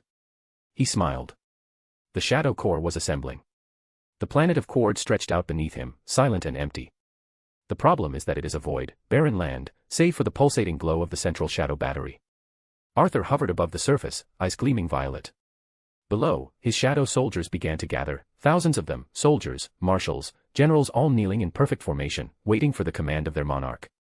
Arthur spread his arms wide, and his voice carried across the void. This world is barren. No life. No culture. No structure. No purpose. Yet, from now on, it shall be home to the living shadow lanterns, the righteous, the fearless, and the unyielding. Make this world a replica of OA, greater even. Buildings, cities, light, energy, it must feel alive, functional, and intimidating. Begin immediately. From the front lines, Bellion stepped forward, wings folded neatly behind him. Simple enough, Monarch. I shall organize the soldiers, split tasks between them. Architecture, energy grids, atmosphere stabilization, landscaping. He trailed off, rattling off the list like a commander giving orders in a war room. Make sure you don't overdo things. Arthur interjected dryly. Lanterns are not here for sightseeing. Bellion chuckled. Understood. Then came a voice sharp, cutting through the formation. Who made you the responsible here? You are not the Grand Marshal. All eyes turned to Barreau, wings fanning dramatically, claws tapping on the empty ground. His violet glow flickered with impatience and indignation. Arthur raised an eyebrow, arms still crossed in that serene but deadly posture. Barreau. Barreau's eyes narrowed, then softened in a sudden, deferential turn. I will get to work immediately, my liege. I will not disappoint you. With a dramatic sweep of his wings, he vanished into the darkness, already leaving trails of shadows. From the rear, a soft, sarcastic voice rang out. What an idiot. Galatea, always sharp-tongued, folded her arms, her violet eyes rolling as she observed the chaos. My king, if you gave Barreau full authority over construction, he'll make a mess. Allow me to ask of you something, my king. The Grand Marshal thing, can we settle that? Arthur sighed. I didn't forget about that, Galatea. I know that you are a marshal right now, but that's a detail for later. Now get to work, all of you. The shadows dispersed across the world. Towering structures formed with uncanny speed, roads carved themselves into a perfect network, and power conduits with pulsing energy, shadows bending reality as if the planet itself obeyed Arthur's will. // If you like this story, check out my other stories. Solo leveling in Westeros. And you can get access to 3 more chapters or 7 more chapters if you want. Chapter 346, Nyx, Stronghold of the Shadow Lanterns. If you like this story, check out my other stories. Solo leveling in Westeros. And you can get access to 3 more chapters or 7 more chapters if you want. // The dead world of Quord no longer felt dead. Entire city blocks were being born in minutes, then torn down just as fast, replaced by something better. Or at least, something the Shadow soldiers thought would please their monarch. Arthur hovered above it all at first, arms crossed, violet eyes calm, until the noise began. Conflicting designs collided mid-construction. Towers grew too tall, were immediately outdone by taller ones beside them. Streets rearranged themselves in defiance of earlier plans. Spires twisted into impossible geometry simply because another legion had made theirs slightly more intimidating. A group of shadow soldiers stood around a half-finished structure arguing furiously. No, no, no. Monarch prefers symmetry. This angle is offensive. Offensive? Monarch values efficiency. This structure channels shadow energy flow 30% better. And it's connected to the central battery as well. And yet it looks boring. Would you rule from something boring? The first soldier scoffed. Do not project your insecurities onto the monarch. Arthur pinched the bridge of his nose. So much for letting the generals and marshals organize them. Below him, the competition escalated. One legion erected a massive citadel with hovering rings of shadow rotating around its peak. Before it could settle, another legion responded by building an entire floating district, streets, towers, and platforms purely to outshine them. From a distance, Arthur noticed something worse. His generals and marshals were doing it too. Barreau's forces carved sharp, aggressive architecture, blade-like towers meant to look lethal. Galatea, who didn't want to be like Barreau, ended up countering him with a sleek, terrifyingly elegant castle. She was just calling him an idiot moments ago. Arthur muttered. And then there was Bellion. Arthur's gaze shifted. Bellion and his legion of heavenly soldiers worked in disciplined silence, their movements synchronized, precise. Where others competed through excess, Bellion built with intent. Massive, majestic towers rose, structures that felt practical. Lightless arches. Fortress halls large enough to house lantern corps assemblies. They weren't shouting for attention. They were building something that expected to be chosen. Arthur exhaled slowly. At least someone remembers what this is about. A sudden tremor shook the ground. Arthur turned. In the distance, with the help of Shadow, Lex and Tusk, a mix of science and magic, Surtur had claimed an entire continental plate. The giant stood knee-deep, his massive squad of giants working around him. What they were building wasn't a tower, not exactly. It was a monument. A colossal structure shaped like a broken ring half embedded in the planet's crust, its inner edge forming a city-sized sanctum. The symbol of the shadow lanterns burned along its surface, not decorative but functional, stabilizing shadow energy at a planetary scale. Surtur slammed his hammer down once, and the structure locked into place with a thunderous pulse. One of his giants looked at another. Think the monarch will like it? The other shrugged. If not, we will simply build another. Bigger. Arthur actually let out a quiet breath of amusement. At his side, Igris materialized silently, cape settling behind him. He watched the chaos unfold, the arguments, the escalating constructions, the silent rivalry. My monarch, Igris said carefully, every soldier is experiencing creative freedom for the first time. I fear this may lead to chaos. Arthur's violet eyes gleamed as another spire tried to outdo Bellion's work only to be subtly corrected mid-formation by Arthur's will. And I'm afraid, Arthur replied after a moment, that I can't stop it. Igris turned to him. This is what happens when beings forged for battle are allowed to build something for once, Arthur continued calmly. They'll get it done. Igris had no answer to that. Arthur descended slowly and landed atop the Shadow Central Power Battery, sitting casually on its massive surface like a king watching a city grow beneath him. One leg crossed over the other, elbow resting on his knee, chin propped against his knuckles. From there, he guided them. Not with commands, but with corrections. A tower leaned too far toward intimidation, he adjusted its flow. A district became inefficient, he refined it. A monument lacked purpose, he rewrote its foundation. The shadows responded instantly. With terrifying precision and absolute speed. Entire districts finalized themselves in time. Roads aligned. Power conduits stabilized. Defensive structures embedded themselves beneath the surface. A world was being born. But through rivalry. Arthur watched it all, violet eyes reflecting a city that would soon house lanterns of death, order, and judgment. Time passed. A single day is all it took. The last echo of construction faded, and Quard stood, reborn. Where once there had been a hollow world, scarred and abandoned, and echoing with the remnants of fear, there now rose a great city, vast enough to rival OA itself. It sprawled across the planet like a living organism, structured yet organic, disciplined and ominously beautiful. At its heart stood the Shadow Lantern Central Power Battery, no longer a lonely structure, now it's a throne of energy. Violet-black light pulsed outward from it in rhythmic waves, feeding the city, the planet, and every shadow lantern bound to it. Radiating from the battery were districts crafted with purpose in mind. The Hall of Binding Oaths, a colossal circular structure where new shadow lanterns would swear their allegiance, not in blind loyalty, but in principle and resolve. Its ceiling was open to the void, constellations visible even in daylight, reminding all who entered how small they were, and how vast their duty is. The Citadel of Judgment, a fortified spire near the planet's equator, served as both command center and tribunal. It is where transgressions will be weighed, and where justice will be decided. The vaults of silent knowledge lay partially beneath the surface, housing records of the universe, worlds, extinct civilizations, and enemies. All the knowledge that exists here will be in the shadow rings as well. Massive transit rings hovered above the city, allowing instant passage between districts. Training grounds stretched across it, where shadow lanterns would hone control over fearless will and death-bound power. And guarding the outer reaches of the planet were monumental bastions, some elegant, some brutal, each a testament to the Shadow Legion that built it. Arthur stood above it all, hovering in silence. For a long moment, he said nothing. Then, quietly he spoke. I couldn't be more impressed than this. The shadows stilled instantly. You outdid yourselves. As usual. That was all it took. The reaction was immediate and chaotic. Several shadow soldiers dropped to one knee as if struck. We do not deserve such praise, Monarch, one said, voice trembling. Another turned sharply. We should find more worlds. Build them better. Stronger. A third nodded furiously. Yes. Refine, improve, and perfect them.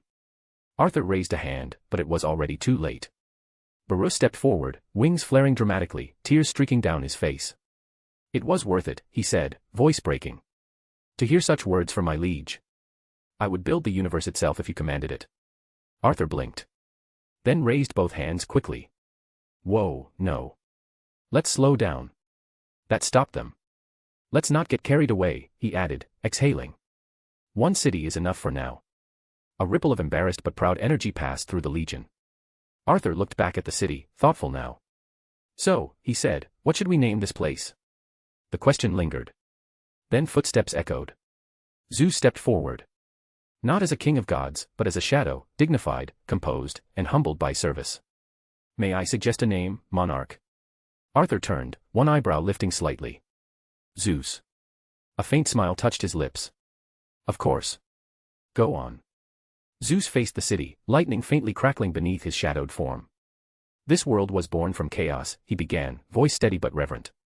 A place once ruled by fear, now reshaped into order, not through light, but through night. He gestured toward the vast skyline. In ancient times, there was a goddess who dwelled at the edges of existence. She was a child of chaos, Nyx. She was not evil, nor benevolent, but even I feared her once. There was something about her I never could tell. Arthur listened without interrupting. Nyx birthed forces older than the gods, death, fate. And this city is also born from chaos. Zeus turned back toward Arthur. It stands the same. At the edge of the universe. Feared, misunderstood, yet necessary. His voice softened. This place will surely birth lanterns not driven by hope or rage but by principle. By judgment. By resolve unshaken by fear. He inclined his head. I believe Nyx is a fitting name. Silence followed. No one objected. No one even considered it. Arthur studied the city one last time. Then he nodded once. So be it, he said. Nyx it is. The shadows bowed as one. Home of the shadow lanterns. Zeus lowered himself into a respectful bow. It brings me great joy that you accepted my suggestion, monarch. Arthur glanced at him, a faint, genuine smile crossing his face. It was a great suggestion after all. // If you like this story, check out my other stories. Solo leveling in Westeros. And you can get access to 3 more chapters or 7 more chapters if you want. Chapter 347, Supreme Commander of the Corps. If you like this story, check out my other stories. Solo leveling in Westeros. And you can get access to 3 more chapters or 7 more chapters if you want. // Arthur hovered above the city of Nyx, violet light reflecting off his eyes as the Shadow Lantern central power battery pulsed beneath him. For a long moment, he simply watched it. Then he spoke. It's time, Arthur said quietly. I'll summon the lanterns the rings have chosen. At once, the air responded. Arthur lifted one hand and closed it slowly into a fist. Across Nyx, shadows peeled away from towers and streets. Entire legions dissolved into wisps of darkness, returning to him in streams. Generals vanished mid-command. Soldiers bowed as they faded. Only the marshals remained, Belian, Barrow, Igris, Hel, Zeus, Doom and the others standing in a loose semicircle behind their monarch. Barrow sniffed loudly. Does this mean visitors are coming? Galatea sighed. Try not to embarrass us, Aunt. Arthur ignored them. Below him, the central power battery responded. Its glow intensified, violet deepening into a darker glow, then a column of shadow light erupted upward, tearing through the sky like a beacon, punching past the clouds and vanishing into the void beyond Cord. At the same time, Arthur's shadow ring flickered. Not malfunctioning, it was broadcasting a call. You are being called back to Nyx. Across the universe, the call was answered. Somewhere in deep space, a battered cruiser drifted lifelessly, hull torn open, fires long extinguished. Inside, a lone figure floated in vacuum. Violet light flared on his hand. The shadow ring tightened. Summons received. What? His breath hitched as space itself folded. I just had a fight. No wait. A portal of living shadow opened in front of him, swallowing vacuum, wreckage, and everything with it. The last thing he felt before vanishing was gravity returning. On a war-torn world, a woman stood knee-deep in ash, in front of her lay dead beastly creatures, and behind her the people she just protected. The ring on her finger pulsed violently. Transport initiated. Her eyes widened. Huh. Shadow tore open reality. She looked back once at the people she protected, then whispered, I'll be back. Across worlds and galaxies. Shadow lanterns were called by force. Some shouted, some laughed, some simply closed their eyes and let it happen. Each ring acted on its own. The sky above Nyx fractured. Portals bloomed in the sky and the ground, dozens, then hundreds opening in layered spirals. Figures poured through, all in shadow lantern uniforms, confusion was all written in their faces. One by one, they arrived. A Thanagarian shadow lantern staggered forward, wings half spread, eyes scanning for threats that weren't there. A Daxamite landed hard on one knee, instinctively bracing for gravity that felt heavier than it should. A woman of living mist solidified mid-step, violet light leaking from the seams of her form. A human, aliens, each pulled from their lives, their battles, their doubts, and deposited into the heart of Nyx. They landed across the great plaza surrounding the central power battery, some stumbling, some standing tall, all staring in stunned silence. Violet light washed over them. Arthur hovered above, cloak of shadow billowing slowly. His marshals hovered behind him, unmoving. The lanterns looked up. And for the first time, they saw him. Arthur's voice carried, calm and absolute. Welcome, he said, eyes glowing as the city of Nyx watched with them, to your new home. The shadow rings pulsed in unison. Murmurs rippled through the gathering. Where are we? My ring. I didn't command it. This place, it looks like away from the legends. Just. Instead of green it's darker. What kind of power does this take? They felt it before they truly saw him. Arthur hovered unmoving. His presence was overwhelming, shadows subtly leaning in his direction as if acknowledging their master. The lanterns' voices dropped, one by one. Is that him? No, that can't be just a commander. My ring suddenly feels small. Who is he? Arthur landed on the ground and stepped forward, boots echoing once, only once, and the sound carried across the entire plaza. The shadows shifted with him. You feel it, he said, voice calm, even yet it rolled through them all. The pull of power. The weight of it. The responsibility.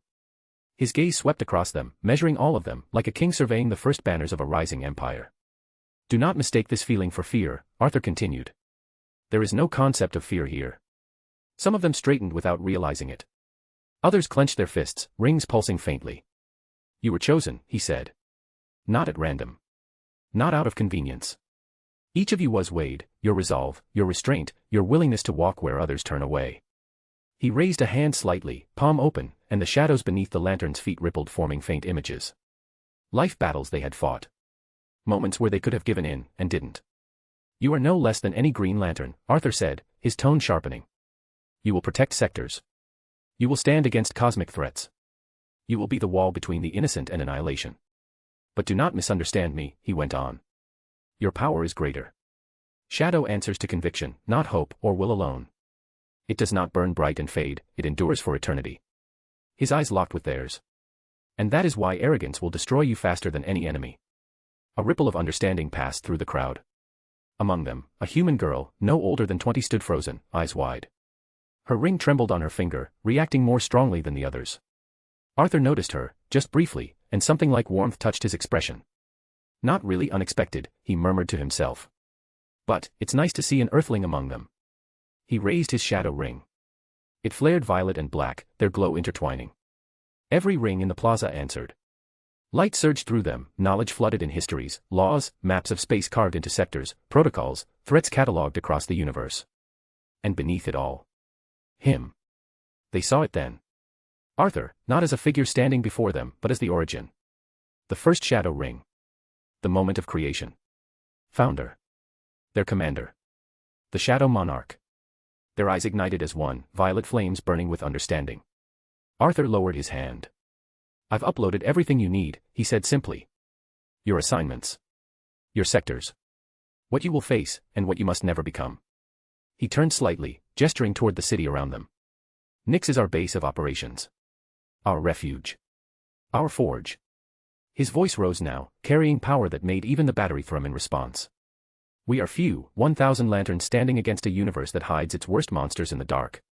But numbers have never decided who shapes history. He looked at them, truly looked. Soon, we will rival the greatest core. And when tyrants whisper in the void and the darkest corners of this universe, when horrors believe themselves unseen. His ring flared again. They will remember that we exist. The lanterns raised their ringed hands as one, beams of violet shadow light tearing into the sky above Nyx, converging into a single blazing beacon. Their voices thundered together, unified by belief. All hail the Shadow Core. Long live the core. The plaza of Nyx slowly settled into a reverent hush. The lanterns had dispersed toward their assigned halls, their voices fading into the vast architecture of the city. Arthur remained where he was, speaking quietly with his marshals, and some of the lanterns. That was when she gathered the courage to step forward. The floor reflected her faintly, small, human, wrapped in a lantern's glow that still felt unreal against her skin. Her ring pulsed in time with her heartbeat. The marshals noticed immediately. Baruz's head turned first, glowing eyes narrowing, not hostile, but assessing. Zeus shifted his stance, lightning-like shadows rippling faintly. The others didn't move at all, which somehow made it worse. She froze halfway. Her shoulders stiffened. Her gaze dropped. For a moment, it looked like she might retreat. Arthur noticed. He lifted a hand slightly, a command, and the marshals walked away, their attention turning elsewhere. The pressure in the air lessened, just enough for her to breathe again. She took another step. Then another.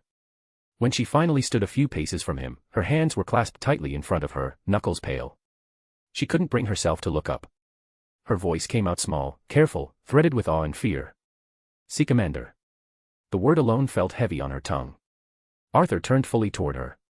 His expression softened, it wasn't amused, it was simply kind.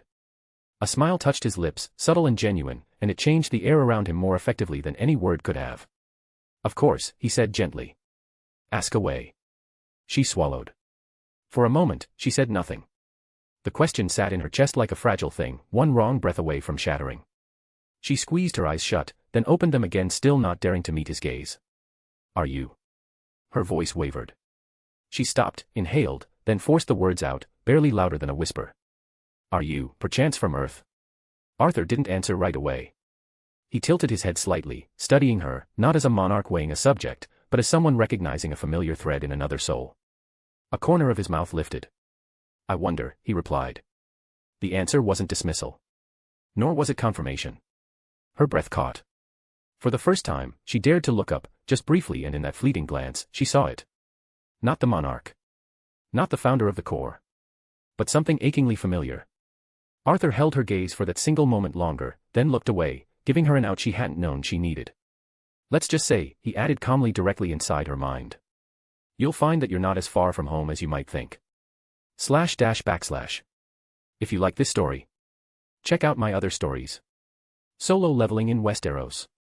And you can get access to 3 more chapters or 7 more chapters if you want. Chapter 348, Apocalypse Plans. If you like this story, check out my other stories. Solo leveling in Westeros. And you can get access to 3 more chapters or 7 more chapters if you want. // Apocalypse. Darkseid sat unmoving upon his throne. He was waiting. Desaad approached from the shadows, his elongated frame bowed low, fingers clasped together in reverence. His smile came easily tonight, thin, sharp and delighted. My lord, Desaad began softly, savoring each word, we have developments. Darkseid's eyes did not shift. Speak. Desaad inclined his head. The Charnian. Lobo. A pause, deliberate. He has abandoned his mission. That earned a reaction. Not visible rage. Not surprise. He lives, Desaad continued. The shadowed earthling survives. More than that, he grows. Rapidly. Darkseid rose. Stone groaned beneath his feet as he stood, tall, so, Darkseid rumbled, even the last son of Zarnia proved insufficient, again. Desaad licked his lips. It would appear so, my lord. The earthling's power no longer progresses linearly. It accumulates. Evolves and adapts. His eyes gleamed. At this point, he poses a threat greater than the Kryptonian. That made Darkseid turn. Slowly. His eyes locked onto Desaad. For a moment, the torturer feared he had overstepped. Then Darkseid spoke. I know. The word echoed. He is not simple, Darkseid continued. Earth is truly a troublesome planet. His hands clenched, stone cracking beneath his grip. He is an anomaly I did not account for. Desaad's smile widened. There is more. Darkseid's gaze sharpened. Go on. There has been movement, Desaad said carefully. Reverent tremors along the emotional spectrum. Concentrated. Darkseid did not need clarification. Oh, he said. Yes, Desaad confirmed eagerly. They are also very active, but there is another presence now. Cord. His voice dropped, reverent. The shadow lanterns. Darkseid's eyes narrowed. No longer wraiths, Desaad went on. No longer just ghosts. They are alive, my lord. A quiet laugh escaped him. Much like the Green Lanterns, but these ones feel much stronger. Silence fell. Then. He is dangerous, Darkseid said. Not as an opinion. As a verdict. An anomaly, he continued, that spreads, builds, and inspires loyalty. His eyes glowed faintly red. That is a threat to Apocalypse that we have to deal with by any means necessary. Desaad leaned forward slightly. Shall I dispatch more assassins? Darkseid turned back toward the abyss of Apocalypse horizon. No. Assassins are tools for mortals, Darkseid said. They fail because they seek death. His voice deepened. He is no mere mortal, so this requires dominion. He paused. I have a plan. Desaad's spine straightened immediately, delight flashing across his twisted features. As always, Lord Darkseid, your foresight eclipses all. Whom shall we send? Darkseid's eyes ignited fully now, crimson omega fire simmering beneath his lids. One we already have on Earth. Desaad froze. Then realization dawned. A slow, terrible smile spread across his face. Ah. He breathed. Of course. Darkseid's voice dropped, heavy with inevitability. My daughter. The word carried no affection, only ownership. Away, Hall of the Guardians.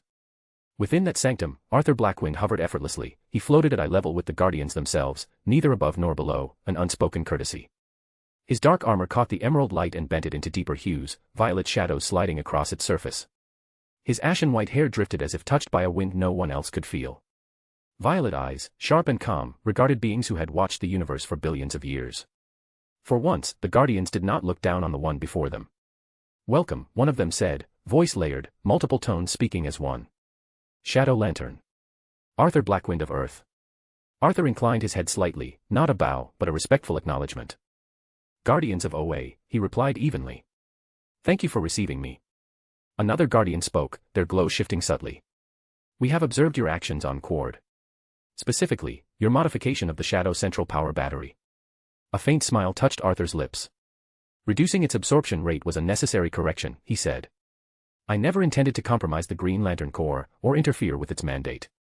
His eyes softened, just slightly. Balance matters. I wouldn't sabotage it for my own gain. A low murmur passed between the Guardians. You have shown restraint, one of them admitted.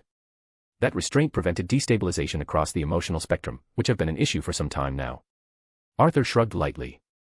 I consider that a bare minimum. He folded his arms behind his back, drifting a fraction closer before stopping himself, aware, always aware, of boundaries. My purpose here is simple, he continued. I wish for cooperation. Not integration. His gaze sharpened. The Green Lanterns should not operate in close proximity to Shadow Lanterns. The nature of our power would weaken them over time, and we don't want that. The Guardians listened, silent, unblinking. What I propose, Arthur went on, is collaboration through information, intelligence, and coordinated objectives. Parallel paths. Shared warnings. He gestured faintly, the air rippling as if acknowledging the thought. There are evils in this universe that wait for chaos, he said quietly. They thrive on disorder, on hesitation. OA is not immune to that truth. His eyes lifted, meeting theirs. That is why Nyx and OA must stand aware of one another. A Guardian spoke after a pause. What threats do you foresee? Arthur did not hesitate. Many, he said simply. Then, after a beat, Darkseid. The name carried weight even here. We are aware of Darkseid, another Guardian replied. His atrocities are well documented. Yet he has never dared to attack OA directly. He understands the power of the Lantern Corps. Arthur's smile returned, this one sharper. You mean he hasn't dared yet, he said. Darkseid is patient. That's what makes him very dangerous. He slowly descended, boots touching the luminous floor without a sound. But that particular problem, Arthur added, turning slightly as he began to walk, is mine. The Guardians exchanged a look, something rare for being so controlled. Finally, they spoke as one. The Green Lantern Corps will aid you in any capacity you request. Your purpose is noble and righteous. Arthur stopped. Turned. Inclined his head once more. You have my thanks. He left the hall without ceremony. Outside, beneath OA's endless green sky, three familiar figures waited. Hal Jordan leaned against a railing, arms crossed, grin already forming. John Stewart stood beside him, composed as ever, while Kilowog loomed behind them, arms folded. Hal was the first to speak. You know, he said, smirking, I don't think I've ever seen the Guardians that polite. Guess miracles really do happen. Arthur glanced at him. Everyone matures eventually, he said dryly. Even beings who've lived for 1 billion years. That earned a chuckle from Hal, from Kilowog, even a faint smile from John. Hal's expression shifted, just a little more serious. What you said back there, all true. He scratched the back of his neck. You really think that bastard's gonna make a move? Arthur met his eyes. He will. There was no drama in his tone. He's afraid of me, as much as the Guardians. Arthur continued calmly. And fear makes Darkseid dangerous, more so than he already is. He'll try everything he can to erase me. Hal whistled softly. That's comforting. In a terrifying sort of way. Arthur shrugged. It's not a big deal. Hal blinked. You and I have very different definitions of big deal. A corner of Arthur's mouth lifted. The so-called big bad of the universe will soon realize what he is dealing with. Hal raised a finger. Careful, Arthur. Darkseid's not simple. Arthur looked at him, really looked. Said nothing. Hal sighed. Okay. Not saying you're simple. Just. He's evil. Capital E. I know what you mean, Hal, Arthur replied. I should return home, Arthur said at last. John nodded. You're always welcome here, Arthur, and we shall keep an eye out. Kilowog grunted. I know that we will work together with your wraith-like lanterns, but just don't turn OA into a shadow planet, Puzzer. Arthur smiled faintly. I can't promise that. Hal grinned. Arthur stepped back and the light around him dimmed. Shadows folded inward, wrapping around his form like a closing curtain. For a moment, only faint violet afterimages remained. Then nothing. John stared at the empty space. Man. I have to admit, he gives me the chills. Hal exhaled slowly. Happy to say that I don't, but that would be a lie. // If you like this story, check out my other stories. Solo leveling in Westeros. And you can get access to 3 more chapters or 7 more chapters if you want. Chapter 349, The Making of Lanterns. If you like this story, check out my other stories. Solo leveling in Westeros.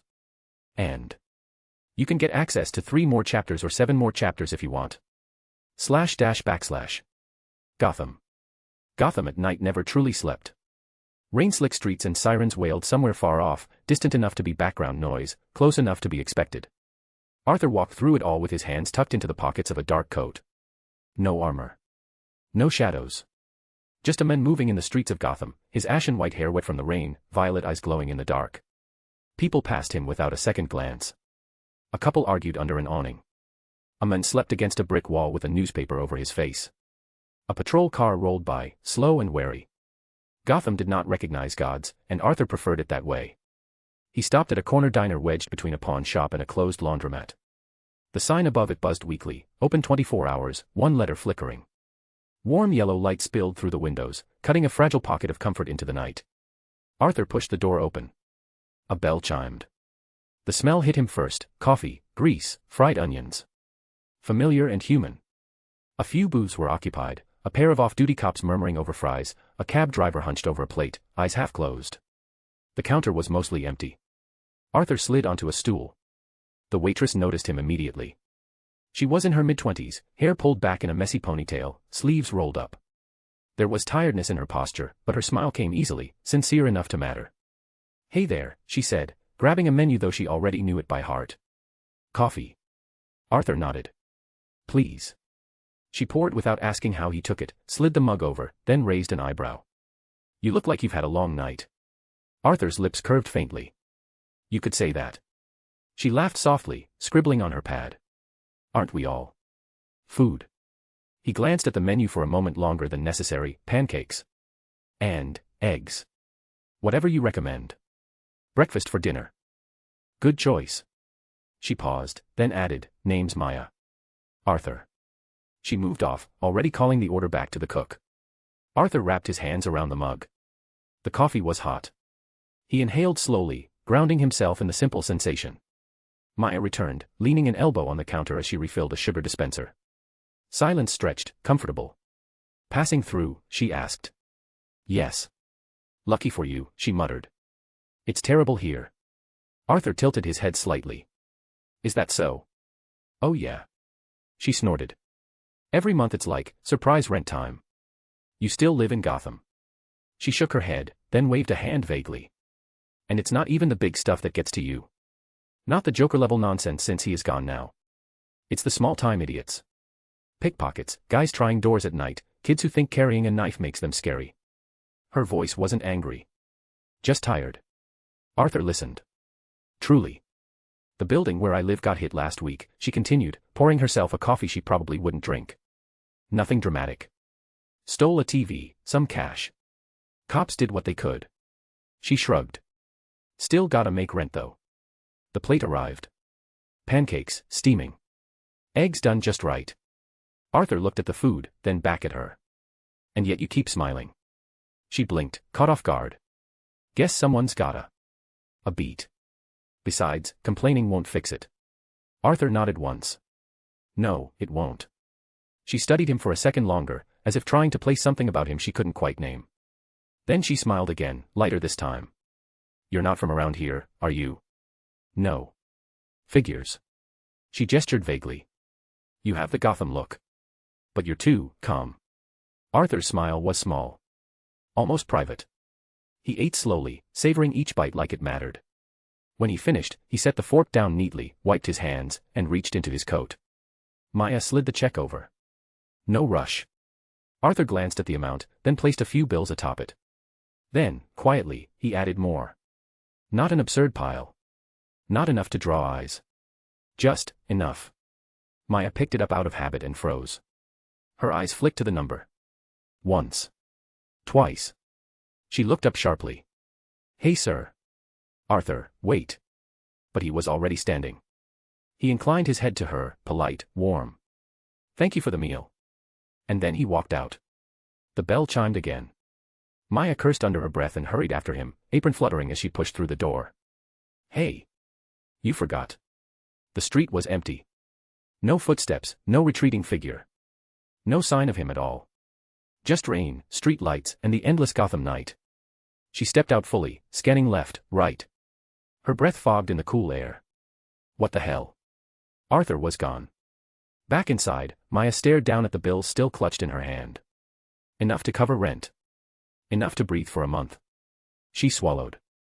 Planet Cord, City of Nyx.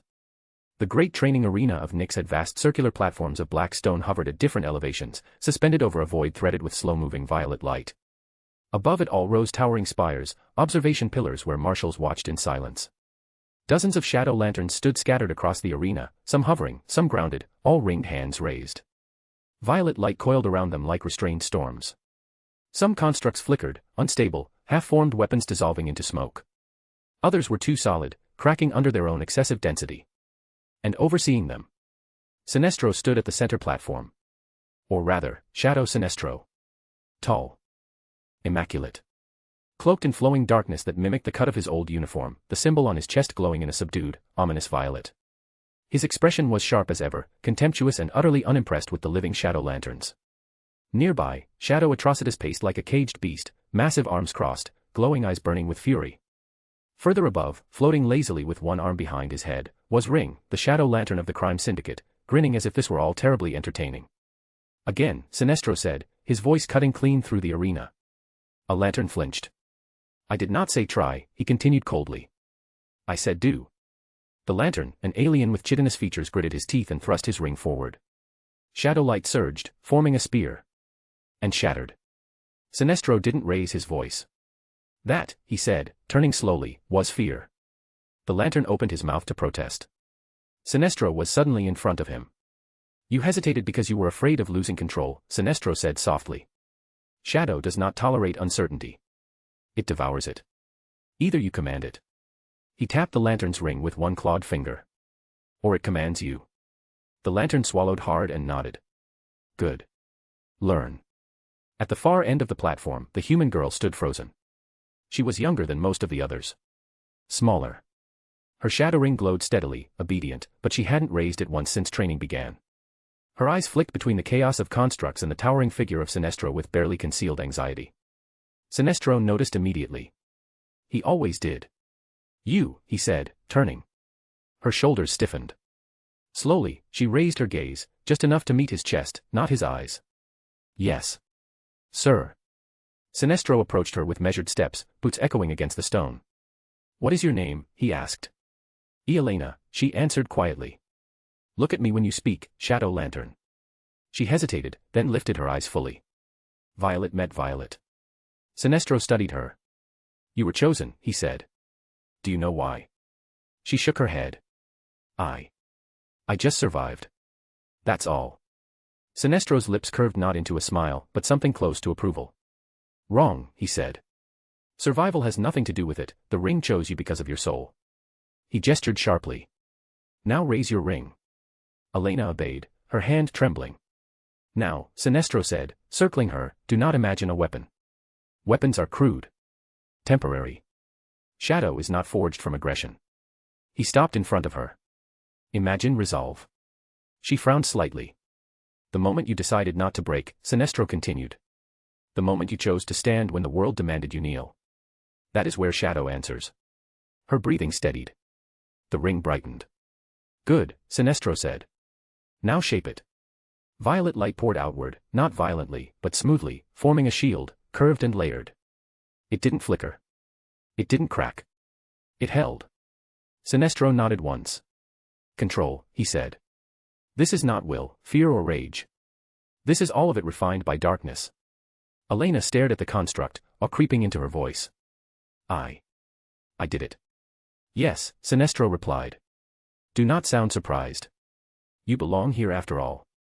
Nearby, Shadow Atrocitus barked a laugh as two lanterns slammed into each other midair, their constructs colliding in a violent explosion of shadow fire. Again. Atrocitus roared. Your constructs are not meant to be pretty, they are meant to endure fights. One lantern snarled back, rage flaring, and his construct suddenly stabilized, becoming a massive gauntlet that sent his opponent crashing into the ground. Atrocitus grinned, sharp and savage. Good. You learn fast. Above them, Ring clapped slowly. Oh, this is beautiful, he drawled. Look at them, trying so hard not to fall apart. Makes you proud, doesn't it? Sinestro didn't look up. Focus on your assignment, Ring. We shouldn't disappoint the monarch. Ring smirked. Relax. I'm teaching them creativity. Below him, a lantern struggled to maintain a construct shaped like a multi-barreled cannon. Ring snapped his fingers. Why one idea, he said lazily. Is that the limit of your imagination? The construct split, reforming midair into a swarm of smaller weapons, each perfectly synchronized. The lantern's eyes widened. I didn't know I could do that. Ring grinned wider. Of course you didn't, idiot. Well, now you do. The arena was glowing with power. Constructs grew sharper. Movements became cleaner. And Arthur observed their progress through his shadow soldiers. // If you like this story, check out my other stories. Solo leveling in Westeros. And you can get access to 3 more chapters or 7 more chapters if you want. Chapter 350, A Monarch's Heirloom. If you like this story, check out my other stories. Solo leveling in Westeros. And you can get access to 3 more chapters or 7 more chapters if you want. // Jump City, Blackwynd Estate. The Blackwynd Estate stood at the far end of the city, dignified stone, old money architecture softened by ivy and memory. Arthur stood before the front door, just a dark coat, casual clothes beneath it, hands resting in his pockets as if he were bracing himself for something far more dangerous than gods or monsters. To his left, Kara stretched her arms behind her head, smiling at the familiar sight. Been a while since I visited, she said lightly. Feels smaller than I remember. Raven hovered just slightly off the ground, arms folded inside her jacket, eyes lingering on the windows.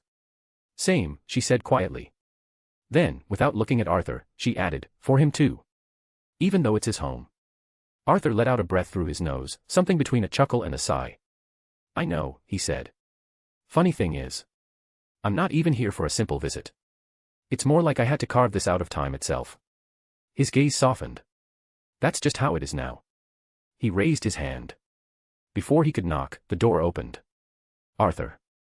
His mother stood there, frozen for half a second, then her hand flew to her mouth. The next moment, she crossed the distance between them with surprising speed and pulled him into a fierce embrace. You didn't call, she said, voice thick with emotion. You didn't say anything. I wanted it to be a surprise, Arthur replied gently, returning the hug without hesitation.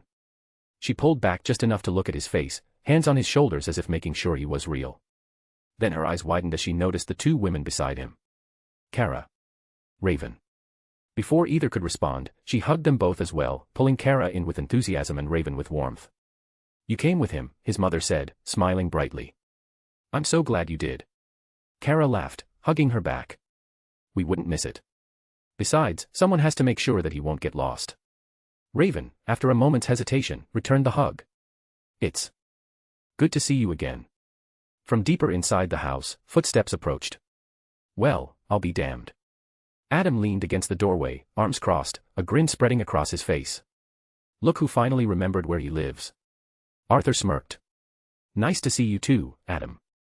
His brother stepped forward and pulled him into a brief, firm hug, one that said everything neither of them bothered to voice. Arthur reached into his coat and pulled out a bottle, offering it to his mother. Vintage from Gotham, he said. Thought you might like it. Her eyes lit up. You remembered my taste. I remember more than you think. She cradled the bottle like a treasure. Come in. All of you.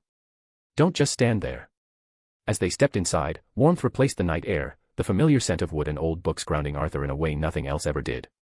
She glanced around once everyone was inside. "Where's George?" she asked. Arthur answered easily, already anticipating it. "Someone has to keep an eye on the estate back in Gotham. Besides, he can come here whenever he wants." A faint smile touched his lips. "Unlike me." She studied him for a moment, then nodded.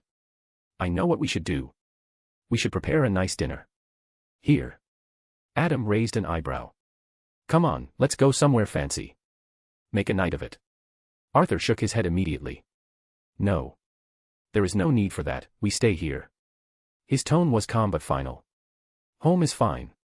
If I wanted to go somewhere else, I'd have invited you myself." Adam stared at him for a second, then smiled. "Right.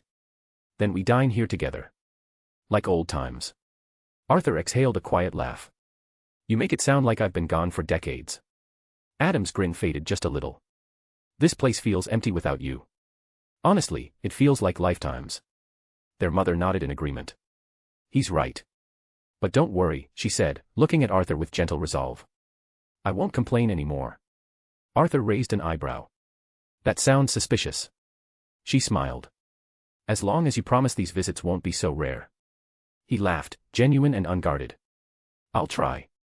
Kara clapped her hands together. "Great. Family dinner," she then tilted her head, taking in the house with a soft smile. "You know," she said thoughtfully, "on Krypton, family dinners were treated like ceremonies. Everyone present. No excuses." Raven glanced at her. "That sounds intense." Kara shrugged, smiling wider. "I kind of like that people on Earth treat it like something simple. No rituals. Just showing up." Arthur's mother laughed and pulled Kara into another hug. "I love her energy." Arthur smiled, watching the scene unfold. "We all do." The dining room was lively, nothing ostentatious, no chandeliers the size of cars, no gold-trimmed excess. Just a long table, food prepared with care, and people who didn't often get to sit together like this anymore. Kara was already eating. Not politely nibbling, eating. Fork moving fast, eyes lighting up at every bite like she'd just discovered a new law of physics. "Oh. This is really good," she said between bites. "Is this rosemary? Humans really figured things out with herbs." Raven gave her a sideways look. "Please chew before the cultural analysis." Arthur watched them with faint amusement, shoulders relaxed, coat discarded, just a man sitting at his family's table. Adam leaned back slightly in his chair, glass of wine in hand, a grin on his face. "So," he said casually, "anything interesting you want to share, Arthur? Any supervillains get their asses kicked lately?" Arthur smiled. "Oh yeah," he said lightly.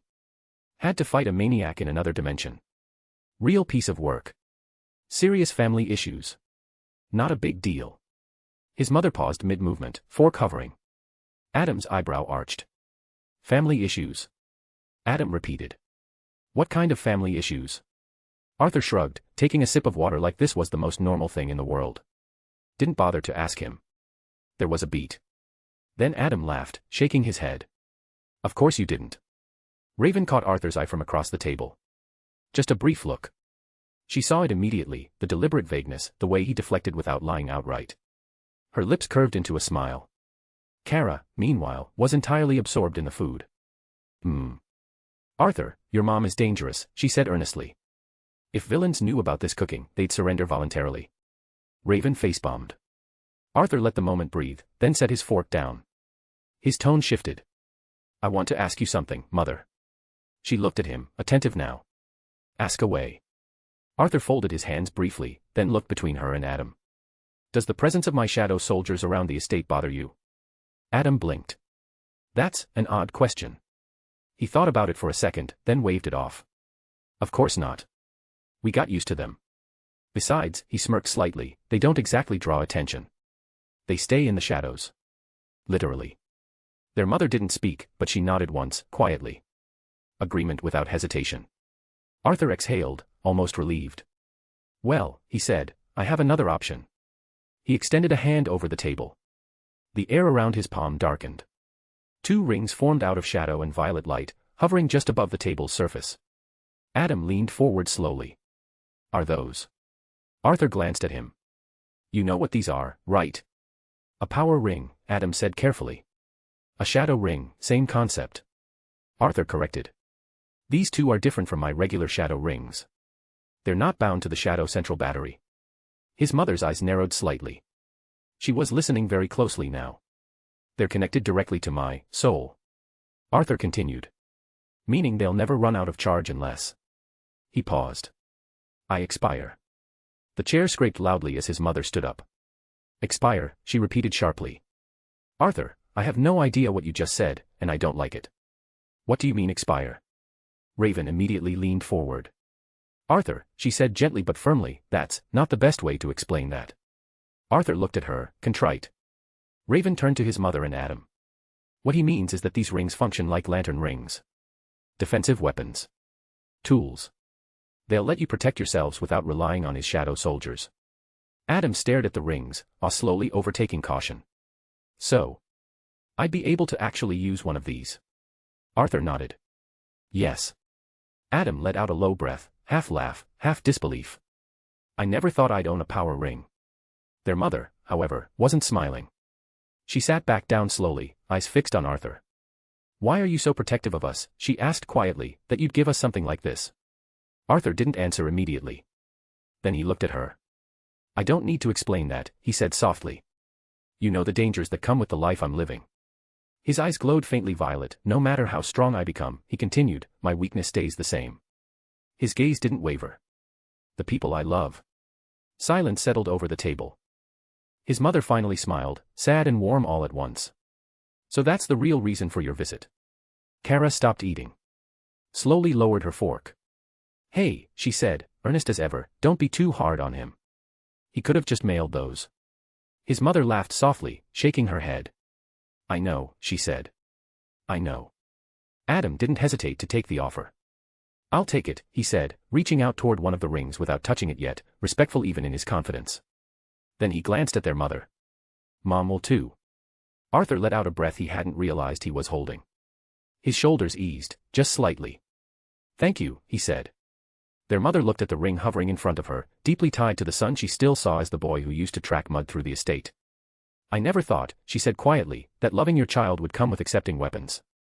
She met Arthur's eyes. But if this makes your heart at ease, then I won't reject it.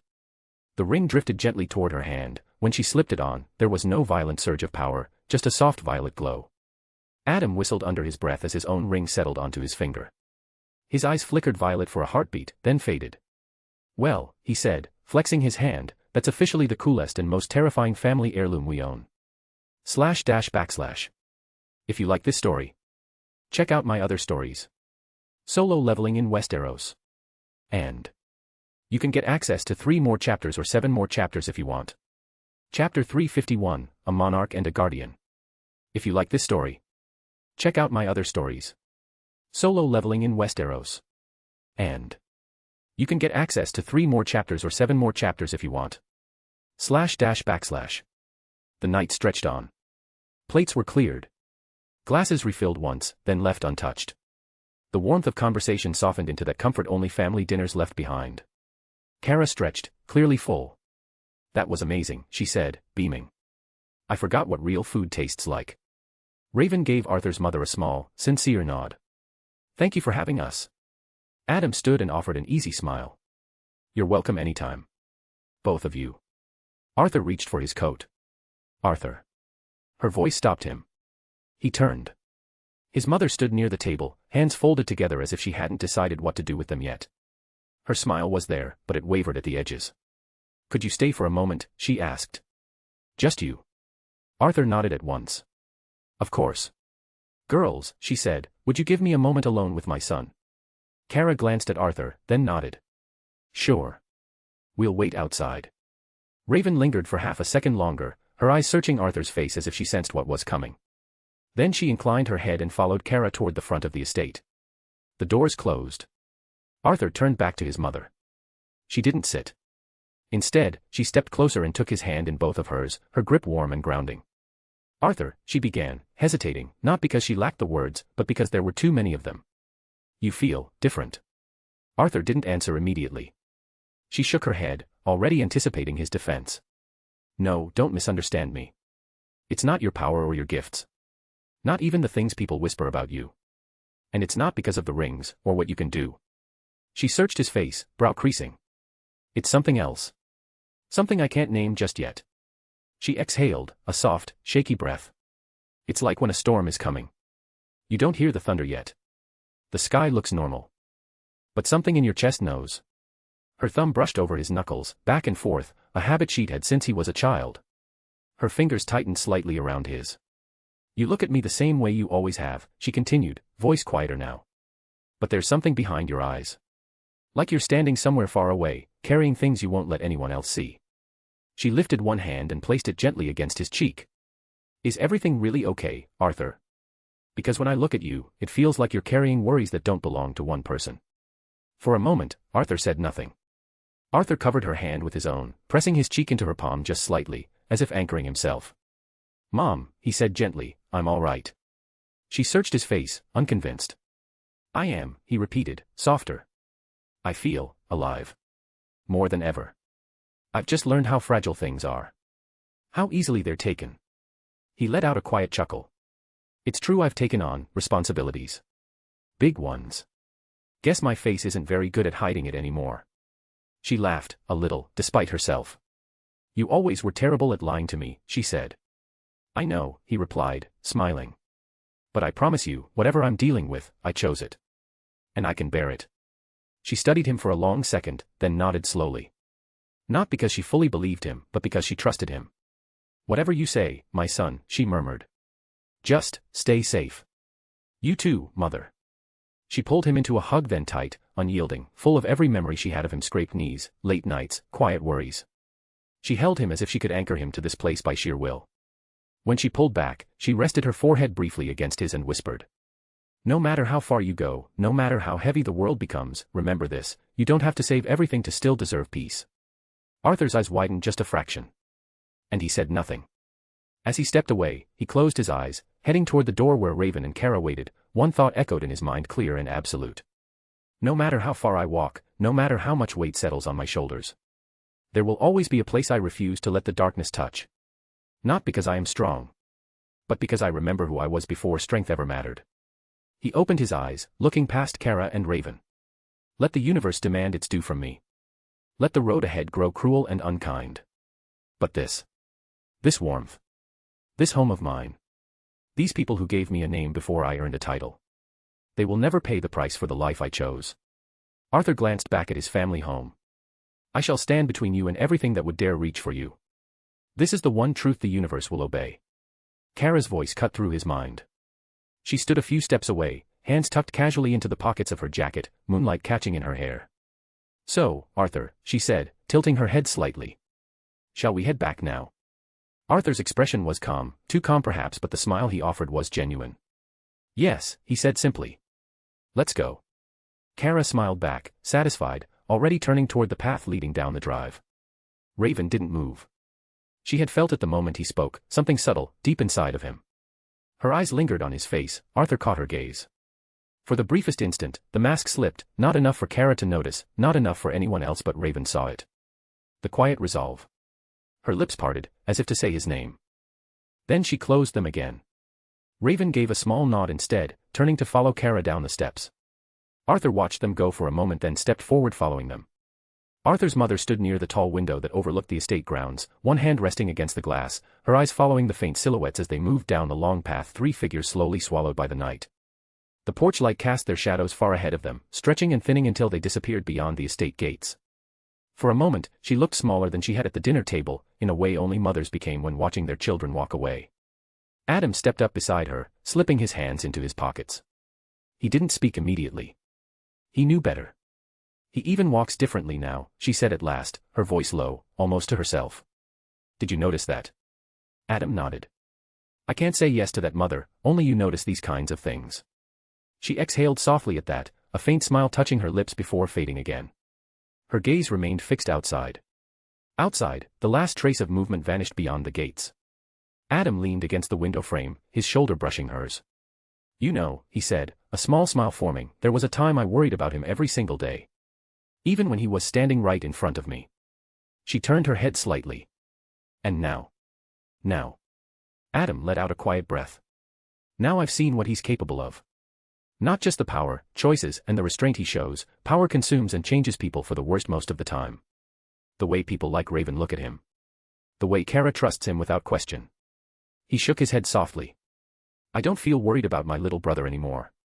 Not the way I used to. Her eyes searched his face. You don't? No, he said with certainty. Because whatever's out there, whatever dares to cross his path. He paused, choosing his words carefully. I don't think the world realizes yet what he can do. She closed her eyes for a moment, letting that sink in. When she opened them again, there was a quiet strength there, pride braided tightly with love. He was always like that, she murmured. Even as a child. Never the loudest in the room. Never the one who demanded attention. Her smile returned, soft and aching. But still the brightest. Adam smiled. After me. She laughed, then straightened, stepping back from the window. Come now, Adam, she said gently. It's cold near the window, you should go rest as well. // If you like this story, check out my other stories. Solo leveling in Westeros. And you can get access to 3 more chapters or 7 more chapters if you want. Chapter 352, The Demon's Grip. If you like this story, check out my other stories. Solo leveling in Westeros. And you can get access to 3 more chapters or 7 more chapters if you want. // Gotham, Arthur's estate. Morning settled and the pale sunlight filtered through the tall windows of Arthur's estate. George moved through the kitchen, immaculate as ever in his pressed vest and rolled sleeves, setting plates down with care. Breakfast, he announced calmly, as if this were the most important engagement of the day, which, to him, it very well might have been. Prepared with the hope that none of you intend to destabilize reality before noon. Kara was already seated, half-slouched in her chair, hair still slightly wild from sleep. She leaned forward eagerly, nearly knocking over her glass of juice as she reached for a plate. Oh wow George, this smells amazing, she said, immediately digging in with zero restraint. A crumb landed on the table. Then another. She didn't notice. By the way, do you ever sleep, George? George raised an eyebrow just enough to be judgmental without saying the word. Sleep is a luxury, Miss Kara. Maintaining order culinary and otherwise, is a duty. Arthur sat across from her, he hadn't touched his food yet. Raven took her seat beside him, posture relaxed, eyes half-lidded in that perpetual calm she always displayed. She glanced from Kara's enthusiastic eating to Arthur's calm demeanor, taking it in quietly. George returned with a small tray, setting it near Arthur. I took the liberty of preparing your coffee precisely how you prefer it, Master Arthur. Strong enough to wake the dead. Arthur huffed softly, lifting the mug. You spoil me, George. It is my solemn responsibility, George replied dryly. Someone must preserve a sense of normalcy in this household. Kara paused mid-bite. Oh. Yeah, Jump City. She grinned, chewing. Your mom was very nice, I mean more so than usual. Raven nodded faintly. She has a very grounding presence. The house felt warm. Arthur's lips curved slightly at that. It always did. George allowed himself a small, knowing smile. It was pleasant to see you return in good spirits, sir. Even if the hour was less than ideal. He tilted his head. Though I must say, delivering a vintage Gotham wine as a gift was an inspired choice. Arthur shrugged. Felt right. Kara leaned back in her chair, finally slowing down. Still think it's wild that you have this whole massive estate back in Jump City and you're like, nah, I'll live in Gotham with the shadows and the brooding. Gotham grows on you, Arthur said mildly, taking a sip of coffee. Like mold, George added. Raven's gaze lingered on Arthur a second longer than necessary. You're calmer this morning, she said at last. Arthur didn't look up. Am I? Yes, she replied simply. He took another sip, eyes unfocused for a brief moment. Maybe. Or maybe it's because I'm thinking. She studied him, then leaned back, choosing not to press. Fair enough. Kara tilted her head. So. Any plans for today? She smiled brightly. It's been quiet lately. I think we deserve a break. Raven glanced toward the window, where Gotham lay strangely peaceful. You know what they say, she murmured. The quiet before the storm. Kara waved that off. Nah. There's no storm. I'd feel it. She tapped her head lightly, confident. Today feels nice. George clasped his hands behind his back. Gotham seems content to behave itself. Crime reports are down, the streets are a bit calm, and no one has attempted to summon an eldritch horror before breakfast. He inclined his head. A rare and welcome development. Arthur finally smiled, small but genuine. Maybe we should take advantage of it. Kara's eyes lit up. Oh. Like last time. She leaned forward eagerly. That planet with the floating cities, you know, the one we partied in. This time I choose. Raven picked last time. Raven opened her mouth to respond. And suddenly stiffened. Her hand shot up to her head, fingers pressing hard as her expression twisted in sharp discomfort. A breath hissed through her teeth. Raven. Arthur was on his feet instantly, chair scraping softly against the floor. Kara froze. Hey, what's wrong? Raven squeezed her eyes shut, brows drawn tight. Something just. She swallowed. George's tone shifted. Shall I bring some sort of medicine, sir? Arthur's violet eyes dimly glowed as he focused on Raven. Not yet. His voice was gentle. Raven. Look at me. What did you feel? Raven's hand trembled where it pressed against her head, her breathing uneven, not panicked, as if she were holding something heavy just out of sight. Arthur knelt slightly so they were eye level, one hand rising with care, his fingers brushed her cheek warmly. Too warm.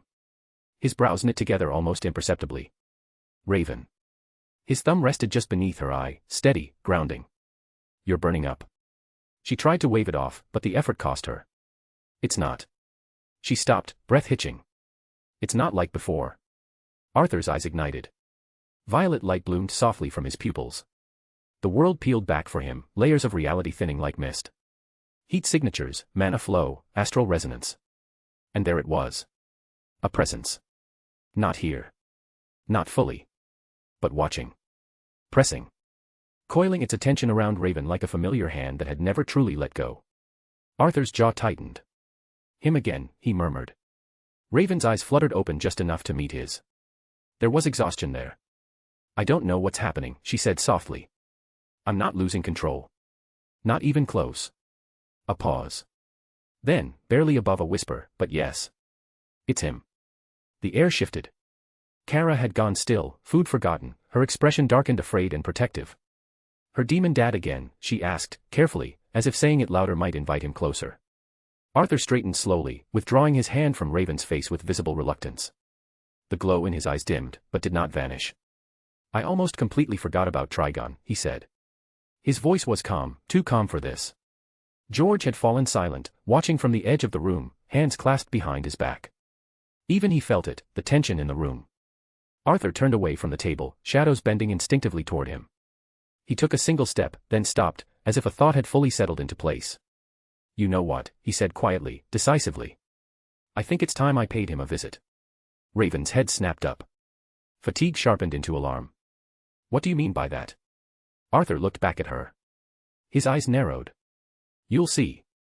The descent into the lower levels of Arthur's base felt less like moving through architecture and more like slipping beneath the skin of the world. Elevators gave way to corridors, the air grew cooler, Raven followed close behind Arthur. Her steps were steady, but the strain showed in the tightness of her shoulders, the way she measured every breath. She trusted him enough not to ask where they were going. That alone said everything. Waiting at the heart of the lower chamber stood two figures. Shadow Lex turned first, eyes gleaming with sharp, calculating interest. His posture was relaxed, hands folded behind his back, already running probabilities faster than most beings could think. Shadow Owl remained half submerged in darkness, arms crossed. His gaze flicked once to Raven, then back to Arthur. Owl, Arthur said, voice low and commanding. Prepare the medical chamber. Full stabilization protocols. Shadow Owl inclined his head immediately. Already warming up, Monarch, he replied, his tone efficient. With a gesture, the far wall unfolded, revealing a sleek, obsidian platform surrounded by articulated restraints and arcane conduits, technology and magic fused into something far beyond either.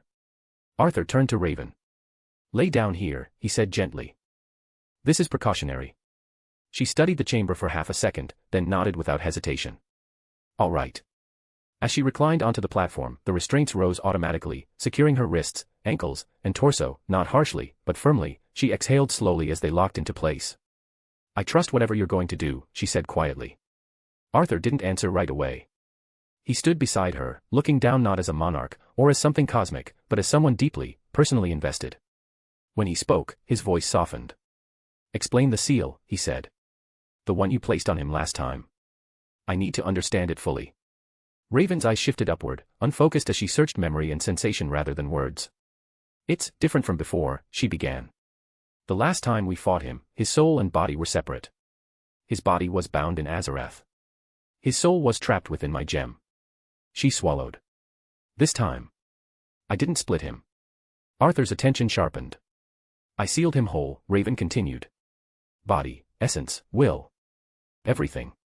I folded him into my own consciousness. As part of my soul. Raven's voice remained calm, but there was strain beneath it. Only I can do that. It goes against every natural law. And it enraged him. A faint, humorless smile touched her lips. The idea that I could contain him like that, it bothered him more than pain ever could. Arthur's eyes flickered faintly violet. It takes enormous power to keep him there, she said. Constant pressure. Constant awareness. But it worked. It was enough. Her brow furrowed slightly. I don't know why I'm feeling him now. He shouldn't be able to push back like this. Arthur nodded slowly, piecing it together. All right, he said at last. I understand the structure of it now. He placed a hand gently against her forehead. The glow in his eyes softened, warm. The fever beneath his palm was undeniable, but so was the resilience holding it back. He smiled at her. Do you trust me? He asked quietly. Raven lifted one restrained hand as far as it would go, fingers curling around his wrist. With tenderness, she brought his hand closer and pressed a soft kiss to his knuckles. Always, she said. Arthur's smile deepened. It'll be over soon, my dear, he promised, for good. // If you like this story, check out my other stories. Solo leveling in Westeros. And you can get access to 3 more chapters or 7 more chapters if you want. Chapter 353, Raven's Consciousness. If you like this story, check out my other stories. Solo leveling in Westeros. And you can get access to 3 more chapters or 7 more chapters if you want. // Arthur's hand rested against Raven's head, fingers barely touching skin, yet the contact was beyond a flesh contact.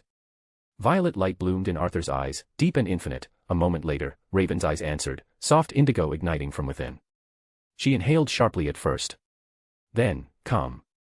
A warmth spread through her thoughts, smoothing the sharp edges, quieting the ever-present pressure she carried. The ache behind her eyes faded. Arthur leaned closer, his voice low and steady, echoing not through air, but through her. Easy, he murmured. I've got you. Raven's lashes fluttered. For the first time in a long while, she didn't have to hold everything together alone. Her breathing slowed. Her grip on his wrist loosened. And as her eyes finally closed, her consciousness opened. Inward. Arthur stepped forward. Not physically. Existentially. The world peeled away in layers of shadow and light, reality thinning like mist beneath his feet. One moment he was standing beside her restrained body. The next, he was inside her consciousness. Raven's consciousness unfolded around him. It was vast. Endless. A twilight realm suspended between meditation and storm. The ground beneath his feet resembled smooth dark glass etched with glowing Azarathian sigils intertwined with unknown demonic symbols, ones Raven herself had never been taught. They pulsed gently, not aggressively, synchronized with her own heartbeat. Above him stretched a sky of shifting violet and indigo, clouds drifting slowly, each one carrying fragments of memory, childhood loneliness, quiet strength, laughter carefully rationed, discipline forged through pain.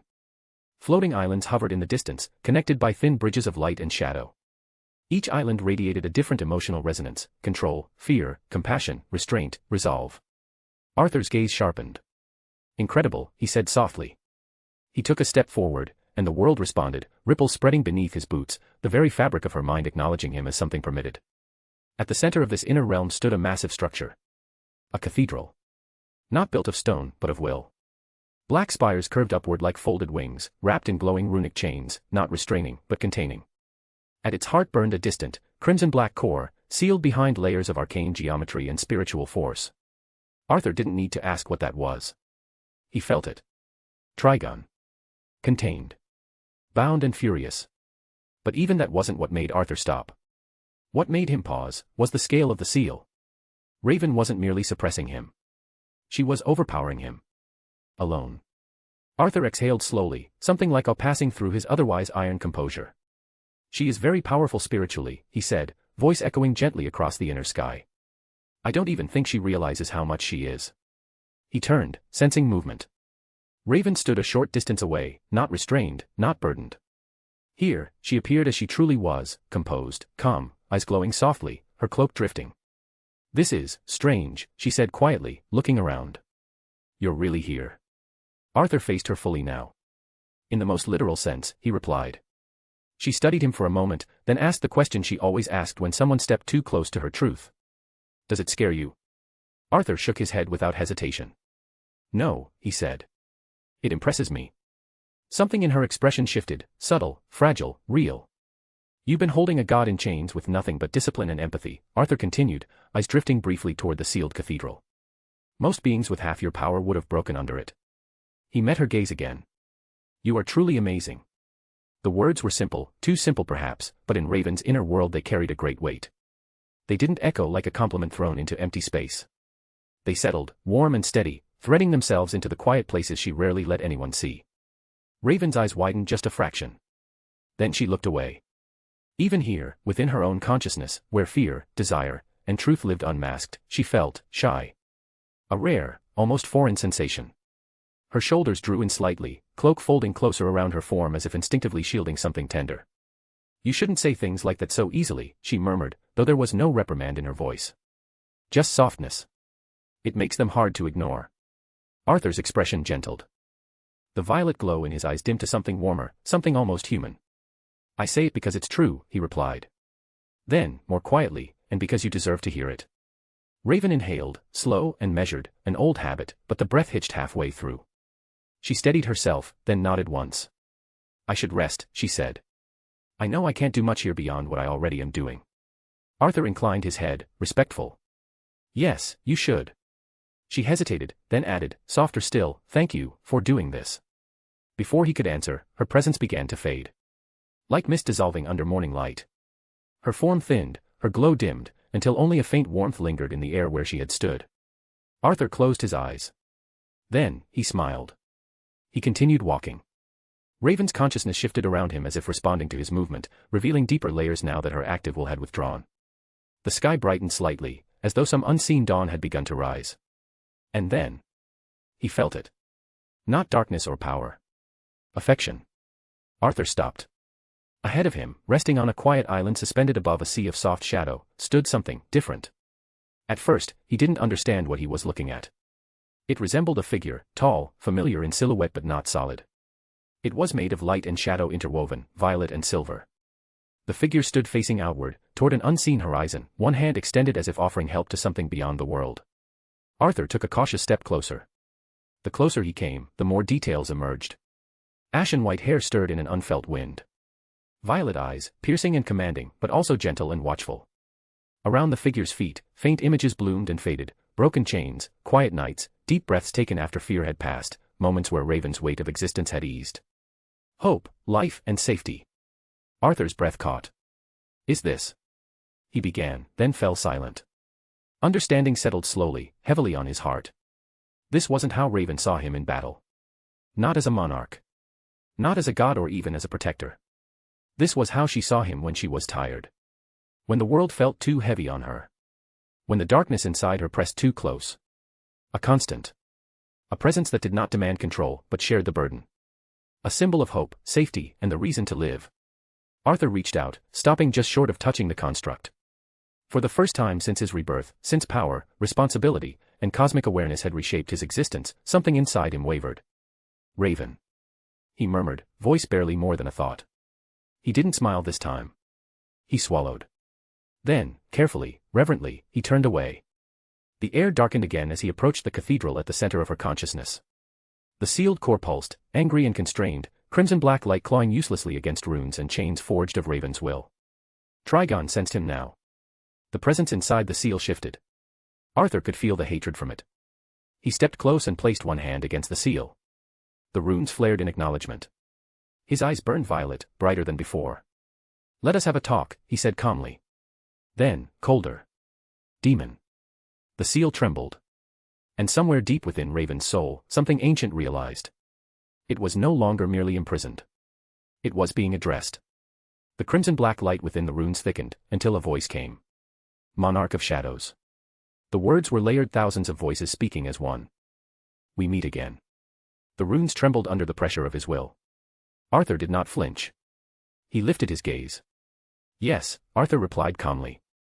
For the last time. You should not be here, the demon growled. This mind is my fight. This soul my battleground. You trespass here. Arthur's hand tightened against the seal.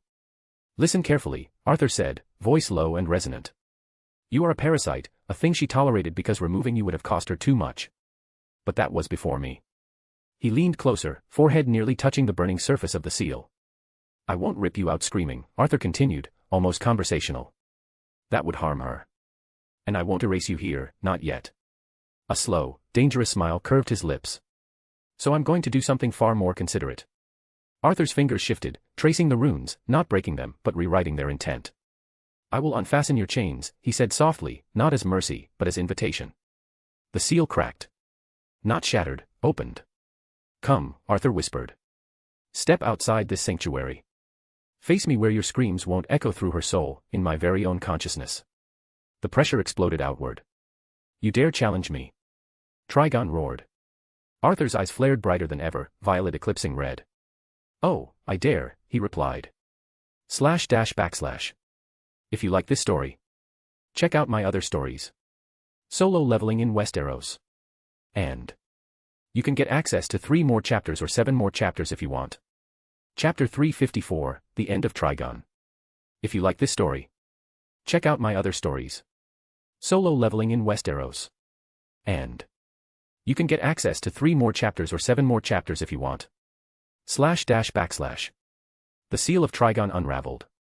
Crimson light burst outward inside Raven's consciousness, the chains forged from her soul cracking, loosening, and releasing him completely. Laughter followed. Deep and multi-layered. I am free. Trigon's presence swelled, vast and ravenous, filling the inner sky with heat and malice. The runes burned away as his form began to coalesce, horns scraping the fabric of thought itself. Arthur did not move. He simply watched him be whole. I wouldn't say that you are truly free, Arthur said calmly. Before Trigon could even turn, shadows surged, not from Raven's soul, but from Arthur himself. Violet-black sigils flared around the demon. Trigon felt something wrap around his essence, not binding him here, but pulling him elsewhere. What? Trigon snarled. Arthur's eyes blazed. Change of residence. Reality inverted. The demon was gone. Arthur's eyes snapped open. He stood once more in the medical chamber deep beneath his estate. The sound of machinery surrounded him, soft and steady. Raven lay restrained on the medical platform, unconscious now, peaceful. Her breathing was even. No tremors or fever. Arthur exhaled slowly. Good. He staggered a half-step, a sharp pressure blooming behind his eyes. He pressed 2 fingers to his temple, jaw tightening. TCH. Damn it, he muttered. This bastard, even sealed, he's still an incredibly powerful interdimensional demon. Shadow Alman and Shadow Lex stood nearby. Arthur straightened. Release her. Take her somewhere quiet. Let her rest. Monitor her condition, no disturbances. Alman inclined his head. Understood. Lex paused. And you, Monarch?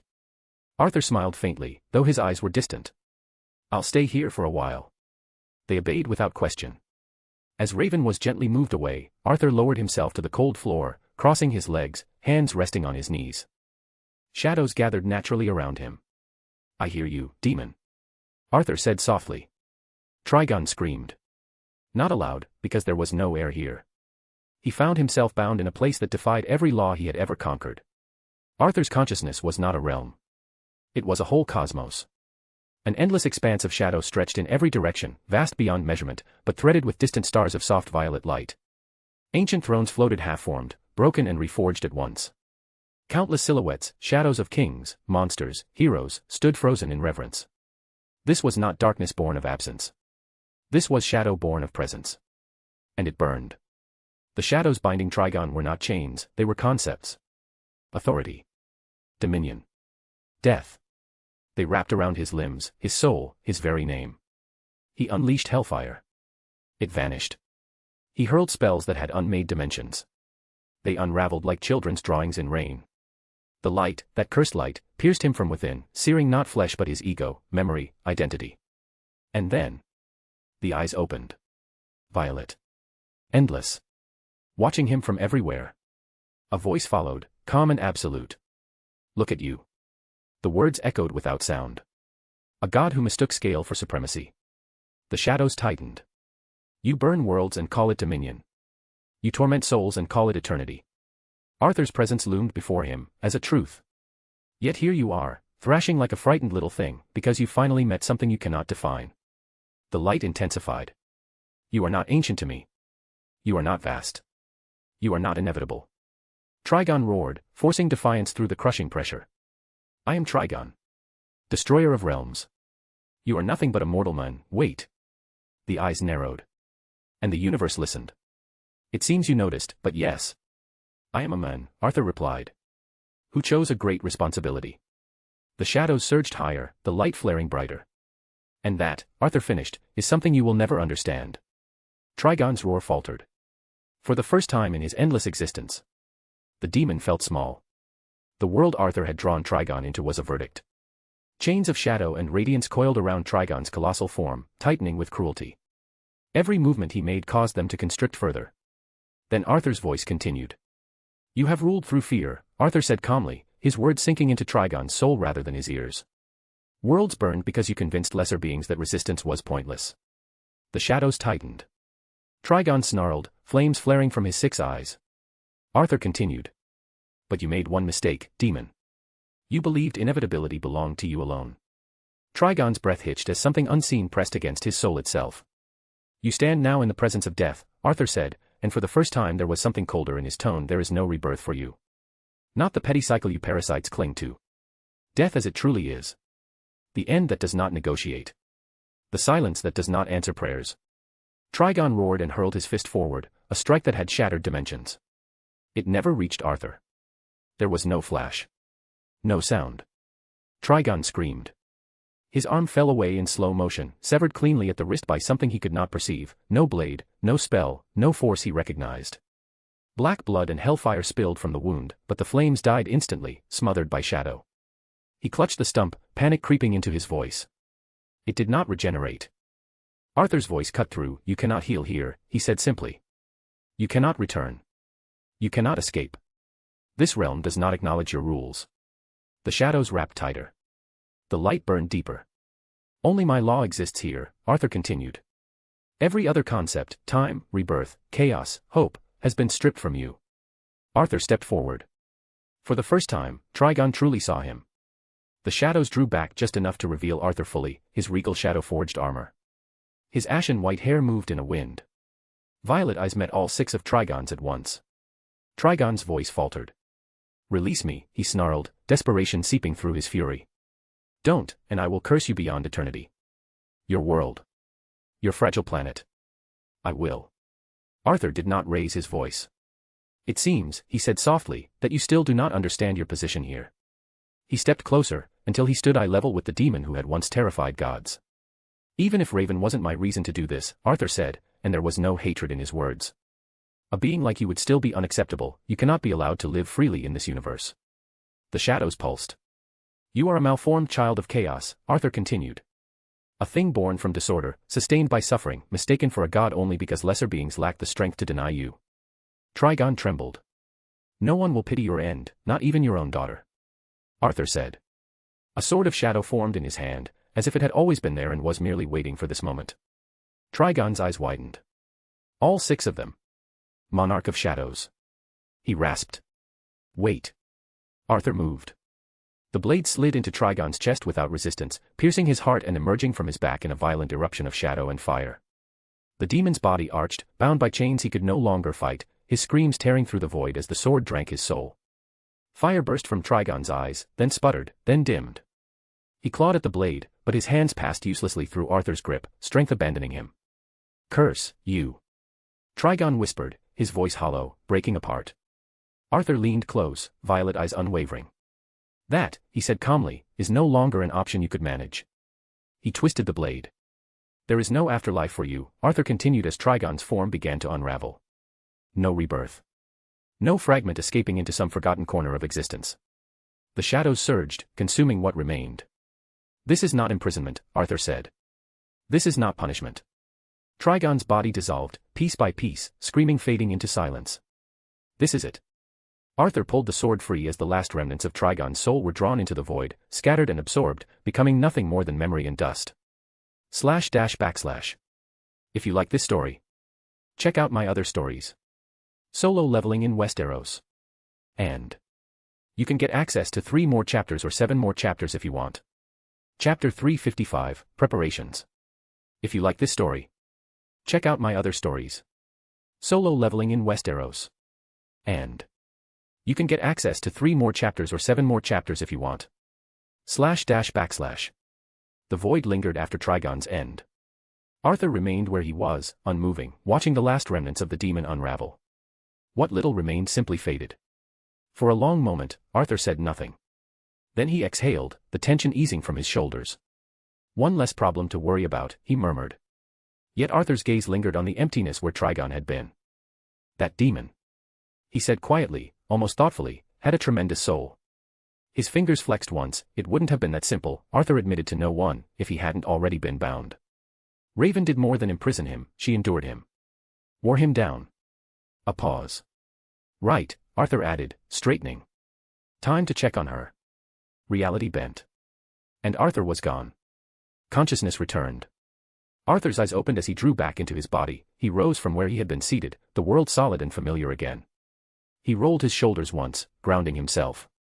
Then he moved. The bedroom was dim, curtains drawn just enough to let soft afternoon light spill across the floor. The air was warm, peaceful, undisturbed by nightmares. Raven lay asleep on Arthur's bed. Peaceful. Her breathing was slow and even, her expression unburdened in a way Arthur had never seen before. No tension behind her eyes. No subconscious walls raised in defense. Just rest. George stood nearby, hands folded behind his back, posture immaculate as ever. The moment Arthur entered, the man turned, bowing his head slightly. She is quite all right, Master Arthur, George said in his refined, measured tone. No fever. No irregularities in her breathing or pulse. Frankly, I would wager she shall awaken shortly, refreshed. Arthur smiled faintly. I know, he said. I'm just uncertain how she'll feel once she does. George regarded him with polite curiosity. May I inquire as to why? Arthur's eyes returned to Raven. I removed something, he said quietly. Something that's been with her for as long as she can remember. He took a step closer to the bed. A parasite, Arthur continued, his voice low but certain. One that masqueraded as destiny. As family. It's gone now. Completely. George inclined his head, thoughtful. Ah. Yes. That is, a profound change. Such absences leave echoes. Arthur sat beside her, the mattress barely shifting under his weight. Slowly, carefully, he brushed his fingers through her hair, then along her cheek, gentle, grounding, protective. She still wanted to love him, Arthur said softly, eyes never leaving her face. Even knowing what he was. Even after everything. His thumb stilled near her temple. She looked for affection the way a human child does, he continued, voice almost reverent. Not power. Not dominion. Just acknowledgement. A fragment of warmth. She tried to believe there was something good buried beneath all that cruelty. A pause. And she suffered for that hope. George's expression softened, just slightly. Only one with an exceptionally great heart, he said, could endure such torment and still seek goodness in another. Arthur nodded once. Yeah. Silence settled between them, comfortable and respectful. After a moment, George cleared his throat gently. We should allow her to rest. Arthur withdrew his hand slowly, standing. You're right, he said. She's earned that much. They exited the room quietly, closing the door with care. As they walked down the corridor, Arthur glanced at George. Where's Kara? George adjusted his cuffs. She received a call from her cousin. She described the matter as important. Arthur raised an eyebrow. Soups wants something. Justice League Watchtower. The watchtower floated in its quiet orbit above Earth, beyond the wide viewport. The planet turned slowly, blue, fragile. Kara stood with her arms folded, cape draped loosely behind her, gazing out at home in a way that was both protective and distant. Superman approached from behind, boots barely making a sound against the floor. Kara, he said gently. She turned, smile forming easily. Hey, Cal. He studied her for a moment before speaking again, his expression careful and measured. Bruce briefed us on a few recent incidents. A pause. Did you and Arthur get attacked by Lobo recently? Kara blinked once, then shrugged, casual. Yeah. Though I wouldn't really say we got attacked. Arthur was more like the sole target. Superman's brow furrowed. And he handled it, Kara replied simply. pretty decisively. That gave him pause. Clark folded his arms, exhaling slowly. You know Lobos attacked me in the past. He's not exactly easy to put down. I know, Kara said, nodding. Which is why I wasn't worried. Superman tilted his head, studying her more closely now. So what's going on, Kara? He stepped closer, concern breaking through his calm as he placed his hands lightly on her shoulders. Bruce just told me something. Something big. His voice lowered. The one pulling the strings behind all of this. It's Darkseid. Kara stiffened for half a second, then relaxed. I know, she said. Clark froze. You what? She met his eyes steadily. Arthur figured it out a while ago. He briefed us on everything. Apocalypse, the way Darkseid usually handle things, stuff like that. Superman stared at her, disbelief clear on his face. Then what confuses me, he said slowly, is how calm you are. Kara, this is Darkseid. He's dangerous. He fears Kryptonians, and from what I can tell, he fears Arthur too. His grip tightened slightly, protective instinct. You should stay close. Here. With us. So we can. She stepped back, gently but firmly removing herself from his hands. Kara said, her tone soft but unwavering, there's nothing you need to worry about. I'm safe. He searched her face. Safe. With Arthur, she said simply. Something in her voice, absolute certainty made him falter. Then, slowly, a small smile tugged at his lips. It's that good with him? Clark asked. Kara's answer was immediate. Bright. Unrestrained. Yes. Superman chuckled under his breath, shaking his head. I really need to talk to Bruce again. I have a feeling he left out a few critical details. His eyes sharpened slightly.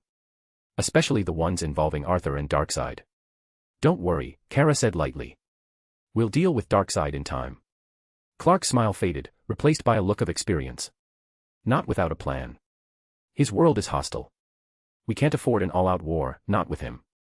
A presence shifted behind him. A voice spoke from the space just over Clark's shoulder, calm and amused. That, the voice said, is a very wise thing to acknowledge. Superman spun around, eyes flaring faintly red in reflex, only to widen in genuine surprise. Arthur. Arthur Blackwynd stood a few steps behind him, hands in his coat pockets, posture relaxed as if he hadn't just bypassed the most advanced detection systems in existence. Violet light flickered faintly in his eyes before settling. Clark, Arthur replied with an easy smile. Kara groaned theatrically. Are you stalking me now? I leave for one moment and suddenly, boom, you're here. Arthur glanced at her, unimpressed.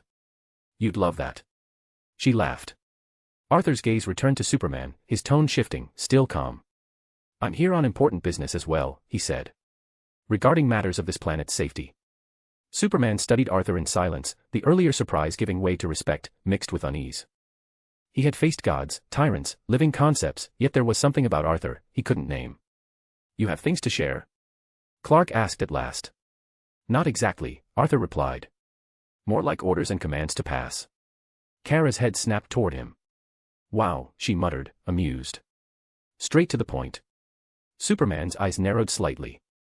Orders, he repeated. That's a strong word. Arthur inclined his head just a fraction.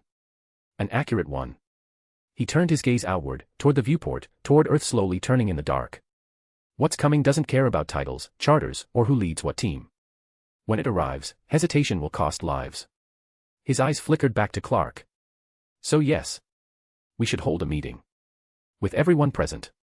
For a moment, Superman said nothing. He weighed the tone and everything behind it. This wasn't arrogance. It wasn't a power play.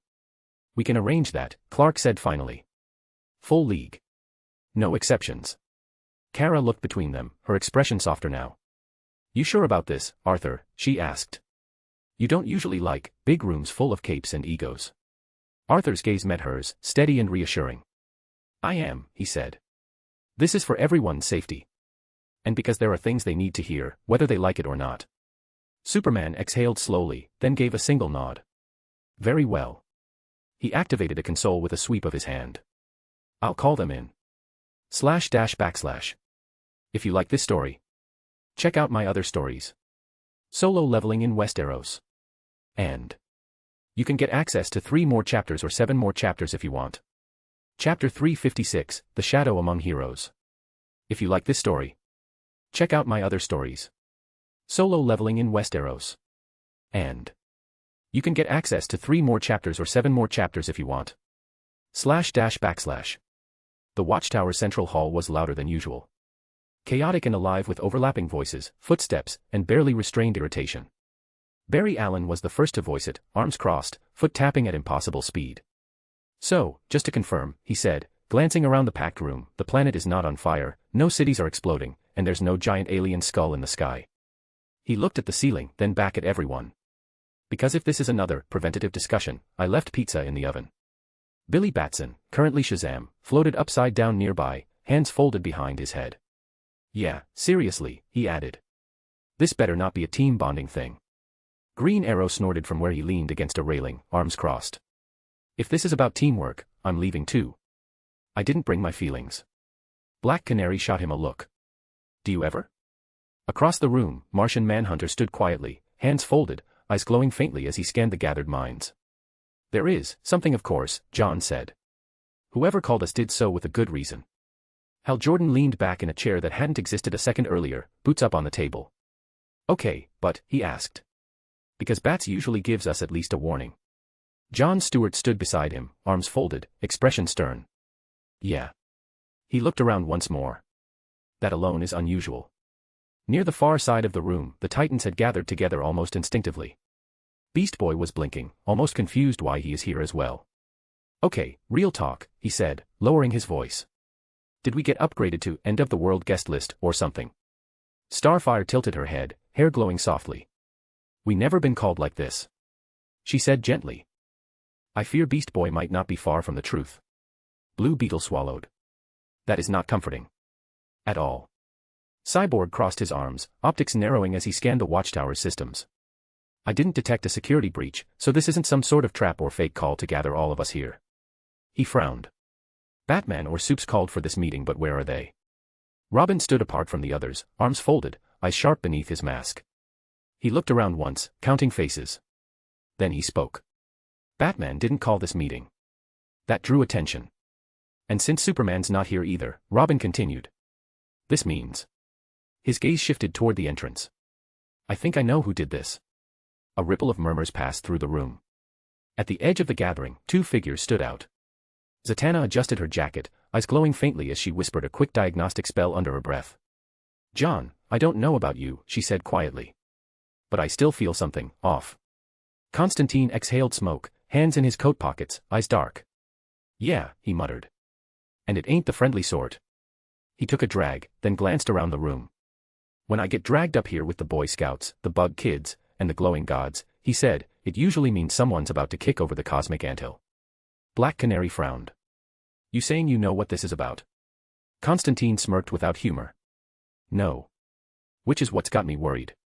The doors at the far end of the hall remained closed. Superman was missing. Batman was missing. Then the Watchtower lights flickered. And completely smothered. Shadows poured across the floor like liquid night, crawling up walls, swallowing consoles, bending light itself until the vast chamber felt suddenly small, with pressure that pressed against everyone present. Everyone reacted on instinct. Barry vanished in a red blur and reappeared behind cover, electricity snapping along his arms. Okay. Yep. This is new, he muttered, heart racing despite himself. Shazam straightened midair, lightning crackling around his fists. That's not magic. Green Arrow reached for an arrow already glowing with an emergency charge. Is this some sort of a trap? He said through clenched teeth, stay alert. Black Canary took a breath, centering herself, one hand braced on the table. Everyone steady. Don't fire unless. Martian Manhunter stiffened. His eyes were calm despite everything. This presence. John said slowly. Hal Jordan's ring flared bright green, construct forming automatically around him. Yeah, he muttered. I know this feeling. John Stewart's jaw tightened as his ring projected defensive barriers around some of his friends. This isn't hostile, he said, though his voice was tense. You don't need those barriers. Just watch. Hal said. Wonder Woman stepped forward, shield raised, boots grinding against the floor as the pressure bore down. Her eyes narrowed. It has to be Arthur. Robin planted his staff into the floor, cape fluttering violently in the unnatural wind. Figures, he said quietly. Even Constantine, leaning casually against a console, had to brace himself, though the grin on his face was unmistakable. Bloody bastard. He muttered, smoke curling from his lips. Still a show-off. The shadows deepened, then parted. They didn't disperse. From the heart of the darkness, a figure stepped forward. Arthur. His boots touched the floor without a sound. Violet light burned calmly in his eyes, the shadows coiled behind him like a dark cloak. Behind him, the darkness peeled back further. Superman emerged first, cape settling, expression serious and composed. Batman followed silently. And then Kara stepped out, arms folded, eyes bright with confidence. For a moment. No one spoke. Beast Boy's jaw dropped. Okay, he whispered. That explains the vibe. Blue Beetle swallowed hard. Him. I mean, Cyborg muttered. Who else could it be? Starfire stared openly, awed. His presence is truly remarkable. Robin's eyes flicked behind Arthur, then back to him. Raven isn't with them, he said quietly. Superman cleared his throat and stepped forward. Sorry for the delay, he said apologetically. We had to go get Batman first. Batman said nothing. That, somehow, said everything. Green Lanterns exchanged glances. Finally, Hell spoke. So. Supes, he said carefully, you mind telling us why you summoned everyone? Superman scratched the back of his neck, clearly uncomfortable. I didn't. A ripple went through the room. Arthur stepped forward. Just one step. I did. The reaction was immediate. Green Arrow scoffed, lowering his bow slightly but not relaxing. No offense, he said flatly, but are we really taking orders from you now? Kara turned sharply. You. Enough. Batman's voice cut through the room. Every head turned. He stepped forward, standing slightly to Arthur's side, not in front, not behind. Equal footing. You'd be wise to listen, Batman said. Then his gaze swept across the gathered heroes. All of you. For a moment after Batman's words, the room stayed frozen. Then Beast Boy broke it. Okay, he said, glancing from Batman to Arthur, then back again. He shifted into a very nervous-looking green monkey for half a second before popping back to human. When Batman says, listen, that's usually the part where ignoring it gets you punched, traumatized, or both. So, yeah. I'm listening. A few Titans snorted quietly. Constantine exhaled smoke and tilted his head, eyes glinting with interest. Well then, he drawled, voice thick with amusement, this just got bloody interesting. Zatanna shot him a sideways look, arms folding. I thought you didn't want to be here, John. Constantine smirked without looking at her. I didn't, he said easily. But since the Lord of Shadows himself decided to grace us with his presence, it changes the odds. He finally turned, gaze locking openly onto Arthur, curious, cautious in a way only Constantine could be. There are some things, John continued, tone lighter but eyes sharp, you don't ignore when they walk into the room. And I've got a favor to ask him. One I know he won't refuse.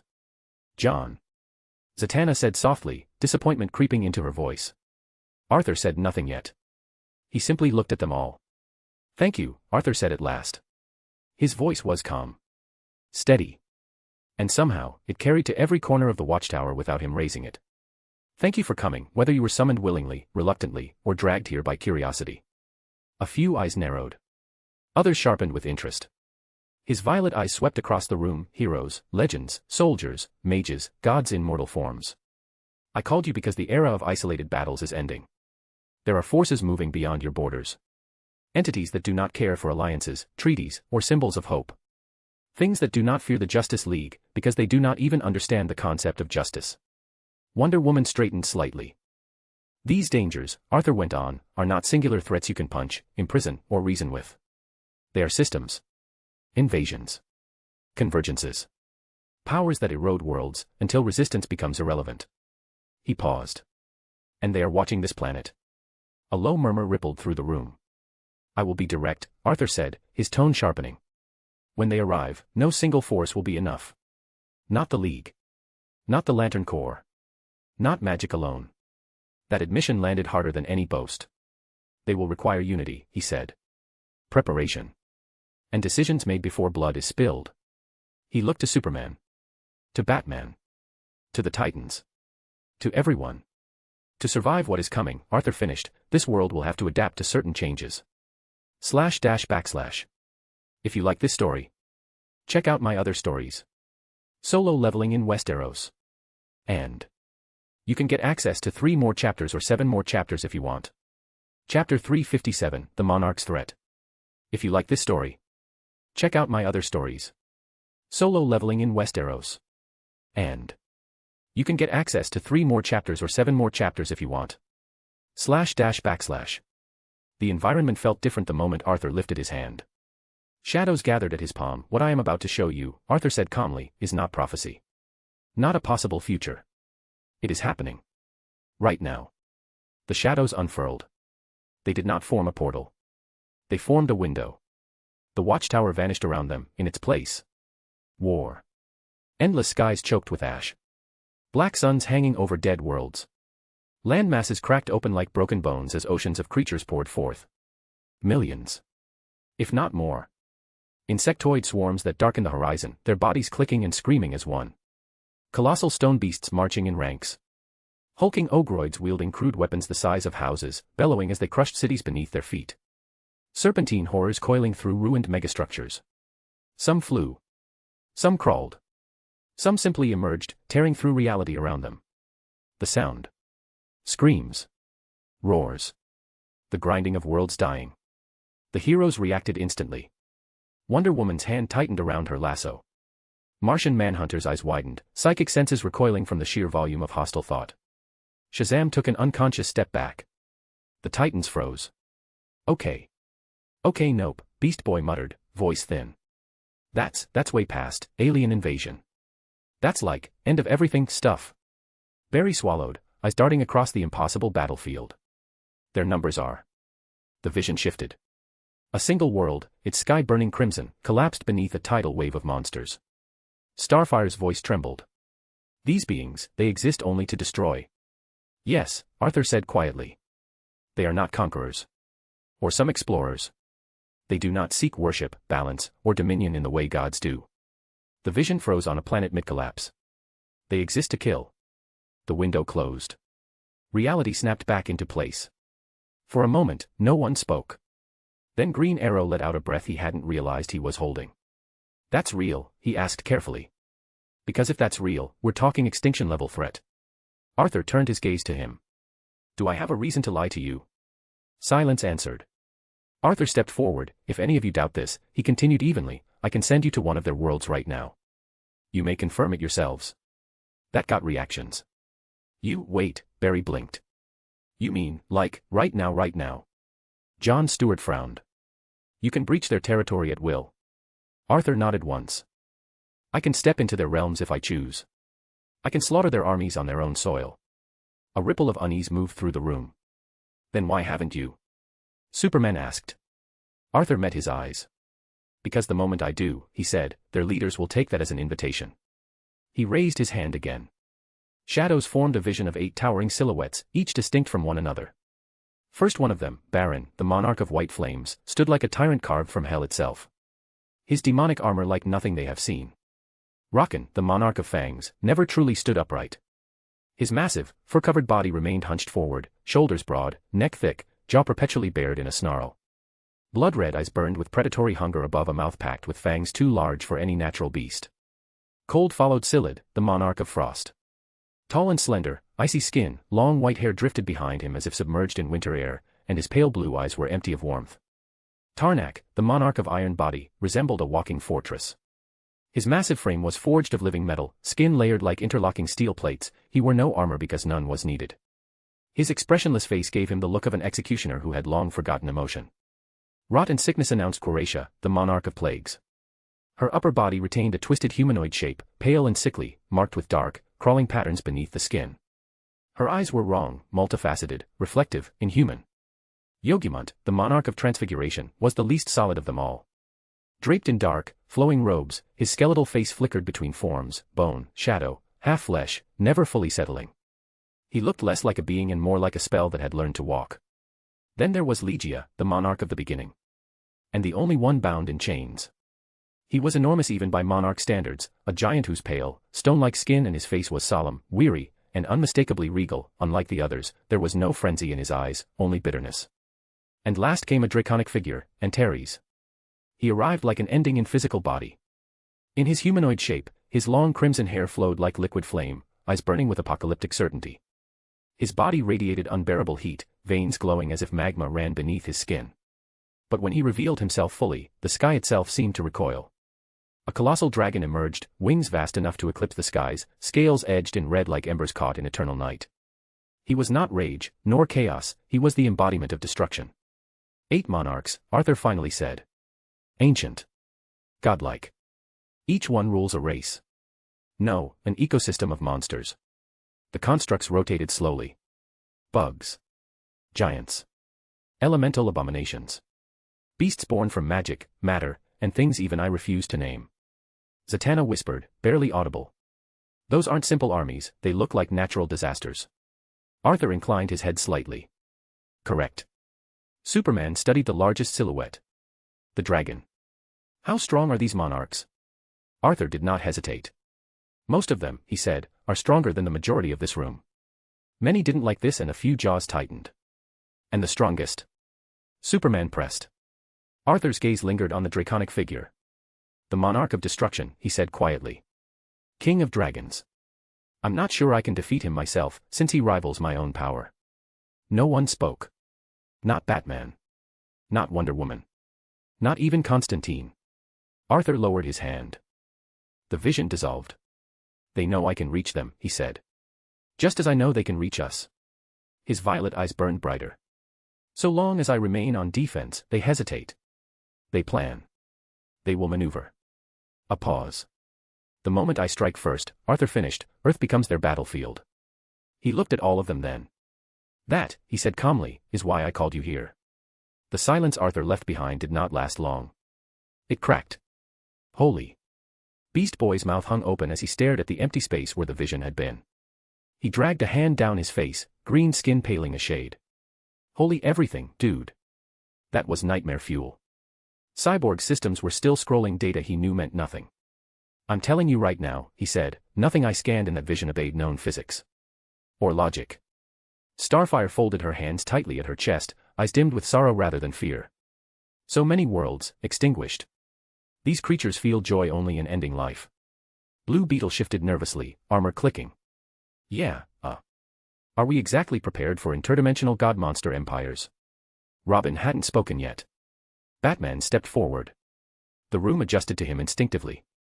I've already begun countermeasures, Bruce said, voice even, sharp. Arthur's assessment aligns with my own findings. 2 days ago, Watchtower sensors picked up a magical distortion in Antarctica. Several heads snapped toward him. Magical. Barry echoed. In Antarctica. Why does nothing normal ever happen in Antarctica? It wasn't a portal, Batman continued, ignoring him. Not fully. More like, a pressure point. Constantine muttered under his breath. Bloody hell. That's how it always starts. Batman's eyes flicked briefly to Arthur before returning to the room. From prior discussions with him, we believe these incursions don't require fixed entry points. They can manifest anywhere. What? Shazam blurted. Anywhere. You mean like? Green Arrow gestured vaguely at the floor. Here anywhere. A ripple of unease spread through the league. Arthur stepped forward before panic could take root. Fear not, he said calmly. I anticipated this concern. Shadows gathered behind him. I will leave 2 of my best shadows here, Arthur continued. They will specialize in detection, analysis, and counter-strategy. The shadows peeled back. 2 figures emerged. Shadow Lex stepped forward first, hands clasped behind his back, eyes glowing faintly with calculating intelligence. Beside him, Shadow Owl appeared without a sound, cape blending into the darkness. Barry whispered. Is that Lex? Arthur ignored the comment. They will locate forming portals long before emergence, he said. Monarch-level gates are not subtle. They require scale. Energy. Preparation. His violet eyes swept the room.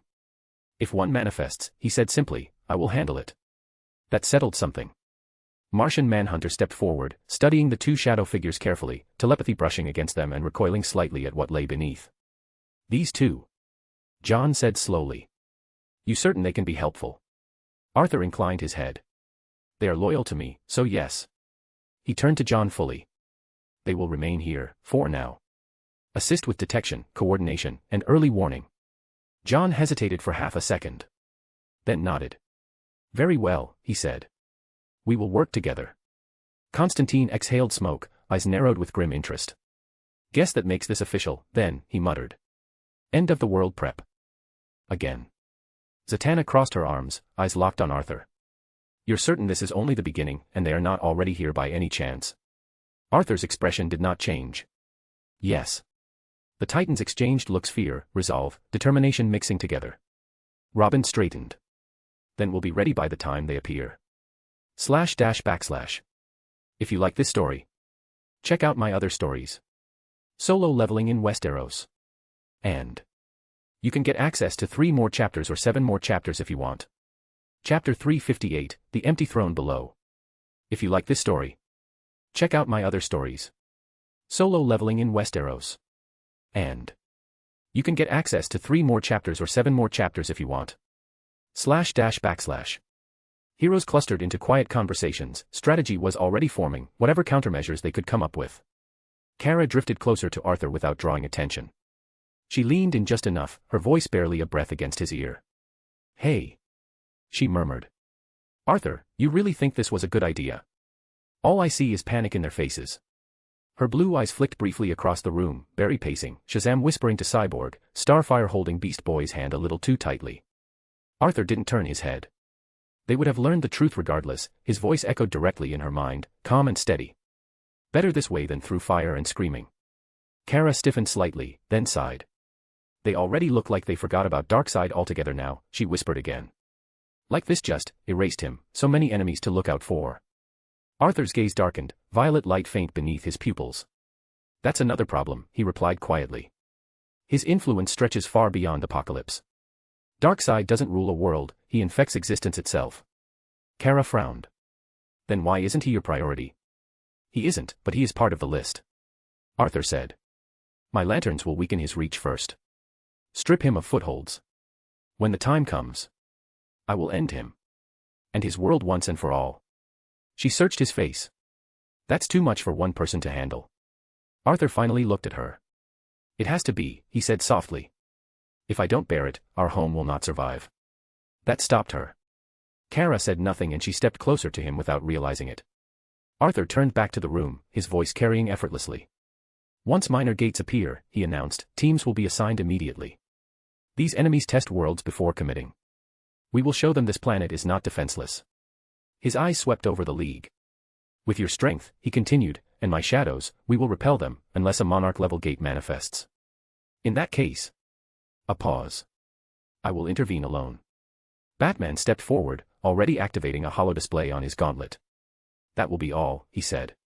I'll distribute threat assessments and response protocols to each League member shortly. He turned to Arthur. Thank you. Arthur inclined his head. It was my responsibility to inform you. He stepped back, turning slightly as if preparing to leave. Now, if you'll excuse me. Oi. The voice cut through the room. Arthur turned. John Constantine leaned against a wall, smirk crooked, eyes far sharper than his lazy posture suggested. Hold up a second, mate. Arthur regarded him calmly. John. Constantine grinned. Yeah. Listen, Lord of Shadows, or whatever title you're collecting these days, I don't know what you've done exactly, but standing next to you gives me the same feeling I got standing near a certain angel who fell real hard. His expression darkened just a little. Can we have a chat? Kara folded her arms. Trenchcoat, nothing good ever comes out of you opening your mouth. Can't this wait? Easy there, sunshine, Constantine said, holding up his hands. You can come too. Wouldn't dream of separating the happy couple. Arthur exhaled slowly. I'm in the middle of. Yeah, Constantine interrupted. That's why we should go somewhere else. Somewhere without pointy-eared gods and solar-powered eavesdroppers. Trust me, Arthur, you won't regret it. Superman glanced over, brow furrowed. Constantine flashed him a grin. No offense, Big Blue. Arthur studied Constantine for a long moment. Then sighed. Fine, he said. Let's go. Constantine's smile widened. Attaboy. He flicked ash from his cigarette, muttered something in a language that scraped the ears, and snapped his fingers. Reality folded. The watchtower vanished in a flash of sigils, smoke, and shadow. Arthur didn't feel the displacement so much. Gravity returned first. Then sound. Then smell. Old wood. Stale beer. Cigarette smoke soaked so deep into the walls it had become part of the place's soul. A jukebox hummed in the corner, playing something bluesy and half-forgotten. Low murmurs, clinking glasses, and odor that came from people who didn't ask too many questions. They stood in a pub tucked somewhere between London and nowhere important. Kara blinked once. A bar, she asked, looking around. This is your big secret meeting place. Constantine spread his arms wide, coat flaring dramatically. Oi, watch your tone. This is classy. Neutral ground. No angels, no demons, no capes asking for favors every 5 seconds. Arthur glanced around, violet eyes dim but alert. He could feel the place, wards layered beneath wards, sigils burned into the foundations, protective old magic. This better be worthwhile, John, Arthur said calmly. Constantine smirked, already heading toward the stool. Oh, trust me, he replied. It will be. Kara followed, hands clasped behind her back, curiosity flickering across her face. I don't mind a drink, she added lightly. I've been meaning to try one of these anyways. Arthur gave her a sidelong look. Last time I had to carry you on my back. In my defense, Kara said, the red sun affected me. In one of the bar stools there she was. Zatanna sat with one leg crossed over the other, dark hair cascading over her shoulders, a glass of something glowing faintly blue in her hand. She was already mid-sip, perfectly at ease. She didn't even look surprised. Took you long enough, she said casually, eyes lifting to meet theirs. I was starting to think John ditched me again. Kara's eyebrows shot up. You were already here. Zatanna smiled. Teleportation. It's a skill. Some of us practice. Constantine groaned. I'm not sure I invited you as well. And you always forget I do whatever I want, Zatanna replied sweetly, then finally turned her full attention to Arthur. Her expression shifted. So, she said, lifting her glass slightly. The Shadow Monarch finally walks into my favorite pub. Arthur inclined his head politely. Zatanna. Relax, Constantine said, sliding onto a stool. First rule, no ominous prophecies before the first drink. He slapped a hand on the bar. Oi. 3. The bartender, an old man with too many rings and eyes that had seen worse than demons, nodded without comment. Kara leaned on the counter, smiling. 2 for me. Arthur paused. Are you sure? The drinks arrived. Kara sniffed hers suspiciously. This won't knock me out, right? Constantine smirked. If it does, I'll call it a success. Arthur didn't drink immediately. He held the glass, watching the liquid ripple faintly. This place, he said slowly, is heavily warded with magic, isn't it? Zatanna took another sip. You noticed. It's still comfortable, Arthur admitted. In a dangerous sort of way. Constantine raised his glass. That's the vibe.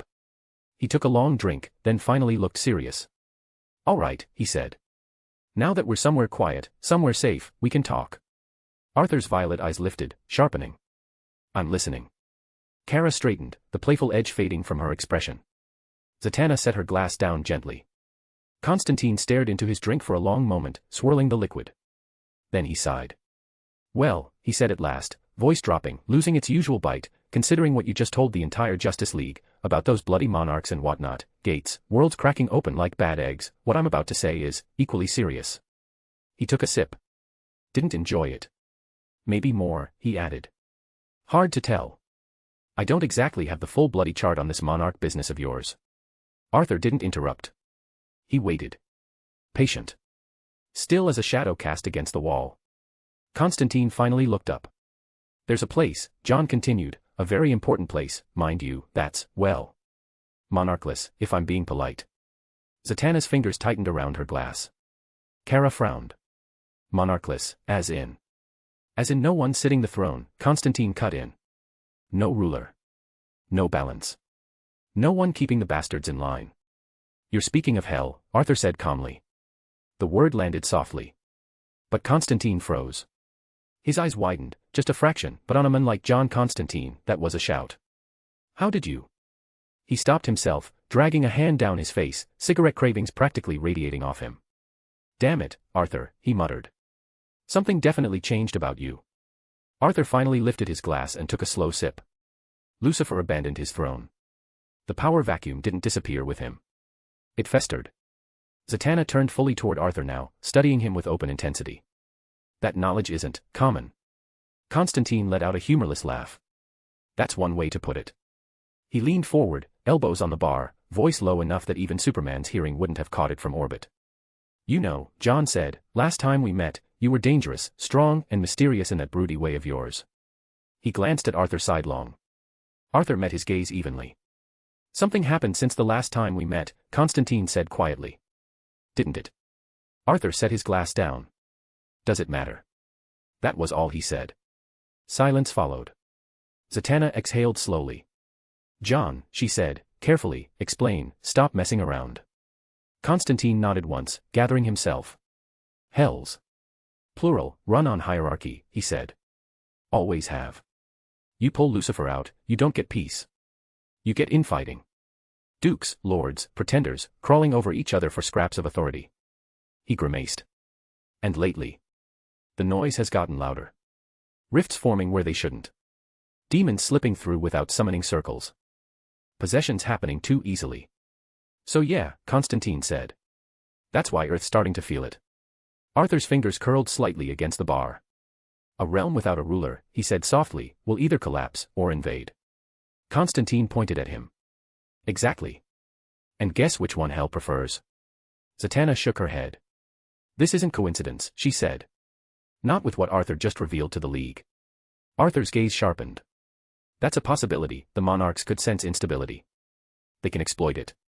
Constantine studied him for a long moment, then snorted. Bloody hell, he muttered. I was hoping you'd say something reassuring. Maybe crack a joke. Arthur looked at him. I won't, he said. Because you're not. Kara swallowed. So what does this mean? Constantine leaned back, rubbing his temples. It means, he said, that hell's looking for a king. And it means, he added slowly, that standing next to you feels a lot like standing next to someone who's already worn that crown. // If you like this story, check out my other stories. Solo leveling in Westeros. And you can get access to 3 more chapters or 7 more chapters if you want. Chapter 359, Eyes of Apocalypse. If you like this story, check out my other stories. Solo leveling in Westeros. And you can get access to 3 more chapters or 7 more chapters if you want. // Apocalypse. A vision was torn away from the watchtower, through one of their own. Cyborg completely clueless, he was being looked through. By none other than Darkseid. The Lord of Apocalypse watched exactly what Cyborg was watching. In front of him, Arthur Blackwynd standing before the Justice League, visions of endless war spilling into the room. Millions upon millions of monsters. Dragons blotting out skies. Armies without end. Darkseid's eyes burned brighter as the vision progressed. So, he rumbled, voice like continents grinding together, Earth has found itself a protector from annihilation. Beside the throne, Desaad leaned forward eagerly, his thin fingers steepled, his grin carved sharp and cruel. These monarchs. Desaad hissed, savoring the word. Ancient beasts. Lords of slaughter. Entire races bound to their will. It all seems like too perfect. Darkseid's gaze lingered on the shadow vision, and the monarch-looking constructs made by Arthur. Millions of soldiers, Darkseid said slowly. Cyborg felt the words crawl through his systems but he couldn't possibly know why. Not bred, Darkseid continued. Not indoctrinated. Born only to kill. To obey power. His stone fist tightened on the arm of the throne. What a rare opportunity. Desaad chuckled softly. How ignorant they are, he sneered, eyes flicking briefly. Truly ignorant, never once questioning the true nature of what stands among them. Darkseid rose from the throne. The firelight roared around him, shadows kneeling in his wake. Such power. Darkseid said. A most interesting turn of events. The vision shifted, dragons surging through skies, firestorms devouring worlds. Darkseid's eyes narrowed. These creatures looks primitive, he said. Savages guided by strength alone.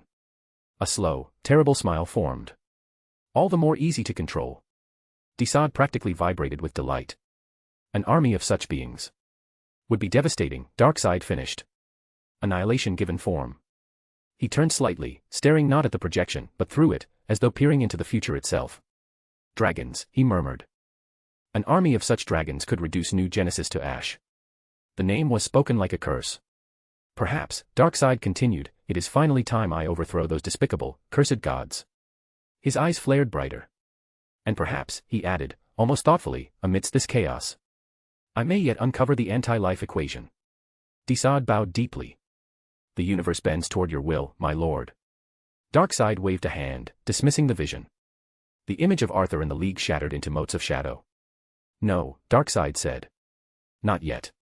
He turned back toward the throne, settling into it with dreadful calm. We shall wait, he declared. Patiently. This time. We will intervene only at the most opportune moment. Darkseid's gaze sharpened, a predator fixing on prey not yet ready to die. And we will obtain those soldiers, he said. One will suffice. He paused. With one, he continued, you will know what to do. His eyes slid toward Desaad. Won't you? Desaad's smile widened, thin lips stretching impossibly far. Of course, my lord, he said silkily. Of course. The pressure Arthur had brought with him to the watchtower was cosmic and suffocating. For most of them. Cyborg stood a little apart from the others. He didn't realize it at first. Just a subtle delay in his systems recalibrating. A faint ringing, like a signal that had been there a moment ago, and suddenly wasn't. His optics flickered once. Then twice. Yo. Beast Boy leaned into his line of sight, green face scrunching with concern. Dude, Gar said, lowering his voice just a notch, you alright? You kinda just zoned out. Victor blinked, the world snapping back into place. Huh. He straightened, rolling one metallic shoulder. Yeah. Yeah, I'm cool. He paused a moment too long. Starfire tilted her head, glowing eyes soft but attentive. Your voice pattern is slightly delayed, she said gently. Is your circuitry distressed? Nah, Cyborg replied quickly, waving a hand. Probably just my sensors still buzzing. You don't exactly get front row seats to end-of-the-universe presentations every day. Robin glanced over from where he'd been quietly reviewing data on his wrist console. His eyes lingered on Victor a second longer than necessary. Beast Boy crossed his arms and leaned back on his heels. Man, he muttered, then huffed out a laugh, can you blame him? After what Arthur just dropped on us, I think all of us got the same look. He gestured vaguely at his own face. You know. The while we're totally doomed but trying to be chill about it, look. Blue Beetle groaned. Speak for yourself. Cyborg snorted despite himself. Yeah, he said, the tension easing as he exhaled. Yeah. He rubbed the back of his neck, the last phantom echo fading into static. Whatever that weird sensation had been, it was gone now, slipping away. Guess I just needed a second, he added, more to himself than anyone else. Beast Boy grinned, relief obvious now. Starfire smiled, I am beginning to miss the days when our greatest concern was Slade. Cyborg laughed again, this time fully, naturally. Robin finally nodded, satisfied for now, and turned his attention back to the others. Victor watched his team joke and bicker, grounding himself in the familiar sound of it. The pub was everything Constantine loved. Arthur sat one arm resting casually against the wood, a glass in his hand that reflected faint violet light whenever he shifted. Shadows gathered lazily beneath his boots, watching and listening. Constantine with a satisfied sigh, lighting a cigarette despite the sign behind the bar that very clearly said "No smoking." For a few seconds, no one spoke. Then Arthur broke the silence. You want me to take over Hell, he said calmly, and become its monarch. Kara snapped her head toward him. Okay. Nope. No. That just sounds insane when you say it out loud. Constantine smirked around his cigarette. Well, when you put it like that. Zatanna shot him a sharp look. John. He raised a hand defensively. All right, all right. Not in the full coronation with a throne and a pointy crown sense. Mostly. Arthur's eyes flicked back to him, violet glow sharpening. Go on. Constantine leaned forward, elbows on the table. Someone needs to remind the demons downstairs that hell isn't a free-for-all. Lucifer walked away, left the keys on the counter, and now every 2-bit horror thinks it's promotion season. He took a drag, exhaled slowly. Someone needs to scare them back into line. Keep the gates from bursting open and vomiting hell onto Earth. And let's be honest, no one's better suited for that job than you. Arthur swirled the drink in his hand once. Let me guess, he said quietly. Constantine stilled. Arthur lifted his gaze. Violet light pierced straight through him. You want me to descend into hell? Break what needs breaking. Kill what refuses to kneel. A pause. Take as many shadows as I please. Terrify the rest into obedience. Another pause. And in doing so, save the world. He tilted his head slightly. Happy ending. Constantine nodded once. No grin this time. Yeah. Arthur chuckled under his breath, low and humorless. You think I'm stupid? The air shifted. Zatanna straightened subtly. Arthur leaned back, eyes never leaving John. You're not doing this out of charity. Yes, hell is unstable. Yes, demons could flood the living world. He lifted his glass and took a slow sip. But there's something in it for you if I do this. He set the glass down gently. Isn't there? Constantine raised both hands, palms open. All right. Fair. You got me. He sighed, running a hand through his blonde hair. Yeah. There's something in it for me. Something personal. Zatanna's eyes narrowed. Of course you do. He didn't look at her. I can't say more. Not because I don't trust you, but because saying it out loud would make it worse. Dark magic rules. You know how it is. Kara frowned. So you want his help, but you won't tell us what you actually need. Zatanna let out a slow breath, disappointment flickering across her face. What sort of trouble you got yourself into now? Constantine looked tired for just a second, truly tired. Life rarely isn't troublesome, love. He turned back to Arthur. Bottom line. If you don't do this, someone else will try. And they'll screw it up. Badly. With you. Hell will bend the knee in no time. Earth stays intact. Arthur studied him in silence. Then he glanced to Kara, reading the worry written plainly on her face. And then to Zatanna, whose eyes held both concern and understanding. Finally, Arthur spoke. All right. Constantine blinked. That easy. Arthur's shadows curled slightly, as if amused. If these demons can be turned into assets for what's coming, then I see no reason not to do it. He met John's gaze again. Hell has always needed a leash. Constantine released a breath he didn't realize he'd been holding. Thank you. Truly. He lifted his glass, drained it in one go, then stood. And for what it's worth. I respect what you're doing. For all of us. He scoffed lightly. This planet might not deserve a guardian. But there are a lot of poor, unlucky bastards on it who don't deserve what's coming. Zatanna squinted at him. Are you drunk? Perfectly sober, John replied instantly. Kara looked at Arthur, brow furrowed. I feel like I missed several red flags. John snapped his fingers. Right. Since we're all in agreement, next step. He grinned. We pay the former monarch of hell a visit. Arthur's gaze sharpened. You know where he is? Constantine raised an eyebrow. I'm surprised you don't. Arthur shook his head slowly. True, there aren't that many beings beyond my reach now. A pause. He's one of the exceptions. John smiled thinly. Yeah. He is special after all. // If you like this story, check out my other stories. Solo leveling in Westeros. And you can get access to 3 more chapters or 7 more chapters if you want. Chapter 360, Hellbound. If you like this story, check out my other stories. Solo leveling in Westeros. And you can get access to 3 more chapters or 7 more chapters if you want. // Arthur suddenly rose without warning. The chair scraped softly against the floor as shadows gathered at his feet. They already knew where he intended to go. Kara barely had time to react before his hand closed around hers firmly, and he started pulling her toward him. Whoa. Hey. Kara laughed, stumbling a half-step. Let me finish my drink first. Arthur didn't even look back at the table. I'll find you shortly, he said calmly. There's something we need to do first. Constantine blinked, watching the shadows begin to stretch unnaturally across the pub floor. Oi. Where to? Arthur paused just long enough to glance over his shoulder, violet eyes glowing faintly. Be seeing you. Wait a second, Arthur. Constantine started, pushing back his chair. Arthur turned fully this time, shadows rising behind him.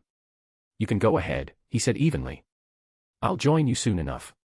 Kara opened her mouth to protest, then closed it again as the shadows surged upward, swallowing them both in a silent vortex. The air rippled, and then they were gone.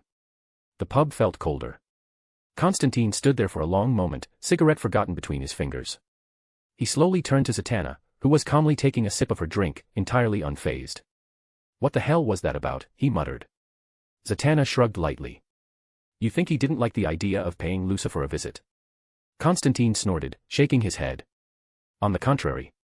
I'm worried the dimwit's too pleased. He reached for his glass, then stopped halfway, eyes narrowing as a thought caught up with him. He lowered the drink slowly and looked at Zatanna, not joking now. Not smirking. You don't think he's actually mad enough to try and claim Lucifer himself, do you? Zatanna burst out laughing. Oh John, she said, wiping a tear from the corner of her eye. You really don't know what you've started. Constantine stared into his glass. Bloody hell. Gotham, Arthur's estate. Arthur and Kara emerged at the edge of the estate grounds, the familiar silhouette of the manor rising before them. For a moment, everything was calm, the usual. Kara blinked, hands on her hips. Okay. Why are we here? Arthur glanced at her, a small, genuine smile touching his lips. She woke up. Kara froze. Then her eyes lit up. Really? The next instant, she was gone. A sonic crack rippled through the air as Kara vanished in a blur, streaking straight through the front doors and into the estate like a missile with good intentions. Somewhere inside, furniture protested loudly. Arthur sighed, already walking. Calm down. He stepped inside just in time to see Kara skidding sideways through the hall, narrowly missing a table. George, immaculate as ever, stood near the corridor entrance, hands folded behind his back. Welcome back, Master Arthur, he said smoothly, then inclined his head slightly. Miss R.A. Arthur nodded as he passed. I know. He slowed, expression sharpening just a little. Did you notice anything out of the ordinary when she woke up? George followed at an unhurried pace. It was a rather long rest, sir. But no abnormalities presented themselves. No fever. No distress. A pause. She was, however, exceptionally thirsty and hungry. Arthur raised an eyebrow. And did you? Naturally, sir, George replied before he could finish. Meals were prepared in advance. Including one for you.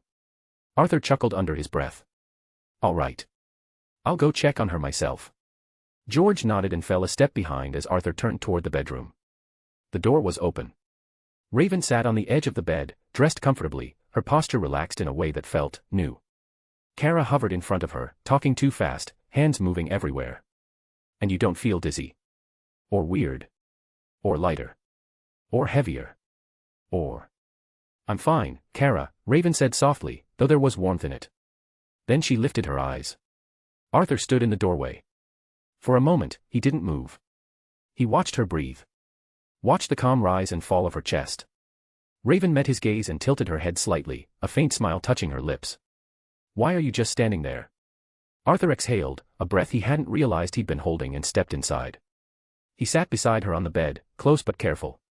Raven reached out and took his hand, her fingers warm, steady. Did you think I'd be any different? She asked quietly. In how I feel. Arthur looked down at their joined hands, then back up to her eyes. His voice was low, honest. I feared it would leave a mark, he said. Something lasting.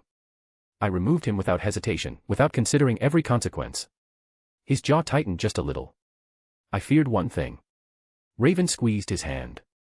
That it would harm me. He nodded. She smiled. Then she leaned forward and kissed him. It wasn't gentle. It was grateful. Grounding and too real. Arthur froze for half a moment, then kissed her back just as fiercely, his hand sliding up to cradle her face. The room seemed to vanish around them. Somewhere behind them, George turned very deliberately toward the window. Across the room, Kara bit her lip, cheeks warm, looking away with exaggerated interest in the wall. She didn't say a word. Raven pulled back just enough to rest her forehead against Arthur's, her breath warm, her voice trembling with emotion rather than weakness. Thank you, she whispered. I have never felt this free. It's like I lived my entire life inside a prison, secure, controlled, but still a cage. A single tear slipped down her cheek. And now, she continued softly, I'm finally seeing the world outside.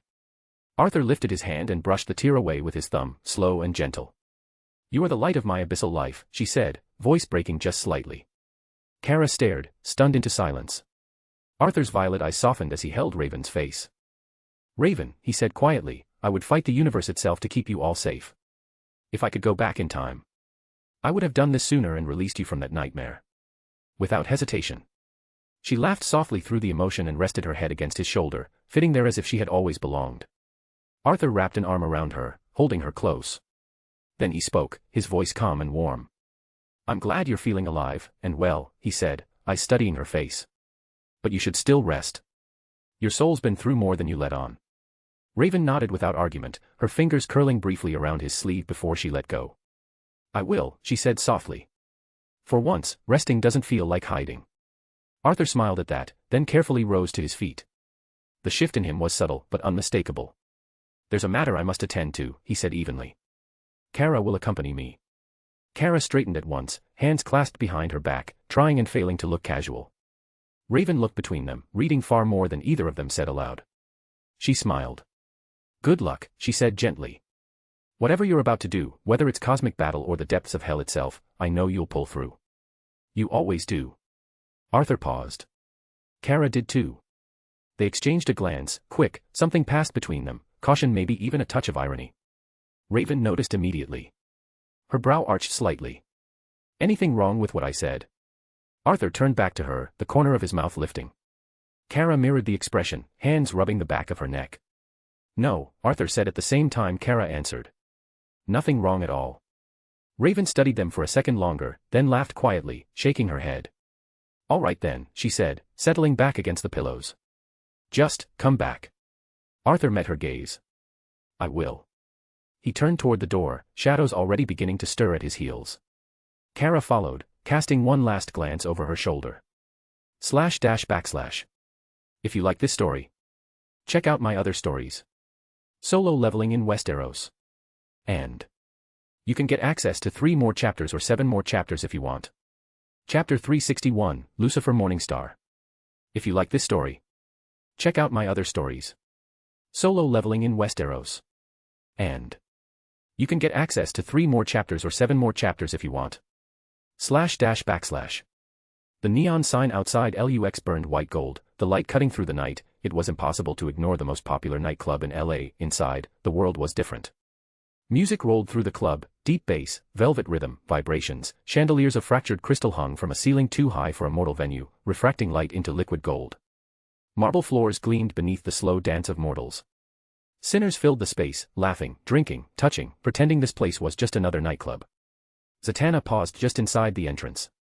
Her eyes widened despite herself. This is. She searched for the word. A lot. John Constantine smirked around the cigarette he wasn't allowed to light inside. First time at a place like this. She glanced at him. First time at this place. I don't think there are many like it. John chuckled low. Yeah. There really aren't. They moved deeper inside, past the bar carved from precious metal and gold. Bartenders who never asked for names. Mirrors that reflected you a bit slower than they should. Zatanna leaned closer to be heard over the music. I wonder how he looks. John's expression tightened, just for a second. I wonder too, he said. Bastard can be whatever he wants. Wings, horns, light, fire, though he favors one shape here. She raised a brow. Which is? John exhaled. The humble owner of the establishment. As if summoned by the words. The crowd parted. Not dramatically, just, naturally. People stepped aside without knowing why, smiles still on their faces, drinks still in hand. And then he was there. Lucifer Morningstar. He wore a tailored black jacket over an open white shirt, sleeves rolled casually to the forearms. No crown or wings on him. No fire. Just effortless confidence. A beautiful woman clung to his arm, laughing at something he'd whispered, utterly unaware she was leaning against the devil himself. His eyes bright and amused fell on John. Lucifer smiled. Well, he said smoothly, if it isn't John Constantine. He leaned closer, inspecting him like an old wine. You look dreadful. John snorted. Missed you too, sunshine. Lucifer laughed, genuine, delighted, and kissed the woman's cheek. Darling, run along. I need a moment with an old associate. She pouted, then obeyed, already forgetting him the moment she stepped away. Lucifer's gaze slid to Zatanna. And softened. Well now, he said, offering a flawless smile. And you must be Zatanna Zatara. She stiffened slightly, but met his eyes without fear. I am. Charming, Lucifer said, taking her hand and kissing it with theatrical grace. Truly. Your father spoke of you often.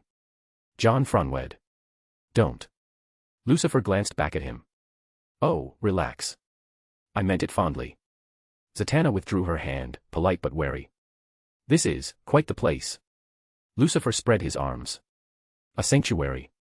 No hell. No heaven. No rules but my own. Music, pleasure, honesty. His eyes gleamed. And lies, of course. They're more fun usually. John leaned against the bar. I didn't come to party, Lucy. Lucifer's smile sharpened. No. He tilted his head. Then why come at all, Johnny? John held his gaze. You know damn well why. Lucifer circled him slowly, hands in pockets. Do I? Because from where I'm standing, hell is no longer my problem. I retired. Left the key behind. Was very clear about it. And now it's spilling over, John shot back. Demons getting restless. Boundaries thinning. And Earth is feeling the itch. Lucifer stopped inches from him. Sounds like hell's problem, he said lightly. Zatanna stepped in. People will suffer.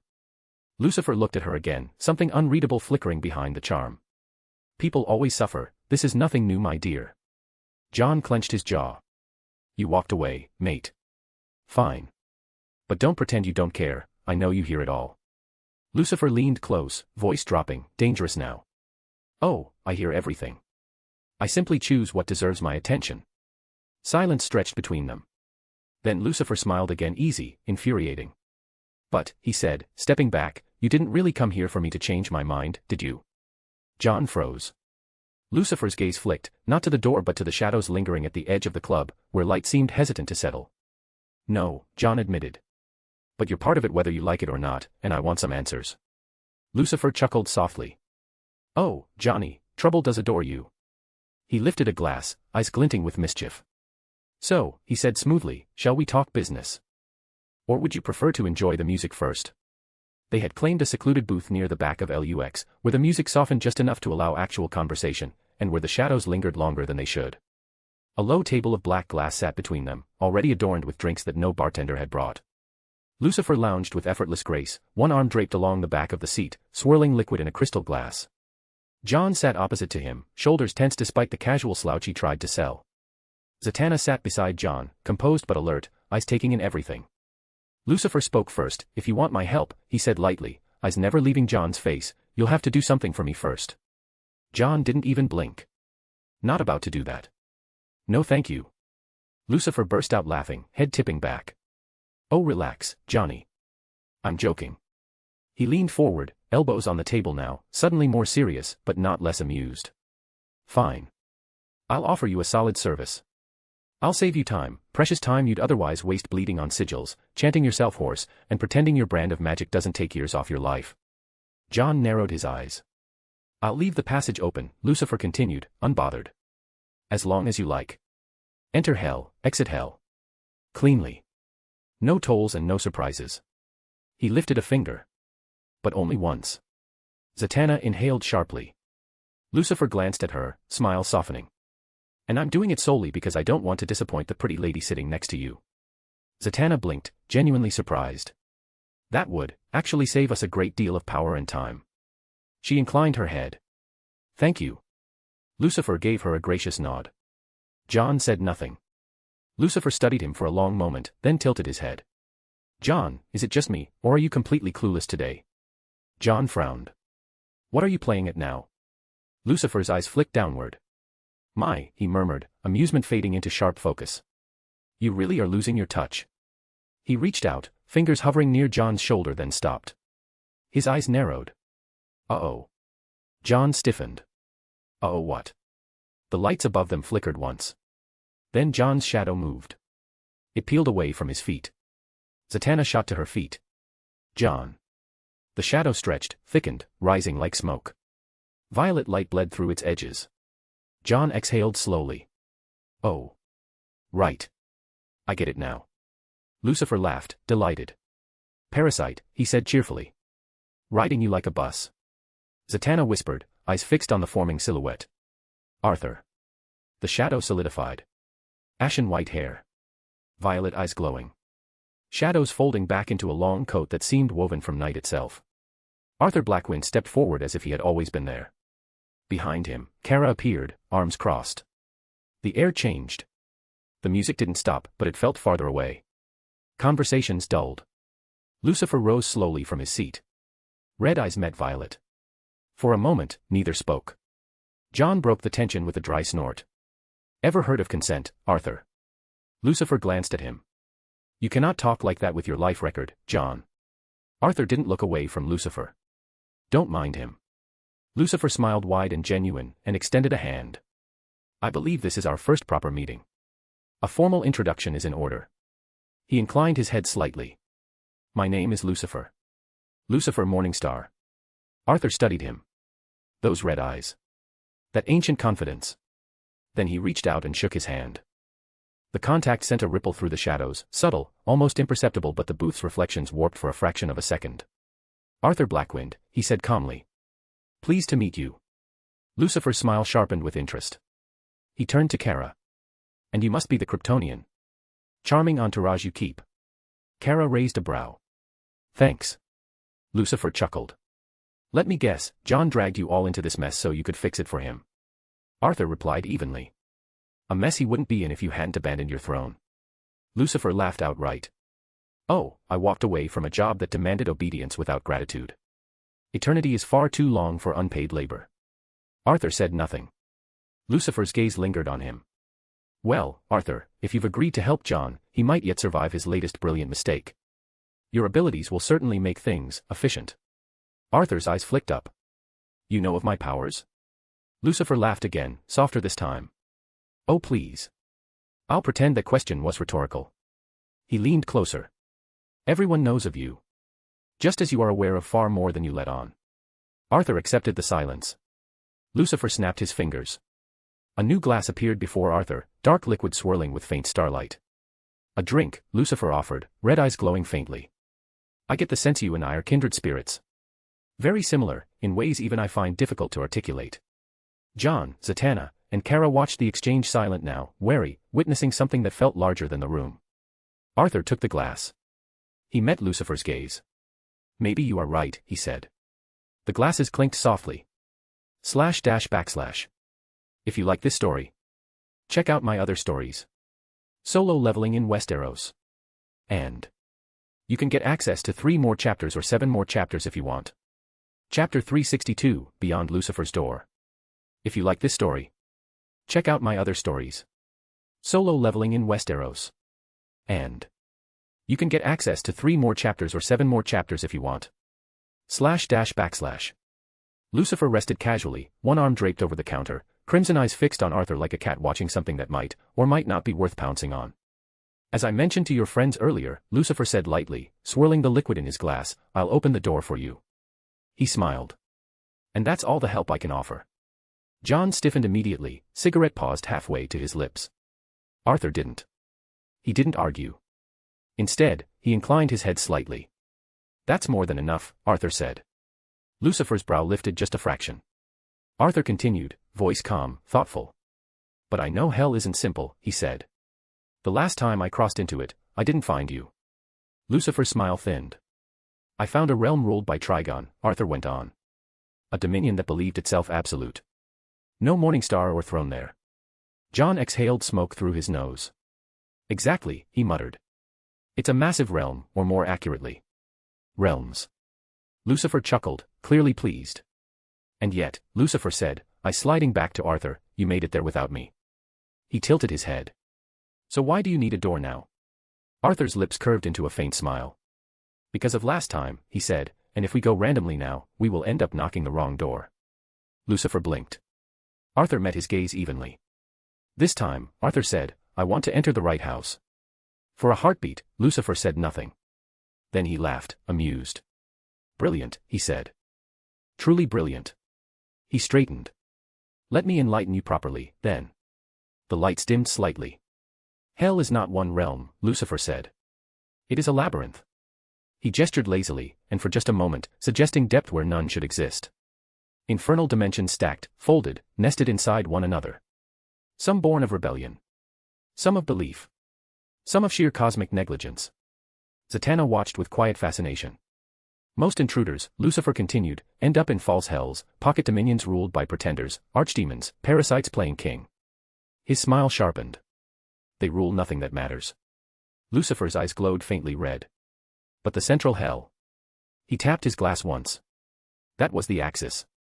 The gravitational core. The place every other hell orbited, whether they knew it or not." He met Arthur's gaze again. "My hell." Silence settled like a held breath. Arthur nodded once. "I understand the structure well now," he said simply. John folded his arms, still wary. "And you're really going to keep the door open for us?" he asked. "No tricks." Lucifer looked wounded. "Johnny," he sighed. "I'm always honest. A beat. People just misunderstand me." Arthur stepped forward slightly. Once I'm there, he said, returning won't be a problem for me. We're skipping the maze because of you. He inclined his head again. You have my thanks. Lucifer spread his hands theatrically. See, he said, glancing at John.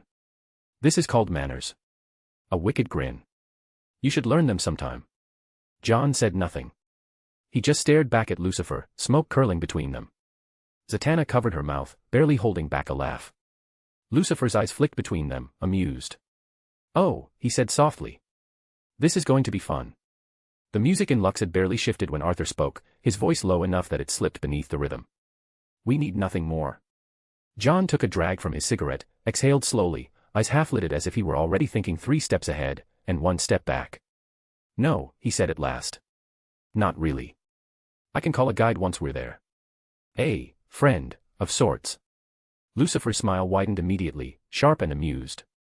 Johnny, he drawled, lifting his glass, your friends are mostly sinners. I'm sure you'll find plenty of them down below. John didn't rise to the bait. Kara leaned closer to Arthur, her voice barely more than breath against his ear. Do you really trust him? Arthur didn't answer. He didn't nod. Didn't shake his head or even glance at her. He simply kept his eyes forward, calm. That silence told Kara everything she needed to know. Lucifer clapped his hands together once, sharp and final. Well then, he said brightly, I think you lot should be going, don't you? Linger any longer and Earth might find itself in a rather unfortunate state. He gestured lazily toward a side corridor where a door had not been there moments ago, tall, black, its surface rippling like oil. I've already opened the path, Lucifer continued. Go on. Through that door. Kara blinked. That fast? Lucifer's red eyes gleamed. Of course. John stubbed out his cigarette. All right, he muttered. Let's go, Arthur. They moved together, Arthur first, shadows folding obediently at his heels, Kara at his side, John and Zatanna just behind. Lucifer remained where he was, watching them go, head tilted with theatrical fondness. Good luck, he called after them lightly. And Johnny. Don't forget to fix your little problem too. His smile softened, just a fraction. After all. What is life, without what you lost? John didn't turn around. Arthur slowed for half a step, glanced sideways at John, but he said nothing. Then they crossed the threshold. The world broke. Heat slammed into them, oppressive, roaring. The air burned the lungs, tasted of ash and sulfur. The ground beneath their boots was cracked, glowing faintly with veins of molten light, stretching endlessly into jagged horizons. The sky wasn't a sky at all. It was a wound, vast, red-black, churning with slow-moving storms of fire and shadow. Towering structures rose in the distance, spires of bone and iron, citadels carved into cliffs that seemed to bleed lava down their sides. Hell. Zatanna reacted instantly, hands flashing through practiced motions. Arif Noitzatorp, she intoned, voice steady. A translucent shimmer wrapped around her, the heat pulling back just enough to breathe. John, oddly enough, didn't flinch. No spell. No shield. He just stood there, coat fluttering slightly in the infernal wind, like this place was home to him. Arthur and Kara remained unaffected entirely. The heat bent away from Arthur's presence, shadows thickening around him. Kara felt it brush her skin, but it didn't burn. Not really. She stared, eyes wide, taking it all in. This. She said slowly, scanning the horizon, this is different from the last time we tried to find Trigon. Arthur's gaze moved constantly, violet eyes dissecting distance, depth, layers unseen. It feels more real, he said quietly. More vast. A pause. Lucifer wasn't lying. John nodded grimly. No. He never does. Not about the important stuff. He turned, already walking. Follow me, he said. I'll find a suitable spot. Somewhere with enough attention to answer back. Arthur raised a brow. And then. John smirked faintly. Then I call a friend. A demon? Arthur asked. Yep. Zatanna sighed, adjusting her coat as she followed. Of course. The ground cracked beneath their steps as they moved deeper into hell, 4 figures cutting through an endless inferno, unaware of how many eyes had already begun to turn toward them. Far away, something ancient was aware of their arrival. Arthur slowed, then stopped entirely. His violet eyes dimmed for a fraction of a second, then sharpened, narrowing as if the world itself had just spoken in a language only he could hear. Kara noticed first. Arthur, she asked, turning back toward him. Why did you stop? Zatanna followed his line of sight, frowning. What is it? I don't sense anything. Arthur didn't answer immediately. He tilted his head slightly, as though listening to something distant and immense. The air around them vibrated with pressure. I don't know if it's just me, Arthur said at last, his voice low, measured. The shadows rippled faintly. But there are presences here. Kara's brow furrowed. Presences. Arthur's gaze lifted toward the warped horizon where hell's skyline twisted into impossible geometry. Serious ones, he continued. And I'm not talking about the casual demons crawling around this place. Zatanna swallowed, her magical senses flaring instinctively. Arthur, if you can feel them. They can feel us, Arthur finished calmly.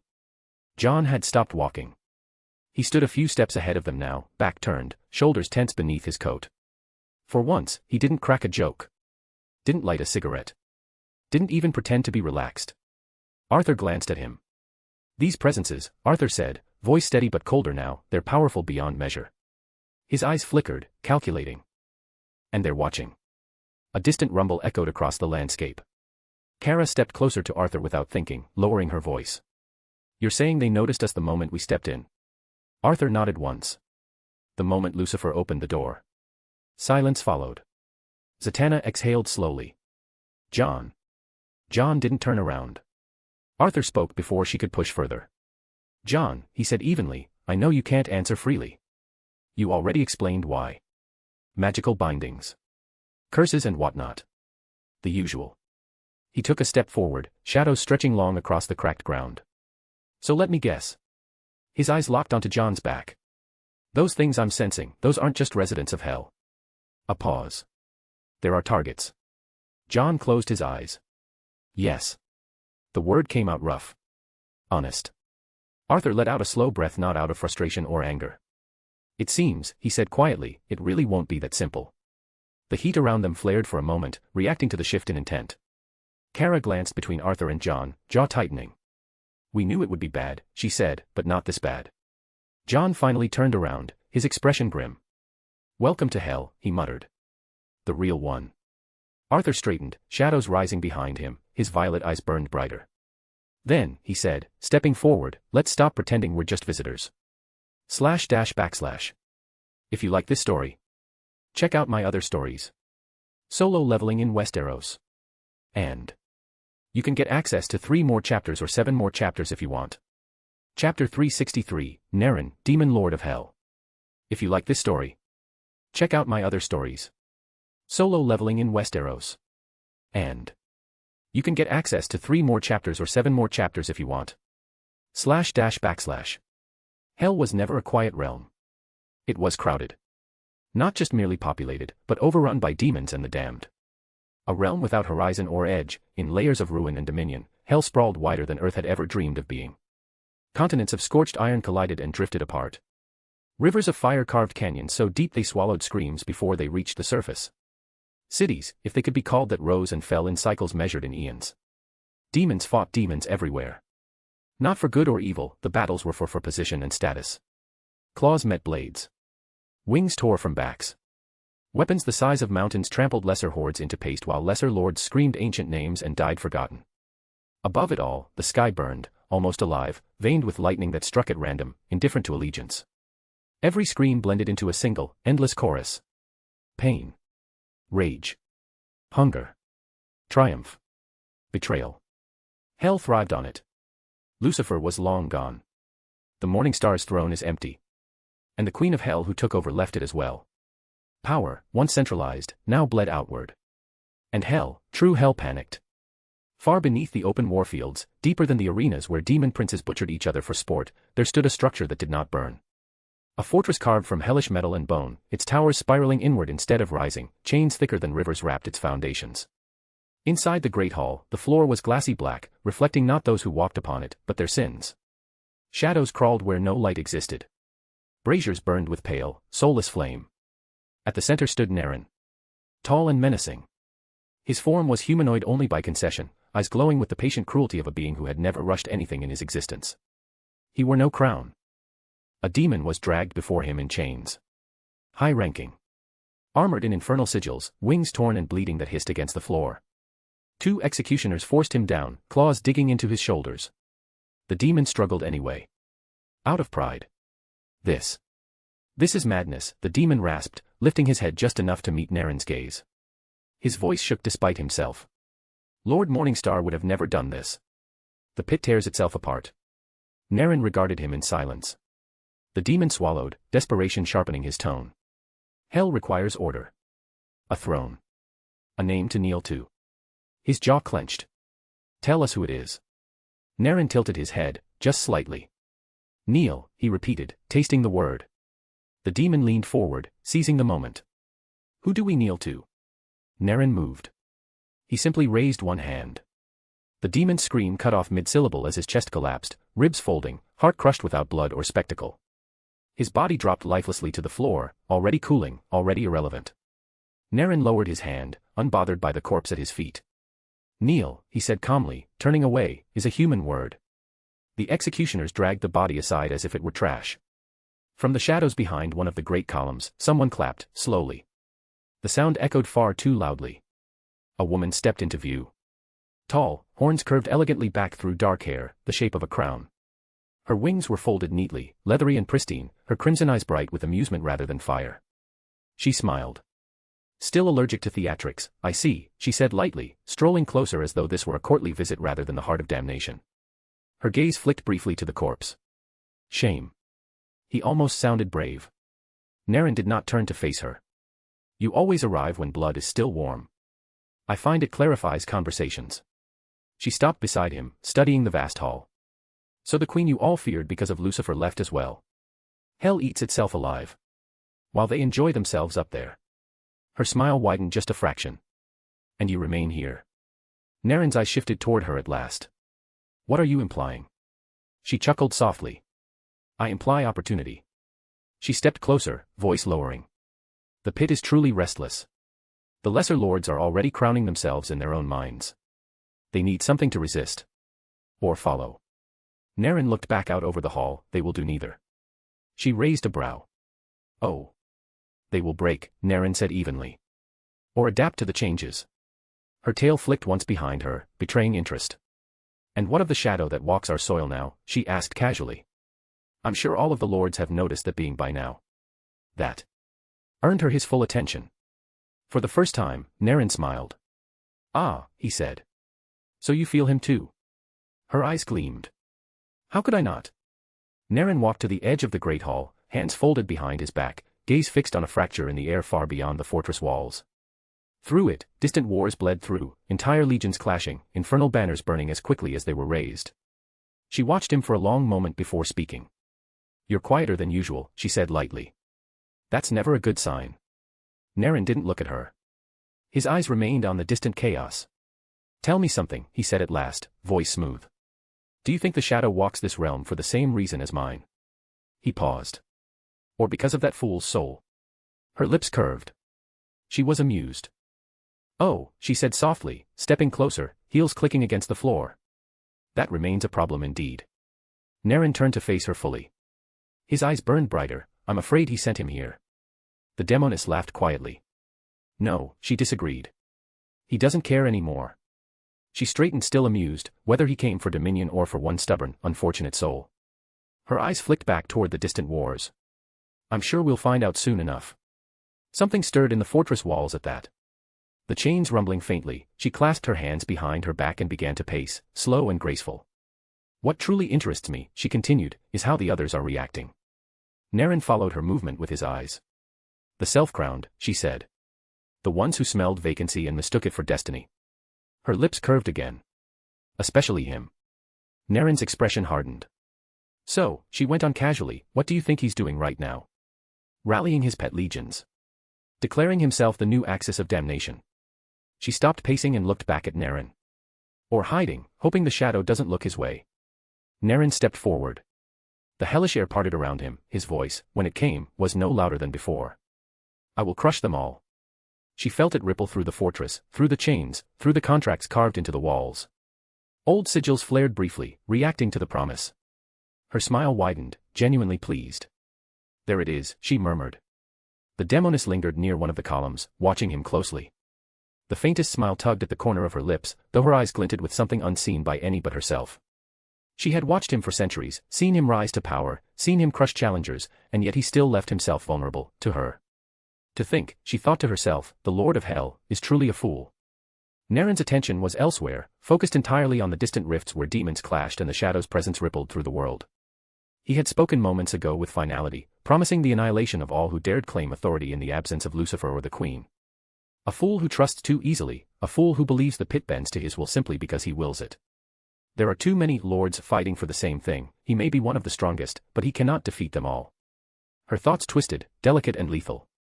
Her children, Blaze and Saturnus, twins of cunning and malice, were a different faction to gain control of Hell. They needed more than just power. They needed a mother who would seize opportunity where he saw loyalty. Naren's hubris, his confidence in his ability to crush them all, was exactly the opening she had been waiting for. He's so sure of himself, so certain that no one can match him. So blind to the subtleties. She folded her arms, tail flicking lazily behind her, and allowed herself a small, satisfied sigh. She stepped away, her eyes glowing red with a heat that was full of betrayal, ambition, and a reckoning centuries in the making. // If you like this story, check out my other stories. Solo leveling in Westeros. And you can get access to 3 more chapters or 7 more chapters if you want.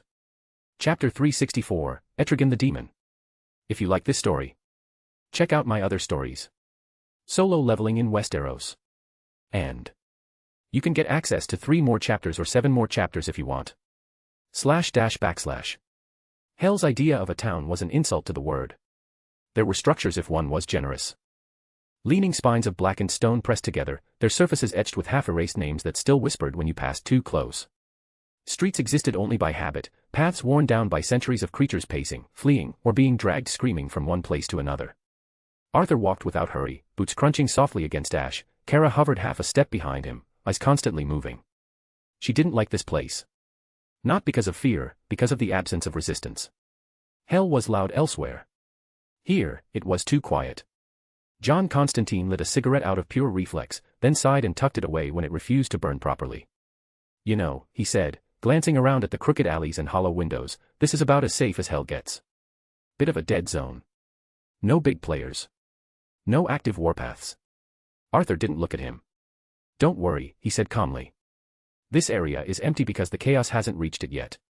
John snorted. Comforting. Arthur continued walking. Most of Hell is busy. Whatever's happening up there, his eyes flicked toward the warped sky, has pulled attention away from places like this. John scratched at the back of his neck, shoulders still tense. Right. Forgot I'm walking alongside an eldritch horror with a crown made of shadows.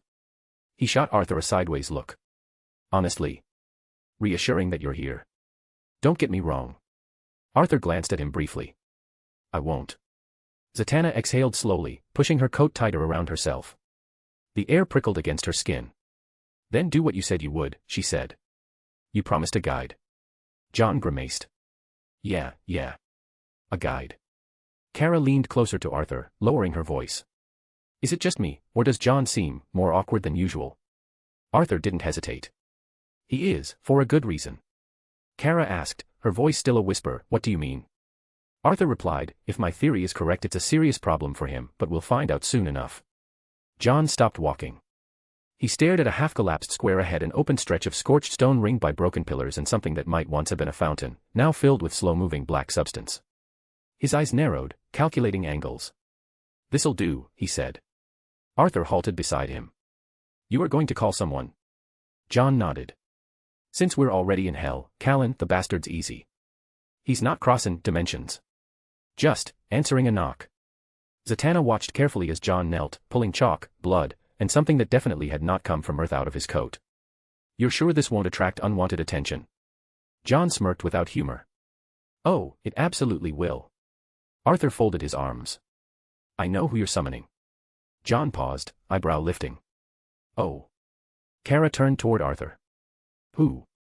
Arthur's lips twitched barely. A strong demon. Kara stared at him. Then scowled. Wow. Really? I thought he'd call the brightest being in existence. Of course it's a demon, Arthur. John snorted as he finished the last sigil. Love the confidence, sunshine. But I think Arthur actually knows this demon, he left his mark in history after all. The symbols ignited. The pentagram carved itself deeper into the stone, lines burning white-hot and heat surged contained rather than wild. Then the ground cracked. A pillar of fire erupted upward, coiling, shaping itself into form. And from it stepped a figure clad in hellfire and muscle, eyes blazing red, voice already rising. Gone the form of man. Rise the demon, Etrigan.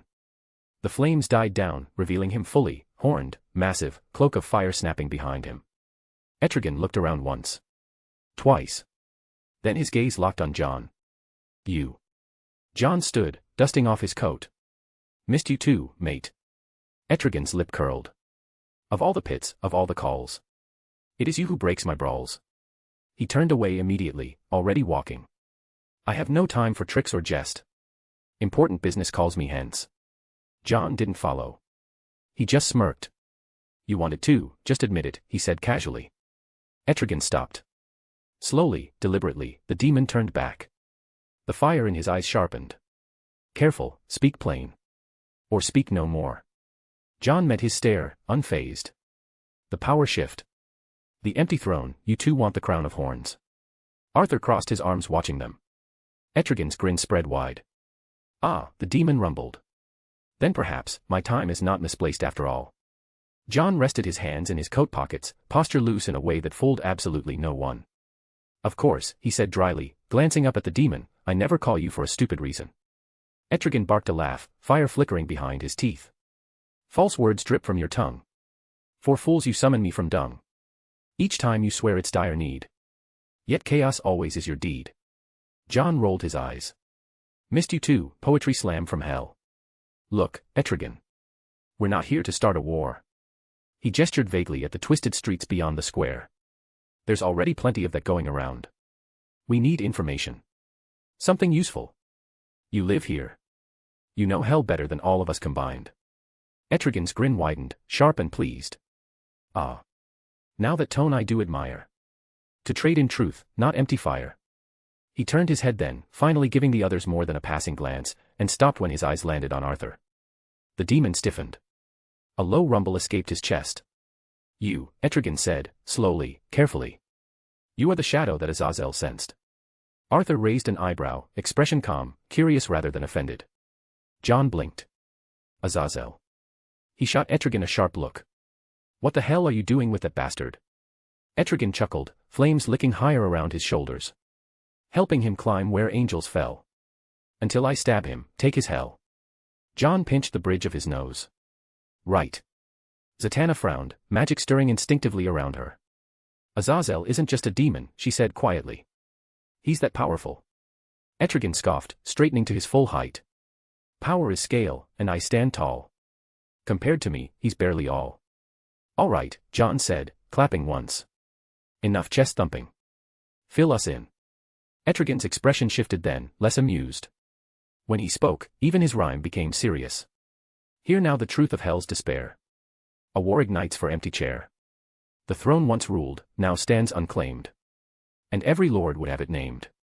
John nodded grimly. Massive war. Everyone with horns and ambition clawing at each other.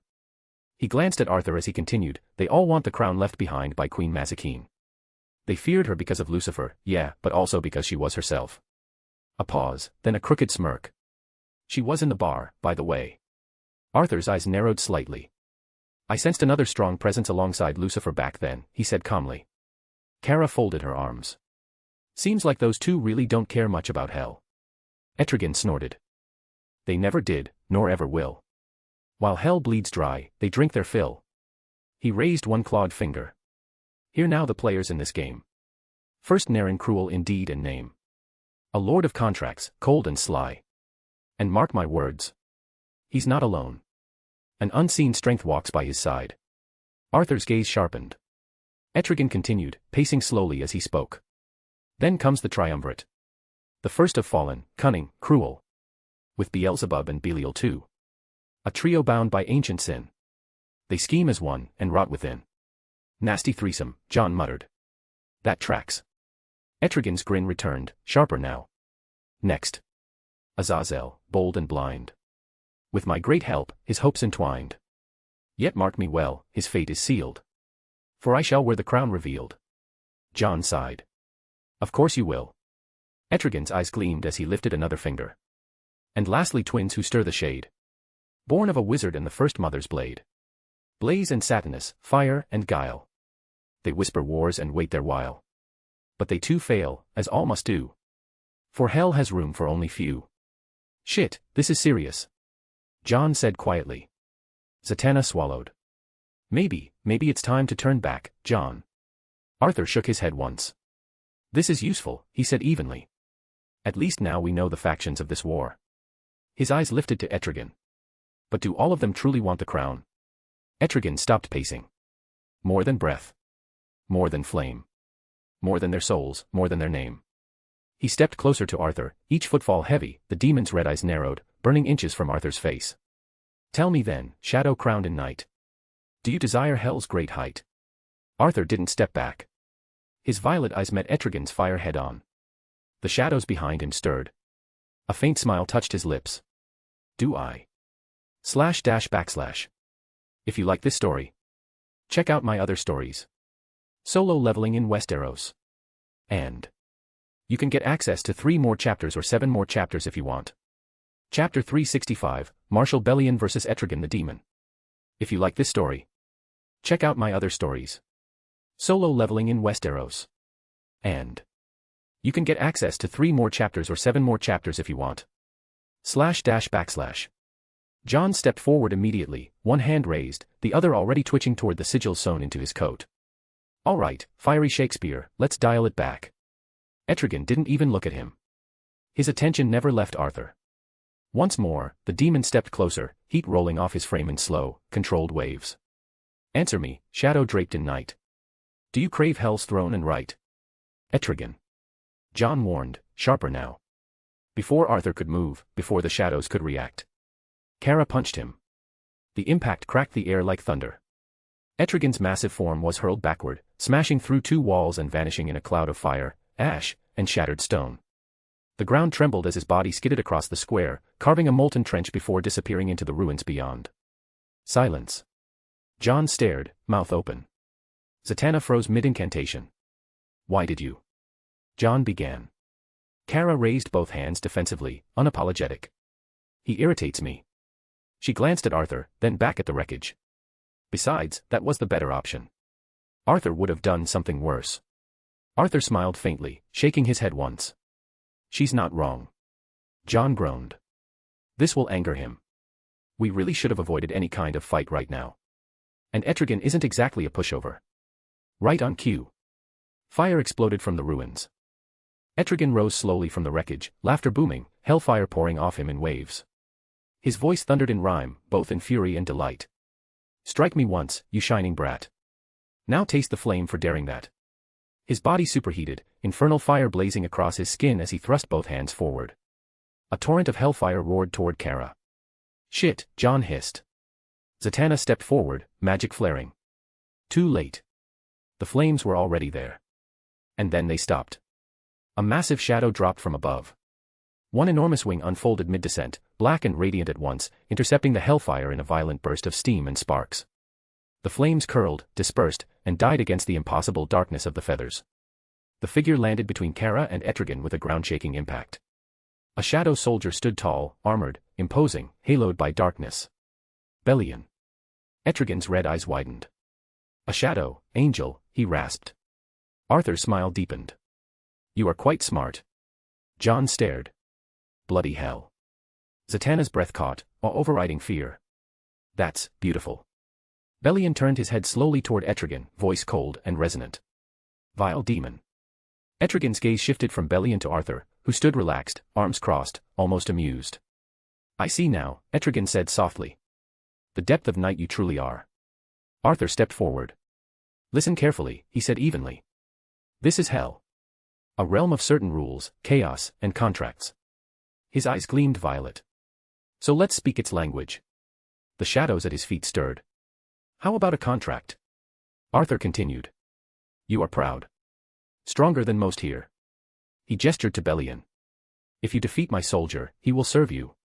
If you fail, you serve me. Etrigan threw his head back and laughed, flames roaring higher. You praise my wit, yet mock my pride. For shadows serve but one inside. Such pact is false, such deal a lie. The shadow bows to none but thy. Arthur didn't flinch. Then let me sweeten it. The air shifted. You lose, you serve me. You and I serve you. He paused, eyes burning brighter. And so does my shadow. Silence crashed down. Etrigan's laughter stopped. His eyes narrowed, then slowly, wickedly, he smiled. Now that, he said, voice low, eager, is a wager worth the flame. He carved a sigil into the air with a claw, blood and fire intertwining. The contract sealed itself with a deafening crack. John swallowed hard. Arthur, are you sure you know what you're doing? Arthur looked at him. Said nothing. John sighed. All right then. Kara clenched her fists, grinning. Kick his ass, Belian. Belian reached behind him. From the shadows emerged his weapon, a massive, segmented blade that locked together into a colossal greatsword, then rippled, flexing, capable of snapping into a long-range whip in an instant.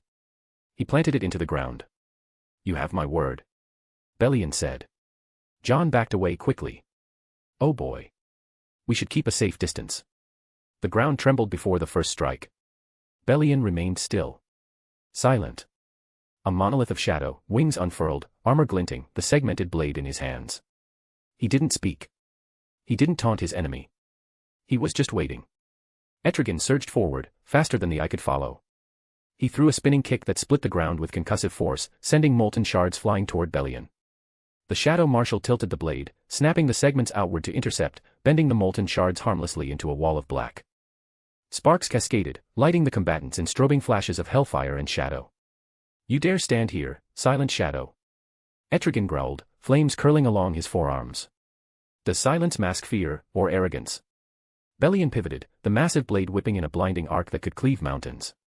Etrigan countered with an uppercut, fire flaring around his fist, but the shadow absorbed the strike with a single black-armored gauntlet, sending Etrigan skidding back without breaking form.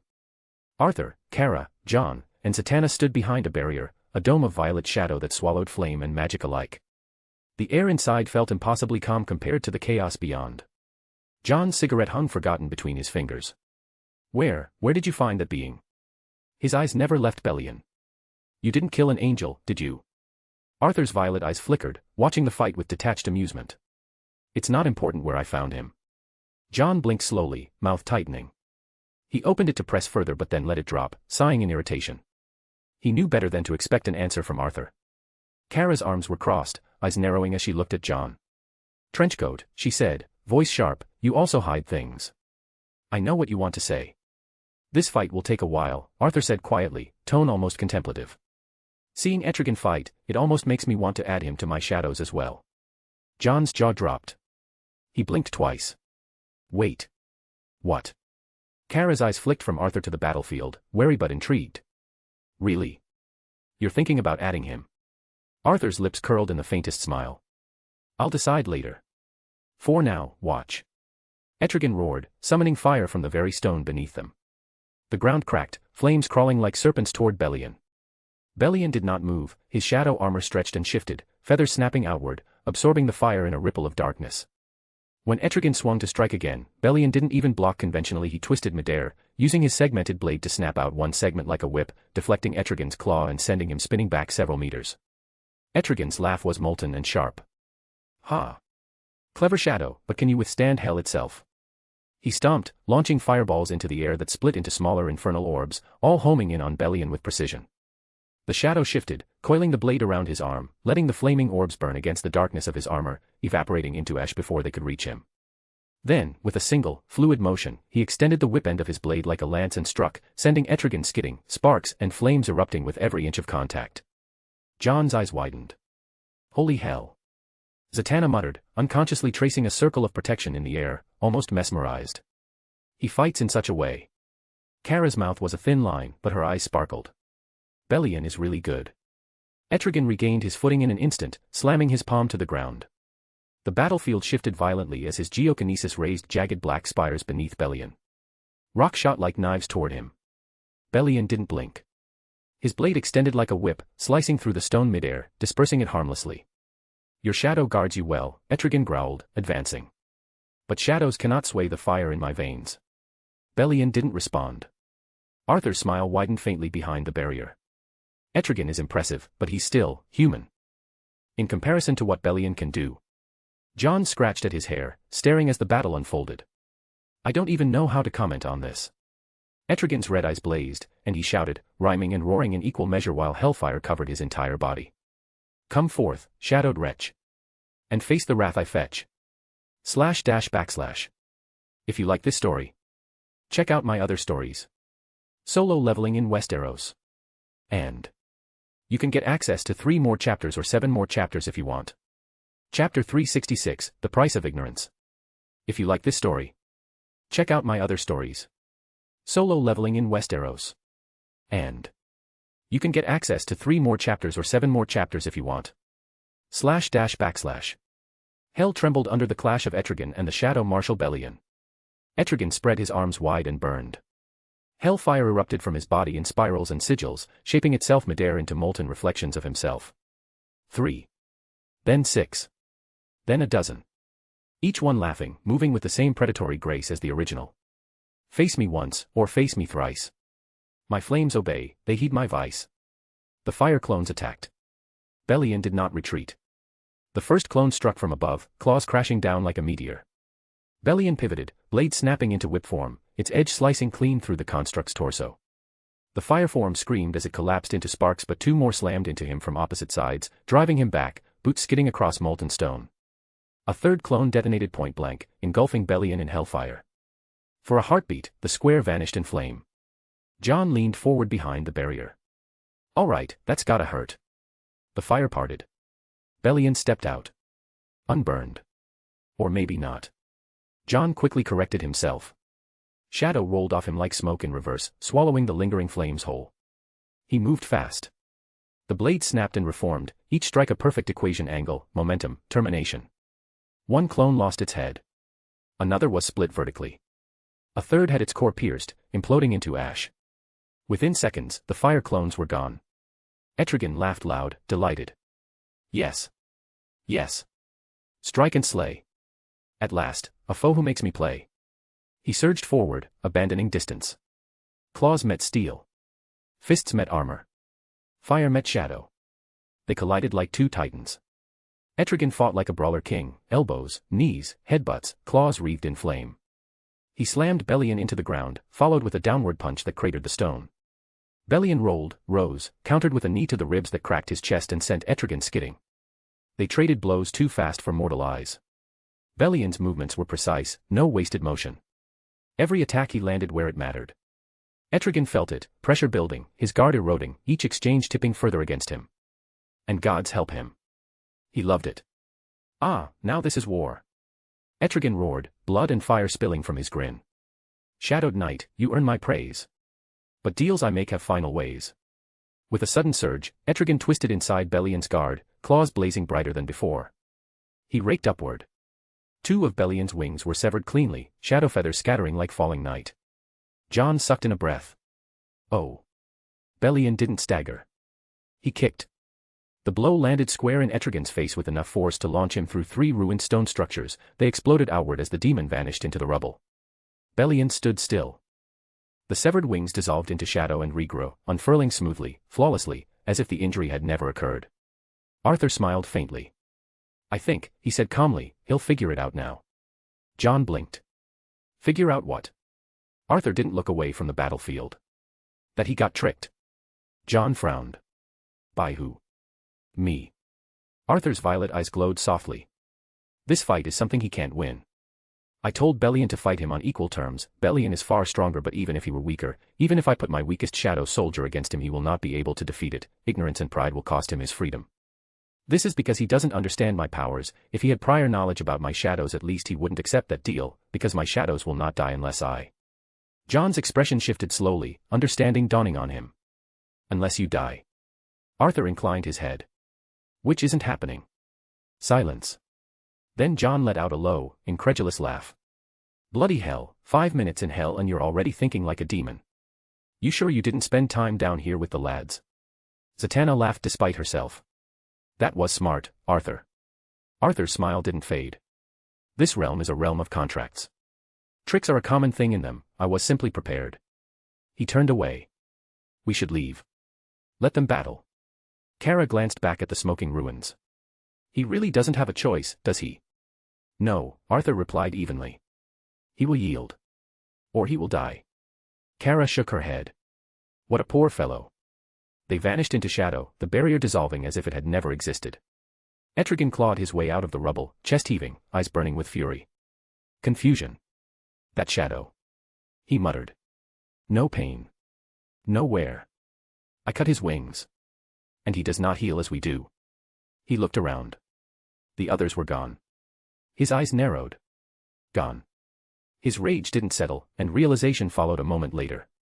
The contract burned against his soul. Oh, you scheming bastard. Etrigan snarled. He turned back toward Belian, fire roaring higher than before. Enough riddles. Enough deceit. I'll burn you down, or die in defeat. Foolish demon, you had no chance from the start. Belian said calmly. He raised his blade. And stepped forward. A castle stood intact against the infernal horizon, its towers sharp, banners of dark crimson hanging moving in the wind. John Constantine staggered half a step as the teleport completed, smoke already between his fingers. Right, he muttered. Still hate doing that. Kara hovered instinctively, eyes narrowing as she took in the structure. That place looks organized, she said, as if the word itself felt wrong in hell. Compared to everything else we've seen. Zatanna nodded slowly. There is old magic here. Very old. Arthur stood at the front, boots planted in ash that hadn't been disturbed in centuries. His eyes ignited, violet light bleeding into the cracks of his irises.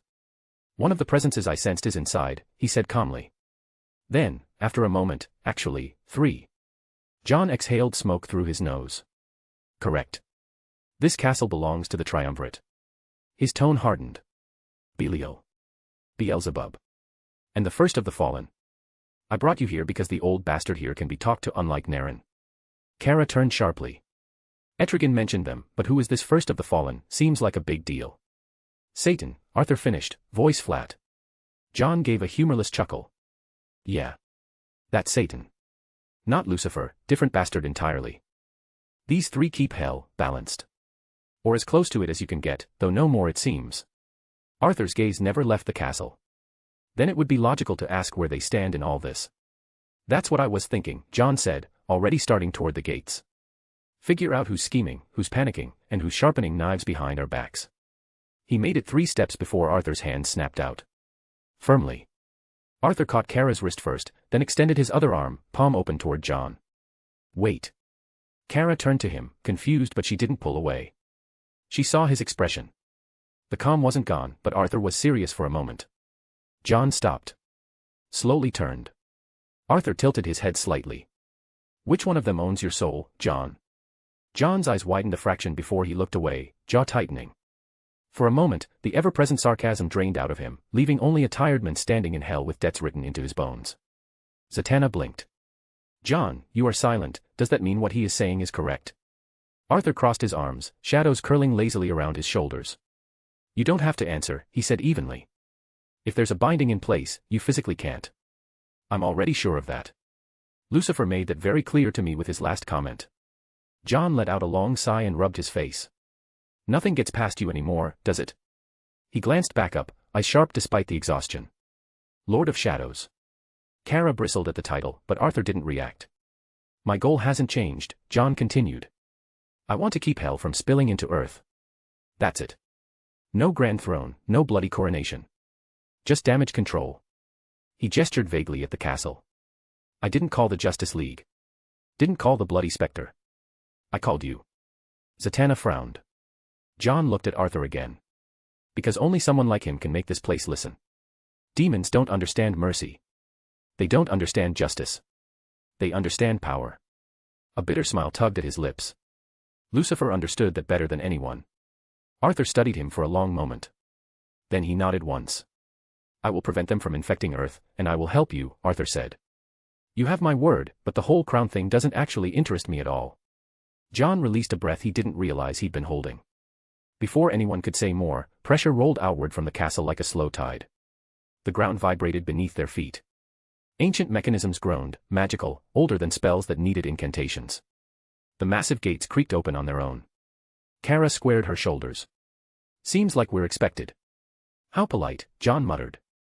No invitation card, though. Arthur's violet gaze sharpened. Come on, he said calmly. Let's meet the Triumvirate. A faint smile touched his lips.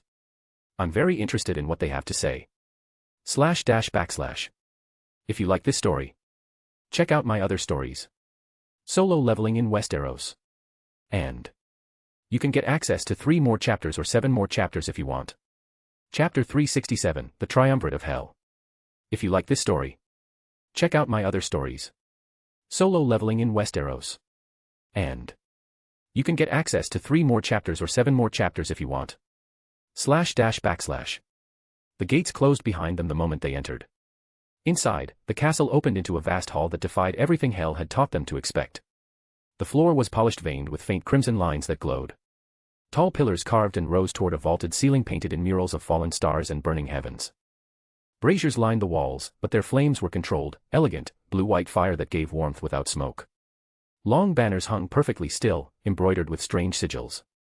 There were no screams, chains or rivers of blood. Just an orderly castle in the middle of hell. Kara took it in, brows knitting together.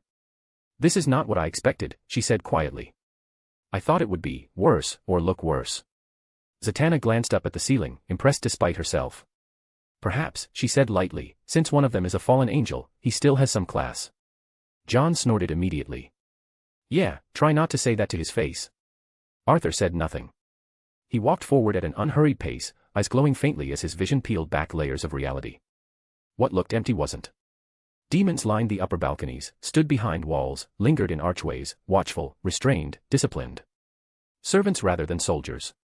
Not lesser, just, controlled, or bound by contracts.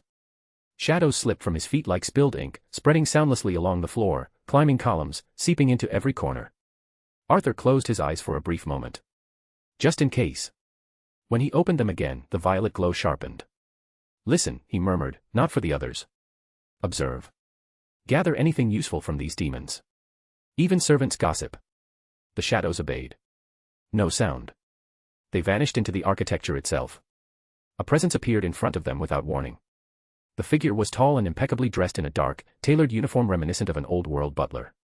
His skin was a deep, ashen red, horns curved neatly back along his skull, and his eyes burned with a subdued, intelligent light. He bowed, respectfully. "Welcome," he said smoothly, voice refined and measured, "esteemed guests."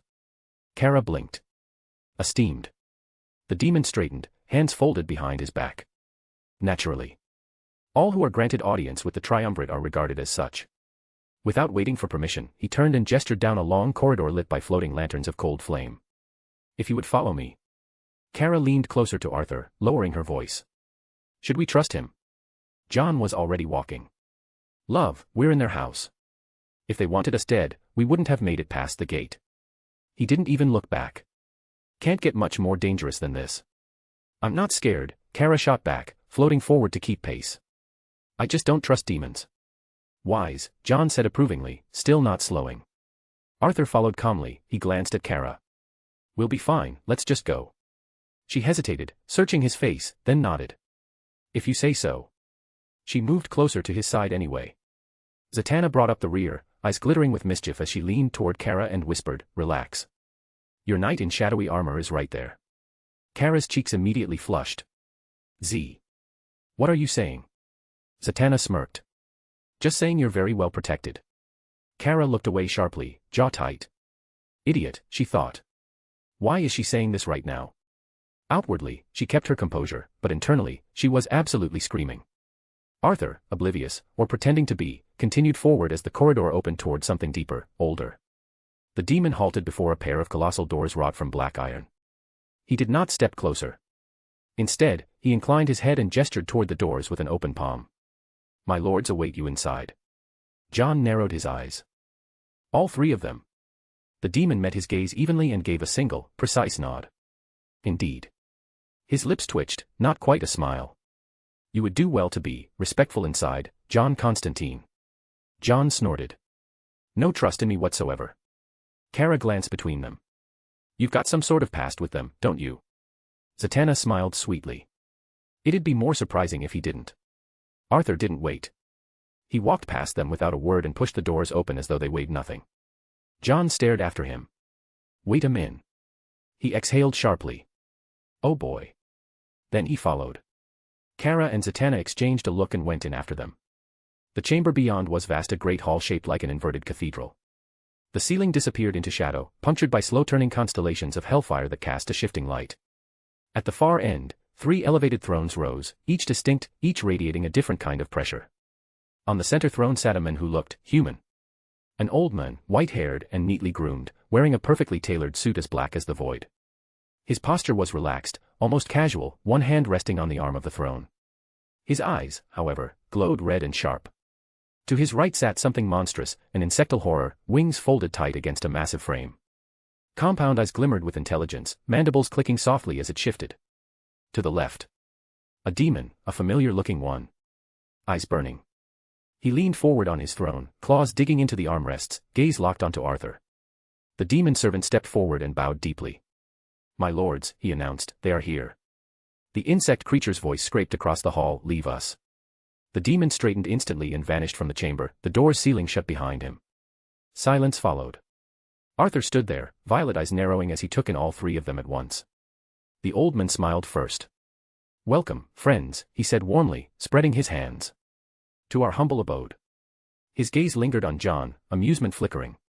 "Ah, seeing you again, John Constantine, made me forget myself. How rude of me, the others don't know us." He gave a soft chuckle. "I should introduce myself properly." He rose slightly from his throne, just enough. "I am what they call the first of the fallen." He gestured languidly to his companions. "This charming presence is Beelzebub." The insect monster clicked in acknowledgement. "And this is Belial. Kara says, he looks like Etrigan." Zatanna whispered to her, "That's his father." "We are the triumvirate of hell," the first continued, eyes gleaming. "An old order." Arthur smiled at that. Amused. The first of the fallen noticed immediately. "And you," he said, eyes sharpening. "What is your name, Shadowed One?" Arthur didn't answer right away. Instead, he lifted from the ground. Shadows surged beneath his feet, coiling and hardening into form. In moments, a throne rose crafted from living darkness, elegant and lethal. Arthur settled into it as though it had always been there. The triumvirate stiffened. John sucked in a breath. "Arthur." Kara's lips curved into a pleased smile. Arthur lifted one hand, and more shadows obeyed. 3 additional thrones formed, equal in height, flanking his own. Kara, John, and Zatanna were gently raised and seated as if the shadows themselves insisted on their comfort. John shifted awkwardly. "You don't really have to." Arthur finally looked back at the first of the fallen. "Now," he said calmly, violet eyes glowing brighter, a faint smile resting on his lips, "that we are properly seated, we can converse." The room went very still. "I am Arthur Blackwynd," he continued, voice steady and absolute. "The Monarch of Shadows. And the Lord of Death." For a moment, nothing happened. Then the triumvirate smiled. Not offended anymore, they were intrigued. Belial leaned forward slightly, eyes narrowing. "Is that your true name?" he asked. "And also Lord of Death?" Arthur met his gaze without flinching. "It is my true name," he said simply. "Do with that what you can." The first of the fallen laughed softly, delighted. "Oh," he said, settling back into his throne, "this is going to be very interesting indeed. // If you like this story, check out my other stories. Solo leveling in Westeros. And you can get access to 3 more chapters or 7 more chapters if you want. Chapter 368, The First of the Fallen. If you like this story, check out my other stories. Solo leveling in Westeros. And you can get access to 3 more chapters or 7 more chapters if you want. // The tension between them lingered. 3 thrones. 3 ancient beings. And across from them, Arthur Blackwynd, seated on a throne of living shadow. The first of the fallen sighed, spreading his hands with theatrical grace. "I feel," he said lightly, "that we began this meeting on unfortunate footing." His red eyes glinted with amusement, but something lurked beneath. A hint of tension. Understandable, of course. Pride is a common language in this realm. He leaned back, voice smoothing into diplomacy. "Let me be clear. We seek conversation first. No chain or bloodshed. We only want a simple discussion. After that, we decide whether we stand together or apart." Arthur regarded him coolly. "So you already know why we're here." The first chuckled. "Of course. The same reason every demon in this wretched realm is tearing itself apart." His smile sharpened. "This useless, senseless struggle." John and Arthur exchanged a brief glance. Arthur's expression didn't change, but his mind moved. Senseless, he repeated inwardly. I see through you. It is not senseless to you at all. His eyes narrowed slightly. So, Arthur said aloud, calm and cutting, you're telling me you don't care about ruling hell. I heard you once sat on its throne, before Lucifer defeated you and took it. I assumed you'd want it back. For a split second, irritation flickered across the first of the fallen's face. His fingers tightened around the armrest. Then he smoothed it away, smile returning like a mask. That, he replied evenly, is in the past. I am no longer a lone ruler. I am part of an order now, as you can see. He gestured faintly to either side. The triumvirate governs hell equally. Arthur turned his gaze to Belial. Then to Beelzebub. Then back to the first. It's difficult to believe demons can share power, Arthur said with polite disinterest. But perhaps I'm simply ignorant of your ways. A faint smirk appeared on his lips. So you'd allow the likes of Naren and other minor hell lords to seize real power instead? Belial answered before the first could. His voice was smooth. It is not so simple. We allow the lesser lords to clash because direct confrontation draws attention. His eyes darkened. There are beings who would notice if we truly went to war ourselves. Beelzebub's mandibles clicked, compound eyes narrowing. And you, it rasped, are a variable as well, unless you deny it.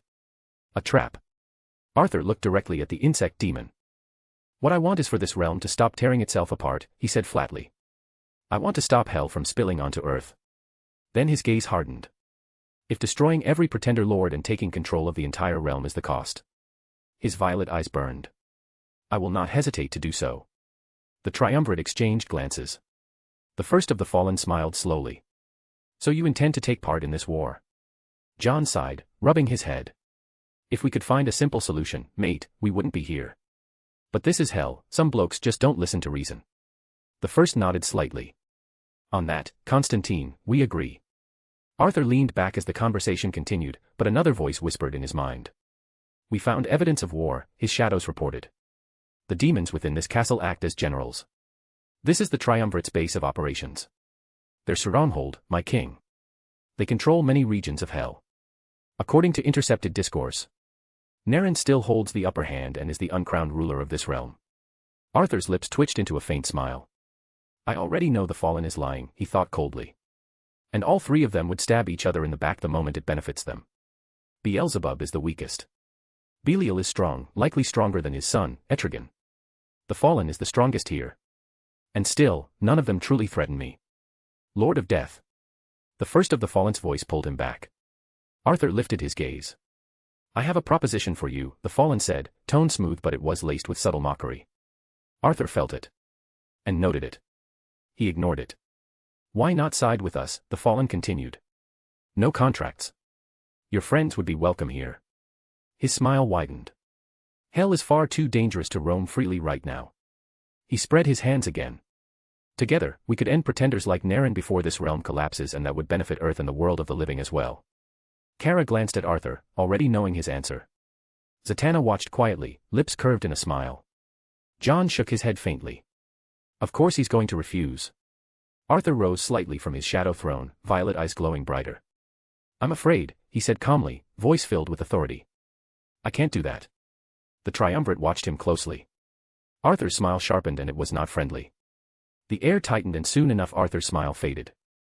I don't side with demons, he said calmly. Then the shadows at his feet surged. They rolled outward like a tide, crawling across the ground, coiling around pillars, licking the edges of the triumvirate's thrones. His violet eyes narrowed, glowing brighter, sharper, no longer merely observant. And I think, Arthur continued, you're full of shit. The room reacted instantly. John's coat fluttered as he snapped his hand up, sigils already burning along his fingers. Easy, mate. Zatanna was already preparing a magic spell.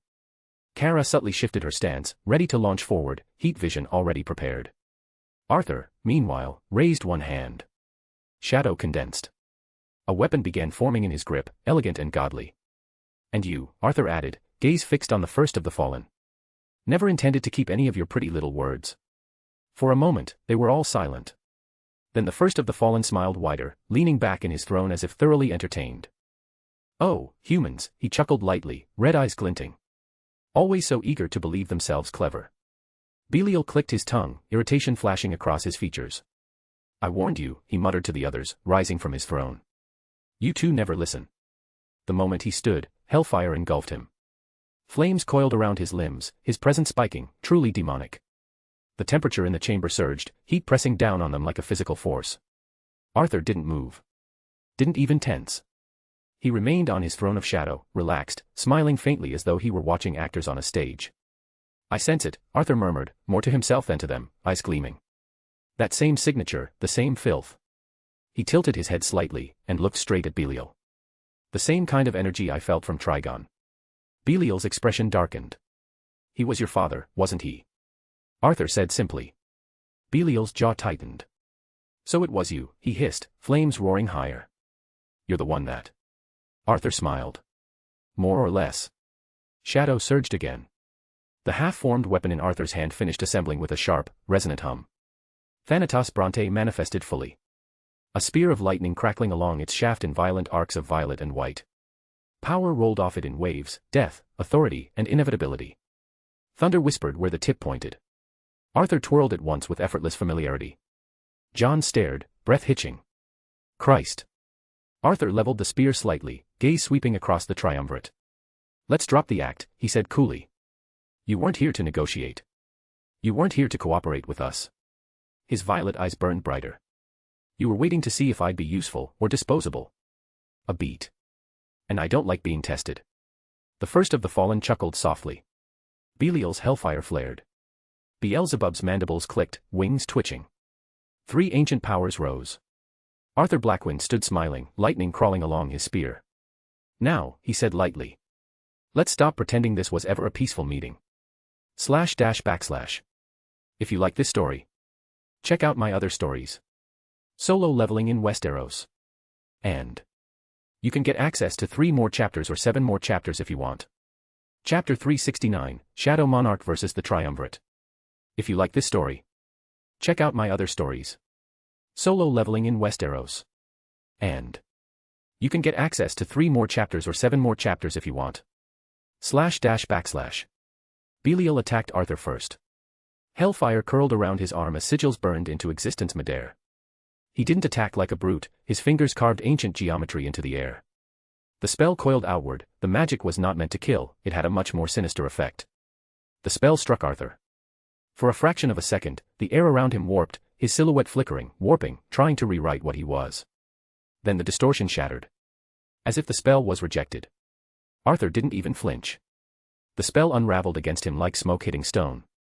Belial's eyes widened, genuine shock flashing across his infernal features. That curse would have reshaped any mortal, he snarled. Any demon. Arthur stepped forward. Lightning crawled along Thanatos Bronte, answering his intent with a hungry crackle. I'm not either of those. He vanished. Moved faster than Belial's instincts could track.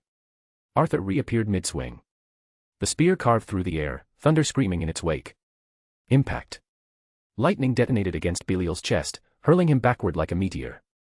Hellfire scattered, his body smashing through black stone as cracks spiderwebbed across the wall behind him.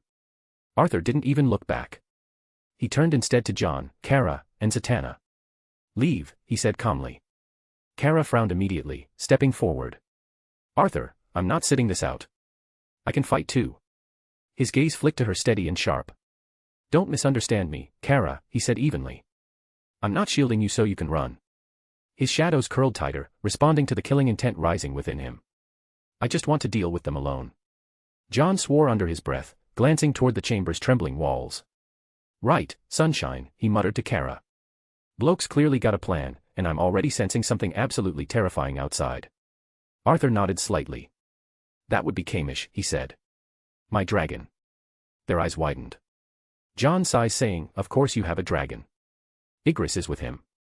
I sent them the moment we set foot in hell, scouting, mapping, finding a staging point. I didn't intend to fight here from the start. A faint, dangerous smile touched his lips. But I'm done pretending these things deserve conversation. John stared at him. You did all that behind our backs. Arthur didn't deny it. Go, he said simply. Unless you'd rather fight all 3 of them instead of me. A beat. John clicked his tongue. Yeah. Not in the mood to get jumped by a demon committee. He grabbed Kara's wrist gently but firmly. Come on, Supergirl. Let the Lord of Horrors do his thing. Zatanna hesitated only a second before following, glancing back at Arthur with concern. They vanished in a flash of Constantine's magic. The chamber fell silent again. Then Beelzebub lunged. A blur of chitin and claw, wings snapping as he carved through the air toward Arthur's throat. His talons came down in a murderous arc. Arthur pivoted, parrying with the spear's shaft. Metal screamed. He stepped inside Beelzebub's guard and kicked him square in the face. The impact snapped the demon's head sideways. Before Beelzebub could recover, Arthur's eyes flared. Ruler's authority. Invisible force seized the demon midair and slammed him into a pillar hard enough to crater stone. Arthur hurled his spear. Thanatos Bronte pierced through Beelzebub's torso and pinned him to the pillar behind, lightning detonating outward. The pillar cracked, collapsed, and thunder roared through the chamber. Smoke curled. Debris fell. Arthur recalled the spear with a flick of his fingers. It tore free, returning to his hand. Only one throne remained untouched. The first of the fallen still sat. Applauding. Slowly, almost mocking. A capable combatant, he murmured, rising at last. His red eyes glowed brighter, ancient power rolling off him in waves. And a shame we had to disagree. He stepped forward. Arthur turned fully to him, lightning crawling along his spear. A shame indeed, Arthur replied quietly. His voice lowered. That I'll have to kill a fallen angel. His eyes burned violet. Death is impartial, he continued, tone calm. It comes for kings, gods, monsters, and angels alike. A faint smile curved his lips. Whether your fall was in heaven, or whether it happens today. The first of the fallen smiled back, the illusion of frailty burned away from him. His form became aller, broader, crowned by vast demonic wings veined with ember-red light. Power radiated from him in crushing waves. His gaze locked onto Arthur, sharp and menacing. Unlike the others, he said smoothly, voice layered with echoes. I know what you are, monarch of shadows. The chamber trembled. I know of the vermin that slither in darkness at your command. I know Trigon fell by your hand in captivity. I know countless others share his fate. A faint, dangerous smile curved his lips. I know one of your shadows is even now clashing with Belial's foolish son, and I know you scattered your spies throughout my keep. Arthur's violet eyes gleamed, unfazed. And that, he replied calmly, was my whole point. A faint smirk. You were full of shit. The first expression cooled. Then he vanished. The air shattered as he crossed the distance in an instant, fist already swinging, wrapped in hellfire and wrath. Arthur braced. Their collision cracked the floor like a bomb. Boom. Shockwaves rippled outward, obliterating pillars, tearing banners from the walls, pulverizing stone into screaming dust. Arthur slid back a step, boots carving grooves into marble. Lightning exploded along his spear as he countered, spinning Thanatos Bronte in a lethal arc. The first twisted midair, wings snapping open, avoiding the blade by inches. He retaliated with a backhand wreathed in crimson energy. Arthur caught it with the shaft of his spear. Their eyes met at arm's length. Power screamed between them. Arthur twisted his hips, driving a knee into the fallen's ribs. The fallen grunted, retaliating with a headbutt that sent Arthur flying through a collapsing wall. Stone shattered. They burst outside the keep. The sky of hell yawned before them, red storms, spiraling clouds, rivers of fire far below. They didn't fall. They fought in midair. Arthur twisted through the air, shadows surging from him, lightning roaring from his spear as he hurled it. The fallen snapped his fingers. A wall of infernal sigils manifested, the spear detonating against it in a thunderous bloom. He surged forward, wings beating once, closing the distance instantly. They clashed again. Fist to spear. Hellfire to lightning. Each impact split the sky. Arthur grabbed the fallen's wrist mid-strike, yanking him closer and slamming his forehead into his face. The fallen snarled, kneeing Arthur in the gut before hurling him downward. Arthur twisted mid-fall, flipping and launching back upward, spear crackling. They collided again, spinning through the air in a storm of fire and shadow. Behind them. The keep was starting to collapse. Towers caved in. Walls imploded. Entire sections crumbled into infernal rubble. Far away. Kamish tore through hell's skies, colossal wings beating against burning winds. John clung to one of the dragon's ridges, squinting into the distance. Kara stared. Far on the horizon, two figures collided again and again, explosions flashing like distant stars. Is that what he actually looks like? She muttered. John snorted. Yeah. Did you honestly think he was just some bloke with a nice suit? That thing is the devil. Kara's jaw tightened. I should go back. Igris, standing firm atop Kamish's back, raised a hand calmly. My liege's orders are to escort you to a certain place, he said evenly. Forgive me, my queen. But I cannot allow you to return. Zatanna exhaled. Arthur would not like that. especially if you rushed back into that. Kara groaned under her breath. Damn it, he's always like this. John glanced back at the distant clash, watching shockwaves ripple across Hell's horizon. Leave him, he muttered. Bloke can handle himself. Honestly. He scares the hell out of me now. Kara stared. Arthur and the Fallen collided again, trading blows that lit the sky. Her jaw set. Wind tore at her hair as she leaned forward. Then. Her eyes flared red. A beam of heat vision lanced across Hell. It struck the first of the Fallen square in the face. The impact blasted him sideways through a spiral of fire. Arthur turned mid-combat, catching sight of Kamish in the distance. Kara hovered on his back, hair whipping wildly in the infernal wind. Arthur smiled. He lifted a hand. A casual thumbs up. Kara rolled her eyes, but smiled back before Kamish surged onward. The first of the Fallen roared in fury, snapping his head toward them, raising his hand to strike. Arthur seized his wrist mid-motion. No you won't, Arthur said quietly. He yanked the Fallen forward, dragging him straight toward the crackling tip of Thanatos Bronte. Lightning screamed. The Fallen twisted free at the last second, wings flaring as he barely avoided impalement. He glared at Arthur with burning hatred. Arthur leveled his spear, shadows writhing behind him. Focus, my dear fallen angel. Arthur said coldly. For this is between you and death. // If you like this story, check out my other stories. Solo leveling in Westeros. And you can get access to 3 more chapters or 7 more chapters if you want. Chapter 370, Shadow Monarch vs. the Triumvirate. If you like this story, check out my other stories. Solo leveling in Westeros. And you can get access to 3 more chapters or 7 more chapters if you want. // Hell became a storm of impacts. Arthur and the first of the Fallen tore through the infernal sky, shockwaves rippling outward with every collision. Lightning screamed from Thanatos Bronte, hellfire bled from fractured clouds, and the ruins of the Fallen keep burned far below. The Fallen twisted midair, wings snapping open as he slashed downward with his demonic claws. Arthur pivoted, shadows curling around his arm as his shadow ring glowed bright violet and black, darkness compressing, reshaping into solid shadow that caught the strike with a metallic shriek. You fight well, the Fallen said, voice filled with amusement. For a former human. Arthur smirked. And you are terrible for a former angel. Then the sky split. Beelzebub burst upward from below, insectoid wings roaring, corrosive energy pulsed along his claws as he attacked Arthur. At the same moment, hellfire ignited behind Arthur. Belial surged forward, body wreathed in blazing infernal flame, eyes burning with rage. Enough games, Belial snarled. Bring him down. 3 ancient powers converged on Arthur from different vectors. A perfect kill formation. Arthur exhaled once.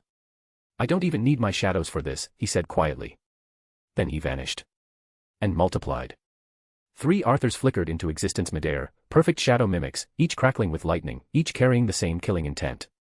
Beelzebub slashed through one. It shattered into smoke. Belial burned another.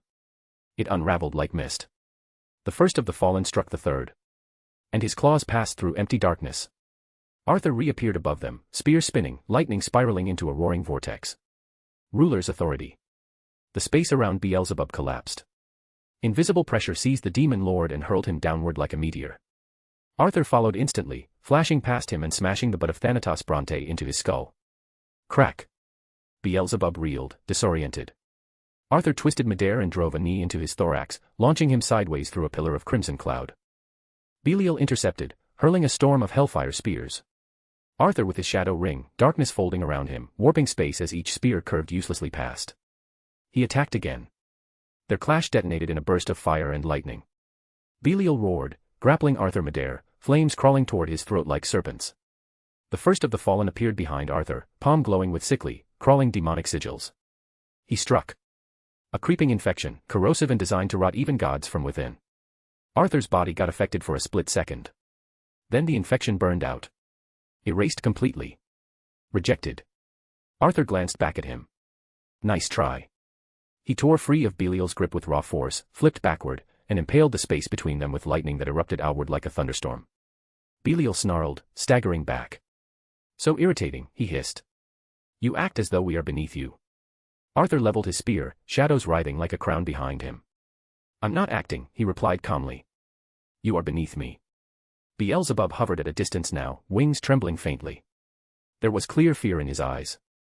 This is not what I thought he could do, he clicked uneasily. The first of the fallen smiled wider. Good, he murmured. It's been centuries since someone made me fight like this. He surged forward again, wings blazing, and Arthur met him head-on. They traded blows faster than sound, Arthur's spear spinning in brutal arcs, the fallen countering with claws, wings, and reality-bending strikes. Arthur split into shadow clones again mid-exchange. The fallen tore through one. Arthur appeared behind him, slamming the spear into his back and detonating lightning through his wings. The fallen roared, spinning and smashing Arthur through a bank of crimson clouds. Arthur twisted, stabilized, and shot forward again like a comet. Belial joined the fray from the side. Beelzebub from above. They collided in midair in a storm of fire, darkness, lightning, and hellfire. The realm of hell itself trembled. Rifts opened in the sky. Distant battlefields went silent for a moment as demons everywhere felt it. Arthur laughed softly as he drove Belial away with a shockwave. 3 against 1, he said. And you still look worried. Belial snarled. The first of the fallen grinned, eyes burning brighter. Not at all, he said. Let hell witness this, how we welcome pretenders and those that do not know their place. Arthur raised Thanatos Bronte, lightning roaring into a spiraling storm around him. Then watch closely, he replied coldly. Because this is what happens when demons mistake me for prey. And hell did watch. It was impossible not to. The sky itself had become a battlefield ripped open by thunder, infernal flame, and collapsing reality. Demons across very distant battlefronts paused mid-slaughter, gazes lifting as shockwaves rippled across the realm like the pulse of a god's heartbeat. High above a mountain of writhing hellfire. Arthur descended. Beelzebub screeched, wings buzzing in panic as he tried to gain altitude. Too late. Arthur blurred.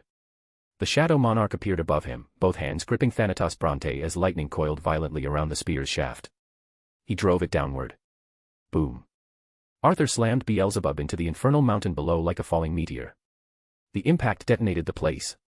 Flames erupted outward in a towering inferno, molten rock shattered, and the mountain itself collapsed inward, erupting into a tidal wave of burning debris. Demons miles away shielded their eyes as the shockwave rolled past. Beelzebub lay embedded in the crater, chitin cracked, wings torn. He tried to rise. Arthur landed atop him with a back-breaking force. Belial surged in first, hellfire spiraling around his arm as he hurled a blazing strike meant to tear Arthur in half. The first of the fallen attacked simultaneously from the opposite side, his physical blow was raw and destructive. Arthur pivoted. He blocked Belial's strike with the shaft of his spear. The fallen's fist connected. The blow hurt. Arthur felt it. The impact ripped him sideways through the air, space cracking under the force. Arthur twisted mid-flight, stabilizing with his own shadows, eyes narrowing. It seems like he is getting even more stronger. Arthur muttered. His shadow ring glowed. And then darkness condensed. Massive shadow chains erupted from the air, coiling around the first of the fallen like colossal serpents, tightening with crushing force. For moments, it held. Then the fallen flexed. The chains shattered into drifting black dust. Amusing, the fallen said dryly. But insufficient. Arthur had already moved. That moment was enough. He vanished, reappearing above Beelzebub. Both legs came down at super speed. Crack. Arthur stomped into Beelzebub's back once again, the force snapping and pulverizing his demonic organs, and driving the demon deeper into the crater. Beelzebub screamed, a wet, buzzing shriek of pain. Arthur straightened and looked up. His chest rose once. Then he unleashed it. Dragon's fear. Arthur roared. It wasn't just a sound, it was pure dominance. A thunderous, soul-crushing bellow ripped through the battlefield, echoing like the cry of an ancient apex predator. Belial staggered back, clutching his head. What is this? He snarled, flames flickering erratically. The first of the fallen narrowed his eyes, wings twitching as even he felt the pressure grind against his will. Beelzebub convulsed beneath Arthur, disoriented, terrified. Arthur didn't hesitate. Lightning surged through Thanatos Bronte. One strike. A limb severed. Another. A second arm torn free. A third flash. A wing fell, sizzling as it hit the ground. A fourth. The last limb cleanly severed. All strikes were extremely fast. Beelzebub howled, a hellish, broken scream that echoed across hell's skies. Arthur stood over him, expression cold, eyes glowing an unblinking violet. Beelzebub wheezed, mandibles trembling. What is this? He rasped. I'm immortal. I regenerate. I can't die, so why? Arthur looked down at him without sympathy. My weapon, he said calmly, lightning crackling along the spear. bypasses your little blessings. Immortality. Regeneration. Divine protection. His gaze hardened. None of it fully applies to me. Deathbound lightning. Power surged. Belial and the Fallen attacked at once, striking Arthur from both sides in a coordinated assault. Hellfire scorched his side. Ancient force slammed into his shoulder. Arthur staggered, blood misting into the infernal air. But even as they struck, he grabbed Beelzebub's massive fly-like head with one hand. The demon's eyes widened. Arthur swung. Slash. The spear of lightning severed the head cleanly. Beelzebub's body spasmed once. Then went still. Arthur was hurled backward by the combined impact of the other two. He spun through the air, landed lightly atop fractured stone, and straightened, blood trailing down his cheek. Then he smiled. Belial stared at Beelzebub's corpse, disbelief twisting his features. "He's dead," he muttered. "That's not possible." The first of the Fallen didn't even glance at the body. His red eyes locked onto Arthur, narrowing as his form shifted, wings spreading wider, horns more pronounced, presence growing heavier. More demonic. Arthur rolled his shoulder, lightning gathering around his spear once more. He met the Fallen's gaze, amused. Next, Arthur said softly. // If you like this story, check out my other stories. Solo leveling in Westeros. And you can get access to 3 more chapters or 7 more chapters if you want. Chapter 371, Arthur vs. the First of the Fallen. If you like this story, check out my other stories. Solo leveling in Westeros. And you can get access to 3 more chapters or 7 more chapters if you want. // The First of the Fallen spread his wings fully, vast, scorched, the illusion of civility in him burned away, leaving only what he truly was. A primordial ruin wearing the memory of heaven. His eyes ignited, twin crimson. The sky darkened around him. Arthur watched calmly, lightning whispering along Thanatos Bronte. Why is it, Arthur mused aloud, violet eyes narrowing, that fallen angels always look more demonic than actual demons? Belial grit his teeth, glancing at Beelzebub's corpse then at Arthur. He will regenerate, won't he? Belial asked the Fallen tensely, voice lower now. We are immortal after all. The First of the Fallen didn't look away from Arthur. No, he replied flatly. Belial froze. No. His gaze snapped back to Arthur, disbelief creeping in. You mean to say this human can truly? He didn't finish. Because the shadows answered for Arthur. Darkness surged from beneath his feet. It climbed him. Wrapped him. Forged itself into form. A regal armor of absolute shadow sealed over Arthur's body, sleek, knightly, sculpted like a monarch's war plate. Plates overlapped like flowing night. Jagged edges glowed faintly with violet light. A mantle of shadow draped from his shoulders like a torn royal cape. His ashen white hair lifted in the infernal wind, framing a face lit by glowing violet eyes. A monarch of death dressed for war. The battlefield stilled. Then, from the shadows at Arthur's feet, another presence rose. A tall, imposing figure emerged, a shadow Kryptonian with long hair. Hell. He knelt immediately. My king. Arthur didn't look away from the Fallen. Hold Belial, he said calmly. I'll deal with him shortly. Hell inclined his head. As you command. He vanished in a blur of shadow and reappeared before Belial, fist inches away from his face. Belial snarled, hellfire igniting around his arms. Cursed shadow spawn. Their clash erupted instantly, hellfire colliding with cold, merciless strength of hell. Meanwhile, the First of the Fallen had his full attention to Arthur. I can summon servants as well, he said softly. His voice shifted. Warped. Turned ritualistic. He spoke in an ancient demonic tongue, syllables that tasted of contracts, damnation, and broken promises. The air darkened even for hell standards. Light tore open behind him. From it drifted souls. Not demons or spirits. Hollows human shapes formed of pale, flickering essence, faces frozen in eternal anguish, eyes empty, mouths open in silent screams. Chains of spectral contracts bound them to the Fallen's will. Arthur watched them approach. His expression didn't change. These are souls sold to you, Arthur said quietly, observing them with a colder gaze. The Fallen's smile deepened. They belong to me, he replied. By choice. Or desperation. The hollows surged forward, shrieking, reaching for Arthur. Then stopped. Midair. Their hollow screams twisted into whimpers. They trembled. Recoiled. Some collapsed to their knees, clutching their heads as if sensing something incomprehensible. Arthur walked forward. unthreatened. The souls parted instinctively as he passed through them, like mist. He looked at the fallen with faint amusement. "Oh," Arthur said softly. "Fallen angel." His voice dropped. "You're really trying to attack death?" A thin smile. "With souls." The hollows shrieked again, but this time in fear, not rage.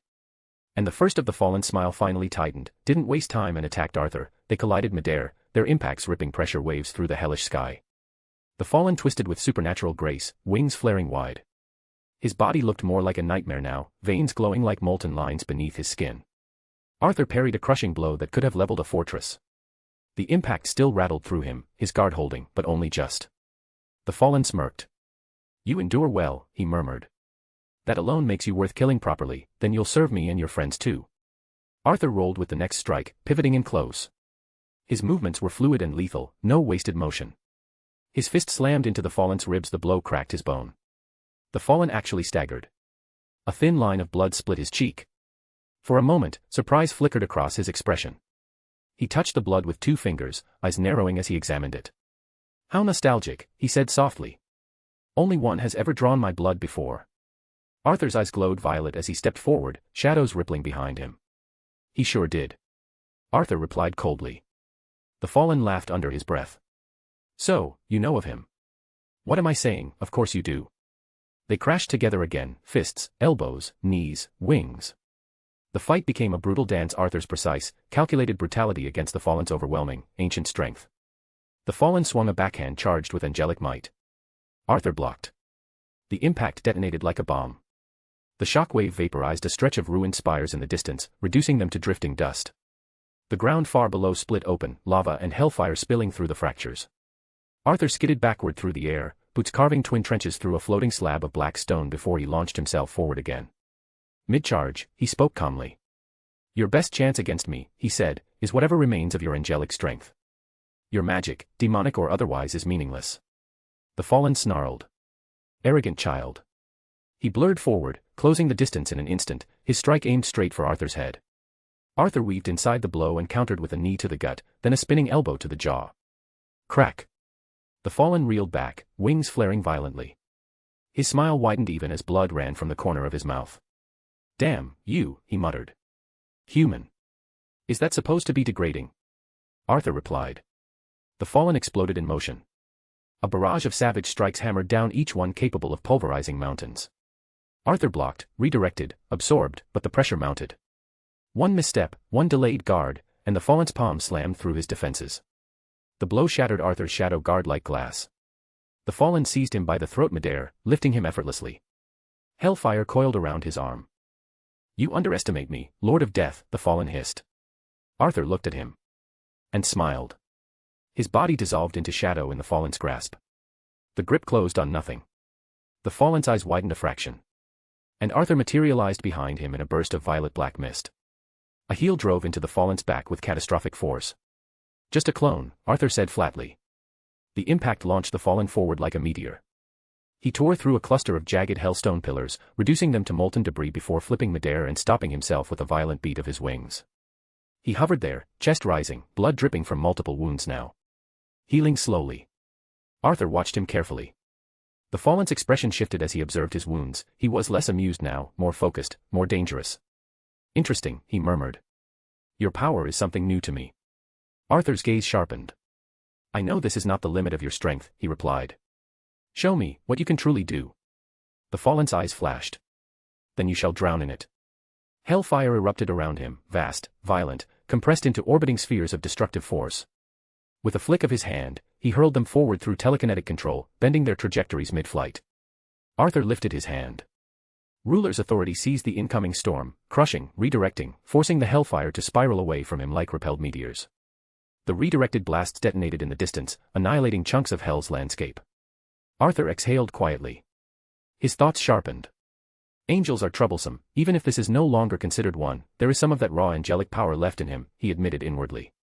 I don't know who might be worse, beings made of light or beings made of darkness like Antares. His eyes narrowed at the fallen.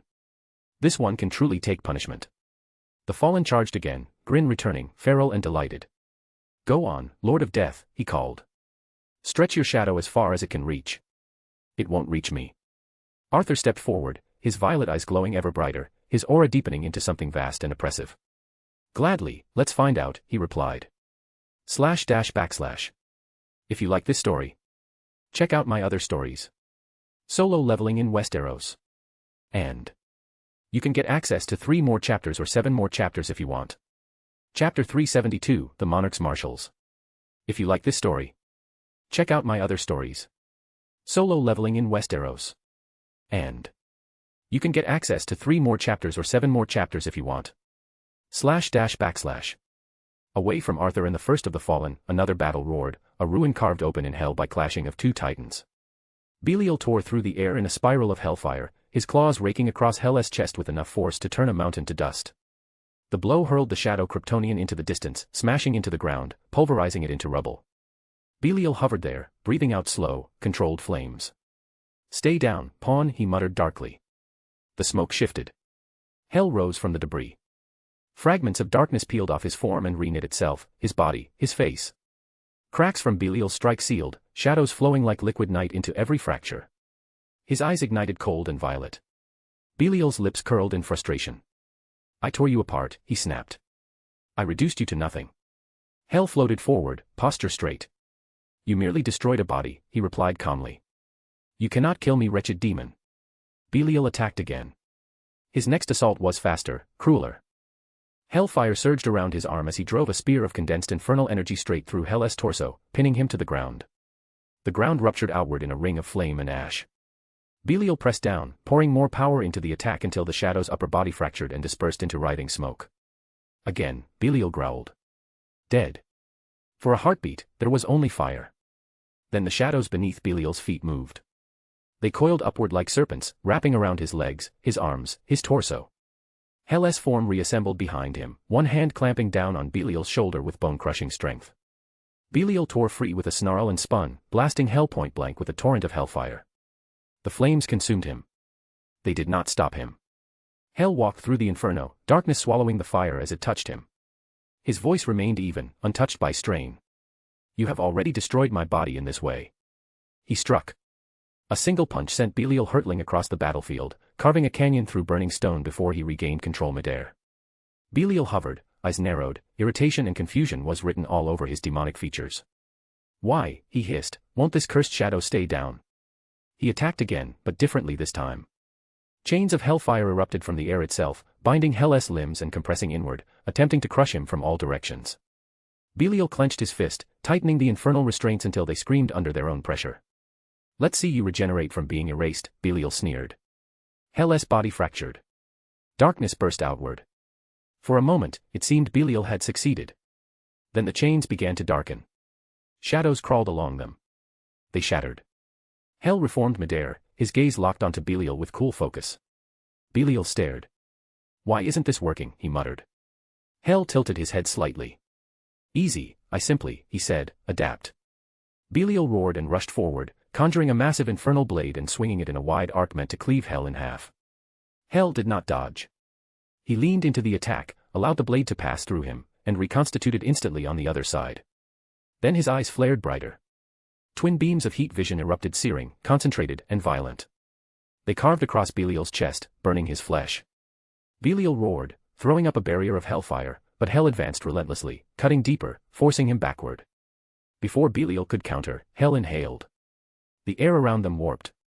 Then he exhaled. A typhoon of compressed, freezing wind exploded outward, screaming across the battlefield. Hellfire flickered and guttered under the unnatural force as Belial was slammed backward, torn through layers of ruin by the sheer pressure of the blast. He crashed into a crumbling tower, bringing it down in a cascade of debris. Belial forced himself upright, rage simmering beneath his composure. He looked at Hell still standing, still unbroken, still evolving. Doubt flickered behind Belial's eyes. If his shadow spawns are this strong, he thought grimly. His gaze shifted, briefly, toward the distant battlefield where Arthur Blackwynd had slain Beelzebub. Then no wonder he could kill a demon lord. But he cannot possibly kill a fallen angel. Belial clenched his fists, hellfire roaring higher around him. He stared at Hell with a thin, dangerous smile. So be it, he muttered. If brute force won't end you, then I'll find another way. Hell floated forward, aura deepening, shadows thickening at his feet like a living sea. You may try, he said evenly. And fail. Etrigan staggered through a crater of stone, his breath ragged, demonic blood sizzling where it struck the scorched ground. Across from him stood Belian, a shadowed warrior angel. His silhouette was wrong in a way that gnawed at the soul of a demon, wings shaped from condensed darkness, armor etched with faint, spectral violet light, and a blade that seemed to devour the glow of hell itself. He moved with a disciplined, merciless calm and a lifetime of experience killing monsters and demons. Etrigan wiped blood from his jaw, forcing a grin that didn't reach his eyes. By flame and rime, by hell's own might, he rasped, trying to steady his stance, this fight has grown a cursed blight. His gaze narrowed. Tell me, Shade, he growled, voice rough, what are you meant to be? Light or dark? Belian did not answer. He vanished. The next instant, steel flashed. Pain tore through Etrigan as Belian's blade pierced straight through his shoulder, shadow-forged metal burning like a brand seared into both flesh and soul. Etrigan howled, a raw, furious sound, as Belian twisted the blade and ripped it free, following up with a relentless series of strikes. Every blow landed in a crushing force. It rattled Etrigan's bones. Gah! He staggered back, conjuring hellfire to keep distance, but Belian cut through the flames as if they were mist, closing the gap. Claw met blade. Spell met shadow. Etrigan was strong, terrifyingly so. But this thing would not fall. Each time Etrigan landed a decisive strike, Belian recovered instantly, correcting, pressing harder. Etrigan's grin cracked. This isn't a brawl, he realized grimly. It's a trap. Belian forced him back again, blade grazing his chest. Etrigan snarled and unleashed a burst of hellfire that tore the ground apart, buying himself a single precious second. His mind raced. A fight I cannot win easily, perhaps not at all. His pride burned. But survival mattered more. Another day, another scheme, he muttered darkly. This round, it seems, I shall not gleam. He raised his hand, his energy swirling around him as he began to teleport away. Then, chains snapped into existence. Not made of iron or fire. The chains were binding his soul. Translucent, ghostly chains erupted from the air, wrapping around his arms, his legs, his torso, binding him mid-cast and ripping him violently back to the ground. They burned on contact, searing his flesh and scalding his spirit. Etrigan screamed. Ack! How clumsy of me, the contract. He writhed, struggling against the bindings as they tightened, dragging him flat against the infernal stone. I cannot believe this, cursed fate. His eyes widened as realization struck. The rules. He hissed, breath hitching. If I fail to defeat it, then retreat is defeat. He clenched his teeth, fury twisting his expression. Curse you, he spat, voice breaking with rage. Damn you, damn your scheme, Shade. The chains locked him in place, invisible and absolute. Belian stepped forward, blade raised, its edge hovering inches from Etrigan's head. Silent. Then, a shadow blotted out the burning sky. With a thunderous impact, Kamish, the shadow dragon, descended beside them, wings unfurling as embers scattered around his massive form. From his back leapt familiar figures. John Constantine hit the ground with a tired smirk. Zatanna landed gracefully beside him. Kara touched down with barely a sound. And Ygritte stepped forward, his eyes surveying the scene. Zatanna tilted her head, surveying the bound demon with a playful hum. Well, she said lightly, my, this is an interesting picture. Kara crossed her arms, looking at Etrigan with amusement. So. Etrigan already lost. Etrigan bristled, straining against the chains. I am not defeated, he snapped. Merely delayed. Temporarily constrained. John snorted, lighting a cigarette with a flick of magic. Right, he said dryly. And I'm the bloody Archangel Gabriel. He nodded toward the burning chains. Looks like you forgot the fine print on that little contract of yours, mate. Slippin', aren't ya? Etrigan scowled, baring his fangs. I was fooled, he snarled. Tricked by that cursed shadow. John raised a brow. Nah, he replied lazily. That's not how it works, pal. And you know it.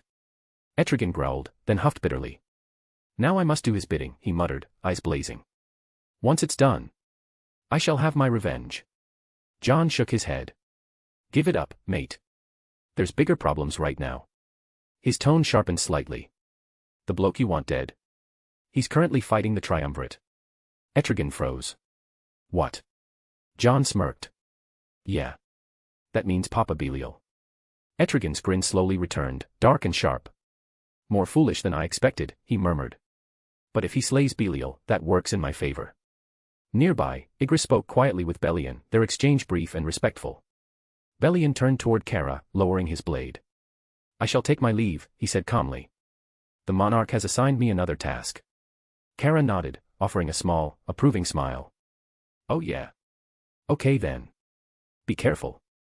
Belian bowed, one knee dipping slightly. I shall, my queen. Zatanna blinked, then grinned teasingly. My queen, she echoed, amused. Wow, Kara Zor-El. The Shadows Knights of your lover take orders from you too. Kara flushed. They just respect me, okay. That's all. Zatanna chuckled. Sure, sure. John glanced back at Etrigan, flicking ash from his cigarette. Come on, big guy, he said. You'll play nice and be our ally for now. Otherwise, you'll just keep burning yourself alive on those chains, you know the rules. He smirked. I'm sure Arthur will sort your leash out once we finish what we came here for. Etrigan glared at them all, fury simmering under reluctant acceptance. Very well, he muttered darkly. But mark my words. His gaze flicked toward the distant battlefield where hell itself trembled under this war. This is not over. // If you like this story, check out my other stories. Solo leveling in Westeros. And you can get access to 3 more chapters or 7 more chapters if you want. Chapter 373, Shadow Banners in Hell. If you like this story, check out my other stories. Solo leveling in Westeros. And you can get access to 3 more chapters or 7 more chapters if you want. // Kamish settled, his immense, shadowy scales shifting like plates of dark metal. They climbed back aboard, while Ygritte stood like a sentinel on the great beast's neck. There is a fortification not far from here, Ygritte said respectfully. Our soldiers have already prepared it. It is operational and will serve as our base of operations in this realm, and for the monarch. John Constantine, lighting a cigarette with a flick of his thumb, paused, the match burning down to his fingers before he shook it out. Whoa there, knight. Pump the brakes. Are you seriously telling me Arthur already built a bloody fort here? In hell. When did he have the sodding time? Ygritte turned his helmeted head, the violet slit of his visage fixed on John. My liege did so the moment we set foot upon this soil. In secret. With one look, he understood this plain answers only to power and war. It was prudent to establish a foothold that answered solely to him. The knight's gaze drifted towards the jagged, burning horizon. This place, it reminded him of a certain realm he once knew. John exhaled a plume of smoke, his brows furrowed. Reminded him. How many ancient, war-torn hellscapes has the lad been to? Just how old is he again? From beside him, Zatanna adjusted her top hat, her sharp eyes calculating. So he disseminated his shadows the instant we arrived. Without a word. A covert deployment right under our noses. I'm not complaining, that's the smartest thing he could have done, love, John grumbled, though a thread of professional respect wove through his annoyance. If we'd taken a tumble straight into Naren's clutches, or gotten cozy with one of the other fallen choir boys, that kind of intel would have been peeled from our minds in a heartbeat. The bastard knows what he's doing. He's proven that. Doesn't mean this isn't about to get monumentally messy. From the shadows near Kamish wing joint, a low, rumbling chuckle echoed. The die is cast, and the pieces move. So now, officially, the Shadow Monarch's claim is staked in Hell's own game.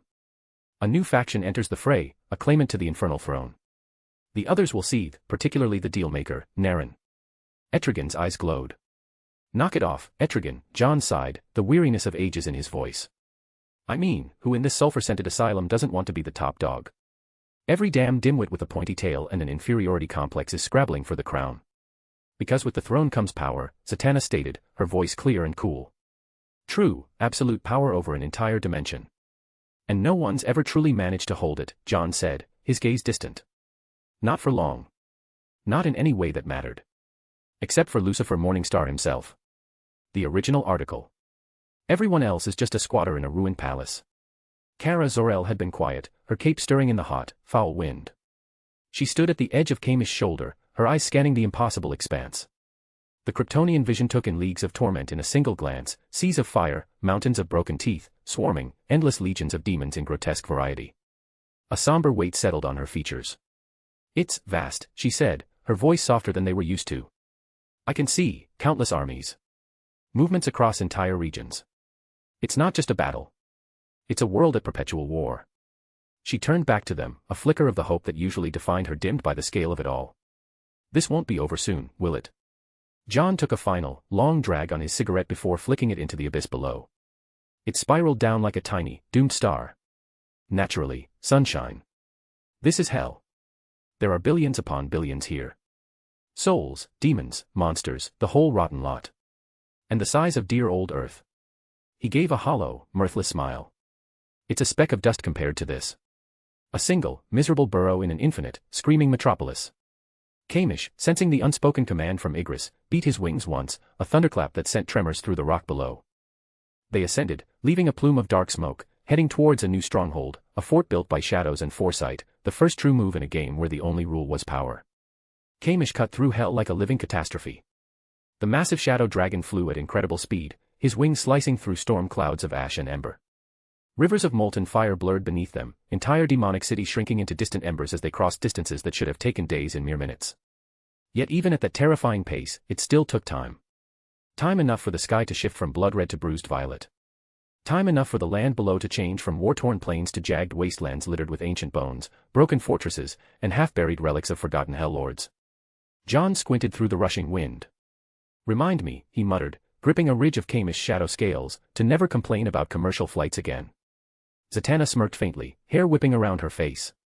"You'd still complain about something," she said lightly. "Yeah," John admitted. "But at least I wouldn't be worried about being destroyed by the air itself." Etrigan remained seated, eyes narrowed at the endless inferno below.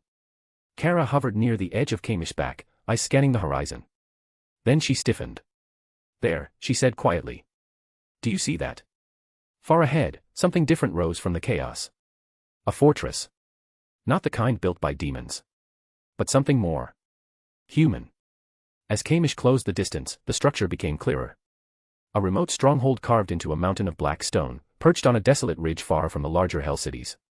The land around it was scorched bare, as if the world itself refused to grow near it. Black banners hung from its towers. But the fort itself wasn't what stole their breath. It was what stood outside it. Kamish descended, slowing just enough for them to take in the sight. An army of shadows. Rows upon rows of shadow soldiers stood in disciplined silence, humanoid silhouettes with glowing eyes, their forms pulsing with power. Towering among them were shadow giants, colossal figures of living darkness. Demon knights in blackened armor stood at attention, blades planted into the ground like grave markers. And beyond them, the generals and the marshals. Ultra hovered slightly above the ground. Barrow stood with arms folded at the fort gate. Doom stood next to him in silence, his shadow body heavier, denser, spikes faintly glinting with violet light. Galatea floated near the fortress gates as well, regal and composed. The few marshals who were present here, the dangerous presences that felt less like soldiers and more like walking disasters. John stared. Bloody hell, he breathed. He wasn't kidding about building an army. Zatanna's voice was softer, touched with awe. "This isn't just a base," she murmured. "It's a clear declaration of war. Surely every demon lord in hell already felt them." Etrigan clicked his tongue. He was preparing. The demon rumbled. Kara's eyes widened as she scanned the lineup. "So many of his strongest shadows are here," she whispered. "Galatea. Ultra. Barrow. Doom." Kamish landed with a heavy impact, cracking the ground beneath him. Before anyone else could speak, Kara jumped down first, boots hitting the black stone with a dull thud. She headed straight for Galatea. "When did you guys do all this?" Kara asked. Galatea inclined her head respectfully. "Mostly his doing," she said calmly, nodding toward Barrow. "But it was the king's orders. We are to remain here, for now." Barrow gave a faint, sharp grin. "A battlefield always needs a nest," he added lightly. "This one will do." Etrigan's gaze drifted past them. To another group standing further back. Figures in a dark, yet luminous armor. Wings of shadow and violet light. He stiffened. "Angels," he muttered. "Just like the one I fought." His eyes narrowed, suspicious and unsettled. "How does he have angels in his ranks?" Kara shot him a look. "Aren't you nosy?" John snorted. "You don't actually know either, do you, sunshine?" Kara turned away a little too quickly. "None of your business." John raised a brow. "Well, I don't think they're angels," he said thoughtfully. "Not the real deal, anyway. Real angels. One of them can flip the balance of hell on its head." He glanced at the glowing figures. "And if Arthur had actually killed that many angels to make shadows out of them?" He whistled. "The consequences would be apocalyptic." Kara frowned. "Angels are the good guys, right? In that case Arthur wouldn't harm one."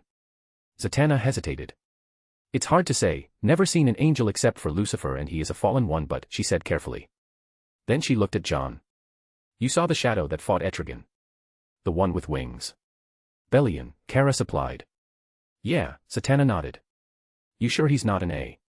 John didn't let her finish. I don't want to think about it, he muttered.